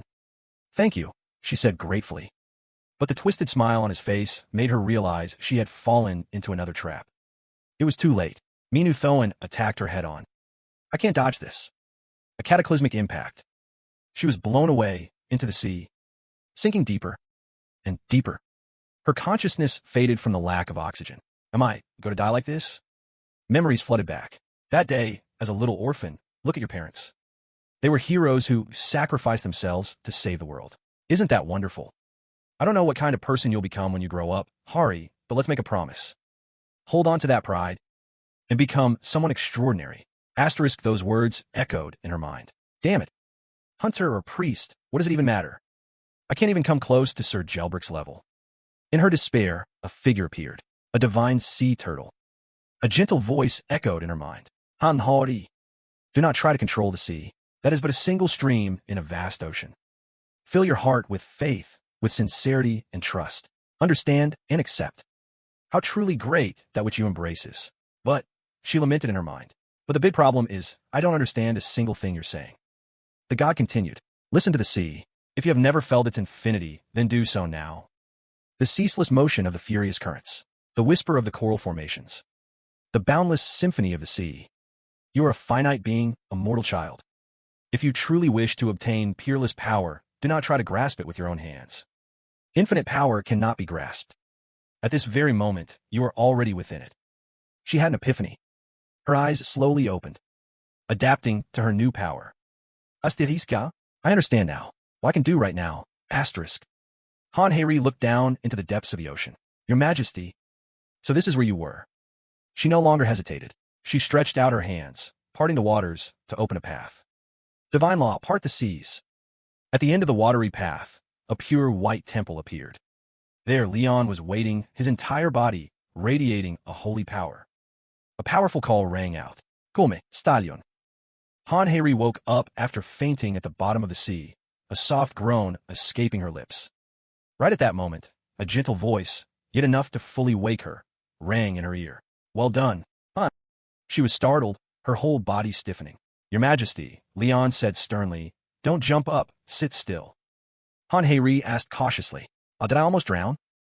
Fortunately, I didn't have to witness the scene of the priestess of the sea drowning right in the middle of the ocean. He chose his words. Suddenly, as if remembering something, she hurriedly reported with a panicked look. Your Majesty, the great demon has awakened. Everyone has gone mad, killing each other. He frowned slightly at her, replying seriously. I know. On the back of the Pegasus, the two flew toward the nearest island. Leon narrowed his eyes, his expression pensive as he looked down at the chaotic scene below. A massacre was taking place. Before the power of the great sin, ordinary people could hardly maintain their reason, causing all those on the side of justice to be terrified and vigilant. He spoke softly, Stallion. Instantly, both of them and the white Pegasus were teleported, landing safely on a green lawn. Leon's face hardened, his gaze sharp. He pulled a majestic golden cup from his storage space, then raised it high, shouting loudly. This king has returned. A system notification sound rang out. Aura of the brave heart. Warm, golden beams of light wrapped around the frenzied citizens, removing all abnormal statuses. They looked around in confusion. What was I doing? Seeing this, the soldiers finally lowered their weapons, approaching Leon. Your Majesty, you are safe and sound. He looked at them, calmly praising. You all resisted resiliently while I was not here. A soldier reported anxiously. Your Majesty, some soldiers and cadets are still missing.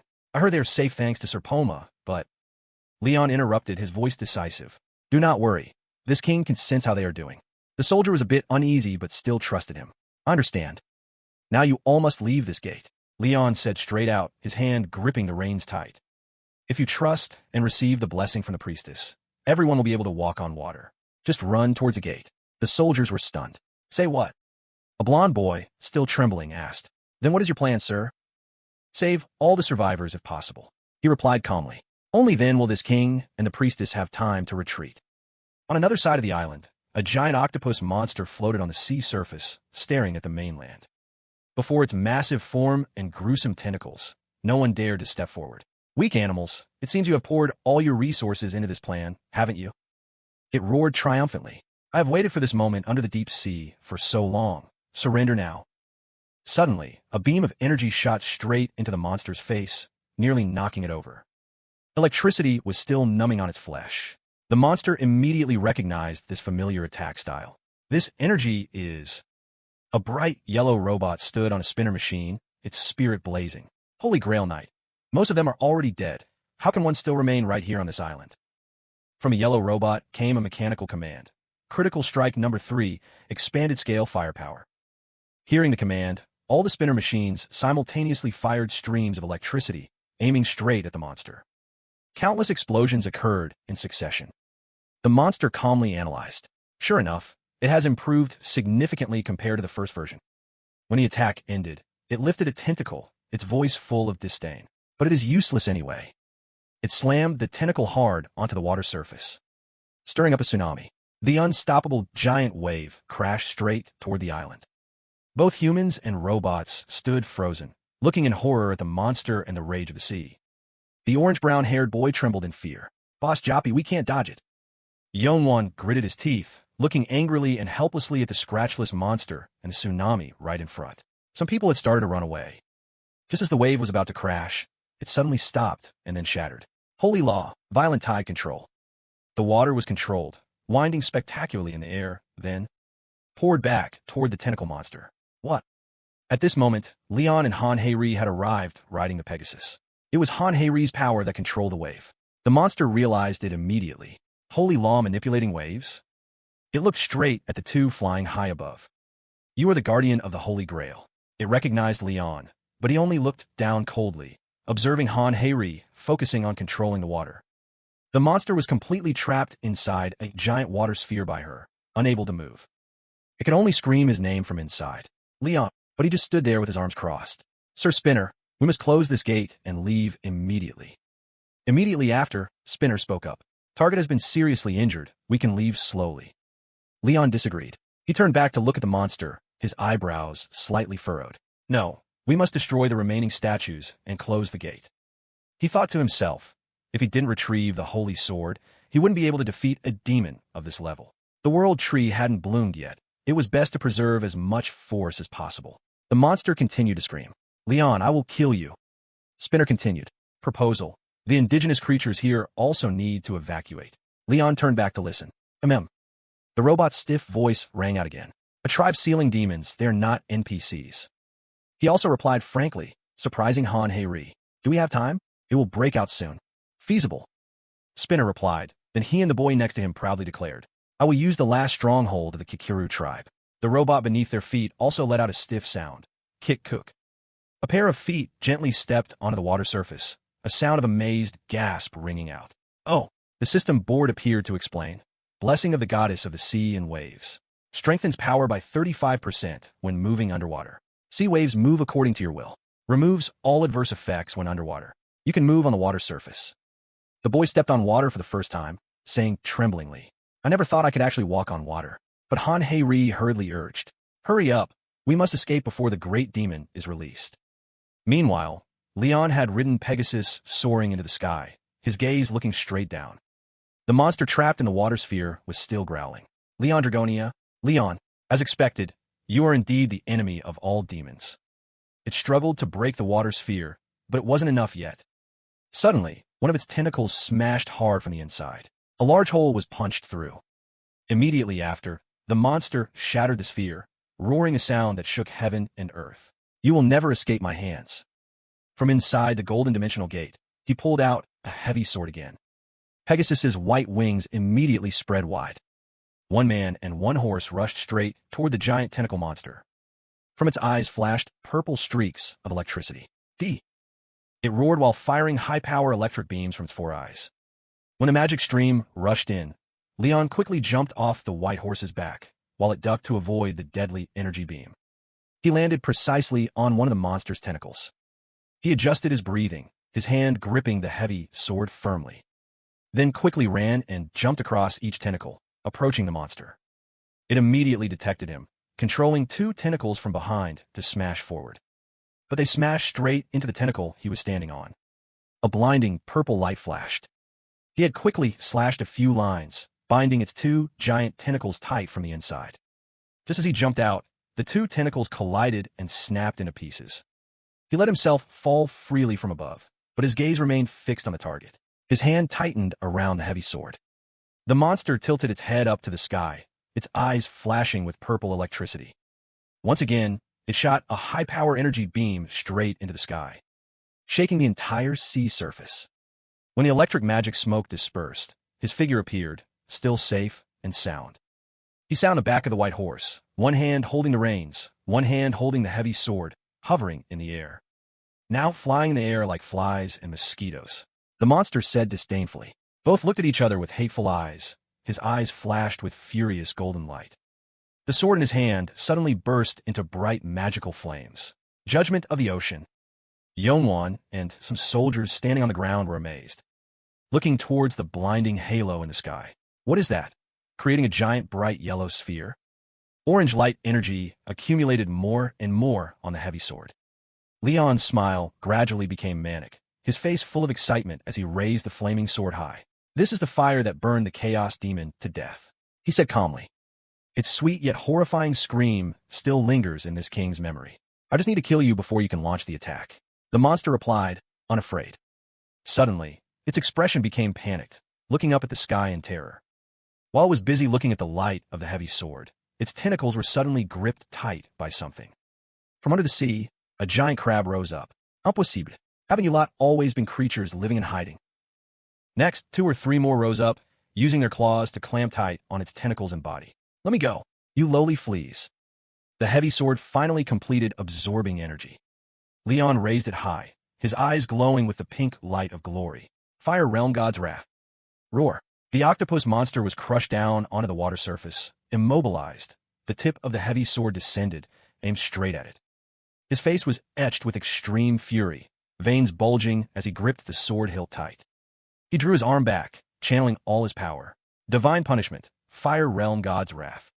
He leaped from the back of the Pegasus, plunging down like a flaming meteor. The monster let out one final roar.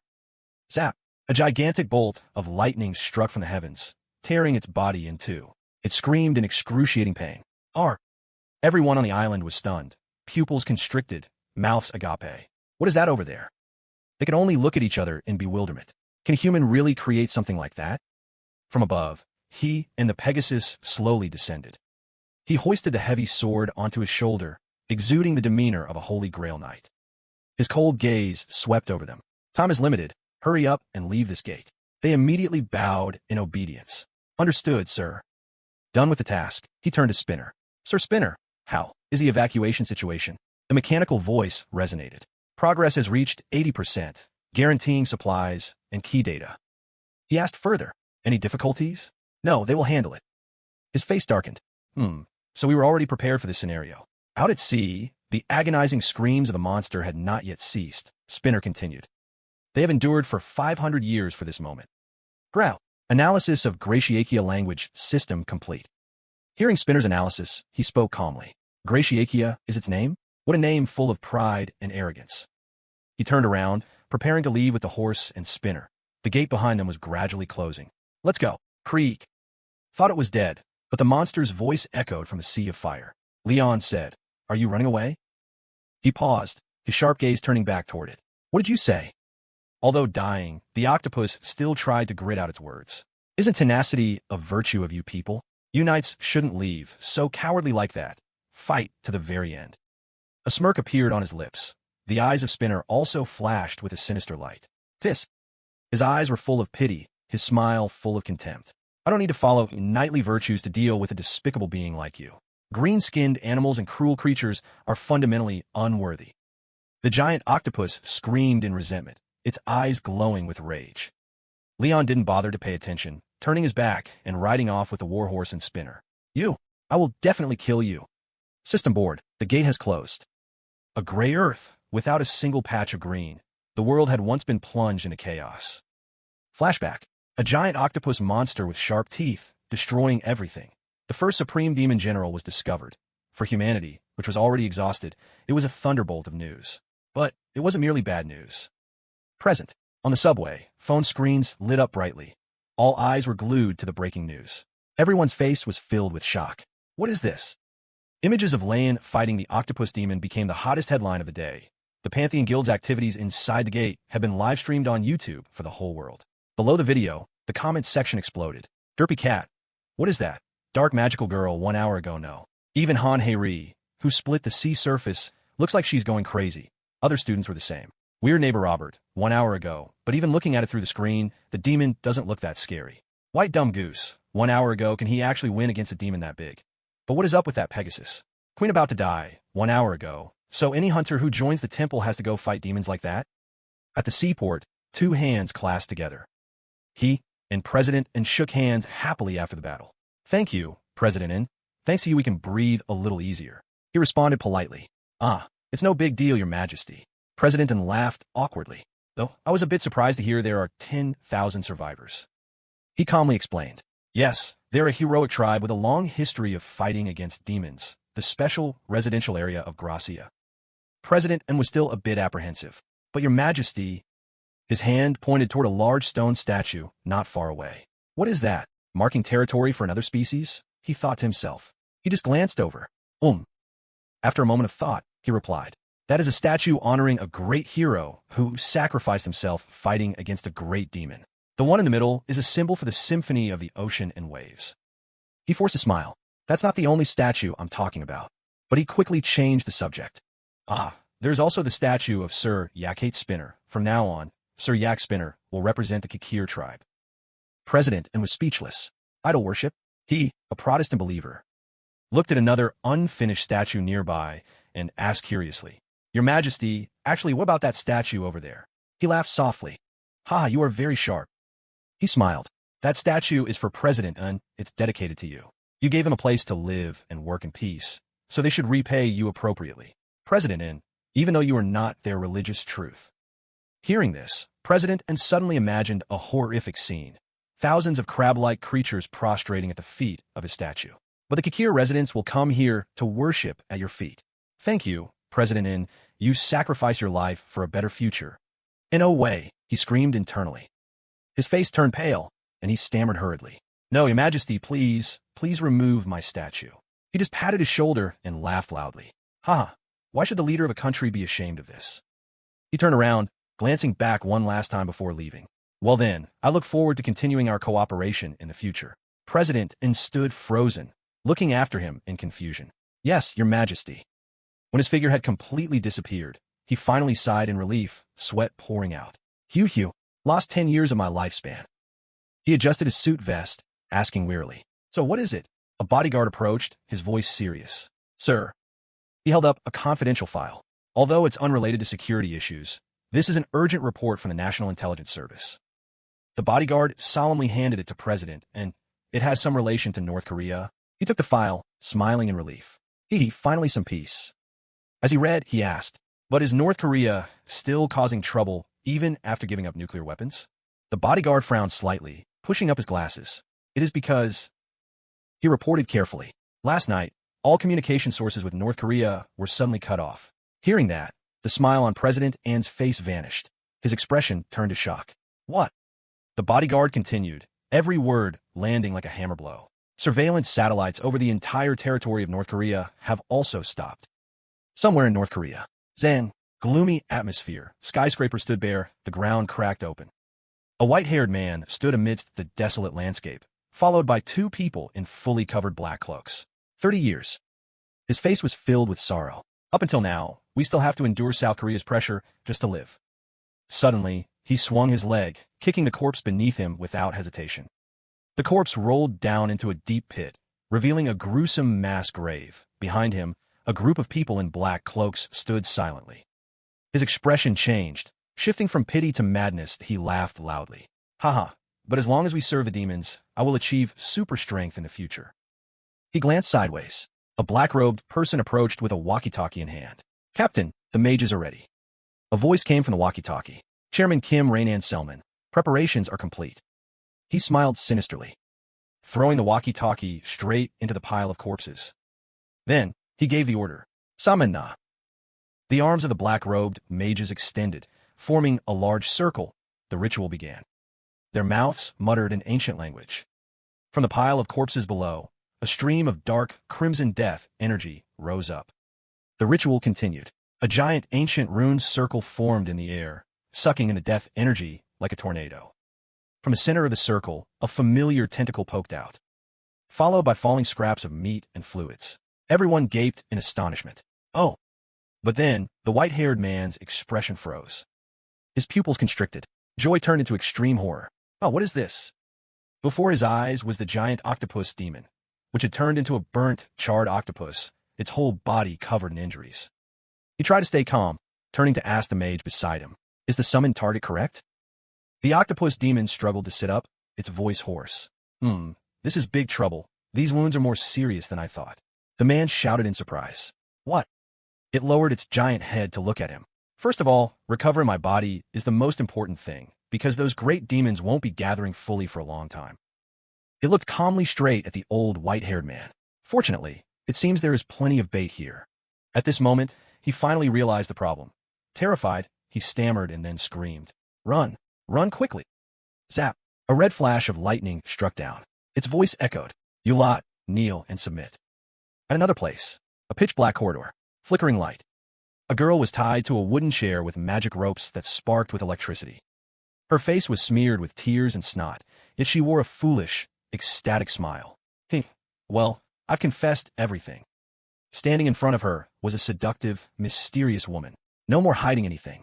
Master, She smiled, her voice enchanting. Interesting indeed, a demon can go to any gate it wants. She extended a slender index finger, gently lifting the girl's chin.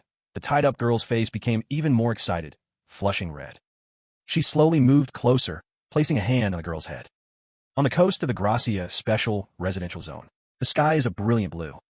On a rooftop, a few crabs are sunbathing. Sir Spinner. Han Hei-ri pets a small kitten. Her gaze drifts to the beach, where the Kiru tribe is building. Building on sand like this, is it really going to be okay? The robot beside her chirps. KZZT. A moment later, its mechanical voice speaks. No problem. As long as they have a nest and hunting grounds, the Kiru tribe can survive on their own. She looks surprised. Really? She hugs the cat, quietly looking into the distance. Looking at the crabs gathering on the sand, she speaks. Still, there's so much to do. We are already in the process of cooperating with the surrounding coastal provinces to ensure the spinner robots can land. It adds, furthermore, we have registered for the Man-Gone Social Welfare Service. Therefore, we can adapt well to modern civilization. She looks blank. The Man-Gone Social Welfare Service? An image of a polite, smiling middle-aged man appears in Spinner's memory. A list of administrative and legal support services scrolls by. She suddenly gets it. Oh, can you sign me up for that too? I already registered you. You've been receiving the benefits since last month. She's completely bewildered. I have. Her mind went blank. She snatches the robot up. It jolts in surprise. KZZT. She squeezes it tightly. Oh, so how much am I getting? 19 coins. Her face darkened. She angrily yanked the robot. What do you think you're doing? A voice rings out from behind. Han Hei-ri jumped, freezing on the spot. She scrambled to turn and kneel. Your Majesty. The robot also hops down and bows. Your Majesty. He sits on his horse and sighs. All right, something urgent has come up, so I'm heading back to the guild for a bit. He looks at her and gestures with his head. Get on. She gasps, looking up in astonishment. Gasp. The sight of him on that white steed is just too much like a prince. Asterisk guy. I can get on the horse. Can I really? Of course I can. His Majesty said so. But shouldn't he only ride with the queen? Asterisk. Seeing her lack of response, he also seems a little flustered. Well. He dismounts and politely offers her his hand. Get on. The gesture sends her into a panic, her face turning pale. What? She backed away, horrified. Asterisk, why is he putting on such an act? Is the world ending? Asterisk, seeing her reaction, he turns his head and clicks his tongue. TCH. He pulls a folder of documents from his coat. Take this or get lost. Her expression turns innocent again. What's that? He's still annoyed. It's your territory. He turns, clasping his hands behind his back. All income from this land is yours. Do whatever you want with it. She takes the folder, flustered. For real. He turns back, a subtle smile on his face. You are a knight of the kingdom. By law, I must grant you at least one parcel of land. Although our connection is not yet clear, you are a knight chosen by the gods, so this is only natural. He explains further. You hold the title of a knight of the kingdom and an emissary of the gods. Be aware of your position and spread their message far and wide. Her face lights up. What a load of crap. She was about to say more, but he immediately cuts her off, his voice stern. Watch your mouth. His gaze turns serious, his hands clasped behind his back. I don't expect you to carry yourself with the grace of a noble, but you don't need to devalue yourself like that either. She shyly avoids his gaze and clicks her tongue. TSK. Then she mumbles her thanks. Thank you, Your Majesty. He winces, clicking his tongue again. TCH. Losing his patience, he grabs her by the collar and hauls her up, his face flushed. If you understand, then get on already. On the back of the white horse, Spinner was already perched comfortably on the horse's head, enjoying the breeze. They rode casually through the street. She called out timidly, Your Majesty. He answers calmly. What is it? She looks at him, excited. So, am I a noble now? He's silent for a moment before explaining gently. That's right. At least within the Temple of Creation, your rank is second only to the Queen and Spinner. She's impressed. Oh. She immediately turns to Spinner. Then, Ceres, it glances over blankly. KZZT. Sitting in his arms, she looks at the robot smugly. From now on, don't you mess with me. I'm a noble now, too. Spinner stared at her smug face. It remained motionless for a moment. Then, suddenly, it shrieked, launching itself on the horse's head and slamming into her forehead. Idiotic creature. Do not resist. Caught off guard, she cried out. Hey, what are you doing? Spinner continues its tirade, ignoring the king's annoyed expression. A fool like you deserves no respect. Anhari pliats helplessly. Your Majesty, we're both nobles. In the secret workshop of the Temple of Creation, the room is filled with research equipment. He stands with a woman with platinum blonde hair. On the table, a crown radiates a purple demonic aura. He asks softly, what are the results of the research? She crosses her arms, replying nonchalantly. A complete success. Just as you said, Your Majesty, the demons are indeed using the gates. He strokes his chin, lost in thought. I suspected it ever since the incident with the Dew Gate. Images of blood-stained system panels flashed through his mind, controlled by the demon's green magical energy. It looked like justice, but in reality, it was a scheme to devour souls. The righteous light from the system was actually brought by the demons. He frowned, his gaze hesitant. The current world has been manipulated by the abundant magical energy gifted by the earth. He picks up the crown. Even though they're considered odd, they continue to carry out their missions to the very end, for economic reasons or otherwise. She glanced at him. Fools who can't escape the cycle. He called out, Bethy. Her hand on her chest, she showed her loyalty. What is your will, your majesty? He turned to her, his gaze softening. The evil powers are on alert. They're saying you can use the gate, now, for your own benefit. Bethy shyly brushes her hair back. Actually, that's just a story about a real dynasty that was destroyed. To open a gate leading to survivors or demons, an object is needed to pinpoint the coordinates. A flicker of hesitation in his eyes. So should we try to input the gate's coordinates using this? She smiles faintly. Since it's a demonic possession, it will likely lead us to a place connected to them. She places her hand on her chest again, proposing. Your Majesty, shall we try a different object? He stares intently at the crown. A different object? Her eyes are full of hidden meaning, her smile turning mysterious. For example, Your Majesty's holy relics. He repeats the word, holy relics?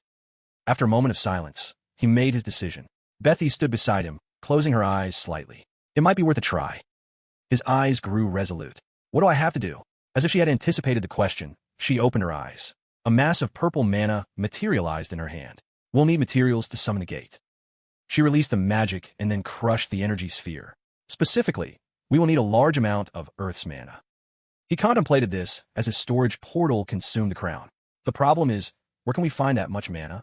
She smiled cheerfully. That's simple. Nowadays, you can find places like that all over the Earth.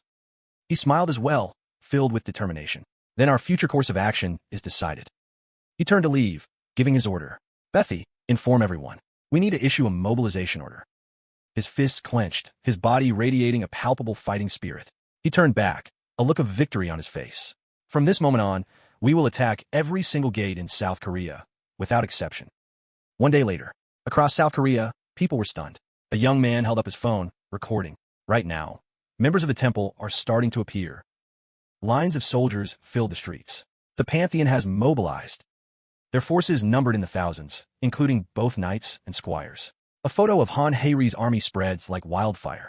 Asterisk photo from right outside my house in real time. I've been sick for a few days, so I had no idea what was going on. But the Pantheon has finally shown itself. Asterisk. It wasn't just her squad.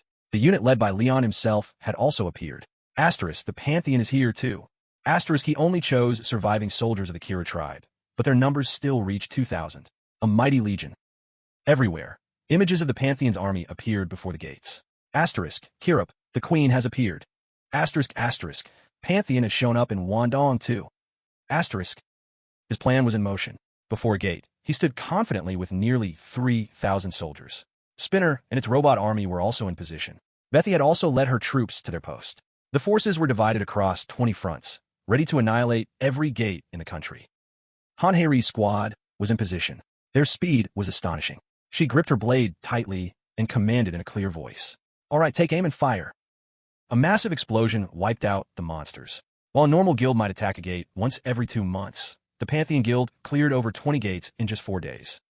On another front, Leon charged into the fray alone, a sword in each hand, an ecstatic smile on his face. The surviving goblin screamed, "Gah, what the hell is wrong with you? Human, you're supposed to help us." Mana radiated fiercely from him. That human killed our ancestors. He sneered, his voice dripping with mockery. Tattling to your ancestors? Aren't you just beasts mimicking humans? Pathetic. His expression was that of a bloodthirsty demon. He hoisted a great sword onto his shoulder and gazed toward the gate. Now, who's next to be released from this mortal coil? The surrounding goblins broke into a cold sweat, too terrified to move. All the gates in South Korea had begun to fall under the control of a single guild. Kim Jinsu stared, his voice laced with disbelief. 1 million. He tallied the items. 13 unique grade pieces of equipment. His eyes widened as he scanned the rows of rare items laid out before him. 89 rare grade pieces, plus around 500 magic stones.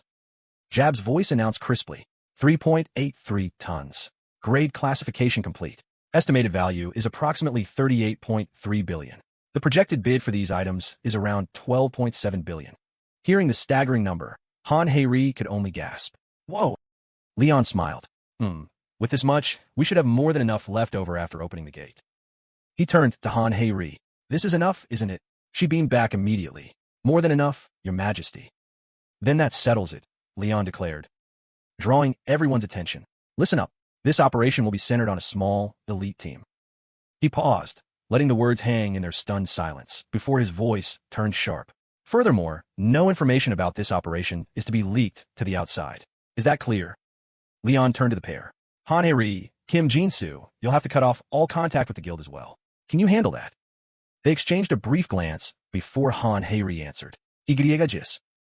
But she still had a sliver of doubt. Your Majesty, you're not going to do anything that would harm our country, are you? Of course not, Leon stated without hesitation. Hearing this, Han Hei broke into a relieved smile. Then I trust you. Kim Jinsu chimed in. I agree as well, Your Majesty. Leon gazed at the magic circle. All right then, let's begin.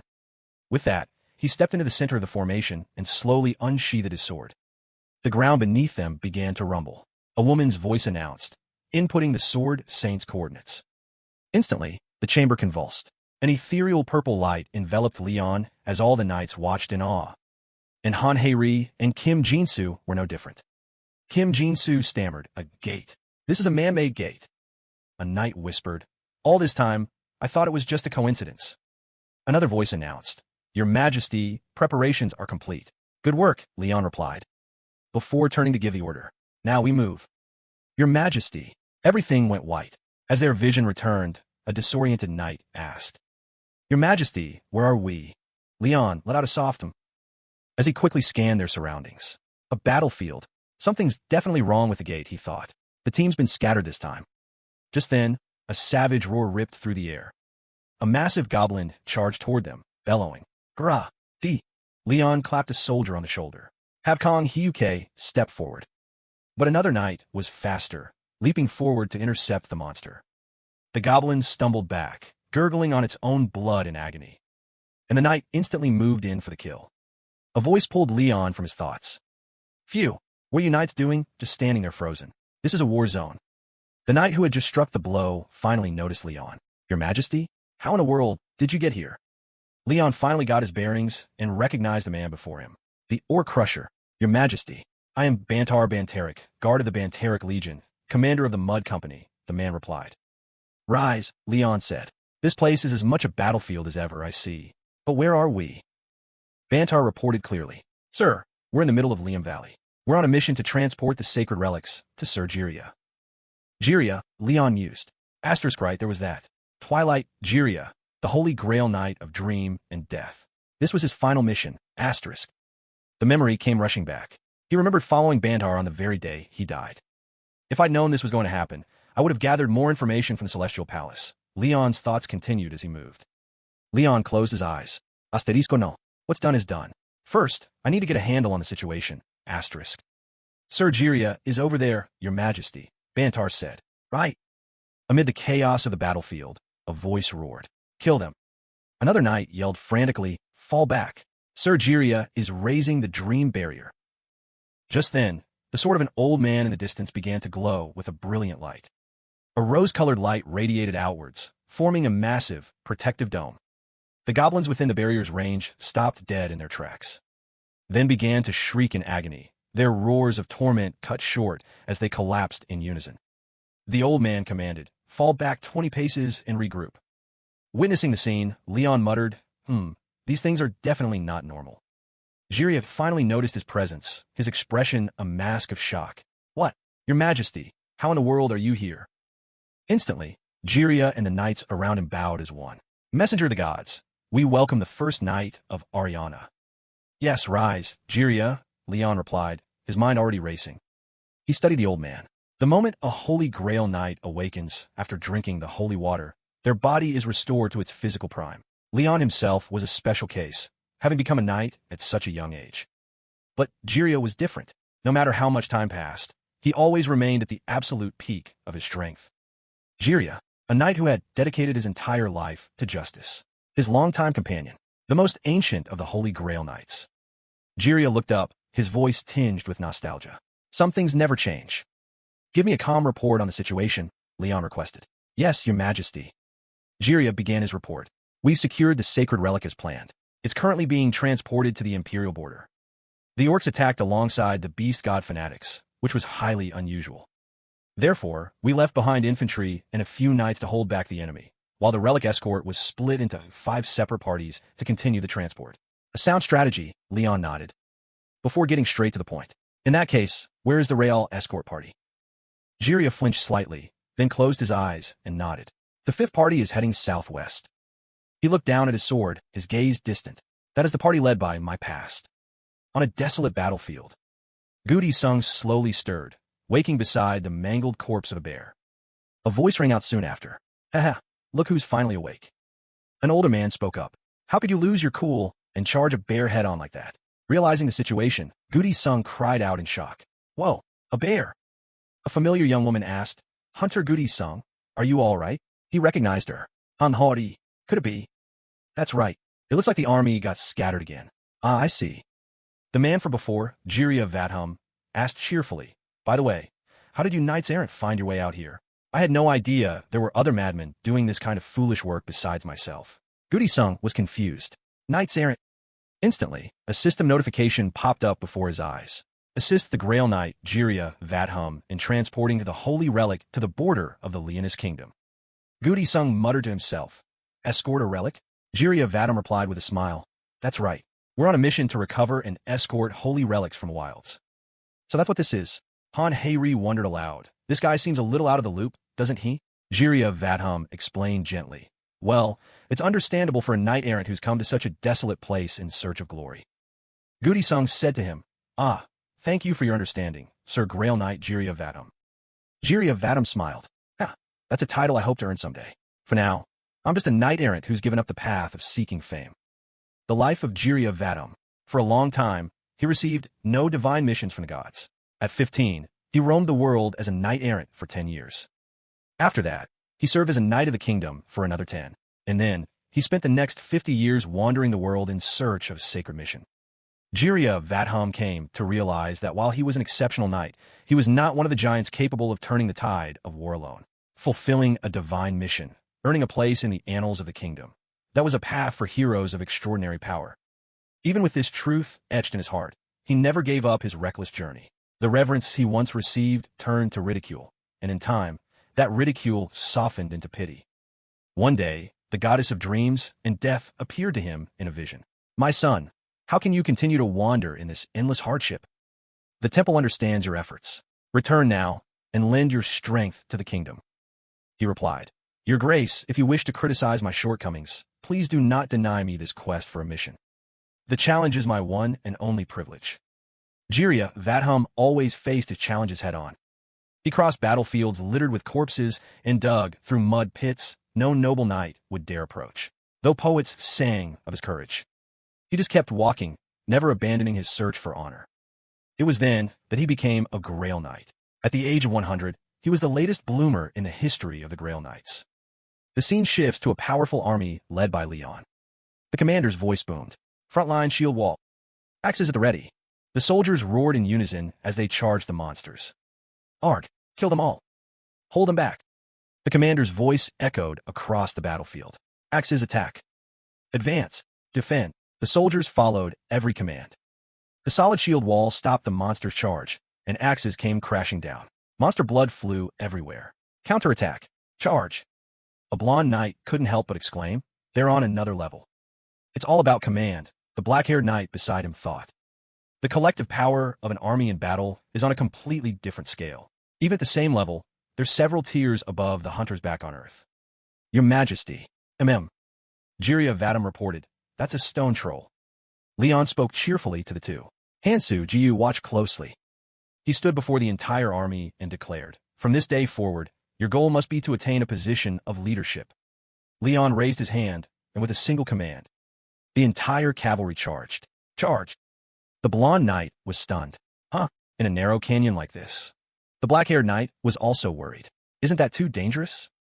They'll crash right into our allies. The cavalry thundered forward like storm. Leon's horse whinnied and came to a dead stop, its hooves cracking the very ground. Then, in a sudden turn, horse and rider galloped straight up the sheer cliff face as if it were flat ground. The entire cavalry followed suit. The unbelievable sight left the onlookers speechless. They're running on the cliff wall. The monsters below could only growl. Goor, these guys are insane. Jirya Vadhum leaped into the air, unleashing his technique. Sacred Flame. Sparks rained down, incinerating the monsters below. Ark! The black-haired knight marveled. Amazing. The blonde knight wondered, can we really keep them suppressed like this forever?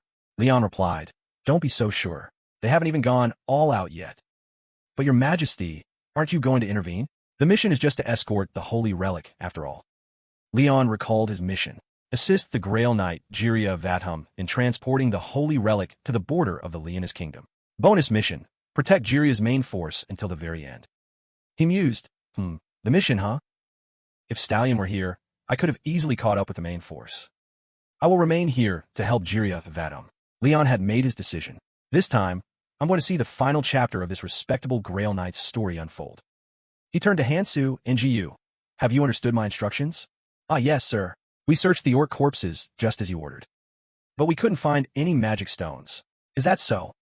This mission isn't one-sided. The quests in previous gates always had some malicious intent, but I don't sense that same deceit here. The gate itself is neutral, but the quest can be manipulated. After a moment of thought, Leon turned to the knight. Very well. I've gathered a good amount of information from this one attempt. Hansu, Jiyu, check if there are any other enemies behind us. He had barely finished speaking when a sharp object shot down from above. Quick as a flash, Leon raised his hand and snatched it out of midair. Those around him were shocked. Hey, was that a spear? Your Majesty, are you all right? A cackling laugh echoed from the distance. Kakik, what a shame. Leon gritted his teeth, his anger flaring. He snapped the spear with his bare hands and snarled, what kind of green-skinned vermin dares to ambush me from a distance? To the astonishment of the two knights, Leon snapped the spear in two. He ground his teeth. What? Leon growled. How dare a green-skinned beast like you buzz around in my sky like a damn fly and attack me? He turned to the knight of the Holy Grail, Jirya Vadhum, and commanded, bring me the head of that insolent beast. With pleasure, your majesty, he replied. Jirya Vadhum grabbed his weapon. I'll bring you its head right now. The monster sneered. Haha, such arrogance. What can you possibly do? With your feet stuck to the... Before it could finish, Jirya Vadhum appeared behind it and slammed it to the ground. Ark, the monster screamed, its body covered in wounds. Cough, cough. Huh? What? How? It asked, bewildered. What did I do? Jirya Vadhum said, his voice low and threatening. Beasts like you belong on the ground, groveling in the dirt. How dare you trespass in the skies ruled by his majesty? The monster groaned. Grr, you knights of the Holy Grail are all insane. But your life ends today. It declared arrogantly, I have an army. You'll regret coming here alone. So, you've mobilized this many beasts? How strange, Jirya Vadhum said calmly. Aha, the monster laughed smugly. I don't care how strong you are in the human world. You can't handle all my brothers alone. There are a lot of them, Jirya Vadhum said, glancing over the horde of monsters. Quite a lot. You've certainly gathered a great deal of trash. He smirked, and his eyes began to glow. What? The monster froze, then began to tremble. Asterisk, something's wrong. I have a bad feeling about this. Asterisk. O goddess of dream and death, Jirya Vadhum began to invoke his power, queen of the eternal slumber. Get away from him, the monster shrieked in terror. We have to get away from that damn human. A shimmering power enveloped Jirya. May you be pleased by this gift on your knight's pilgrimage. I shall punish the faithless. An endless nightmare descended upon the horde. They were too terrified to even move as the gentle slashes passed through them. A hand gently tapped the young knight's shoulder. Huh. Be careful, Jirya Vadhum said. Most of the night creatures here are demons. My apologies. Ho ho, it's all right if you didn't know. You're still so young, after all. Han Hei spoke up. It's lucky there's a forest nearby, but we're not safe yet. I saw a cave close by, Jirya Vadhum replied. We should move there cautiously. He then hoisted the supplies onto his shoulder. Oh, Sir Jirya, we can get that, she said quickly. Stella added. How can someone as important as you do something like this? Lady Stella, right now, I'm just a humble knight. Please be at ease. But, she bit her lip. Ho ho, it's no trouble at all. Hearing this, the other knight thought to himself. Asterisk, just a humble knight? Not a knight of the Holy Grail? Asterisk. Well then, let's get moving. We can't afford to get caught, Jirya Vadhum urged. I trust we can all make it. Inside a dark, deep cave littered with bones. A magic circle, disguised as tree branches, lit up, sealing the entrance. Jiria Valtham turned back to the group. This should be enough. That's amazing, Sir Jiria, Han Heiri said in awe. I had no idea holy arts could do that. Haha, it's just an old man's trick. I'm not even sure what I did to deserve such high praise from you young people. He continued. Anyway, the entrance is sealed. Let's set up camp. It's going to be a long night. The horses were tied up, and the group sat around a campfire. Sir Jiria, Stella began. May I ask you to watch over the holy relic? Lady Stella, please do not ask me to overstep my authority. Don't you know? Jiria Valtham continued. In times of war, a kingdom's knight has the right to command his fellow knights in their stead. Be that as it may, Stella insisted. You are the knight of the Holy Grail, chosen by the goddess of dream and death. I believe you are the best choice to bear this glorious responsibility. Even if I am praised for my past achievements, that only burdens my future self, Jiria Valtham explained. The man before you is merely a challenger, not one who has completed his quest. Oh, but... forgive me for interrupting, the black-haired knight interjected. He asked, Sir Jiria's future self? Sir Jiria's past self? What does that mean? Ah, perhaps you're not familiar with us wandering knights. Jiria Valtham chuckled. It's simply an undeserved grace the goddess bestowed upon me. He began his story. Twilight Jiria, the Holy Grail Knight of Dream and Death. When I became a knight of the Holy Grail after countless trials, Fleur granted me a special power to honor my long journey. I am fated to be victorious within the endless realm of dreams. I can recreate a fragment of memory from my long journey and summon an avatar of myself from that era into the present. I am now 85 years old, the age at which I received my mission from the gods. Holy arts can do something like that, the black-haired knight asked in amazement. Well, isn't your power divided then? Han Heiri asked. Ho ho ho, this body is merely a recreation of my past self. I carry the power I had back then, and I won't allow it to simply fade away, Jiria Valtham boasted confidently. Wow, doesn't that make you invincible? How strong can a wrinkly old man like me be? He replied cheerfully. I'm nothing compared to a true knight of the Holy Grail, so don't expect too much. Suddenly, a low growl echoed through the cave. Growling, everyone spun around, startled. Sir Jiria, what was that? Shoo! Jiria Valtham gestured. Quiet. They found our hiding spot. The sound grew closer. And then he spotted it. There. A monster's giant jaws crashed down from the ceiling. Everyone get back. Jiria Valtham shouted. Shattered rock rained down. Sir Jiria. Stella rushed forward to see Jiria Valtham holding back the monster's jaws with his sword. Sir Jiria. This is one of that demon's minions. It's highly venomous. He warned. Be careful. Get back now. Hunter Dixon. Han Heiri called out. Sir, wake up. But the knight only groaned in pain. Hunter Dixon, she cried out in horror, realizing he was convulsing from the monster's poison. Hunter Dixon. The deep wound made him groan in pain. Han Heiri quickly bandaged it, her voice full of apology. I'm sorry, Assistant Chief Han. She shook her head, her hands never ceasing their work. It's nothing, but with this poison, try not to move too much. He silently blamed himself. I should have stopped it. With that, Han Heiri stood up. Wait here a minute. Dion was taken aback. Wait, Assistant Chief Han. She charged straight toward the monster. Jiria shouted in alarm. Hey, that's dangerous. You can't. But the words caught in his throat. Han Heiri's eyes blazed with killing intent. She told herself, Han Heiri, awaken the flame. Leon's words suddenly echoed in her mind. You must have also been chosen by the god of war and flame. You can't apply trivial mortal rules to a divine power. But I'm still not sure. This divine fire is like a wave. Its flow is much like an ocean current, moving as you command like the tide. Remember this. She had committed his every word to memory. Han Heiri raised her hand, channeling her divine power. Flames erupted, roaring around her blade. The monster shrieked in agony as the flames licked at its flesh. Jiria was stunned by Han Heiri's power. As the monster collapsed, he hurried over to inspect it.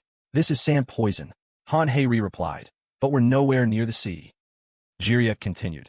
It's a chimera belonging to a dark mage of the Empire. Luckily, I know how to make the antidote. Stella added grimly, but there's only enough for one person. Han Heiri lowered her head. I am sorry. I accidentally burned it to a crisp with my fire. Jiria comforted her with a gentle pat. You can never predict what will happen in a battle. Don't blame yourself. As Dion was receiving treatment, Jiria walked over to him. You said your name was Dion? Yes, Sir Jiria. Jiria held out the vial. Here, drink this. You deserve it. He took the vial, hesitating. Is it really all right for me to be the only one to take this? Of course. A young knight, like you can accomplish far more in the future than an old man like me. He fell silent for a moment. Thank you, Sir Jiria. He replied with a smile. That's the spirit. Just as Jiria turned to speak to the others, he suddenly staggered. The poison was spreading rapidly, and he struggled to stay on his feet. I was much more careful hiding the entrance this time. No matter how keen their senses are, they can't follow our trail. In NGH, everyone rushed to his side in a panic. Sir Jiria? Dion caught him, asking frantically, is there any other way to cure you? Jiria winced in pain, but tried to reassure him. I'm fine, don't worry. Even if I die, my past self will still be there to help you all. Dion gritted his teeth. But you're the only one here right now. His face was pale, but a peaceful smile graced his lips. My other self was blessed by the goddess of death. She even bestowed a gift upon him that day. My passing will be more peaceful than most, so there's no need for you to be sad. His breathing grew faint, his words broken. Someone is after the holy relic. To get it safely to King Leon I, you must be prepared to use my other self as a decoy, one you're willing to abandon at a moment's notice. Sir Jiria, exhausted, Jiria leaned his body against a large rock. Ah, goddess of death, you needn't have come all this way to see me. His vision slowly swam in a mystical purple haze. Jiria took his final breath, his voice echoing through the cavern. Glory to Leon I. The dim light in the cave sputtered and went out, just as the life faded from his body. Elsewhere, Leon stood on a battlefield littered with the corpses of monsters. You've done well, Jiria. Jiria bowed respectfully. I dedicate this glory to the goddess of death and to you, your majesty. King Leon grunted. So you were trying to lure out their commander? Yes, but it didn't work. For a pack of simple blue beasts, they're surprisingly patient, aren't they? Leon's eyes swept across the battlefield as he analyzed the situation. If they won't make a move, even after a provocation like this, then their leader must hold significant sway over them. Jiria glanced at the monsters. Then does that mean there's a great chieftain among them? It would seem so, Leon confirmed. They're too organized. Could it be an orc champion? They're incredibly rare. Chosen by the orc god, they unite all the tribes to wage a great war. He paused, his mind drifting back. But it's still too early to judge. Leon gestured to him. Jiria, there's something I need to discuss with you. The two moved to a secluded spot. Can we go somewhere to talk in private? Jiria was stunned, unable to believe what he was hearing. Are you saying, I died and this is the afterlife? He clenched his fists, his voice shaking with emotion. 200 years. You fought those demons all alone for 2 whole centuries. He fell to his knees, his voice filled with anguish. How could you have possibly endured that all alone for so long? Please, do not forgive an unfaithful knight like me. Leon calmly helped him to his feet. There's no need to apologize. Don't worry about it. A realization dawned on Jiria. If I was killed by the orcs, then a great chieftain must have appeared. Right, Leon agreed. The champion chosen by the orc god is on this battlefield. Though, I never saw him again after this fight. Your Majesty, what do you intend to do with this gate? Leon was silent for a long moment. I want to run an experiment. Any items we get from it are secondary. But since I'm here now, I have another goal in mind. Jiria listened attentively. What might that be? A look of resolve glinted in Leon's eyes. This time I want to stay by my comrade's side until the very end. Night fell, quiet and clear. In the monster encampment, flickering campfires cast shadows on the sleeping orcs. Leon watched from a distance, a smirk playing on his lips.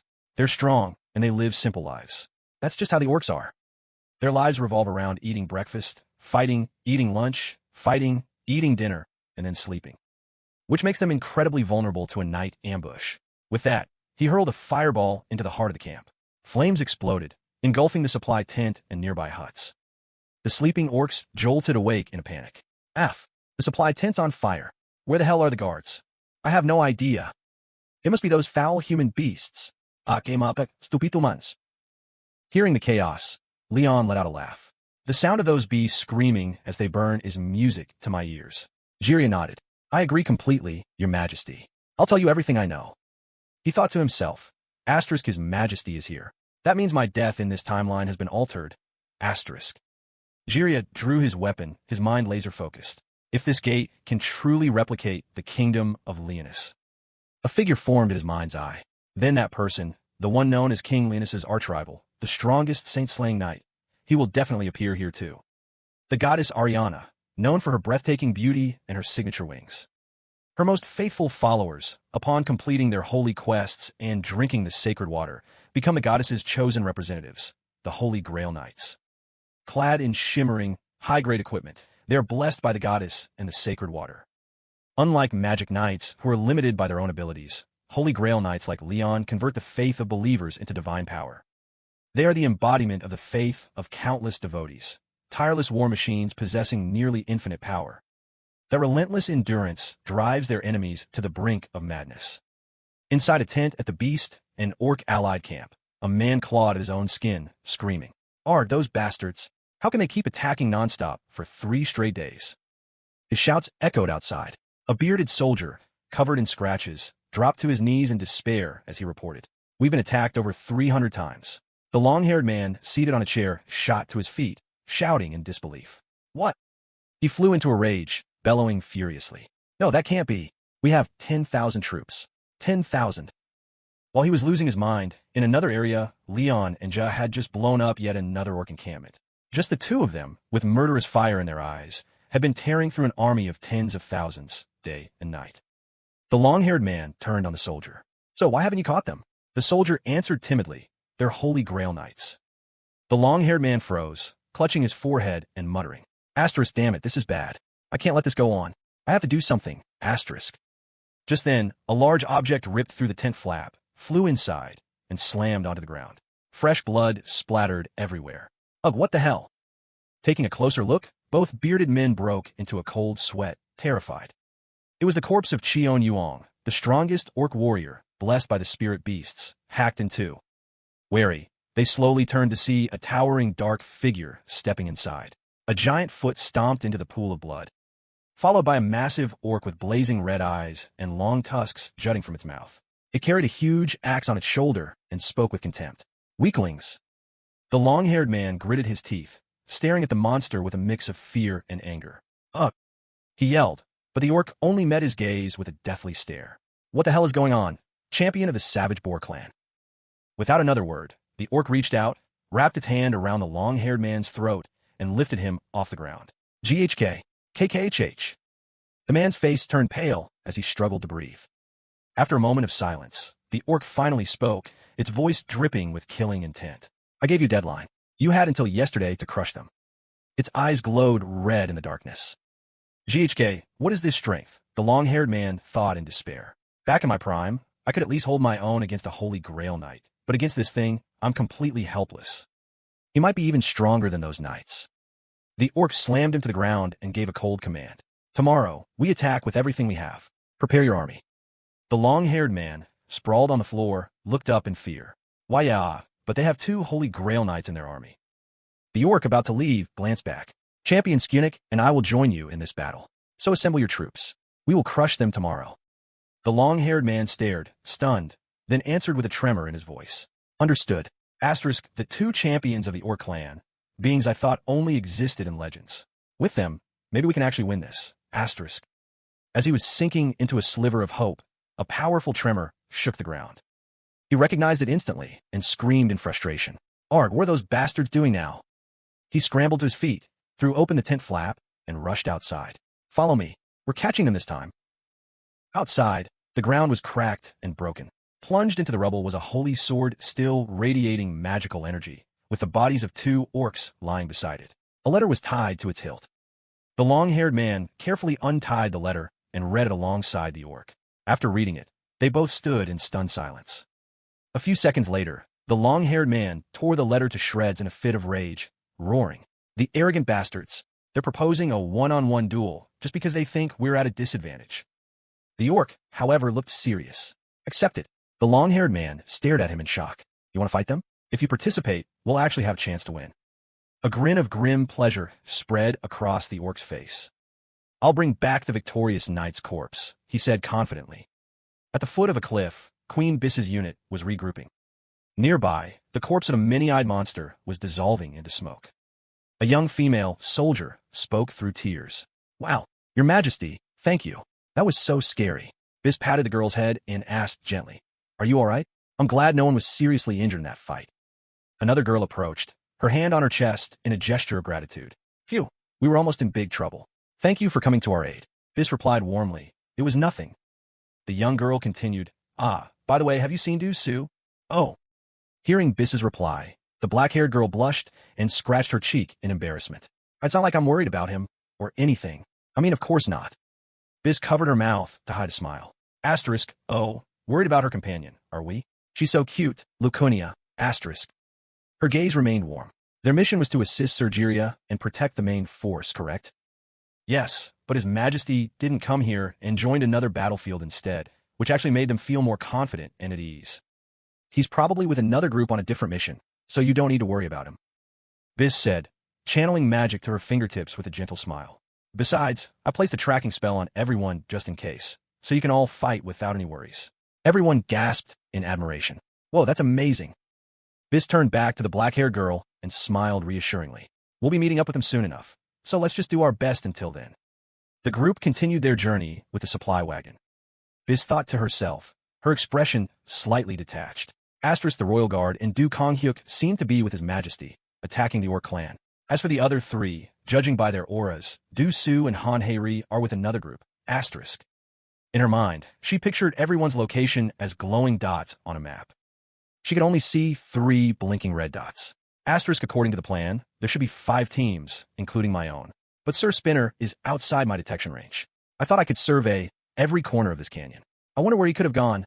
Asterisk. She closed her eyes, concentrating. The scene abruptly shifts, moving up from the cliffs, past the thick layer of white clouds, and into the vastness of outer space. Here, an advanced piece of machinery held Spinner in place. BZZT, orbital insertion point, calculating gravitational effects. Ready. Spinner's mechanical voice droned on. It was observing the events below, monitoring the Orc clan's reproduction and development rates inside the gate. Satellite deployment into the gate's airspace is a success. However, obtainable information is limited. Calculation of potential anomalous physical phenomena is required. From orbit, the world below looked like a small planet. Spinner could only observe the canyon area and a portion of the Empire's border. Suddenly, Spinner jolted. BZZT, observing entities with high power signatures, adjusting coordinates. It analyzed the battlefield and identified an individual in cumbersome armor who possessed immense energy. It appeared to be a knight from the Kingdom of Leon. The figure was standing motionless, head bowed. The very next second, the knight abruptly looked up, staring straight into the distant sky. BZZT, Spinner's mechanical voice whirred in confusion. Asterisk detected? Impossible, asterisk. Down on the ground, the sentry removed his heavy helmet. He scowled, his eyes boring into the empty space, precisely where Spinner was hovering. His expression slowly morphed, becoming as ferocious as a wild beast. A desolate canyon. Late afternoon. On one side, an army stands in perfect formation. Facing them are colossal beasts. The green-skinned ORCS growl, weapons at the ready. Cold sweat beads on the orange-haired boy's forehead. Asterisk, is this really a good time to test our troops? One wrong move, and this whole thing could spin out of control. Asterisk, Leon stands with his arms crossed, his expression calm. This is important. His gaze shifts to the wounded Jiria behind them, his voice growing serious. If we can gauge their strength, we'll know exactly how this battle will play out. Capturing their base here will make it much easier for the soldiers transporting the Holy Relic. He continued, his voice steady. Transporting the Holy Relic used to be incredibly difficult, but now my legion is here. The black-haired boy shifted nervously. Isn't this a huge deal, Your Majesty? The other boy asked. Shouldn't we also go and help them escort the relic through this region? Queen Biss and Lord Spinners have already gone to assist them, Leon replied. So, in a way, our reinforcements have already been dispatched. The orange-haired boy hesitated. All right. A man approached cautiously. Your Majesty. Leon glanced over. Yes, ja. The man's eyes were closed shut. Leon asked, Are you ready? His expression was unervingly calm. Yes, Your Majesty. I shall go first. He took his first step onto the desert sand. He advanced. The other 3 watched in silence. A green-skinned ORC slammed the hilt of its weapon into the ground. It roared, Kill them! Kill them all! The ORC horde shrieked in a chaotic frenzy, their faces grotesque. Our god, Hyokan, is watching. Destroy these knights. Sweat glistened on the orange-haired boy's forehead. Whoa! Leon shot them a weary look. Tisich, barbarians, Jirio watched with disdain. Always so damn loud. A green-skinned ORC hefting a massive axe stepped forward. He stomped a foot down. Welcome, you wretched humans. He swaggered forward. The rules of this contest are simple. Verfa dies, loses. The scar over his eye twitched. He pointed to his chest. I am Banbaza, champion of Hyokan. No one has ever defeated me. I have never known defeat. All four of them watched him in silence. He taunted them. Which one of you dares to stake your honor and challenge me? Leon smirked. Humph. The honor of your wretched race, you mean? His voice then dropped to a hateful growl. Only a coward would be incapable of defeating you. He shouted, Sir Jiria, go wring that damn beast's neck for me. Jiria's eyes sharpened. He calmly drew his sword from a golden, magical gate. His voice was indifferent. I'll bother to remember your name after this is over. He stepped forward, sword in hand, ready for the confrontation. His aura flared like a fire. His voice lowered. Today is the day you die. His frame looked small compared to the beast's. He pointed his sword at the monster's face. The beast growled. Oomph. Old men love to run their mouths. Allow me to return those words to you. Jiria's eyebrow twitched, his fury simmering just beneath the surface. He gritted his teeth. You're quite amusing, you armor-clad, green-skinned brute. Banbaza only grew more excited. Then prove it. I accept your challenge, Jiria declared. Banbaza slammed his axe into the ground. Too late. His eyes turned demonic. You're going to die today. Jiria's gaze didn't waver. Banbaza gathered his power, stomping his foot so hard that rubble flew into the air. He charged forward, swinging his axe. Here I come. Jiria took his stance. Banbaza let out a grotesque laugh. Swoosh. An axe crashed down from above. Blood splattered across Jiria's aged face. Banbaza's eyes were bloodshot, crazed. He gripped the handle of his axe. HNGH. He stood there, roaring triumphantly for his horde to hear. I've won. The two young men were speechless. The orange-haired boy finally choked out. Oh my God. He couldn't believe his eyes. No way. Banbaza stood tall, his weapon hanging at his side. He couldn't have lost just like that. He enunciated every word. My victory is never. The fight wasn't over. Jiria was still standing. A dark, violet energy enveloped him. A beast is still just a beast after all. He scoffed, his voice dripping with contempt. Every one of your moves is so predictable. The black-haired boy's eyes widened in realization. The Holy Grail Knight of dreams and death. The orange-haired boy was stunned. What? He used a holy law, the holy law of illusions. Jiria's eyes suddenly turned a pure, blank white. Power surged around him. He raised his sword high, now drowned in this sweet illusion. Jiria lunged forward. Attack, holy law, execution aura. He gritted his teeth. Asterisk at this speed from this distance. I'll definitely land a hit. Asterisk. Asterisk the target. If this hits, the death force will weaken him until he finally perishes. Asterisk. Its bloodshot eyes looked down at him. Is it the so-called holy law of unites? Jiria froze. He ground his teeth. Asterisk the holy law. It has no effect. Asterisk. Banbaza let out an earth-shattering roar and sent him flying with a massive blast of power. Pain ripped through Jiria's body as blood flew everywhere. Ark! The black-haired boy screamed. Sir Jiria! The orange-haired boy flinched. Oh! Jiria was thrown back, struggling to recover. The ORC stood tall, clearly amused. You're a noisy one, aren't you, Holy Grail Knight? Jiria struggled to his feet, one hand pressed against his wound. The power of Hyo-Kan. Banbaza looked at the energy crackling in his palm, a smug look on his face. That's right. I am Banbaza, the right hand of Hyo-Kan. I have been granted the power to crush and destroy everything. His expression turned manic. All of your skills are meaningless before me. He unleashed a single strike, sending Jiria flying once more. Jiria gritted his teeth. This bastard, he's too strong. He quickly regained his balance and charged toward him again. Banbaza's taunts grew louder. Come on, old man. Clang, the two of them collided. Jiria was clearly outmatched. He bit back a cry of pain as more of his blood splattered onto the ground. Bombozorurt. What's wrong? Is this all the Holy Grail Knight has? Just one hit, and you're already exhausted. He grabbed Jiria by the collar. HRK. Slam. He brutally slammed him into the ground. Is this how you've been fooling everyone all this time? Jiria lay sprawled on the ground, gritting his teeth against the searing pain. He brought his axe down again. The orange-haired boy cried out in terror. Sir Jiria! A cloud of dust and smoke billowed out. Banbaza held his finishing pose, a scowl on his face. It's over. What a shame. But from within the smoke, a figure staggered to its feet. His body was a canvas of wounds. Jiria gasped for breath. How humiliating, how disgraceful. His face was a mask of pain. To stake my honor on the battlefield only to end up like this, crawling in the dirt, bleeding, and I still haven't defeated him. His hand tightened around the hilt of his sword. Oomph. The sight of you disgusts me, you vile beast. This battle is just getting started. Covered in injuries, he took his stance amidst the swirling sand. He charged toward the beast. Enraged, Banbaza sank his axe deep into the knight's shoulder. In the end, you're nothing but a weak human. Let's see what you Holy Grail knights can really do against me. Blood splattered everywhere again. Leon stood majestically in his armor, flanked by two others. On the eve of the Orc campaign, an old knight with silver hair and a long beard bowed respectfully. I am Jiria, second son of Baron Vitham. I once served in the Lyona's Knights of the Twilight. Leon merely glanced at him, offering no reply. Then, he spoke directly. I've heard of you. They say you served in the Royal Knights 50 years ago. At his words, Jiria, still bowing, uttered 3 words of self-reproach. I am ashamed. Looking at the old man's sorrowful, wrinkled face, Leon spoke with respect. Sir Jiria.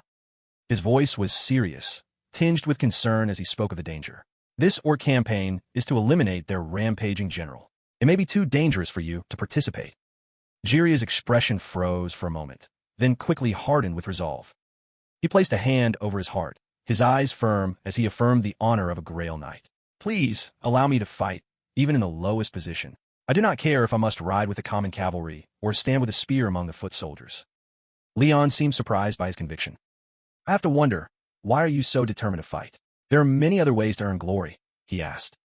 Jiria was silent for a moment before letting out a hearty laugh, the bright smile of old age on his face.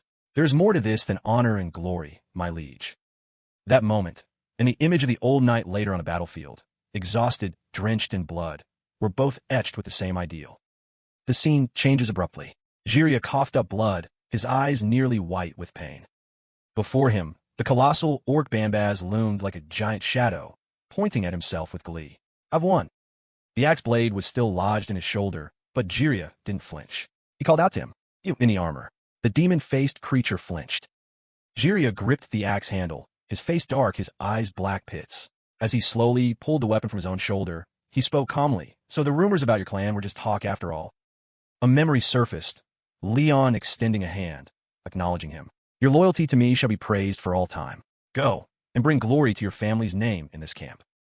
Jiria struggled to his feet, holding the axe he'd just removed in one hand and his knightly sword in the other. The killing intent around him thickened. He whispered softly, Oh, God is who governs the fates of all things. Seizing the moment Banbaz let his guard down, Jiria lunged, thrusting his sword through the Orc's gut. He continued his prayer. Please, grant your blessing to your knight, who has overcome death time and again. The Orc felt the searing pain, choking on his own blood. Cough, cough.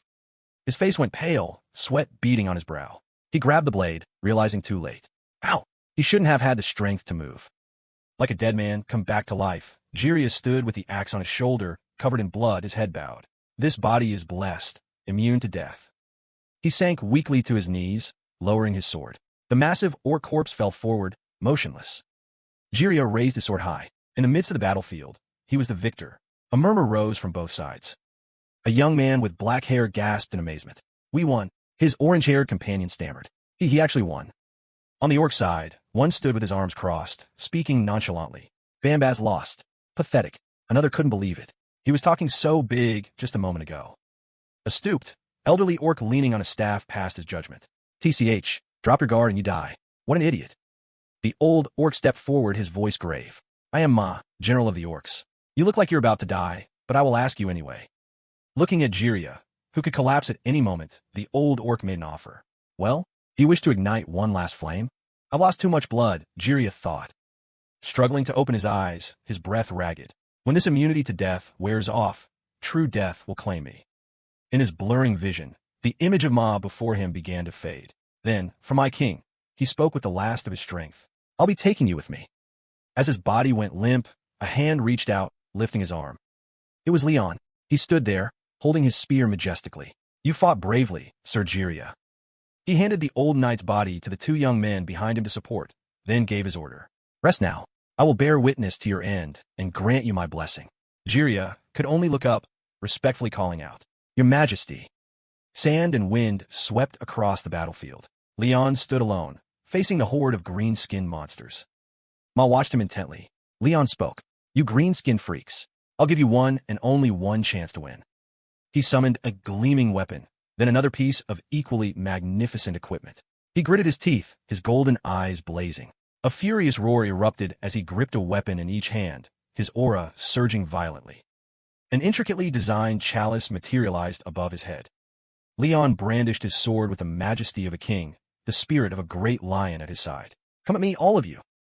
Aboard an airship hovering in the night sky, a sound echoed. KZZT. It was Spinner's voice. Multiple movements detected at the Imperial border. The Empire and Leonis's kingdom were in an uneasy alliance. On the screen, red dots peppered the minimized map. Holy Relic escort teams are moving in sequence. 2 escorts have been eliminated, but members of the Pantheon are still safe. Spinner continued his report while scanning the dense data. KZT, the numbers of the Orc-Heretic Alliance are increasing. A voice crackled through a small speaker. KZT, for an airship this size, you sure are noisy. Suddenly, a massive explosion erupted behind them, debris flying from the smoke and flames. Spinner's airship narrowly escaped. As evening fell, Leon stood ready, waiting in silence. Jiria, being supported by the others, looked on with worry and surprise to see the king himself taking the field. The air around Leon suddenly grew hot as his power flared to life. He hadn't yet moved, only looking back seriously at the old man lost in his pain. His voice rang out. Sir Jiria, the Holy Grail is here. If need be, I will walk with you to the very end of this world. The old man was stunned. Your Majesty. Even so, he maintained his dignity in the face of death, not wanting to trouble his king. Please, do not let yourself be chained to this memory of mine. Do not waste your precious time. Your Majesty has already shown me what a proud sovereign you are. What more could I possibly ask for? Just as he finished speaking, his condition worsened. Cough, cough. The young man beside him cried out in alarm. Sir Jiria. Leon bowed, placing a hand on his chest with the utmost reverence. I will perform the ascension rite. Please accept it. Hearing this, Jiria was horrified. Your Majesty, you mustn't. Please, conserve your sacred power. Leon remained calm, explaining his reasoning. The orcs and heretics will retreat. If we don't pursue the stragglers, I likely won't have to fight again. Jiria still hesitated, but looking at Leon's solemn figure, he told himself, I am just a memory, a recreated shadow. But Leon is different. With a tranquil expression, Leon was ready. I shall begin. A hint of sorrow flickered in his eyes. He began to write. Grail Knight Jiria Vitham, second son of Jordik Vitham, first knight of Lyona's Knights of the Twilight, servant of dreams and of death. At their feet, the images of the goddess of dreams and the goddess of death appeared, holding lanterns and smiling.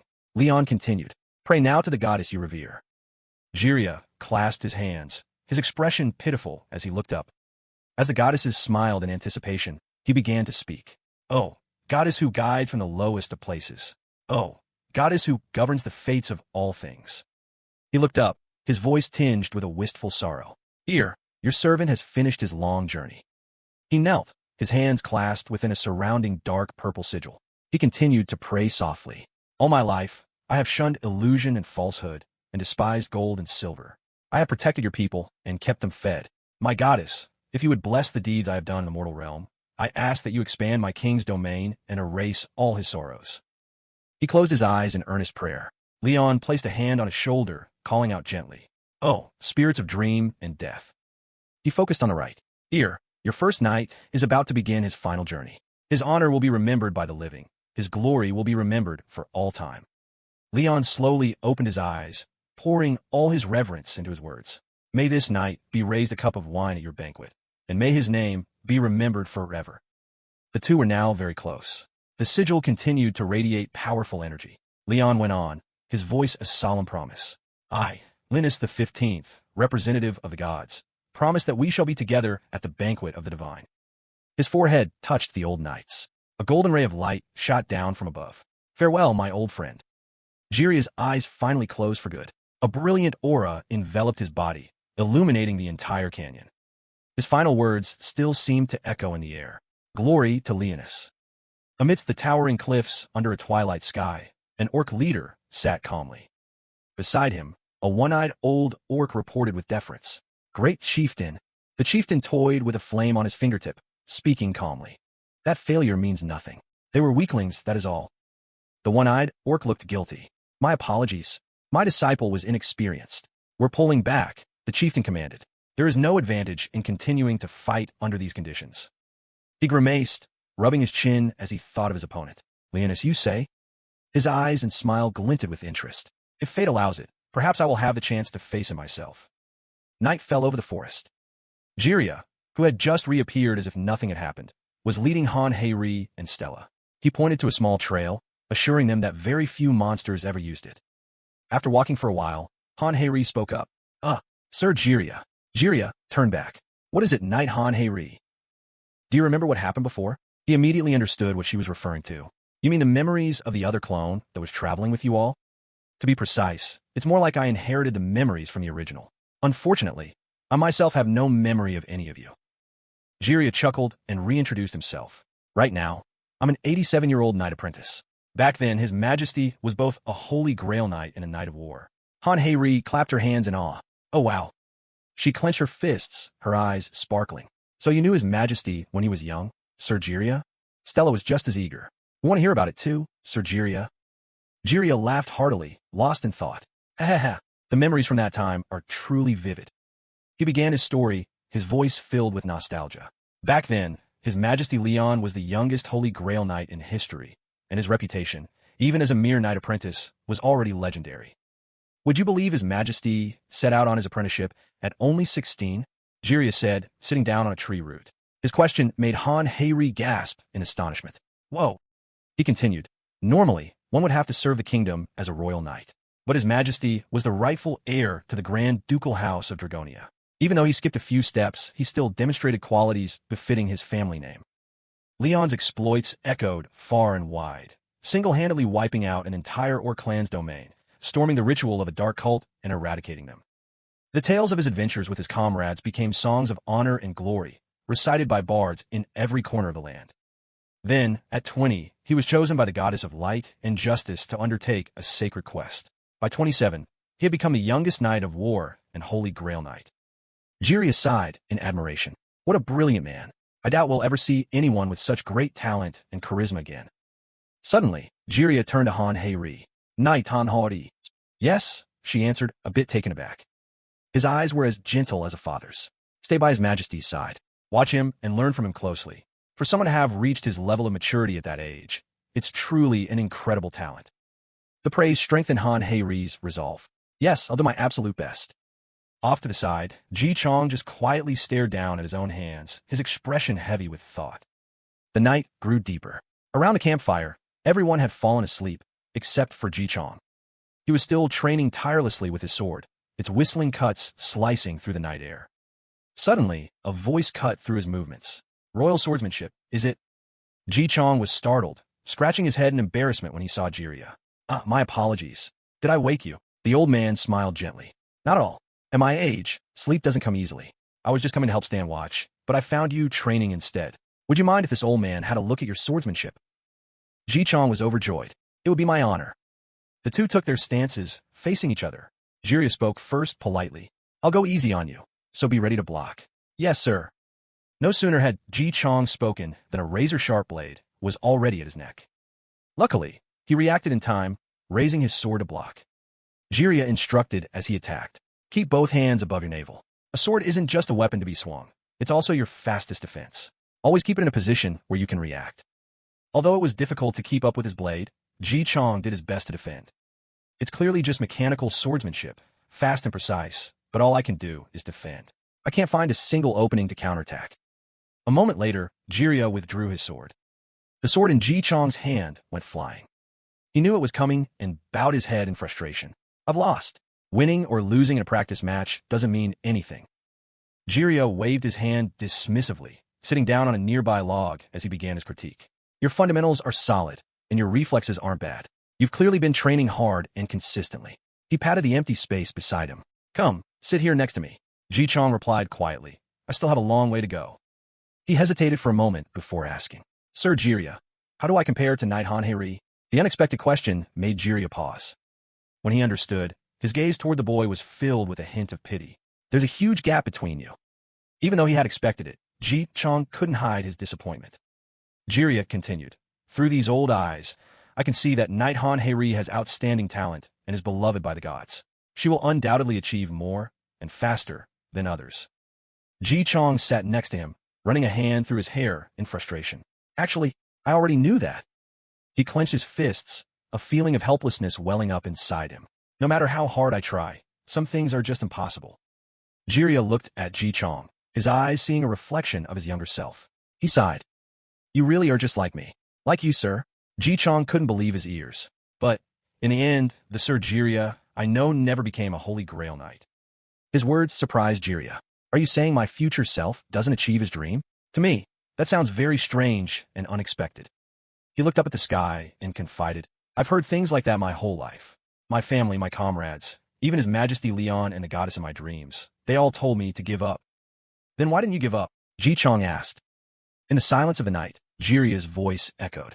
Because a challenge doesn't require the validation of others. He smiled optimistically. Just because people say it's impossible, that's no reason not to try, is it? Jiraiya turned and posed a question. Hey, young knight, do you know the word valor? Valor? You mean courage? Ji Chong asked, confused.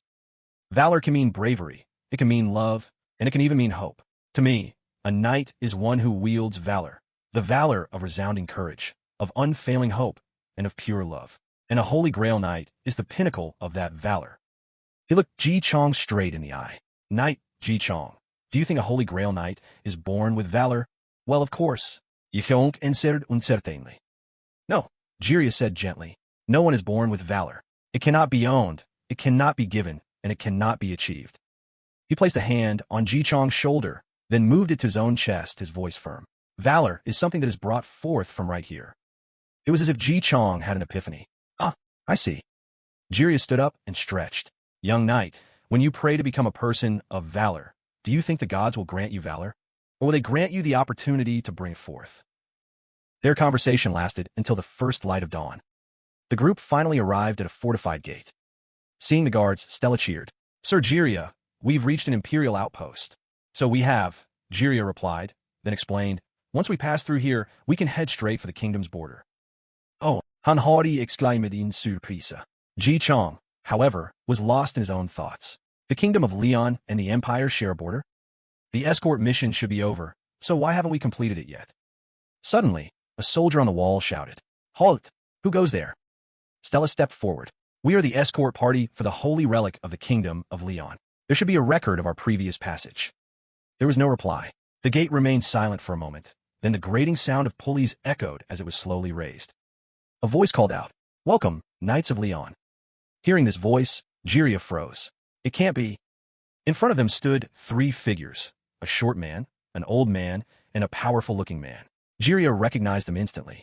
The Patriarch of the Order of Divine Light, the Division Commander of the Royal Guard, Bull Sevenhill, and the head of the Celestial Society, Staff. Why are you, members of the 13 vassals of the Empire, here? The Patriarch smiled. Ah, the Twilight Holy Grail Knight, Jiraiya. It was not a friendly smile. A murderous aura emanated from him. No, you're just his clone, aren't you? At that moment, Han Heiri also sensed a dense, murderous intent from above. She immediately took a defensive stance. Sir Jiraiya, there are enemies nearby. Jiraiya gritted his teeth, glaring at them furiously. Don't tell me you. Before he could finish, a terrifying blast of power struck him, sending him flying backward, coughing up blood. Ji Chong and the others could only watch in shock. The voice of their enemies rang out, both cold and mocking. A warm welcome to the Empire. The Patriarch, the one who had just launched the attack, looked like a cunning demon. And farewell. Whoosh, a flash of light. Jiraiya collapsed. Blood sprayed from his wound, and he lost consciousness instantly. Stella, Han Heiri, and Dion whirled around in shock. Han Heiri rushed to check on him. Dion knelt beside him in a panic. The old cult leader smirked wickedly, stroking his long beard. If your precious holy knight is out of commission, then we have nothing to worry about. Still want to struggle a little longer? Stella whipped around, her eyes blazing. You bastard. She gritted her teeth, drawing her flaming sword and taking a battle stance. She roared as she swung her blade. A swirling fireball shot toward them. The cult leader only responded with a contemptuous smile. He raised a hand, tracing an elemental deconstruction magic circle in the air. FCZT, the advanced magic circle, instantly suppressed the flames. He can even nullify divine arts? The cult leader gloated, boasting that they had been studying divine arts for a long time. The Holy Knight or the King might have posed a challenge, but the divine arts used by Stella's group hadn't reached the level where they could bend the laws of reality. State, the head of the Astronomers Guild, and Captain Bull 7 remained silent, tacitly acknowledging their allies' power. Stella clutched her sword, her grip tightening in fury. Asterisk studying the miracles of the gods. What blasphemy! Asterisk as if she'd struck a nerve, the cult leader roared. That's why you zealots are so foolish. He ranted, clinging to outdated relics like gods without any will to progress. You people are the reason humanity's development is so slow. The situation grew tense. Dion and Stella quickly fell into a defensive stance. So the Empire was in league with these guys from the start, Dion realized. Their target is the holy relic. What? Stella gasped. Those bastards dare to target the sacred relic gifted to our kingdom by the gods. The cult leader spread his arms, laughing triumphantly. Ha ha, it pays to know your enemy, doesn't it? He grinned, his eyes dark pits, and pointed a finger right at them. That holy relic will be a great help in our efforts to decipher the divine. That is the progress the Empire seeks. Just as he finished speaking, a blinding light from the sky above drew everyone's attention. Guildmaster Statua raised a finger, golden points of light gathering at its tip. The cult leader looked down at Dion's group smugly. Behold, this is the power of man, the great lightning magic of Lamanta. Boom! From the point of light in the sky, countless bolts of immense electrical power rained down, illuminating the entire area. They shot toward Dion's group like a volley of arrows. Under such pressure, it seemed there was no escape. Suddenly, a familiar voice rang out. The one with silver hair and a mighty heart. Shimmering motes of light appeared. Queen Biss had arrived. She gently raised her hand, and a colossal magic circle materialized. A solid shield enveloped Dion's group, blocking the destructive bolts of lightning. The cult leader and the guild master were stunned. Impossible! He couldn't believe his own invention had been neutralized in a single move. The guild master shouted in anger. Who the hell are you? Sweat beaded on Statu's face. She nullified great magic? A wave of relief washed over Dion's group as they looked up. Dion and Han Hei's faces lit up with joy. Only Stella remained bewildered. Who is that? I sensed danger and rushed here. And, just as I suspected, I find a rather grim scene unfolding in the dark. On the ground below, a formidable legion of royal soldiers appeared. In the violet sky, a giant eagle soared with its wings outstretched, and, standing on its back, was a young woman. The magic circle above her head still glowed, suppressing all attacks. Queen Biss.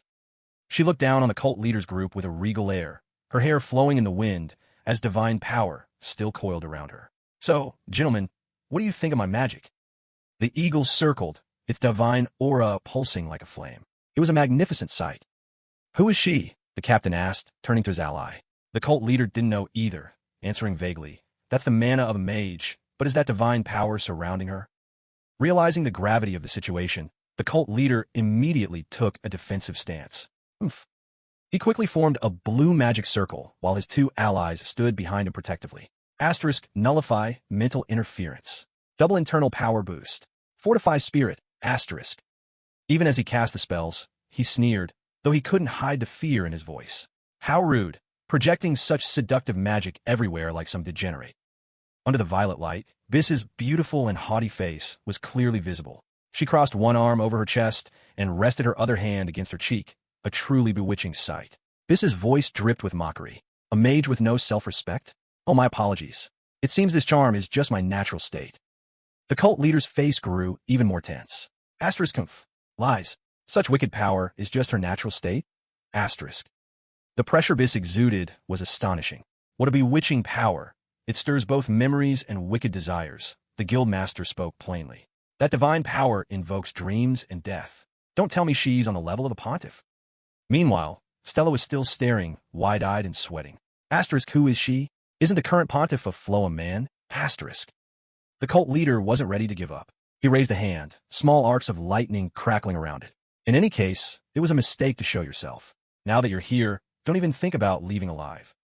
The energy coalesced into a fireball that grew larger by the second. Guardian Fireball. This was completely unfazed.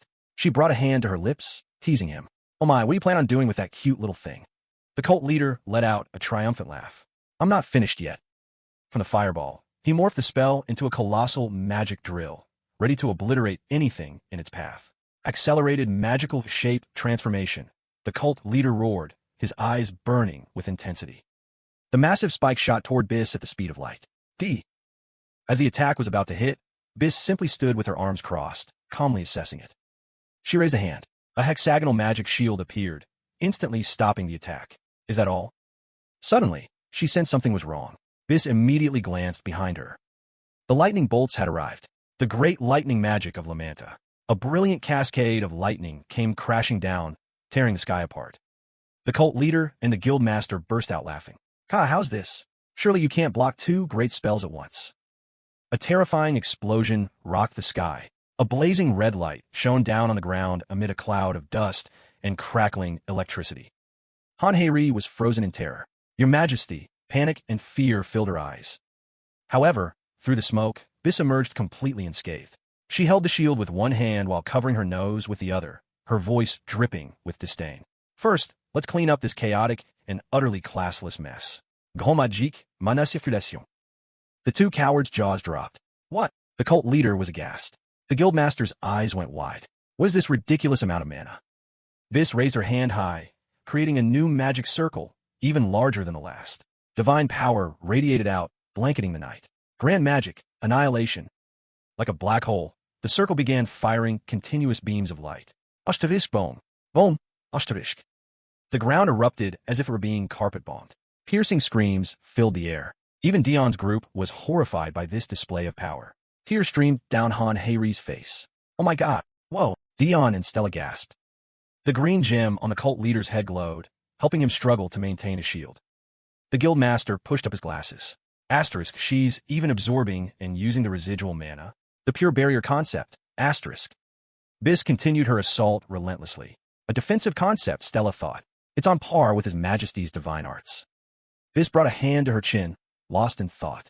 Asterisk, so they call it sorcery in this world? In the end, it's no different from the magic I know. Asterisk. She looked down at the two amateur sorcerers, her face a mask of ridicule. I just don't understand why everyone here uses it so crudely. She deliberately stressed the word crudely. The two old men were speechless with rage. What did you say?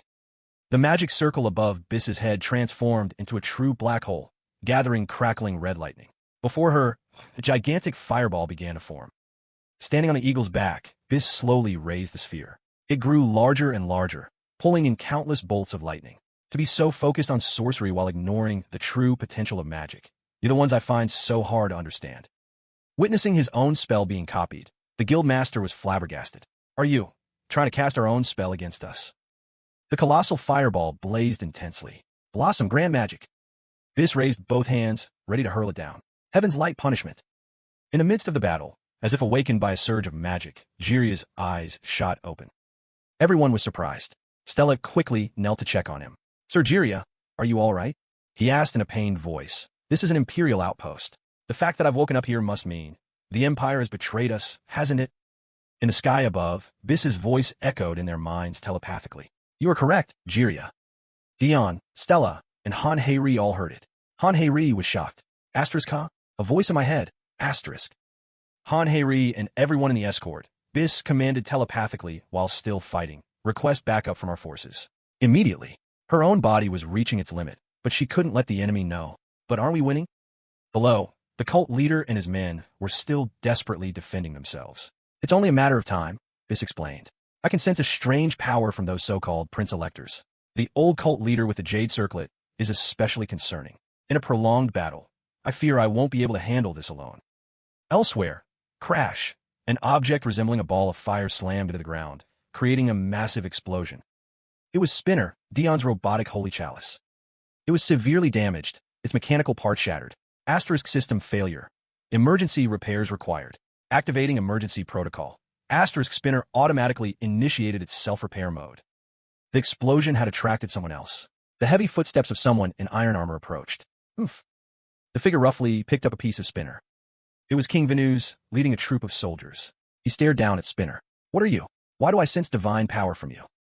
Dust billowed through the narrow canyon, kicked up by the thundering hooves of the fleeing riders. Jock gripped the reins, clutching the treasure box as he looked back and yelled, Faster! We have to move. The Imperial army is right on our heels. Dong spurred his horse to keep pace, his brow furrowed. Don't worry about us, sir. You go on ahead. Han Hei whipped her own horse, her voice trembling. Come on, boy, just a little more. A shout echoed from behind. Seize them! Anxious, Dong glanced back, sweat streaking down his cheek. Not far behind, a squad of over 20 Imperial soldiers was in hot pursuit. Han Hei's face went pale with terror. It's the Imperial Army, she screamed. Leading the charge was Division Commander Bull 7. He scowled, his voice a low growl. Where do you bastards think you're going? When his prey showed no sign of stopping, he roared halt. Recognizing Bull 7, Han Hei spun around in her saddle, drawing her sword with the grit of her teeth. A great blast of fire shot from her blade, aimed straight at the division commander. Attack! Bull 7 just bared his teeth in a grin, and with a single horizontal slash, effortlessly snuffed out the flames. Han Hei was stunned to see her attack so easily nullified. In the blink of an eye, Bull 7 was upon her. He shot her a vicious glare, his voice chillingly cold. Die, you disciples of the gods. Tense, Han Hei gripped her sword, spinning to parry his attack. The two blades clashed, sending sparks flying. The force of Bull 7's blow was overwhelming, throwing Han Hei from her horse and sending her crashing to the ground. Han Hori! Dom screamed in alarm. With one down, Bull 7 became even more ferocious, cursing as he gave chase. You kingdom vermin! Terrified, Dong was drenched in a cold sweat. Suddenly, Bull 7 leaped into the air, a dark purple aura flaring around him. I'll slaughter all of you right here. Panicked, Dong gritted his teeth and urged his horse onward. Advent of the evil god. Two demonic horns sprouted from his head. He slammed his fist into the ground, shattering the earth and sending debris flying. Summoning successful. Manhua, the merciless destroyer. The look in Bull 7's eyes transformed completely as he bared his teeth in a wicked grin and shot forward at incredible speed. Ha ha ha! Dong glanced back to see the demon right behind him and clenched his jaw in terror. But to Dong's surprise, the man shot right past him. Bull 7 charged straight for the front, bellowing, "Out of my way, you lackeys!" The situation had taken an unexpected turn. All Dong could do was scream, "Knight Stella, watch out!"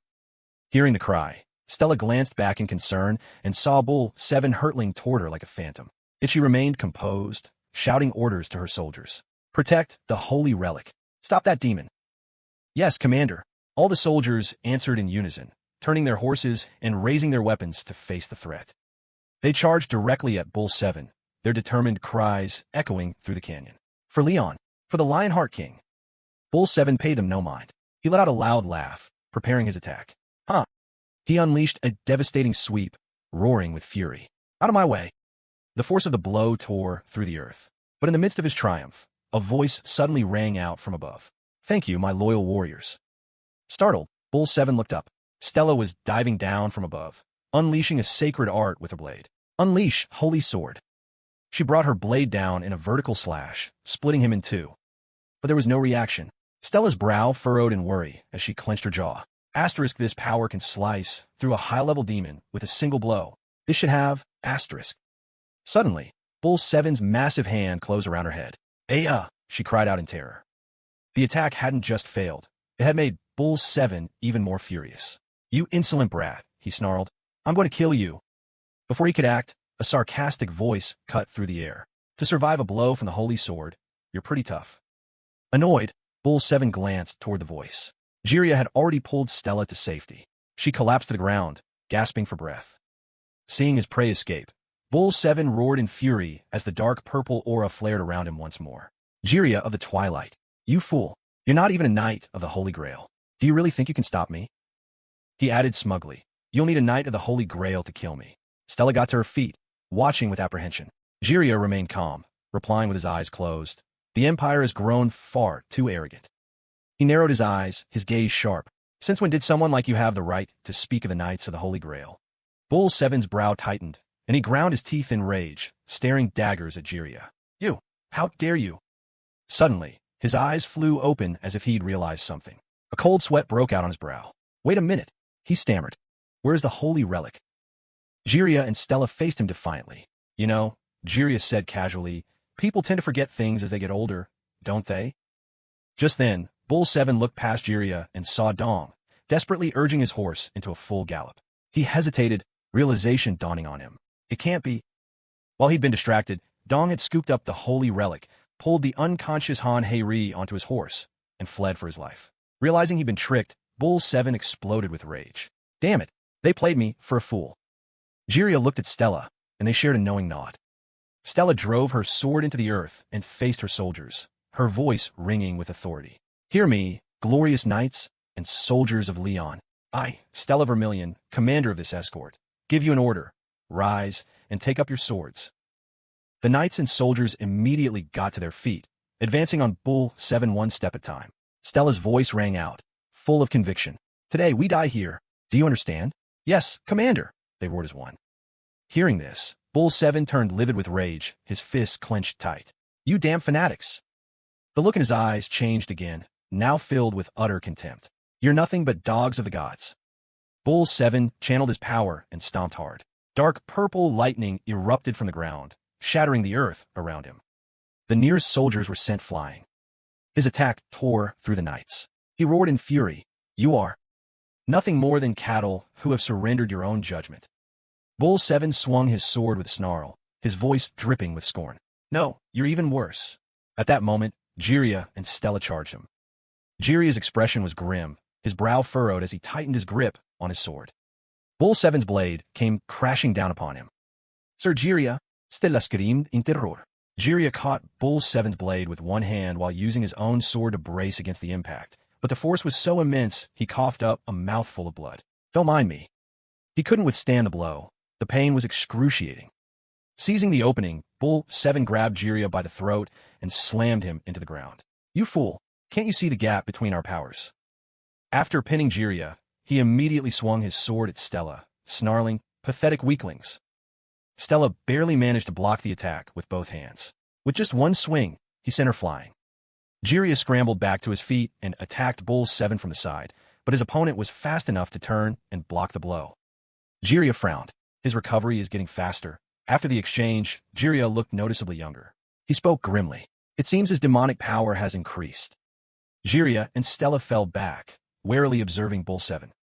Stella kept her eyes on their enemy, asking tensely, Sir Jiria, can you still fight? Jiria raised his sword, his eyes narrowing with determination. My spirit will never yield until I draw my last breath on this very ground. The battle between Bull 7 and a now younger Jiria raged on. Stella lay on the ground, clutching her chest and gasping in pain. Taking her down made Bull 7 even more confident. He sneered. It seems this is the last fight you have left in you. Your foolishness will cost you your lives. Jiria clenched his fists in anger as a white mist began to swirl around him. Bull 7 remained contemptuous. You're just an inexperienced whelp. Jiria now looked even younger, like a teenager. He brought a hand to his face, his reply cold. Even in your true form, you are not enough to defeat me. Bull 7 was unconcerned, laughing cheerfully. How odd. Why would the goddess choose a mediocre knight like you? Not that it matters. It won't change a thing. The young Jiria advanced slowly, his voice measured. The Knights of the Holy Grail are those who dedicate everything to fulfilling the sacred mission of the gods. As he walked past the fallen soldiers, he continued, Their lives are the most brilliant flowers, blooming in a garden of faith. That radiant honor was once my dream, my ultimate goal. Suddenly, Jiria stopped and stared intently at Bull 7. He held his sword before him, closing his eyes to focus. O goddess of all creation! The mist around him thickened, shifting to a shade of purple. Everyone said it was impossible. He closed his eyes, his voice resonating with power. O God who governs the underworld and its sinners. O ferryman who guides the lost souls. They told me it was the goddess's will that I should give up. Witnessing Jiria's transformation, Bull 7 was stricken with terror, sweat pouring down his face. Impossible. But Jiria was a knight who always challenged the impossible, one who never stopped striving for victory. An image of him flashed, walking alone through a forest of death. His face a mask of unyielding determination. He had finally made the impossible possible. Where Jiria stood, a brilliant pillar of purple light erupted, shooting high into the heavens. Jiria slowly opened his eyes. A gentle voice echoed around him. I grant you my blessing. Go and face the impossible, my little knight. To Stella's astonishment, Jiria swung his sword down, striking the earth. He declared with confidence, his voice seeming to echo across time and space. I'm not immortal, but my battle is with immortality itself. The fool who sings the song of twilight transcends even death. Jiria looked at Stella, his voice resolute. And destiny is victory. Now get out of this canyon and call for reinforcements. Bull 7 furiously stomped his foot, shattering the ground. All around him, soldiers fell like blades of grass. He stormed toward the column of purple light. cursing under his breath. Raking a hand through his messy hair, he ground his teeth. Goddamn fanatics. Memories of his brutal fight with Jiria flooded his mind, a common adventure knight who had nearly defeated him. If it hadn't been for my demonization, I would have lost. He slammed his sword into the ground just as his soldiers caught up to him. The captain stammered, "Sir, it's not too late." He frowned, looking Bull 7 straight in the eye. "It'll take them at least half a day to reach the Leon border. We can still catch them if we leave now." Bull 7 glared at his subordinate, then hissed the order to pursue through clenched teeth. They had to retrieve the holy relic from that rubble, no matter the cost. Suddenly, a weak voice called out, "Stop!" Leaning on her sword, Stella struggled to her feet. Bull 7 sneered, glancing at Stella Vermilion's battered body. "Still alive." Ignoring the pain, the young woman wiped a streak of blood from her face, her eyes fearless. Stella's unbreakable spirit irritated Bull 7. He turned away coldly, tossing out an order. "Kill her. Leave no one alive." The soldiers immediately surrounded Stella.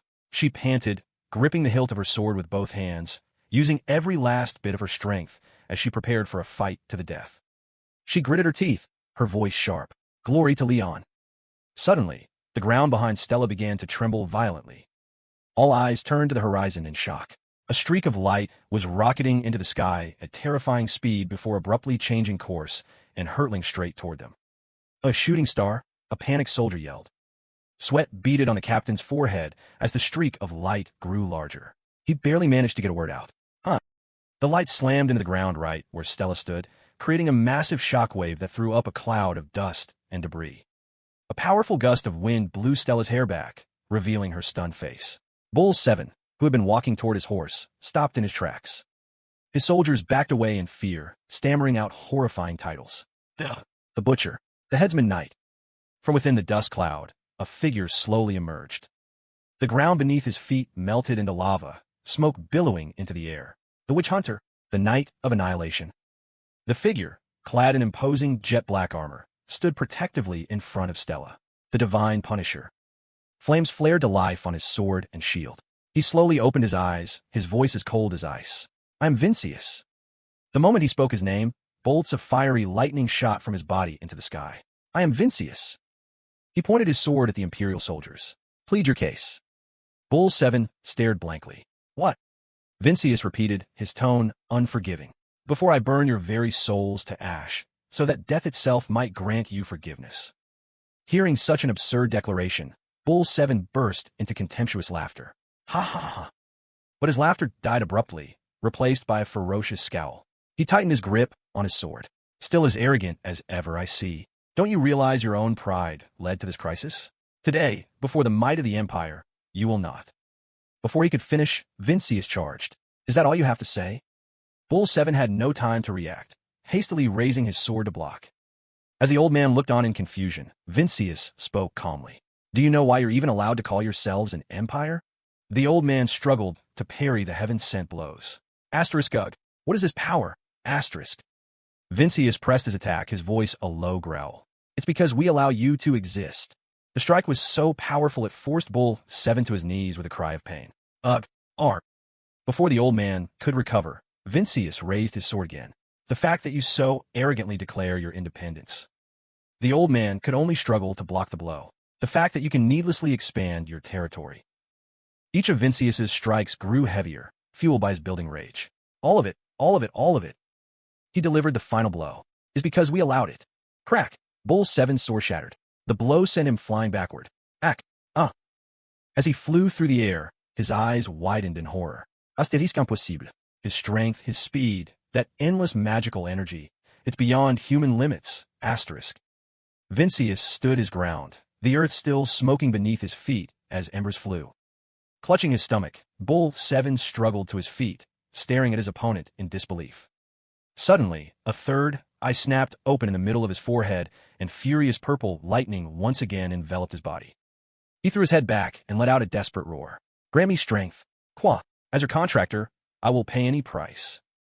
"De-demonization," the surrounding soldiers stammered. This is..." The flames around Vincius flared violently. He snarled. "Such a blasphemer." Bull 7's armor shattered as his body transformed into a demonic beast with bulging muscles, a grotesque, bestial face, and long, curling horns. Bull 7 cackled. "Ha ha ha! This power! This feeling of omnipotence. You people who only know how to pray for what you all would never understand. Suddenly, the eye on Bull 7's forehead shot wide open. Where Vincius stood, a colossal sword of fire had appeared, pointing straight at the heavens. With no wasted motion, Vincius swung the sword in a single, decisive arc. Oh, my sacred flame. Before Bull 7 could even react, he was swallowed by the annihilating light. AR. Meanwhile, at an Imperial guard post, another battle was reaching its climax. Jagged bolts of purple lightning tore through the air. Queen Bis stood behind a magical shield, a look of boredom on her face. Across from her, the cult leader and his subordinate, Statua, laughed gleefully. Haha, it's only a matter of time before she falls. The cult leader preened. This magical energy, this endless inspiration.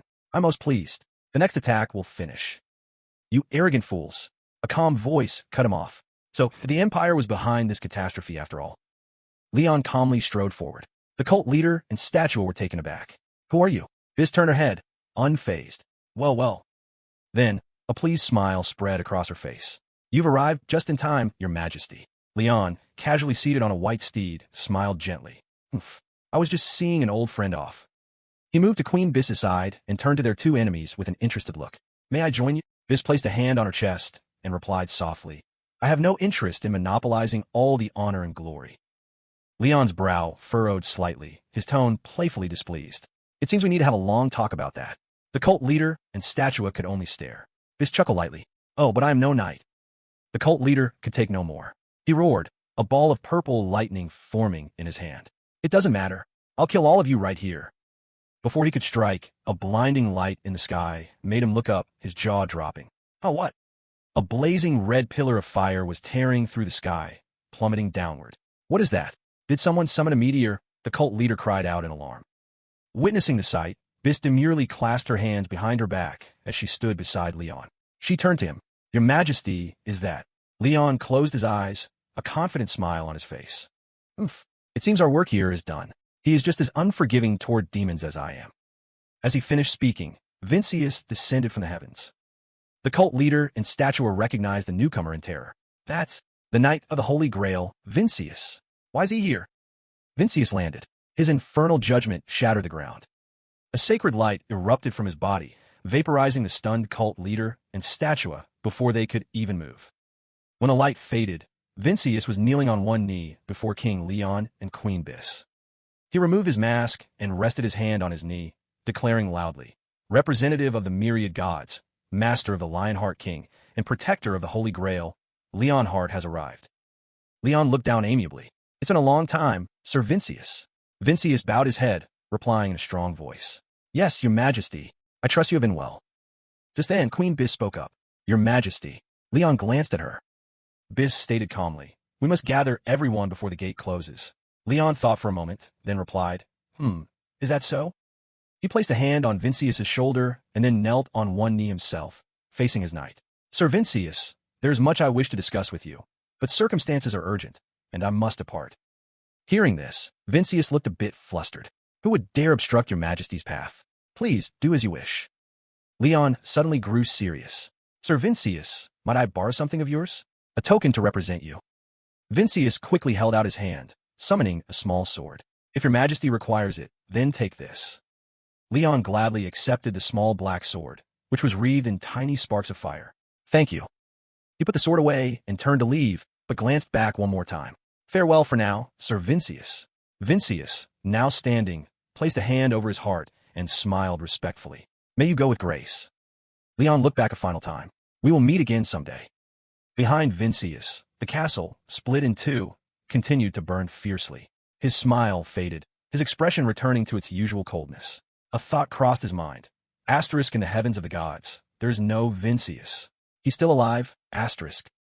In front of the dimensional gate, Han Heiri and the others were waiting. In her hands, she held an orb, Sir Jobby. Spinner looked ahead. Ah, he's here. Han Heiri smiled brightly. Everyone turned in unison. A winged horse descended from the sky. Atop its back, Leon and Bis smiled down at them. Your Majesty, you've arrived. Everyone is gathered. Leon helped Bis dismount. Yes, it seems we're all here. Sir Knight Spinner, are you well? He glanced at the orb in Han Heiri's hands. Spinner jolted. Ah, yes, I am. Li Song and Dong came forward, presenting a chest. Your Majesty, you're here. This is the holy relic. Leon took it. Good. You managed to secure the holy relic. You've all worked very hard. He opened the chest. A brilliant light burst forth. Whoa! Everyone stared in awe. Leon froze for a moment, then a smile spread across his face. Incredible. To think the missing holy relic was this. Inside lay a scabbard. A radiant light enveloped it, glowing like a crimson fire. It's finally returned. The Pantheon Guild. Modern skyscrapers stretched toward the sky. A luxury car pulled up. The guild master too? What's with the sudden summons this morning? Park Sun, head of the appraisal department for the Korean Hunters Association, stepped out. She closed the car door, her expression filled with questions. Why did you want me at the Pantheon Guild right away? Wow, this place doesn't look like a regular tourist spot anymore. Suin gazed up at the scene, unable to hide her surprise. She overheard two people nearby. Dude, this place is amazing, but there are way more civilians than I expected. Right, I heard you can get an epic grade item just for lifting it, Suin thought as she walked. But how could anyone possibly lift that thing? A strange sound caught her attention. Crick, temple donations have been received. Payment available via Momo Pay. The sound came from a man in a round orb. Suin crossed the street and approached them. She bowed her head. Greetings, Sir Knight Yak Spinner. Spinner turned. Crick, verifying identity. Park Sun, head of the Hunters Association Appraisal Department. Suin was taken aback. Ah, you recognize me? Accessing the Hunters Association database allows for full verification. But that information is classified, she thought. I will inform His Majesty. Please wait inside. Ah, in that case, may I take a look at the hammer? You wish to try your strength? Yes, just for fun while I wait. But how much is the fee to try? 5 million won. That's so expensive, Suin hesitated. However, there's a discount based on your asset level. You're classified as Tier 2, so it is only 500,000 won. Wow, that's a huge discount. She suddenly froze. Her smile vanished. The color drained from Suin's face. Wait a minute. How could you possibly know my asset level? A photo was taken. What? I took a photo a moment ago. So, are you going to try or not? Suin trembled slightly. Ah, I think I'll pass for today. She stepped through the gate. Hey, Department Head Park. Suin turned around, smiling brightly. Oh, Representative Han. Han Hei-ri, dressed in a lion costume, trotted over. Suin couldn't help but chuckle. What are you wearing? She adjusted her glasses, a smile still on her lips. It's adorable. Your star is really on the rise. I heard you got promoted recently, right? Well, I am a hunter, after all. Are you here to appraise an item today? Suin asked, irresistibly patting Hei-ri's lion head costume. Yep. Where should I go? Hee. Let me show you the way. Han Hei-ri swiped her employee ID card at the scanner. Along the way, she cheerfully greeted everyone she passed. Asterisk looks like Han Hei-ri is as popular as ever here. What relief, Asterisk Suin thought to herself. They arrived in front of a room. Oh, look. Suin's eyes widened in admiration. Whoa. Bathed in sunlight, Leon and Queen Bis were enjoying tea. The scene was as beautiful as a painting. Now that's what you call royalty. Noticing Suin, Leon set down his teacup. Are you the one sent by the association? Suin immediately bowed respectfully. Ah yes, I am Park Suin. It is an honor to meet you. Leon looked at her, then glanced at Han Hei-ri. Hei-ri, did you teach her that? Huh? No. If not, then bring the items out. Han Hei-ri, fetch them. A moment later, Han Hei-ri wheeled out a cart overflowing with items. Suin was stunned, completely speechless. Oh my god, what is all this? She adjusted her glasses, her eyes glued to the items. Do all of these look incredibly valuable? Whoa, isn't this the invincible axe of the orcs? Gasp, and this bracelet, the bracelet of pure concept. Ah, this is an extremely rare item as well. She looked at a flaming sword, the epic grade, ceremonial blade of Venus. This is the sword the hero of war and fire, Venus, received when he offered himself to Pathos. The divine flame clinging to it is priceless, but its functions are dormant due to the ravages of a long war. Han Hei-ri approached, holding a small, long chest. This is the last one. Department head, please examine it carefully. All right, let me see. Suin took the chest and slowly opened it. The familiar, brilliant light shone forth once more. She peered intently inside. Ah, this is this? Epic grade? A radiant scabbard rested within the chest. An epic grade scabbard. She held it up toward Leon. This is the scabbard of Richard I, the Lionheart, Your Majesty. Oh, is that so? Leon said, as a sword materialized in his hand. Why, Your Majesty? Suin realized that the sword in Leon's hand and the scabbard in the chest seemed to be one and the same. The scabbard in Suin's hands suddenly floated into the air. Huh, what? It's moving on its own? The scabbard shot forward. It slid perfectly onto Leon's sword. Shing! A brilliant aura of light enveloped the weapon. Leon held the sword and smiled. Press on through hardship. Bravely uphold what is right.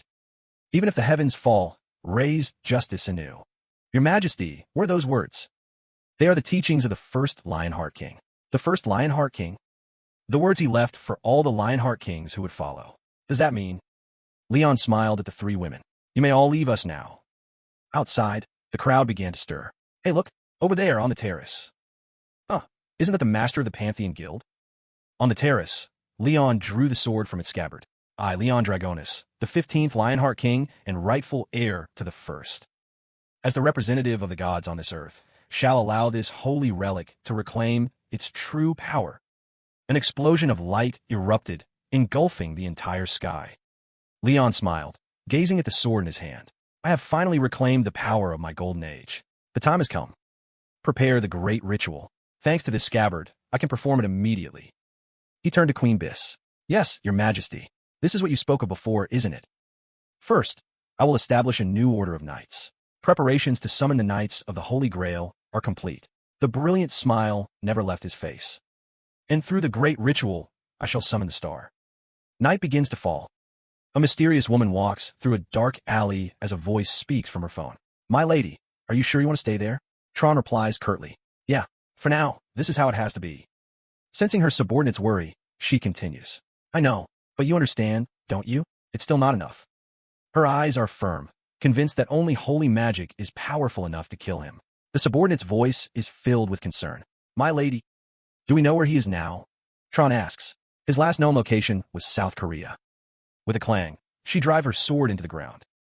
The subordinate adds, he's still with the demon sword. Meanwhile, at the temple, the morning training session is a chaotic scene. Breakthrough, Kim Daeukis.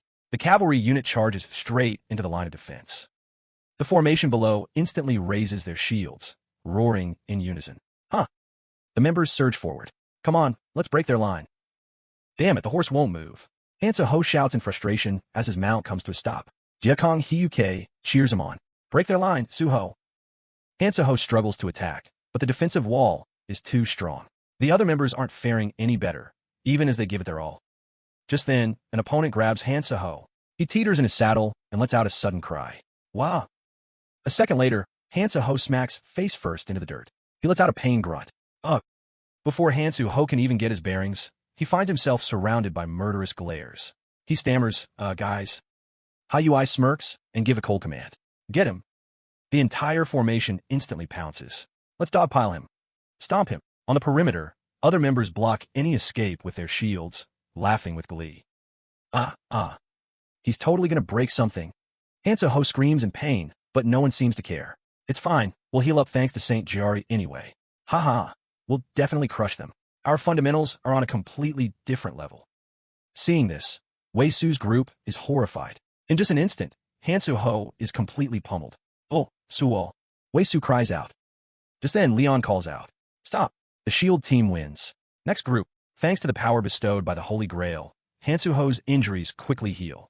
He sighs in relief. Phew. Everyone immediately rushes over. Are you okay? Wei Su asks, concerned. Man, you looked half dead for a second there. Han Hei-ri says gently. Don't worry, Su-ho. I'll get them back for you. Soon, the training ground descends back into a chaotic battlefield. Leon announces the results. By use of rampant holy magic, the neophyte team wins. At last, the morning's training session is over. After gathering everyone, Leon begins his review. If you fail to break through, have the rear formation cover your retreat. You're more mobile than the infantry, so use that to your advantage and prepare to charge again. He lowers his voice. Understood. Yes, Your Majesty. They all respond in unison. And the cavalry. As Leon continues, Kim Jae-hyuk notices a female neophyte with a grim look on her face. She keeps shooting hateful glances toward Leon. The exhausting morning finally ends. Back in their room, everyone is sprawled out and groaning. Ugh, I'm dead. I don't have an ounce of strength left. I am starving. Wei Su whines. Hansu Ho adds wearily. Man, those cavalry guys are a real pain. Just then, a gentle voice calls out. How about a little snack? Han Hori vaccine. It's just potatoes and sweet potatoes, though. Despite that, The whole room erupts in cheers. Wow. Sunbae, do you have any kimchi? Han Hei-ri looks apologetic. Mr. Choi took it all. Oh man, the group groans in disappointment. The usually bland sweet potatoes suddenly taste incredible. After eating, everyone's spirits are lifted. Ah, that hit the spot. How long are we going to be stuck drinking salt and sugar water? One member complains. I'd rather we just go to war already. The food would probably be better than this. Han Hori shimisin cheerfully. The knighting ceremony is coming up. We'll be able to eat proper meals after that. Kim Jae-hyuk looks curious. But I heard something about connecting with the gods. What's that about? Oh, Han Hei-ri starts to explain. You know how we've been studying the gods and their laws in our free time? Well, it looks like you need to be able to use holy magic to become a knight of the kingdom. She continues, in my case, I was personally chosen by Lord Pitten. But for the rest of you, don't you have to pick a god to pledge your faith to? Wei Su seems skeptical. So does that mean we were chosen by Ariana, the goddess of righteous light, and Phedos, the god of fire and war? His Majesty said the knights usually serve those two. Just then, Tron speaks up quietly. But isn't Knight Jaspin a follower of the Holy Grail, serving Hafa, the god of iron and smithing? So what kind of powers does Knight Jaspin have? One member asks. Another immediately replies, the power to make money, obviously, right? Care to invest in my fund? Let's see. Someone mimics. If that's not a smith's power, what is? Everyone thinks. A girl speaks up. Last time, wasn't he experimenting with terabeams and lasers or something? We're machines like that. Everyone agrees. Yeah, he's definitely unique. Right on cue, a familiar, robotic voice crackles from comm device. BZZT. My power is for making and managing money, understand? The entire room jumps. It's Knight Jaspin. Jiakong Hyuk whispers, Chief Jaspin, do you have this room bugged, or something? I do not, Jaspin sighs. This device's audio sensors are unparalleled. I can hear anything you say, anywhere you say it. A member shouts in protest. Knight Jaspin, you have to respect our privacy. I'll take that under advisement. Jaspin's voice suddenly booms. Neopite Kim Veuk. Neopite Kim Veuk. You have a visitor. Change your clothes and report to the main entrance immediately. Hearing this, Kim Jae-hyuk flinches, then clenches his jaw. Despite his reaction, he quickly puts on a bashful expression. Oh, well, what do you know? Only Han Hei-ri notices the dark look on Kim Jae-hyuk's face as he steps out. Her eyes follow him, focused on his back. Without thinking, she stands up, a sense of unease washing over her. I'm just stepping out for a second, someone says.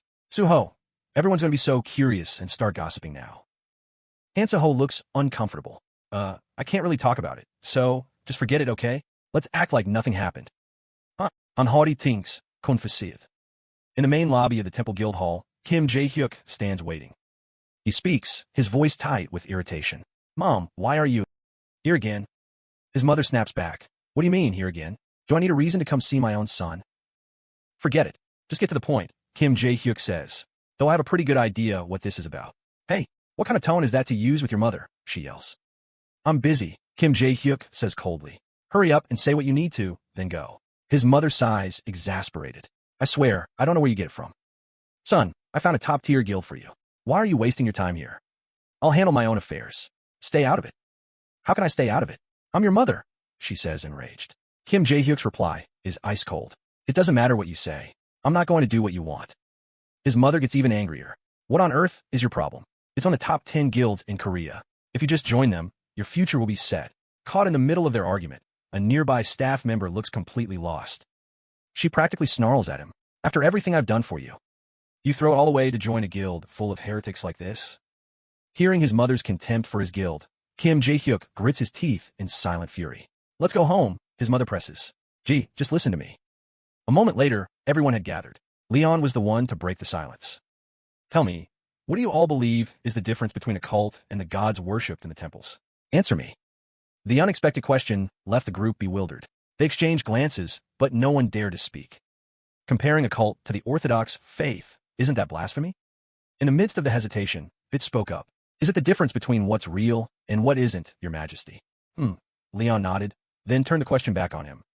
Do you have proof of what's unreal? Couldn't it exist somewhere you just don't know about? Fit was momentarily flustered. You mean evidence for it? Seeing an opening, Han Suho spoke up boldly. I believe the difference is that some gods don't grant the miracles we ask for. That's what I've always understood, Your Majesty. But if they don't perform miracles, Leon challenged, can they even be called gods? Han Suho was immediately at a loss. Well, Kim Jae-hyuk spoke softly, offering a different perspective. Could it be the difference between what can be seen and what cannot, Your Majesty? The goddess of beauty once blessed you during the war with the orcs. He continued, there are many gods in the pantheon, but plenty of them never reveal their forms to us. So, what does that mean those gods don't exist? Is that what you believe? Leon probed. Kim Jae-hyuk looked stunned. Ah, but they don't exist? But you've seen them, Your Majesty. Just because you can't see something doesn't mean it isn't there, Leon said, his voice low as a challenging gaze swept over them. Kim Jae-hyuk started, a realization hitting him. He's right. Just because you can't see it doesn't mean it isn't there. Just then, a hand shot up timidly. Go ahead, tell us what you think, Leon said, giving his permission. Tron stood and spoke clearly. The gods of the temple provide tangible benefits to everyone, unlike other religions. He continued, his voice firm with conviction. They answer prayers and perform miracles for all their faithful followers. That is the proof of their existence. Tron, Leon began. You serve two goddesses, one of justice and light, the other of fire and war. Have they ever answered you? Tron lowered his head in embarrassment. Because I'm still full of flaws and my faith isn't strong enough, I have yet to receive their answer. You lack faith. Yes, Your Majesty. It's something I still need to reflect on. You're not wrong, Leon nodded thoughtfully, but I believe you all have some serious misconceptions about these things. As he finished speaking, Leon raised his hand to the sky and clenched it shut. A powerful surge of energy answered his call, and everyone cried out in astonishment. Whoa! In the next second, raindrops began to fall from a clear blue sky. In the streets, pedestrians hurried to find shelter, their eyes wide with disbelief at the sight of lightning in broad daylight. The rain fell in a torrential downpour, but strangely, it formed a perfect circle around the training yard where they stood. Not a single drop touched them. Leon's voice cut through the roar of the rain outside. Is this the proof of a god's power? That's what most people would think, that a god will grant you what you desire when you pray. He went on, the problem is people pray for rain, but they don't truly believe it will come. Had they not prayed for it, they wouldn't be getting wet. That is the difference. Tron asked, Yes, Your Majesty, but then why is it only dry where we are? Because the gods are protecting you, and they don't want their followers to get wet. Tron was stunned. If that's true, is he making deals with the gods?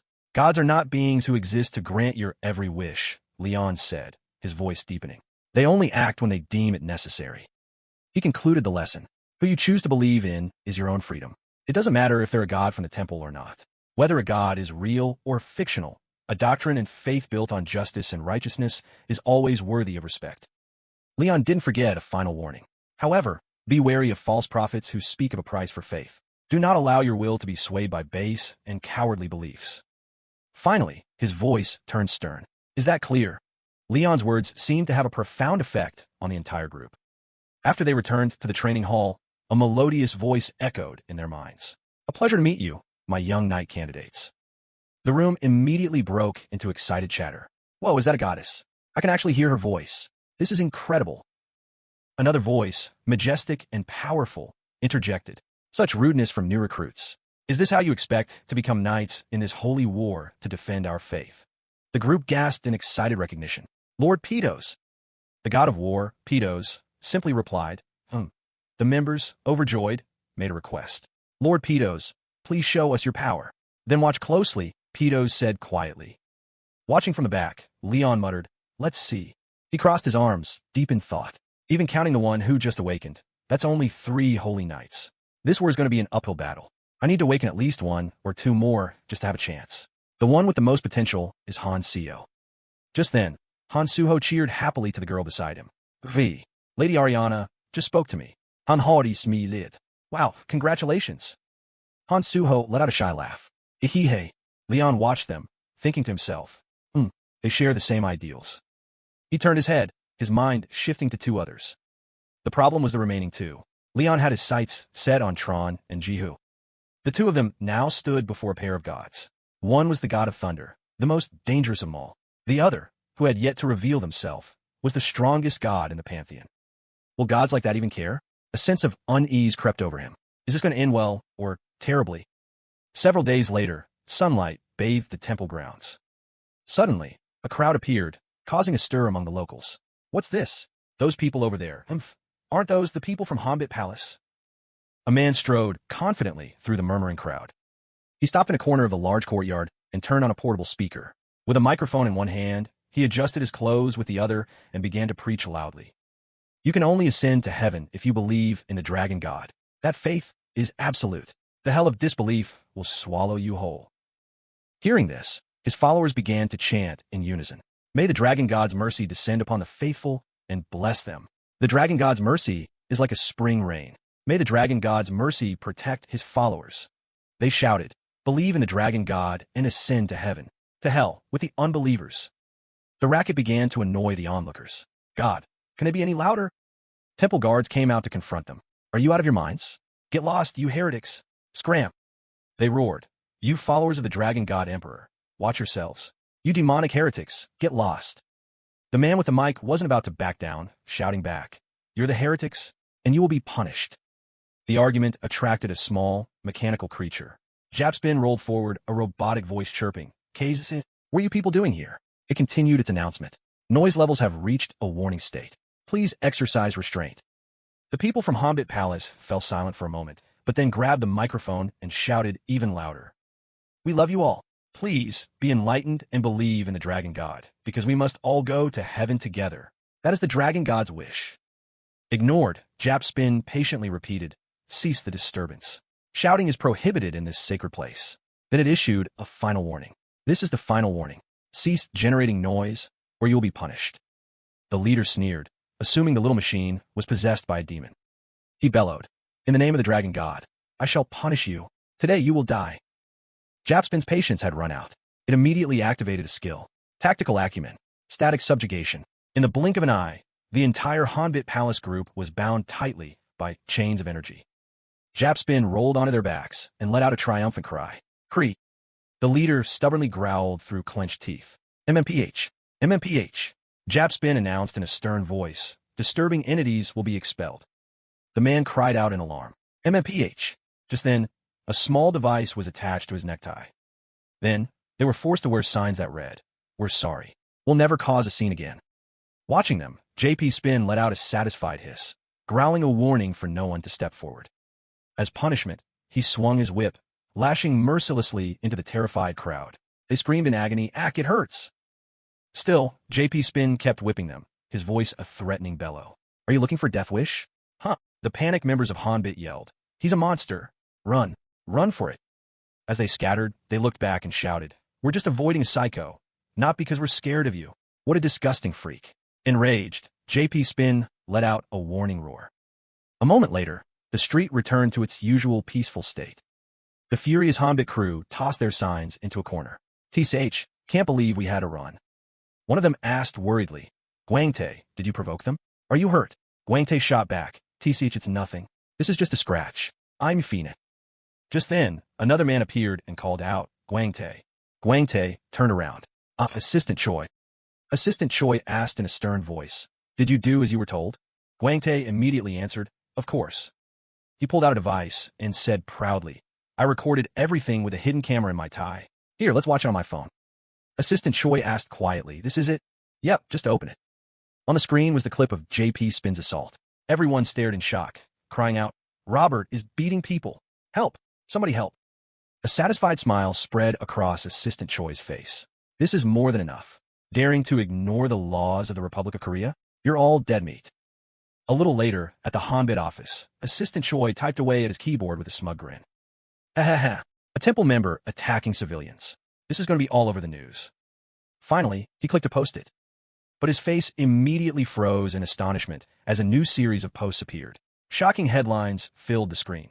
Media company plays key role in faking news to incite public division. Reporter behind the story backed by Hombit Corporation and instigators causing disturbance at temple driven out. Assistant Choi roared in fury. Why the hell are these goddamn reporters attacking us? Just then, his computer screen went black, leaving him stunned. Huh? What's going on? At that same moment, JP Spin hacked his device. The Hombit servers went down. Meanwhile, Kim Jae-hyuk was walking down the street. His phone screen lit up with a picture of his own happy family. He sighed, dejected. Man, I only came because they told me to. Stopping in front of a building, Kim Jae-hyuk thought to himself, I don't even know if I can go through with this. He suddenly recalled his time in the training room. He had faced a powerful god who had hissed his name, Kim Jae-hyuk. The mere thought sent a shiver down his spine. Damn it, it's nerve-wracking just thinking about it. Without further hesitation, Kim Jae-hyuk stepped inside. He went down into a dark basement, stopped in front of a door, and rang the bell. From inside, a woman's voice called out, "Is that you, Kim Jae-hyuk?" His mother invited him in cheerfully. "Come on in." Kim Jae-hyuk replied coldly, "I'm just here to eat." Suddenly, a sharp, cold command echoed in his mind, startling him. "Strike." The god ordered. Asterisk punish them. It is divine retribution. This is your test. Asterisk. Meanwhile, his mother was still talking happily. "I made your favorite kimchi stew," she suggested gently. "Oh, would you like some sponge cake before dinner?" Kim Jae-hyuk gritted his teeth. Damn it. He glanced toward the kitchen, where a warm meal sat waiting. Kim Jae-hyuk sat at the table and asked quietly, "What about you?" She replied, "I've already eaten." Kim Jae-hyuk sigit. Asterisk, such a worthless lie. "I'll just eat for now." Asterisk. His mother said gently, "Have some rolled omelet with it." "I will." As he ate, his mother asked softly, "How does it taste?" The voice in his head rang out again. "Execute." His mother gently asked again, "Are you only going to eat rice?" The god relentlessly pushed, "Punish them." Kim Jae-hyuk was silent for a moment, then lowered his head and answered, "It's delicious, Mom." His mother said softly, "Have another bowl." A while later, Kim Jae-hyuk slumped onto a bench, exhausted, letting out a heavy sigh. Huh. The god roared furiously in his mind. Asterisk, cunning and deceitful heretics. Those devils must be punished. Punish the heretic. Show no mercy. Asterisk. Kim Jae-hyuk said quietly, "That's my mother." The god insisted there were things more important than blood ties. He roared. Asterisk, those cultists cannot be forgiven. Punish them. Kim Jae-hyuk. Asterisk, the boy stammered, "Oh god, I can't." The god of thunder and sky. Why does it have to be me? I can't do this. How am I supposed to destroy this cult? That woman is my mother. He figured no one in the world could pass this test. In the end, all Kim Jae-hyuk could do was let out a cold scoff. Just then, an unfamiliar voice spoke from right behind him. "Is this your hometown?" Kim Jae-hyuk jumped, crying out in alarm, "Ack!" "Why, your majesty?" Leon responded in a low voice. Kim Jae-hyuk quickly knelt. "Huh, why are you here?" Leon said softly. "I'm already aware of the situation." Kim Jae-hyuk was surprised. "You are? But how?" It would be impossible not to know, after that one caused such a ruckus in the Great Hall. Remembering the argument from the other day, Kim Jae-hyuk said sheepishly, "Ah, my apologies." Leon said gently, "Rise. You are not at fault." He turned toward the unseen god and said, "God of thunder, how can you force this child to bear the karma of the divine law?" The god retorted angrily, "I am a deity of noble standing. Who are you to question me on divine law?" Leon replied softly, "If you wish to punish those cultists, then entrust the task to me." The god of thunder was adamant. "No, I want those heretics punished by the hands of their own children. I want you to give that boy the will and determination he needs to do it." Hearing this, Leon grew thoughtful. He asked Kim Jae-hyuk quietly, "Why didn't you tell Jim about this the other day?" Kim Jae-hyuk answered, flustered, I didn't think it would come to this." Leon looked slightly taken aback. "I see." He began, "Recently, a certain group has been harassing the temple." Hearing this, Kim Jae-hyuk couldn't help but be shocked. "What could it be?" Leon continued, "Mr. Spinner has made things perfectly clear. Those fools have declared war on the gods. This isn't a war. For us, it will be a hunt, and we're going to teach them a lesson." Hearing this, Kim Jae-hyuk grew worried. "Is that so?" He cried out, "Why, your majesty? What about my mother?" Leon immediately gestured for silence. "Chill. The god of thunder isn't some madman who kills without principle. He simply sets the standards that must be followed." He said softly, "Show me. Take me to their hideout." Park Young-shin, master of the Hanbit Palace, born in 1990. His life was turned upside down by the catastrophe when he was 12, a time when monsters attacked and screams echoed amidst the spatter of fresh blood. Yeah, run. Back then, academies didn't exist yet. In an age of upheaval where survival was learned through life-or-death trials, he rose to become a promising A-rank hunter. In the winter of 2014, a volatile gate appeared in Samcheek. Its difficulty level spiked unexpectedly, causing Park Young-shin to lose all his comrades and leaving him hanging by a thread. It was then that he met God. A system screen materialized before his eyes, and he gasped in astonishment. "What is this?" It says, "Do you wish to be saved?" After a brief moment of hesitation, he answered. The owner of that mysterious voice saved Park Young-shin, and from that day on, South Korea had its 7th S-rank hunter. Standing on a high platform, Park Young-shin declared with a booming voice, "This is proof of his existence. Behold the warrior who has received his grace." He proudly gestured to a man standing beside him. The warrior began to recount his story. At first, it was just a normal gate. But the moment I stepped inside, my system glitched. A message appeared.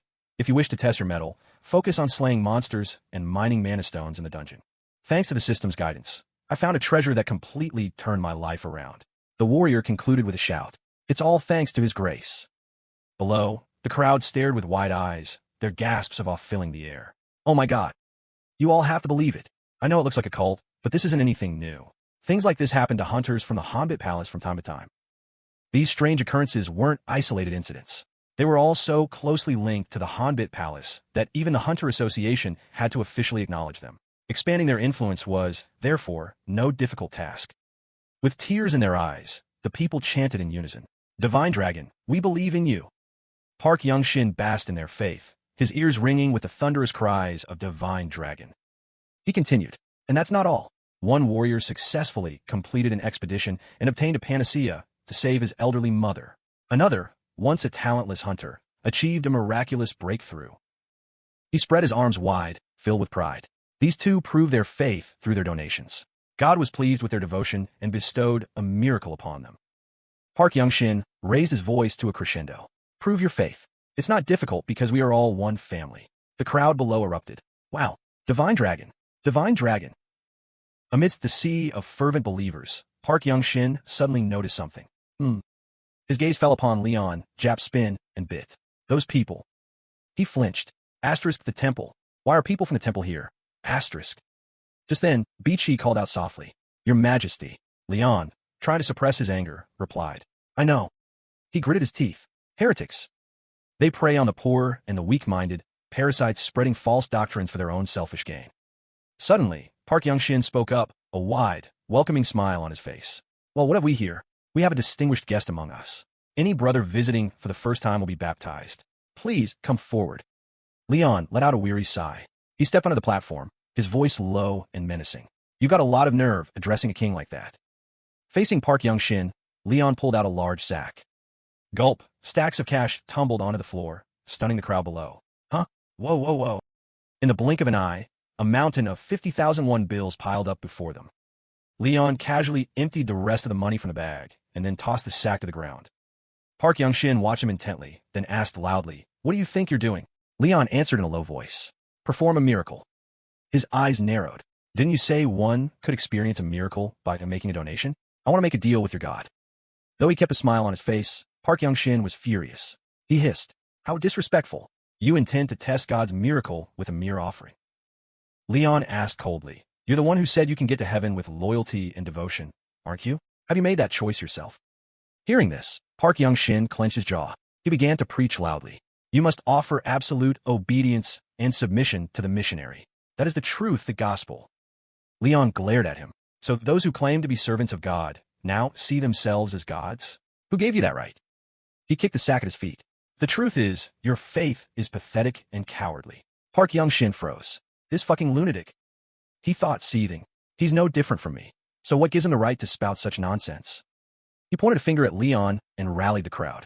Everyone, this man is faithless. A seed of evil dares to defile our sacred hall. We must cast this evil from the palace of the Divine Dragon.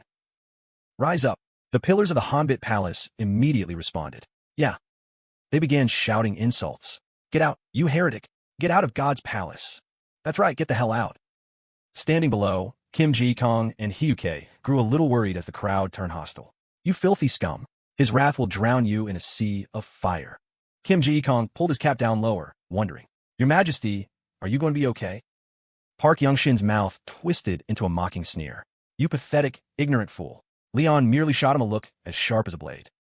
Just then, a person in the crowd screamed, You devil! Bit and Kim Jup were startled. Japspin also let out a cry of shock. Oh my God! London Dragonia, the Lionheart King, could endure any and all insults and humiliation, but there were three things he would absolutely never accept. The screaming crowd suddenly fell silent. Huh? What's this? Why is it so quiet? The first thing Leon could not accept was disrespect toward one's parents, for it was an insult to family. The second was blasphemy against the divine, a line that no mortal was permitted to cross. A murderous light flared in his eyes. These worthless insects. And the last, how dare you? Leon's furious roar made the young man who had shouted at him stumble back in fear. What? What's happening? You dare, Leon bellowed. You dare compare me, the Lionheart King to a devil? A firestorm of rage erupted from him as he snarled through his teeth. Unforgivable. You will all be punished. Intolerable. Leon gripped the cross hanging from his neck. He roared, let me be the judge of your faith, your fallacies, and your foolishness. Seeing this, Park Young-shin was aghast. What do you think you're doing? A powerful energy began to gather in the palm of Leon's hand. He declared, the sacred starlight will be your purification. The scene that unfolded left everyone speechless. From a satellite in orbit, someone shrieked, what the hell is that? Leon's divine punishment is about to wipe out the whole planet. Leon spun around, his eyes blazing. Now, it's your turn, he declared grimly. The holy relic of Saintess Anya shall summon the stars. The wicked will face divine judgment. Park Wai-shin's eyes widened in confusion. A nearby warrior was just as startled. What the hell is with that guy? Bishi stepped forward. Sir Japspin, are you ready? Ready, Japspin replied instantly as Kitbit raised a hand, activating a skill and shouting, let them witness my power. A terrifying wave of energy suddenly crashed down, spreading sheer panic. Yeah, what is that? The followers were stunned and horrified. This couldn't be happening. Standing at the base of the building, Park Wai-shin yelled, what are you doing? I've summoned the stars, Leon replied. I wonder if Star J97 will make an appearance. What kind of nonsense are you spouting? Park Wai-shin snapped. Just then, a colossal shadow suddenly blotted out everything. Park Wai-shin's jaw dropped as he finally understood the situation. A star was literally falling from the heavens. What is happening? Everyone panicked. Estimated mass of meteorite, 680 billion tons. Leon asked quietly, status? Ready for judgment, Bishi replied. Leon immediately unleashed the divine punishment. The meteor, carrying an immense, crushing pressure, plummeted toward the earth. Energy from the star poured down, enveloping the entire Hanbit palace. At the same time, Japspin raised his cannon and loaded the divine artifact. In the next instant, the meteor plunged downward at a terrifying speed, its pressure so intense it felt like the very air was being crushed. Park Wai-shin's mouth was still hanging open. A notification appeared on his system that he couldn't possibly believe. How could this be? He stared, wondering, could this be the coming of a god? As the meteor's surface touched the building's roof, Park Wai-shin screamed, impossible, Aya! He collapsed to the ground in fear, trembling and writhing. Tears of pure terror streamed from his eyes. Seeing the meteor just inches from his face, Park Wai-shin gasped in shock. It stopped? How is that possible? The meteor had indeed halted just above their heads. This should be enough, Leon said. Bishi was inwardly impressed. What an incredible sight. Target is still active, inconsistent with previous data, Japspin reported. Park Wai-shin remained on the ground, completely catatonic. Leon's voice was grim. You foolish bastard, who knows only wrongdoing. Have you recognized your sins now? What are you talking about? Park Wai-shin stammered, dazed. Pathetic fool. How long did you think you could hide? Leon hissed in frustration, then called out, Kim Jae-hyuk. The boy flinched. Why, yes, sir. Come and stand by my side. It was only then that Park Wai-shin noticed the young academy student, Kim Jae-hyuk. Leon continued, his voice cold. I'm about to show you the truth. These vile demons masquerading as missionaries. Yes, sir, Kim Jae-hyuk answered. But he couldn't help but be shocked by the sight before him. A demon had Parang in its clutches. His jaw dropped in astonishment. What is that thing? Parang snarled. It's impossible to reason with you people. It's a star demon, Leon explained quietly. A creature that craves to possess the minds and souls of humans. It lies dormant as a parasite in its host, waiting for them to fall into corruption before it strikes. Just then, a woman's voice spoke. Jae-hyuk, is that you? Kim Jae-hyuk spun around. Mom! He froze. The star demon was latched onto his mother. She cried out anxiously, what are these things? Tell me what's happening. Mom? Kim Jae-hyuk thought, then whirled toward Leon in horror. Your Majesty? Leon placed a hand on his shoulder and said softly, that is the evil the thunder god wishes to punish. You must be the one to strike it down. No way. But that's my mother, your Majesty. Kim Jae-hyuk pleaded, unable to accept it. His mother called out again, come here to me, son. Trust me, Leon said gently. Let divine power fill your heart, he continued softly. Only then can you act with true righteousness. Hearing this, Kim Jae-hyuk fell silent for a moment. To one side, Bishi gave a knowing smile. This was, after all, a trial inherent to all of humanity. He summoned his courage, raising a hand to cast his skill. This is human nature. They always yearn for peace, but it is never easily won. Insecurity and fear are constant annoyances on their path. The magic I create Kim Jae-hyuk thought, will pierce through that temptation and destroy it. Holy power. He squeezed his eyes shut, his mind focused. Forgive these tainted souls. An image of a happy family portrait flashed in his mind. At that moment, the demon was struck by a powerful force. Both it and Kim Jae-hyuk's mother screamed in agony. "AR!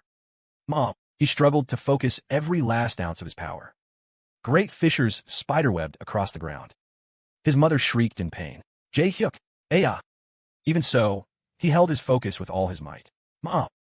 Suddenly, a familiar voice cut through the chaos. Jae-hyuk. Hearing it, he snapped his eyes open. His mother was sitting on the ground, calling his name. "My son." Kim Jae-hyuk immediately rushed to embrace her. They shared a hug of silent understanding. His mother wept, whispering, "I'm so sorry." "It's okay now," Kim Jae-hyuk said, his voice thick with joy. "I lost my mind.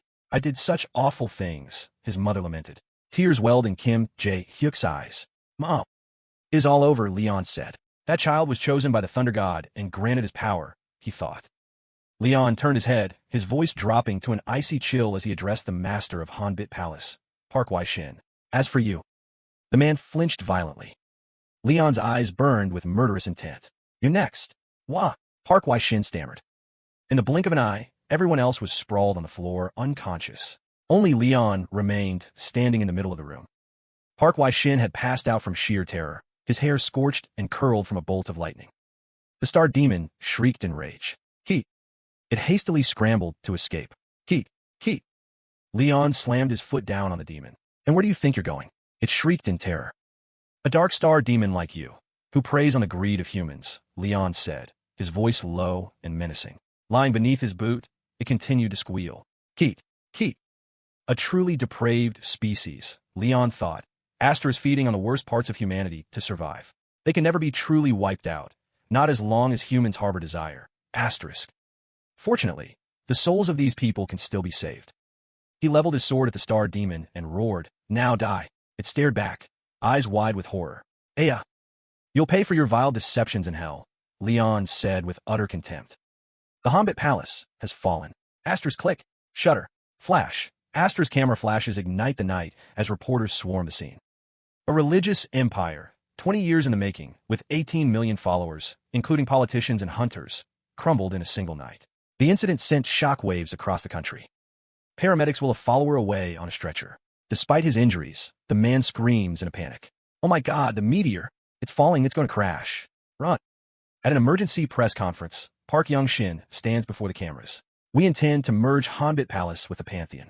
All of our assets will be absorbed and managed by the head of the Pantheon, Leon Dragonia, the Lionheart King." He smiles, full of confidence. "Furthermore, our mighty military forces will also be placed under His Majesty's command." A reporter immediately raises his hand. "Chairman Park, we have a question for you." His voice is laced with skepticism. "This is a monumental development. Can you confirm if this is true?" Another reporter jumps in. "And what is your relationship with His Majesty, the Lionheart King?" Park Young-shin raises both hands to the sky, his face a mask of pure devotion. "He is a hero, the savior of my very soul. This is the ideal I strive for, to help the people and eradicate evil," he declares with conviction. "He is the one who will save this world from darkness." Meanwhile, Leon just knits his brow. "Kropka zetskin cherpskapali. Ki." Leon looks irritated. "It's so damn loud. A constellation falling to Earth like a meteor. I guess it freaked everyone out." Z-Spin reports, "Keek. To be fair, Your Majesty, it's not like the public has ever seen anything like this before." Leon asks quietly, "Mr. Spinner, when can we get to work?" Z-Spin replies, "The Pantheon requires numerous upgrades. The calculations are currently in progress." Leon muses, "For now, I think we need to upgrade the soldiers' armor and weaponry. That will improve their combat strength." Z-Spin asks, "And does Your Majesty require anything?" The scene shifts to a crowd of people, mouths agape, staring at the ruined palace. Leon speaks softly, "No, I don't need anything myself, but my most loyal followers do." Z-Spin quickly gets to planning. "There's a lot to do all at once, Your Majesty. We'll need to prioritize the most urgent matters first." Leon nods. "Understood." Just then, a man approaches them. "Your Majesty, there you are." It's Kang-hyuk. He greets him warmly. "How have you been, Your Majesty?" "So you've come." The official accompanying Kang-hyuk is still gaping at the sky in utter disbelief. Asterisk, my God, what is that? How is that even asterisk? Kang-hyuk give him a subtle nudge. The official snaps out of it and bows hastily. "Ah, My sincerest apologies for my rudeness. I am Kim Shin-cheon, Minister of the Science and Communications Technology Association. It is an honor to meet you. Kim Shin-cheon asks timidly, what is that constellation? Leon answers nonchalantly, it's merely a celestial body. He continues, one that belongs to the domain of the gods. Kim Shin-cheon gasps. Does that mean, Your Majesty, you summoned a star? Oh Kang-hyuk gets straight to the point. What are your intentions moving forward, Your Majesty? Leon replies, I will use the resources now at my disposal to forge weapons and armor for my soldiers. Oh Kang-hyuk pledges, we will use everything we gather to craft the finest equipment possible. I will follow your lead. Kim Shin-cheon, standing beside him, is stunned. Chairman, what are you saying? Oh Kang-hyuk continues, I've also heard about the Blacksmiths Guild from Ms. Han Hae-ri. I'm certain those precious materials will be forged to the highest possible standard. Leon nods. Correct. Oh Kang-hyuk adds, however, extracting the best materials will require a very specific process. It won't be simple. We will heed whatever Your Majesty commands. He stresses, the government will also provide its full support. All legal hurdles will be waived for Your Majesty. We will do everything in our power to assist you. Leon replies, very well. I trust you will deliver on your word. An idea suddenly strikes Oh Kang-hyuk. Asterisk materials from a celestial body. They must be assessed using Mr. Spinner's abilities. Asterisk he ventures. Would it be possible for us to observe the forging process for the weapons and armor? Leon replies casually, that won't be a problem. I can even provide the Ministry of Defense with a portion of the raw materials, as well as some of the finished weapons and armor, for their research. Kim Shin-cheon is ecstatic. Thank you, Your Majesty. Leon adds, his tone turning serious. However, the creation of many of the divine artifacts will be kept secret. While they may not be on the level of sacred relics, they're still items rarely seen in this age. Oh Kang-hyuk understands immediately. Of course. He asks, quietly, Ms. Han Hae-ri has been assigned to work at Your Majesty's temple. Will she be permitted to view these divine artifacts? Leon answers without hesitation. Naturally. A satisfied smile plays on Oh Kang-hyuk's lips. Since she previously worked for the association, would she be permitted to review the design analyses as well? She was one of our top researchers, after all. Leon is decisive. In that case, I grant her full authority to conduct her research as she sees fit. He extends his hand. Then we have an agreement. Oh Kang-hyuk shakes it graciously. Thank you, Your Majesty. Suddenly, he remembers something. Ah, there's one other matter, Your Majesty. Leon turns. HM? What is it? Oh Kang-hyuk hands him a tablet computer. About this, perhaps you could watch this video. After watching for a moment, Leon's brow furrows. This was filmed inside a gate, wasn't it? Oh Kang-hyuk replies. It's from a battle that occurred in China. It was a massacre. In a video, a man is on a relentless rampage, slaughtering everything in his path. The air is filled with blood-curdling screams. Help me, AOR. Oh Kang-hyuk explains, the demon swordsman, Janjo. He is the heir to the demon sword, wielder of the Black Blade. After wiping out an entire region, he is now heading toward Japan. Elsewhere at the same time, Yeonwon lets out a weary sigh. Ha-yuri asks with concern, are you all right? Yeonwon replies, I'm fine. Ha-yuri announces with a bright smile, there have been some major changes at the association. It looks like our long-term plans are about to take a very positive turn. Yeonwon says dismissively, I don't really care much about the association's direction. Lee Yon-yun, master of the Phoenix Guild, speaks up. It seems all these changes are being driven by Leon Dragonia, the Lionheart King, aren't they? Things are finally moving forward thanks to the merger between Hanbit Palace and the Pantheon. Suddenly, Yeonwon clutches his stomach and grimaces. Ugh, my stomach. Ha-yuri lets out a knowing chuckle and give him a light slap on the back. Why don't you pay any attention to what's going on? This merger is going to affect everyone, you know. Yeonwon answers honestly, I only have time to worry about my own guild, not anything else. He adds, but still, you're right, it's a huge event that's going to affect a lot of people. Ayuri agrees. It is. A voice calls out from the doorway. Yeonwon Yuri, why are you two still out here? Yeonwon gives a slight bow. Mom. He asks, how have you been, Ms. Yin? Yin So-ae, head of the Hunter Medical Association, replies, can't complain. She looks at Yeonwon. Speaking of which, you don't seem too fond of our Hunter nutrient supplements, do you? Yeonwon looks lost. Huh, what's this about? Ha-yuri quickly explains, oh that. We just felt they were a bit too pricey for our guild. Yeonwon is still clueless. What are you talking about? Ha-yuri says simply, the vitality pills. Yeonwon just stares blankly at a loss for words. The three of them step into the meeting room. So you're here. A man already seated at the table speaks. Have a seat. Across from them are Park Dong-soo, master of the Myo Guild, and Kong Jin-sung, master of the Changxian Guild. On their side of the table are Hai Yuri, Yongwan, and Yun Soe. Looks like everyone's here. Zhang Jin-su, master of the Sword Arts Guild, lets out an admiring whistle as he looks at Hai Yuri. Well now, he says, Hai Yuri, that outfit really suits you. Hai Yuri says shyly, it's my first time wearing something like this, so it's a bit loose. Yongwan takes off his jacket and offers it to her. Here, you can put this on.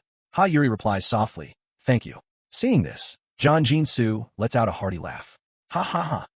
He teases them. So, when's the wedding? Yongwan gets flustered. We haven't thought about anything like that. Zhang Jin-su suddenly slams his hand on the table. This is the problem. The reason we've had a hunter shortage these past few years. He says with exasperation. It's because young folks like you refuse to get married. By the time I was your age, I already had a few kids. The others join in. That's right. You really want to talk, sir. This old coot. Yongwan and Hai Yuri can only stay silent. Yonhin-su wabsadu smisivhan. All right, enough of that. Let's get down to business. His expression turns serious. I'll get straight to it. I want to kill that bastard Cho Jae. Huang Junxion, master of the Lion Guild, tries to intervene. Sir, that's not a good idea. Please reconsider. Zhang Jin-su roars. Since when do I need your damn opinion? This is getting out of hand, Huang Junxion thinks. Slam. The doors to the meeting room are thrown open. All eyes snap towards the entrance. Leon steps inside. His gaze sweeps across the room. Oof.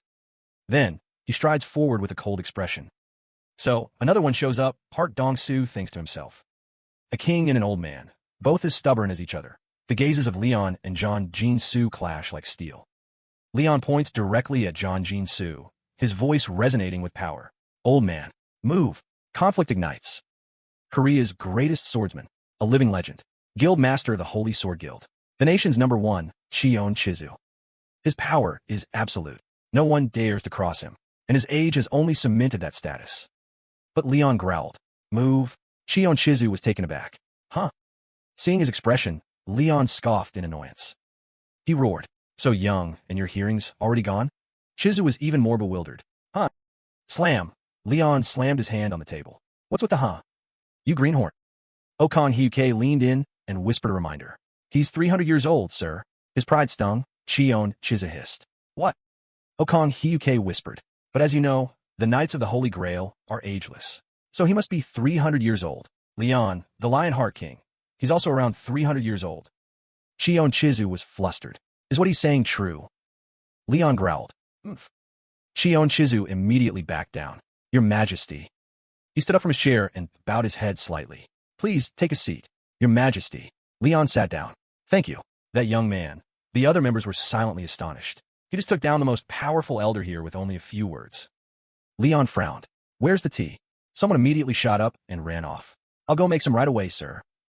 Just then, Yunseola gave a slight smile. Well, she said in a sweet voice. You're just as handsome as the rumors say. Your Majesty, I'm Yunseola. The man bringing the tea snapped. How rude. How dare you speak to His Majesty before being spoken to? Yunseola shot back instantly. The king's not mad, so why are you? Leon spoke coldly. That's enough. The subordinate bowed his head. Yes, Your Majesty. What the hell is this? Park Dong-su was speechless. Leon got straight to the point. Association President. My time is more precious than gold. Okong Hyuke nodded. Yes, we'll get right to it. Click. He flipped a switch, and a screen lit up. 13 years ago, a black gate appeared in London. An image of a sinister, pitch-black gate appeared. Because the difficulty of a black gate is ridiculously high, no one has been able to clear it to this day. The European Federation feared that failing to clear the black gate would lead to a repeat of the Shanghai disaster. They assembled an attack force of S-rank hunters to conquer the gate. The team consisted of 24 S-rank hunters, along with 1,834 A and B-rank hunters from various European guilds. Kamong, the Archmage of England's clock tower, led the team. The assault took 2 months, and it was a success. It was the first time we had ever cleared a black gate. I'm guessing the real problem started after that. I assume the real trouble came afterward. Okong Hyuke nodded. Precisely. An image of a blazing red sword appeared on the screen. An epic grade item, the Sword of Frenzied Slaughter, the most powerful weapon to appear in the 30 years since the Great Cataclysm was discovered. At the time, everyone was overcome with endless greed. After a fierce struggle over its ownership, the British government emerged victorious. The sword was sold for 1.4 trillion, more than the cost of a state-of-the-art battleship. Afterward, They leased it to the greatest swordsman of the era, James Spencer, the guild master of the Gentlemen's Alliance. The terrifying power of the sword flowed into James Spencer. Everyone on the screen was horrified. That was the beginning of a great disaster. The swordsman went on a rampage, slaughtering over 870,000 civilians and more than 600 hunters. Leon asked quietly, "So what happened to that demon sword? Is James dead?" Okong Hyuke replied, "We succeeded in killing the demon sword's host, James." He continued the presentation, but the demon sword escaped. After James's death, it flew into the sky and hasn't been seen since. Leon scoffed coldly. After that, we repeated the process of finding and killing the sword's hosts. Australia, Mexico, Laos, Spain. He stopped on the final slide. South Korea was the last place we found a host for years ago. The screen showed a photo of a young man, Cheon Gango, the man who was supposed to be the next master of the Holy Sword Guild. The sword fell into his hands. Okong Hyuke glanced at Chizu. "I'm sure you've noticed that Cheon Gango is the son of Cheon Chizu, the current master of the Holy Sword Guild, and the father of Cheon Jisoo, whom you've accepted into your guild." He placed a file on the table. This is the list of guilds participating in the Demon Sword subjugation. The Pantheon Guild, a newly rising guild. The Holy Sword Guild, the Golden Lion Guild, and the Phoenix Guild. A hand went up. "I'll be joining as well." Park Dong-soo was surprised. "He's joining too?" Jang Jin-sung nodded firmly. "That's right." Then it settled. Okong Hyuke finalized. Avang Yihya Sait. Sigh. Her face was filled with worry. "I still have a bad feeling about this. There's nothing for us to gain from this." "What do you mean by that?" Leon's voice was stern. "There is honor to be gained in this." He looked directly at her. "Glory. You can fulfill your duty as a noble knight, and in doing so, create a shield for the people to shelter behind." Park Young-shin trembled all over. Asterisk, asterisk. Tears streamed down his face. "Truly, our savior. I can't contain myself." He choked out. How heartwarming to hear. How noble. Look at that lunatic," Baek Young-min groaned internally. "I really don't want to be on the same team as him." Hayuri could only pat his shoulder comfortingly. "Your Majesty," Okong Hyuke spoke up. Behind them, Park Young-shin was still gushing. "Do you see how majestic he is?" "So I was right," Okong Hyuke thought. Then about Japan's offer of 10 trillion in financial support for the alliance. Leon answered succinctly. "I'll accept it." Yes, I understand." The meeting ended. Leon stood up, turned, and walked away. "I assume they have a king over there, don't they?" "Contact their king first," Okong Hyuke said hastily, stammering. "Yes. We'll go through the government." Watching his retreating back, Baek Young-min bowed his head. "Take care, Your Majesty." As Leon walked, he asked, "Where to next?" Park Young-shin trotted after him. "We're going to see the hunters I've prepared. I'm certain you'll be pleased with them."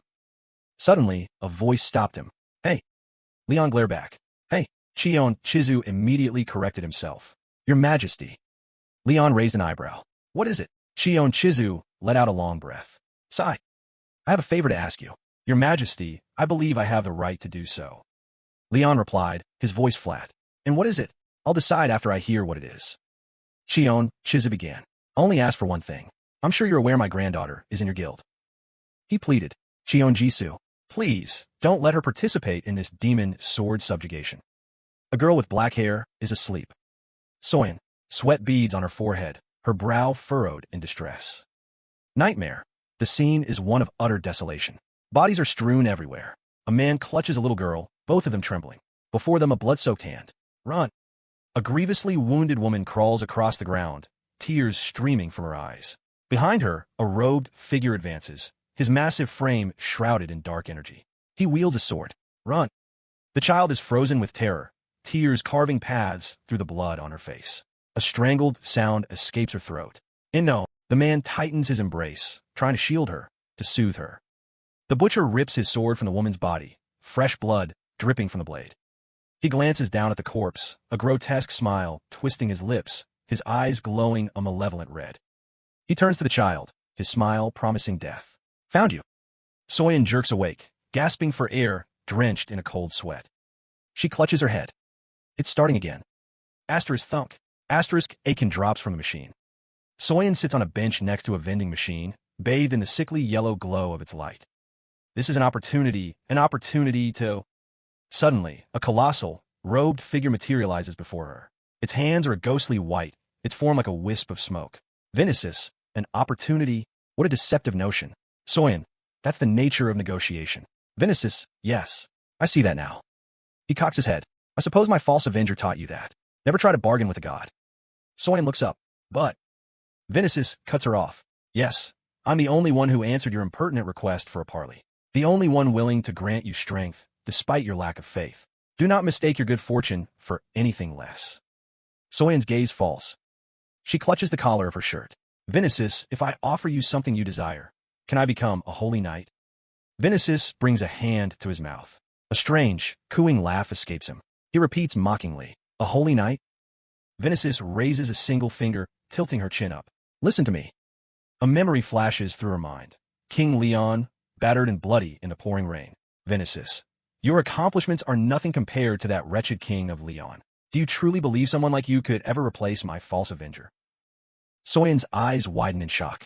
Does that mean His Majesty borrowed power from Vinicius, too? Vinicius's form fades like smoke. As you are now, you are nothing. However, I will grant you your revenge. But the price remains unchanged. Soyen listens, her expression grim. Vinicius vanishes completely, his voice the only thing left behind. The moment you have your revenge, your soul is mine. Forever. The next morning, at the association headquarters, a man stands at a podium, addressing rows of neatly assembled knights.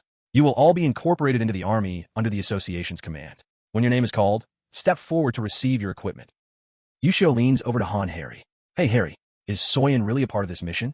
I heard that old geezer of hers was completely against it. Han Harry glances back. I asked about it too. His Majesty said he couldn't interfere. Something about it being out of his hands. In a brief flashback, the king shakes his head while speaking to Han Harry, who's dressed in her lion-themed gear. Kim Jae-hyuk breaks into a sweat. What? For real? The man at the podium continues. Next up, a large screen displays the portraits of 4 individuals. Leon, Han Harry, Han Soo, Yi-hyuk, An Seon. Please step forward. Han Harry beams. It's our turn. Clack, clack, clack. The 4 walk forward with solemn expressions and form a line. Leon surveys them. Your accomplishments thus far have lived up to my expectations. His gaze lands on Han Harry. Especially you. Han Harry grins. Yes, your Majesty. Leon, the gods hold those who remain pure of heart in high esteem. You have proven both your skill and your integrity, and you are worthy of this honor. Leon gestures, and an aide wheels out a cart bearing a magnificent set of armor. I bestow upon you this sword, spear, and suit of armor. They will help you draw out your true power. They were crafted by the great Spin himself, so see that you care for them well. Han Harry says in awe, so this is the Iron Blood armor. A voice rings out. Not bad. Not bad at all. Han Harry whips around, startled. Petos and Poma. The 2 gods have materialized behind her. Petos smiles, raising a hand to begin an incantation. Go forth and fight. Become a raging fire that consumes your enemies, a true goddess of war.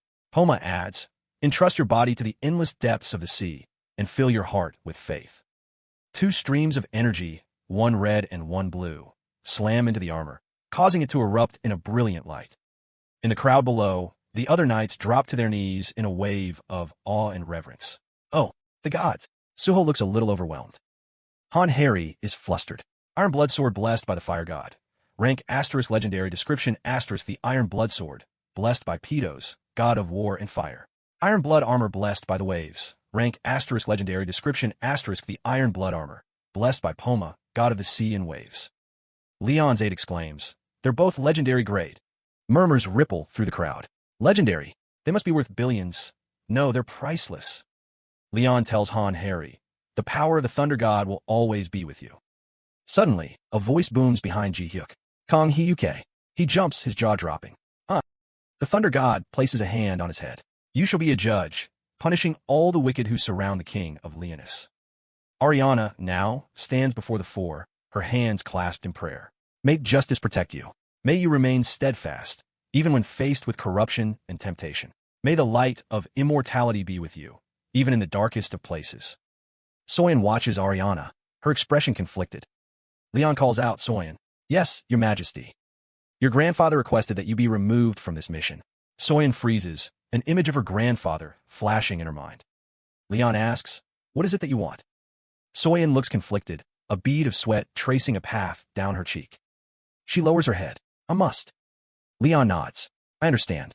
Then you may proceed as you wish.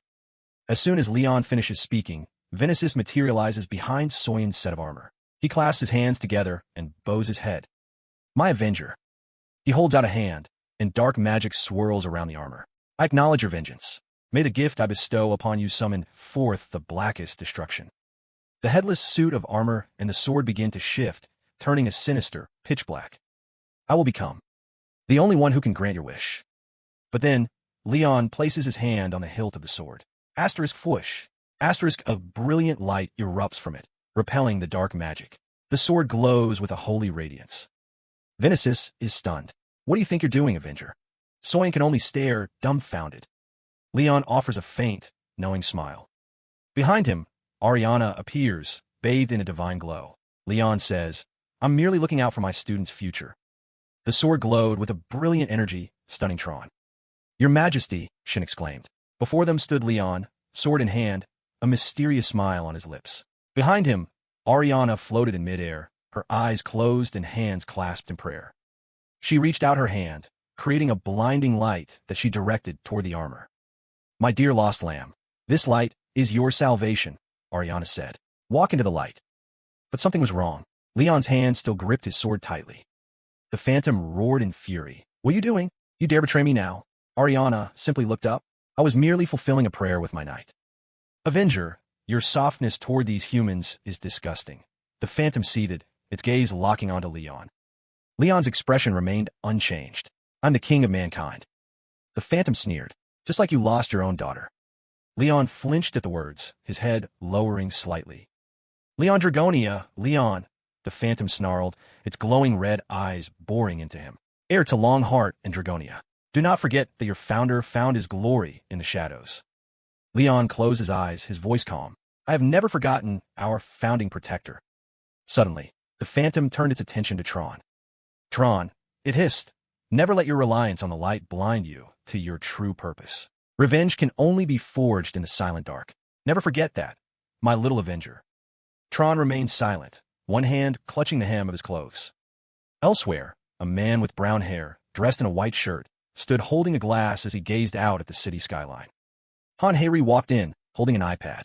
Sir, I have the roster for the raid participants. The man let out a soft chuckle. Bring it to me. This was Kamiya, the chairman of the Japan Hunters Association. He sat down, swiping through the list on the iPad. From behind, Han Heiri watched a pleased smile spread across his face. Heh, the Prime Minister must be sweating bullets. He was even desperate enough to use survivors from abroad. Han Heiri touched his shoulder, adding pointedly, well, the government has been losing its grip lately, after all. Kamiya laughed with delight. Yes, I'm the one who stirred up all that chaos. This nation will be mine. Anyway, is this Pantheon Guild really all that impressive? They're formidable, yes, but they're nothing compared to us, of course. Han Heiri replied. But there's one issue. I've heard there are Pantheon believers here. Their marketing is strangely effective, and there's been very little public opposition to them. Kamiya stroked his chin thoughtfully. Is that right? That's impossible unless they've completely seized control of the internet. In that case, let's do this. He rose, his hand resting on the arm of the chair. We'll pay a visit to this Pantheon Guild. We'll be on the front lines for the first phase of the operation. Korea will definitely push back on that, Han Heiri noted, following him. Kamiya slid a hand into his pocket, strolling casually. Well, that just makes things a little more interesting. Tell them we're dispatching 3 S-rank teams. Han Heiri hesitated for a moment. Sir, those teams... Kamiya let out a savage grin. That's right. They've been driving me up the wall lately. This is the perfect chance to let them off the leash. My very own kingdom will be one step closer to completion when this raid is over. Han Heiri clasped her hands. Congratulations, sir. We'll have to organize a welcome party for them. It'll definitely be more fun if we provoke them a little. High above Korea, Leon and Jabi looked out the airplane window. As it slowly made its descent, the long screech of the plane's brakes echoed across the runway, until it came to a complete stop, and a peaceful silence fell. On the tarmac, a line of men in black suits stood waiting for them. One of them adjusted his tie. Damn it, he thought, this feels just like the Thai royal family's visit. I hope there aren't any incidents. His mind flashed back to a phone call from that morning with his silver-haired superior. We are not trying to start a political incident here. This man is not someone to be taken lightly. What do you mean? The man on the other end of the line had asked. He's unconventional. This is going to be a huge pain for both of us. If anything goes wrong, we'll be seeing headlines about Japan-Korea relations taking a nosedive. So treat him like royalty. I'm dead serious. The memory made the man break out in a cold sweat, and he hastily pulled out a handkerchief to wipe his brow. The airplane door swung open. Leon descended with regal grace, one hand guiding the young woman at his side. The sight left everyone present speechless. Whoa, he's actual royalty. What is this aura? It's not just dignity or authority. It was a sheer gap in status, something you could never feel from someone who just held a title. The absolute peak of nobility, the man thought, dazed. As Leon and his entourage descended the steps, the man snapped to attention. It is an honor to meet you, King of Leon and Your Highness, Bis Aligero. Leon held out his hand. Are you the king of this nation? The man froze, a look of confusion on his face. Haha, I suppose you wouldn't be familiar with our country's customs, being a survivor and all. Another voice cut in. He's just some government lackey. Why hasn't he moved aside yet? Kamiya strode forward, one hand in his pocket, a faint smile playing on his lips. The man in the black suit spun around, his teeth clenched. Kamiya. I am Kamiya, chairman of the Japan Hunters Association, he said, smiling as he offered his hand. It's an honor to finally meet you. Leon merely stared, making no move to take his hand. How dare a commoner presume to touch the sacred body of a king, he said, his expression full of contempt. Remove this man from my sight. Kamiya was floored. What the? How dare he treat me like that? The sheer audacity. One of Kamiya's men spoke up. Who the hell do you think you are, talking to the chairman like that? It was Takeda, an S-rank hunter from Japan. Leon replied coolly. Must I pardon a commoner for speaking out of turn? The comment sent Takeda into a rage. He could no longer contain himself. A blazing red aura erupted from his entire body. Kamiya simply stood by, a delighted smirk on his face, while the others panicked. NGH, this pressure. Somebody stop him. Sir, please stop this. Han Hei-ri exclaimed in shock, as Okanghyuk broke out in a nervous sweat. This is bad. Just then, Leon finally spoke. You have yet to train your dog properly. That is the master's failure. Leon's face was like ice. He held out his hand, and a gleaming sword materialized out of thin air. Han Hei-ri and the old butler, OK Kong Hyuke, broke out in a cold sweat, not daring to move. Whoosh! Leon's gaze turned ice cold. The air in the room seemed to freeze. He's actually furious. A vein throbbed on Takeda's temple. He tensed, trying not to be overwhelmed. He snarled, barbarians. Just then, bam! The door burst open. A man rushed in, completely out of breath. Urgent news. We have urgent news. Every eye in the room immediately turned to him. The demon's sword has appeared. Kim Jinsu whipped around, his face filled with horror. What? Where? The messenger's hand, holding his phone, trembled as he stammered. He's riding a sword across the ocean. In the middle of the vast blue sea, a dark figure rode atop a sword, rocketing forward at a terrifying speed. The water surface was split in two. He raised a hand to the sky. Whoosh! An eerie purple light erupted. His eyes blazed with the same light. Shing! The space before him was torn open, revealing a massive gate. A similar gate appeared in the sky. He plunged into it. The gate slowly closed, vanishing without a trace. In another part of the sea, the air suddenly rippled. A sword slowly materialized, followed by its rider. He had teleported through space. Trailing behind him were massive, hideous monsters. His entire body glowed as he muttered a name. Chion. Back in the command room, an agent reported, pointing to the screen displaying monsters rising from the sea. As you can see, the sword caused a dungeon break at the Dragon Palace gate before disappearing underwater. Kim Jinsu stared at the screen, frowning. A dungeon break at the Dragon Palace gate, then it vanishes underwater. Dungeon Fisher? Could that really be a coincidence? A subordinate handed him a document. According to the surveillance team's report, the dungeon fissure opened right after the demon sword entered the gate. Hearing this, he shouted in anger. Why would a gate appear there in the first place? Takeda, standing behind them, glanced at Li Yongwan. Did he summon the gate or something? Li Yongwan broke into a sweat, looking uncomfortable. Of course not. That's impossible. TCH. Leon spoke up unexpectedly. It's not impossible. Li Yongwan turned to him, stunned. What did you just say? Leon looked directly at everyone, his voice firm. I said creating a gate is possible. Everyone present was dumbfounded. The room fell silent as he declared, this is a state of emergency. I will be sure to share the necessary information. He crossed his arms and leaned against the wall. I'll have Queen Bis explain it to you. The queen smiled and stepped forward. Yes, your majesty. She looked toward the floating golden orb. Sir, spin, if you would. The orb made a sound. Beep boop. Instantly, it connected to the monitor system. The technicians at their computers couldn't react in time. What's happening to the screen? Are we being hacked? On the large screen, an image of a black hole appeared. Queen Bis began her explanation. About 4 weeks ago, our team conquered the Eastern Sea Gate alongside the Federal Hunters. Her expression turned serious. We grew suspicious of the system gates and the missions assigned by the system. A few people swallowed nervously, clenching their fists, and we came to a conclusion. She pointed to the simulation on the screen. The conclusion is that the gates might be artificial. The moment she finished speaking, the room erupted. What? The others stared, jaws agape. That's insane. That shatters the entire premise of gate raids. Leon stood nearby, his tone calm. That doesn't change what we have to do. He put his hands in his pockets, his gaze sweeping across the room with the air of a true leader. Prepare for battle. We need to brace for the demon's arrival and pinpoint the demon's sword's location. The secretary rushed forward. Why are you giving orders? Does she still think Kim Jin-soo is the one in command here? But Kim Jin-soo immediately raised a hand to stop her. It's all right. However, the demon's sword is a powerful traveler. The monsters making landfall are likely just a diversion. He watched Leon's retreating back and proposed. So, let's organize a special unit that can be mobilized the moment the demon sword appears. It'll be faster if we combine our forces for this emergency. Without looking back, Leon replied, Understood. I'll leave that to you. Then he walked away. Queen Biz turned and smiled at Kim Jin-soo. The gray-haired old man looked at him. In that case, everyone in this room now has one goal, one job. We will begin the ambush on the demon's sword. On the screen, a detailed plan was displayed. The demon's sword's route. 3 main forces. Wakayama, Japan Hunter Association. Kochi, Korea Hunter Association. Miyazaki, Leon's Temple Guild. The old man stood before the battle map, analyzing it. We've intercepted the monsters making landfall in Tokushima, Miyazaki, and Wakayama. A new update appeared. Korea. Cleared 30 minutes ago, all right. Someone remarked in awe. Really? 30 minutes ago? Korea sure is fast. Suddenly, someone else spoke up. Whoa.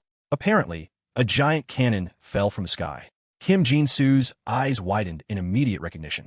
Incredible. The queen appeared? I see. It must have been the queen. He picked up his phone and called Takeda. On the display, one of the 4 surveillance points switched to offline. The old man grew impatient. We haven't heard from Team 4. Go check on them now. The person on the other end responded immediately. Yes, Chairman. I'm on my way. Staring at the glaring red offline text, he muttered, Is it a technical malfunction? Thud. A pair of boots hit the ground. Before Takeda and his team was a ruined city. Smashed buildings and vehicles were piled up like scrap. They were all horrified by the sight. Damn it. A scene of death. The smell of smoke and blood. Not a single sign of life. The bodies of their comrades were strewn everywhere. Don't tell me it was the demon sword. Takeda was frantic. Asterisk, no way. How could it have gotten in? It wasn't picked up by any of the detectors. Not a single trace. Asterisk. Everyone spread out, searching for survivors. Nisamori. Is he dead? A shout rang out. Takeda-san, everyone's been hit. Looking at the bodies before him, Takeda gritted his teeth, mad with rage. Damn it all. Why did it have to be my hunters? He took out his communicator. This is Takeda. Team 4 has been wiped out. It seems the demon's sword made landfall here. All of a sudden, a teammate, pale as a ghost and drenched in sweat, yelled, Takeda-san, get over here. Quick. Takeda rushed over. What is it? In front of them was the corpse of a giant whale. A large, deep hole was carved into its stomach. Someone came out from inside this monster. Takeda frowned in horror. What? Don't tell me he let a monster swallow him just to avoid detection. Why would he do something like this? Takeda's hand holding the communicator trembled. Why did this have to happen right now? A voice came from the device. Takeda. Team 2 has been wiped out as well. The devastating news left him stunned. What? At the Korea Hunter Association. The bald man held his radio, announcing in a panic. The demon's sword has appeared. The entire surveillance room descended into chaos. Where? Wakama has already lost 3 S-rank hunters. The silver-haired old man couldn't help but shout. Holy hell, this is happening already? The bald man continued his report. The Sandhack hunters are gathering the other teams, excluding the Temple Guild. The red-haired Yongwon was surprised. What? Why not the Temple Guild? The bald man was flustered. They tried, but a monster shot down their plane. Meanwhile, at the scene, 3 of Leon's people stood watching a massive explosion. They looked completely unharmed. System activated. Trait, the hated one. Hearing the news, Yongwon swore helplessly. Damn it. The battle lines have already broken.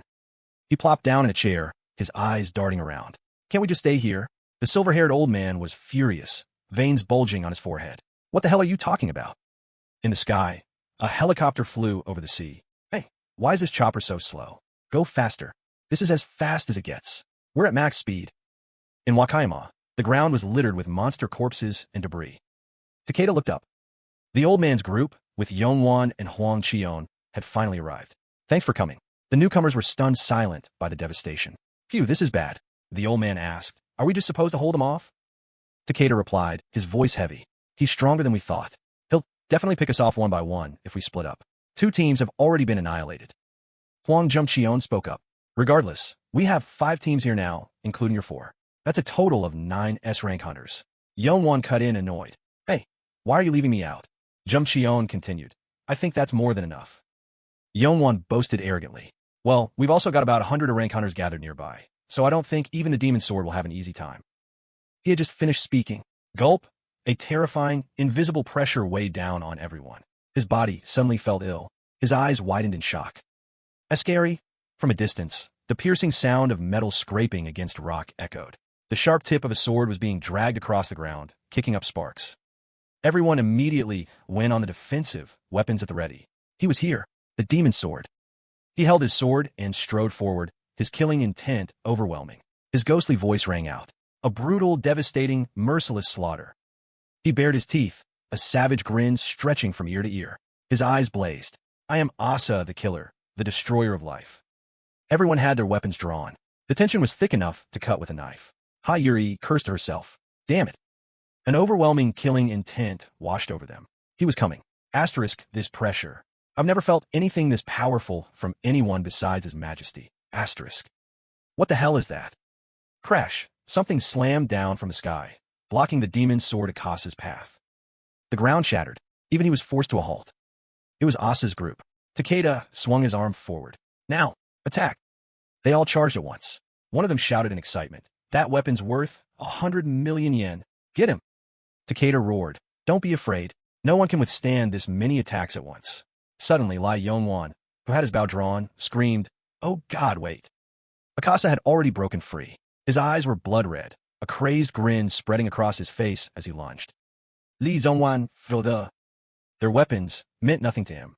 Swish, he swung his sword. Get out of the way. A head went flying. A perfect slice. He moved like a blur.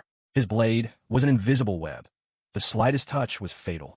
Hundreds fell. The more he cut, the more exhilarated he became, his speed increasing with every strike. Lai Yongwan's jaw dropped. What is this? The ground was littered with corpses. He had taken down all the A-rank hunters in a single blow. Takeda collapsed to the ground, stunned. If he hadn't given that warning, we'd all be dead. But it was too late. The demon's sword appeared right in front of Takeda, red eyes glowing, his blade raised high. Whoosh! A burst of fire shot out, intercepting the attack. Startled, Akasa glanced to the side. He just casually swung his sword, and the flames were instantly deflected. Lai Yongwan yelled again. Now's our chance. Attack! Hong Jumqion charged, swinging his axe. Clang! The demon's sword's expression didn't change. He just flicked his blade. The axe wielder was sent flying. It's like fighting a child. Jumqion's eyes widened in horror. Asterisk what? He blocked that with just one hand. Asterisk. A glint appeared in Akasa's eyes. He shot forward. His sword descended, carrying the intent to kill. Just then, thousands of swords rained down from the sky. An old man's voice rang out. Infinite swords. The old man dove down, leading the 1,000 blades. The 1,000 sword falling petals technique. The old man and 2 others had just saved Jumqion's life. The old man frowned. That's the guy we fought before, isn't it? The person beside him nodded. Yeah. Jumqion grimaced, clutching his back. Oh, my back. The old man's expression turned grim. He's incredibly strong. Akasa stood there, radiating pure, killing intent. I fought him in Yusen, but he wasn't this powerful back then. The old man looked over at Takeda, who was receiving treatment. Takeda, are you all right? He answered through the pain. Yeah. The female healer said, I can't heal it. I've never seen anything like this before. The old man immediately called out, Yongwan. From the rear, Lai Yongwan instantly replied, Yes, sir. He stared at the system screen. Asterisk carnage mode, activated. Asterisk Lai Yongwan's eyes widened in terror. Asterisk applies to all living beings. Physical resistance reduced by 90%. All resistances reduced by 90%. Vitality rapidly deteriorates. Wounds are unrecoverable. Asterisk. Bright red warnings flashed across the screen. And that's not all. Asterisk this demon sword Akasa. He's likely on par with Grand Duke Richard. Maybe even stronger. Asterisk. The old man's face darkened as he drew his sword. Forget all that. We don't have time for distractions. We just have to kill him. Lai Yongwan was taken aback. Sir. They lined up, facing the demon sword. The old man scowled at him. You've certainly been busy. The demon bared his teeth in a grin. Kaha, I know you. We share the same blood. A vein bulged on the old man's forehead. He gritted his teeth. I have no son like you. The demon's sword didn't care. He sneered. Ha ha. An old man. Where's that granddaughter of yours? The old man tightened his grip on his sword. None of your business. A blue aura erupted around the old man. Today you die by my hand. In the sky, a helicopter was approaching. A man in white placed a hand over his heart. I'm so glad we got our own helicopter. Well, I don't imagine we'll have to do much while we're still deciding who gets to jump into the fray. His eyes lit up with confidence. He turned to the girl in full armor. Are you ready? Soyun. She looked even more serious than he did. Soyun frowned. I volunteered for this. She asked sarcastically. Of course I'm ready. You're the one who wanted to join this fight so badly you snuck onto the helicopter, right? The other man exclaimed with excitement. Of course. But I expect nothing from His Majesty. His cheeks flushed with glee. We are simply begging for forgiveness. He will see our efforts and grant us His mercy. Isn't that salvation itself? Soyun thought to herself. He's desperate to prove his worth. Boom! The helicopter shook violently. Everyone panicked. Someone looked out the window. Down below, is the battle already reaching its climax? Down below, the infinite sword and the invincible mad sword were locked in a furious battle. The demon sword fought with growing ferocity. But the white-haired old man was not outmatched, determined to kill him. Clang! Their swords clashed violently. Suddenly, the old man flinched. The demon's sword grinned triumphantly, his red eyes blazing. He roared, I summoned thee, sword of the Lord of Slaughter, Azza. A colossal red sword materialized in the sky. From the helicopter, they saw it all. Oh my God! Soyun screamed. Grandpa! The giant sword plunged toward the ground. Yuri, are you okay? A voice called out.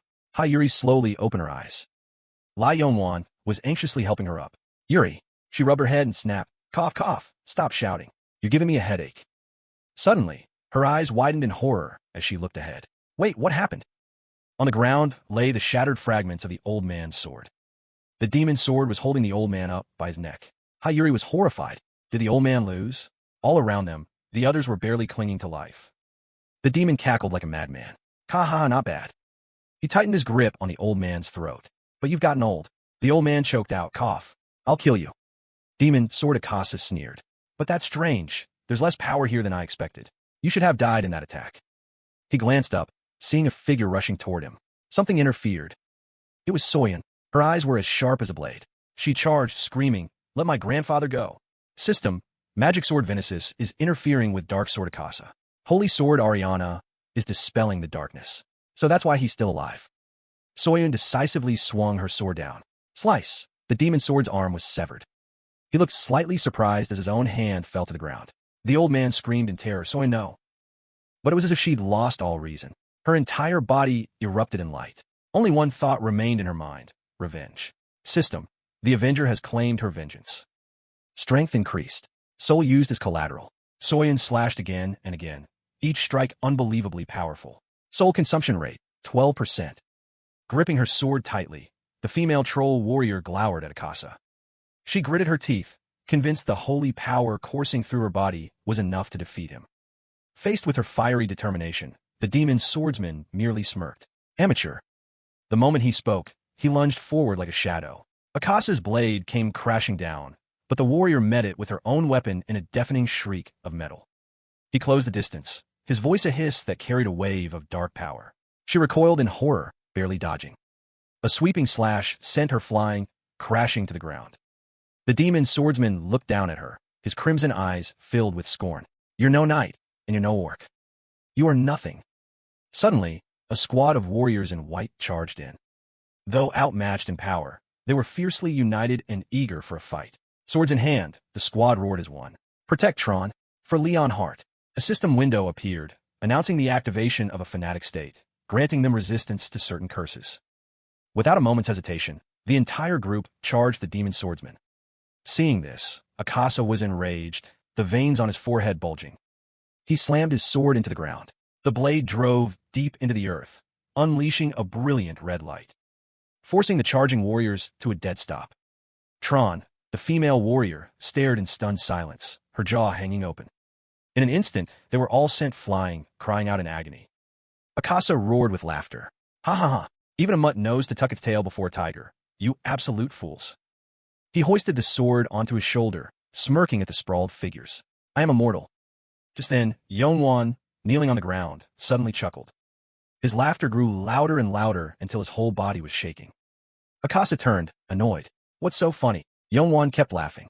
No, not funny. Just a little over the top. His defiant tone made Yuri's eyes widen in confusion. While Akasa stood frozen, stunned that someone would dare mock his immortality to his face. Just then, a halo of light erupted behind the demon, forcing him to turn around. Yongwan's words still rang in his ears. Especially not in front of that man.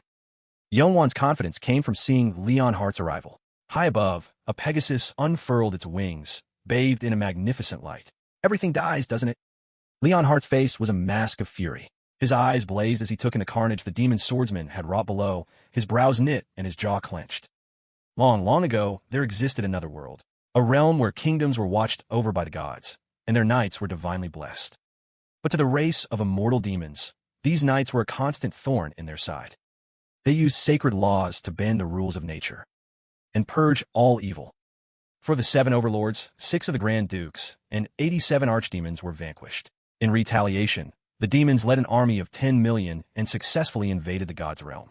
They destroyed most of the world, leaving only 2 factions. The first, Leon Hart and his army of knights, preparing for the final war. And the second, the orc hordes, who reveled in the Great War as if it were a festival, laying waste to the east. Akasa had been flung into another world during the war, never to witness its end. But he would soon learn just how lucky he'd been. Spotting Leon Hart, Akasa's voice turned sinister. Ah, Leon Wash. He smirked mockingly. So you still get to call yourself the hope of this world, do you? Leon Hart scoffed, casually summoning a sword from a spatial rift. But the moment the weapon was in his hand, his expression became utterly furious. His eyes flared with light as his voice dropped to a threatening growl. Who gave you the right to say my name? In the blink of an eye, he appeared before Akasa, hoisting his sword onto his shoulder, his face grim. There you are.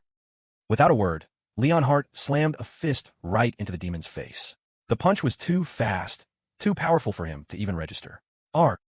His face caved in as he was launched dozens of meters, tumbling through the air before plowing headfirst into a pile of rubble.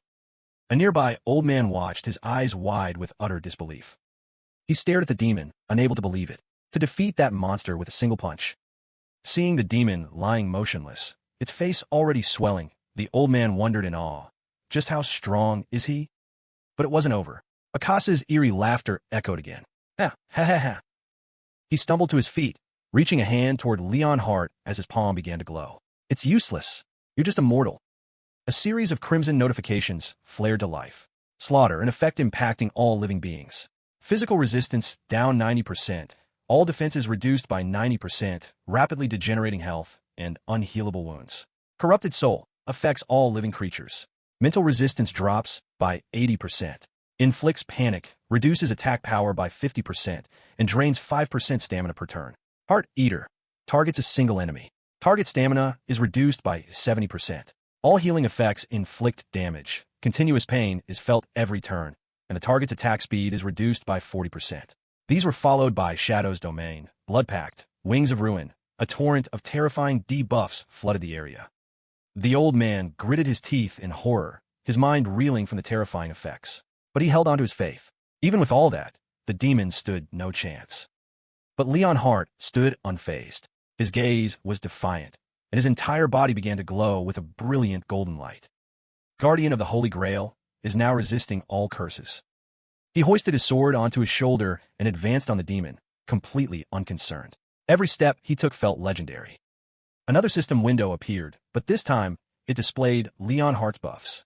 Terror of the Vile Species is now weakening Grand Duke Akasa, inflicting fear and anxiety and lowering his resistance. The old man's jaw dropped, his heart practically stopping.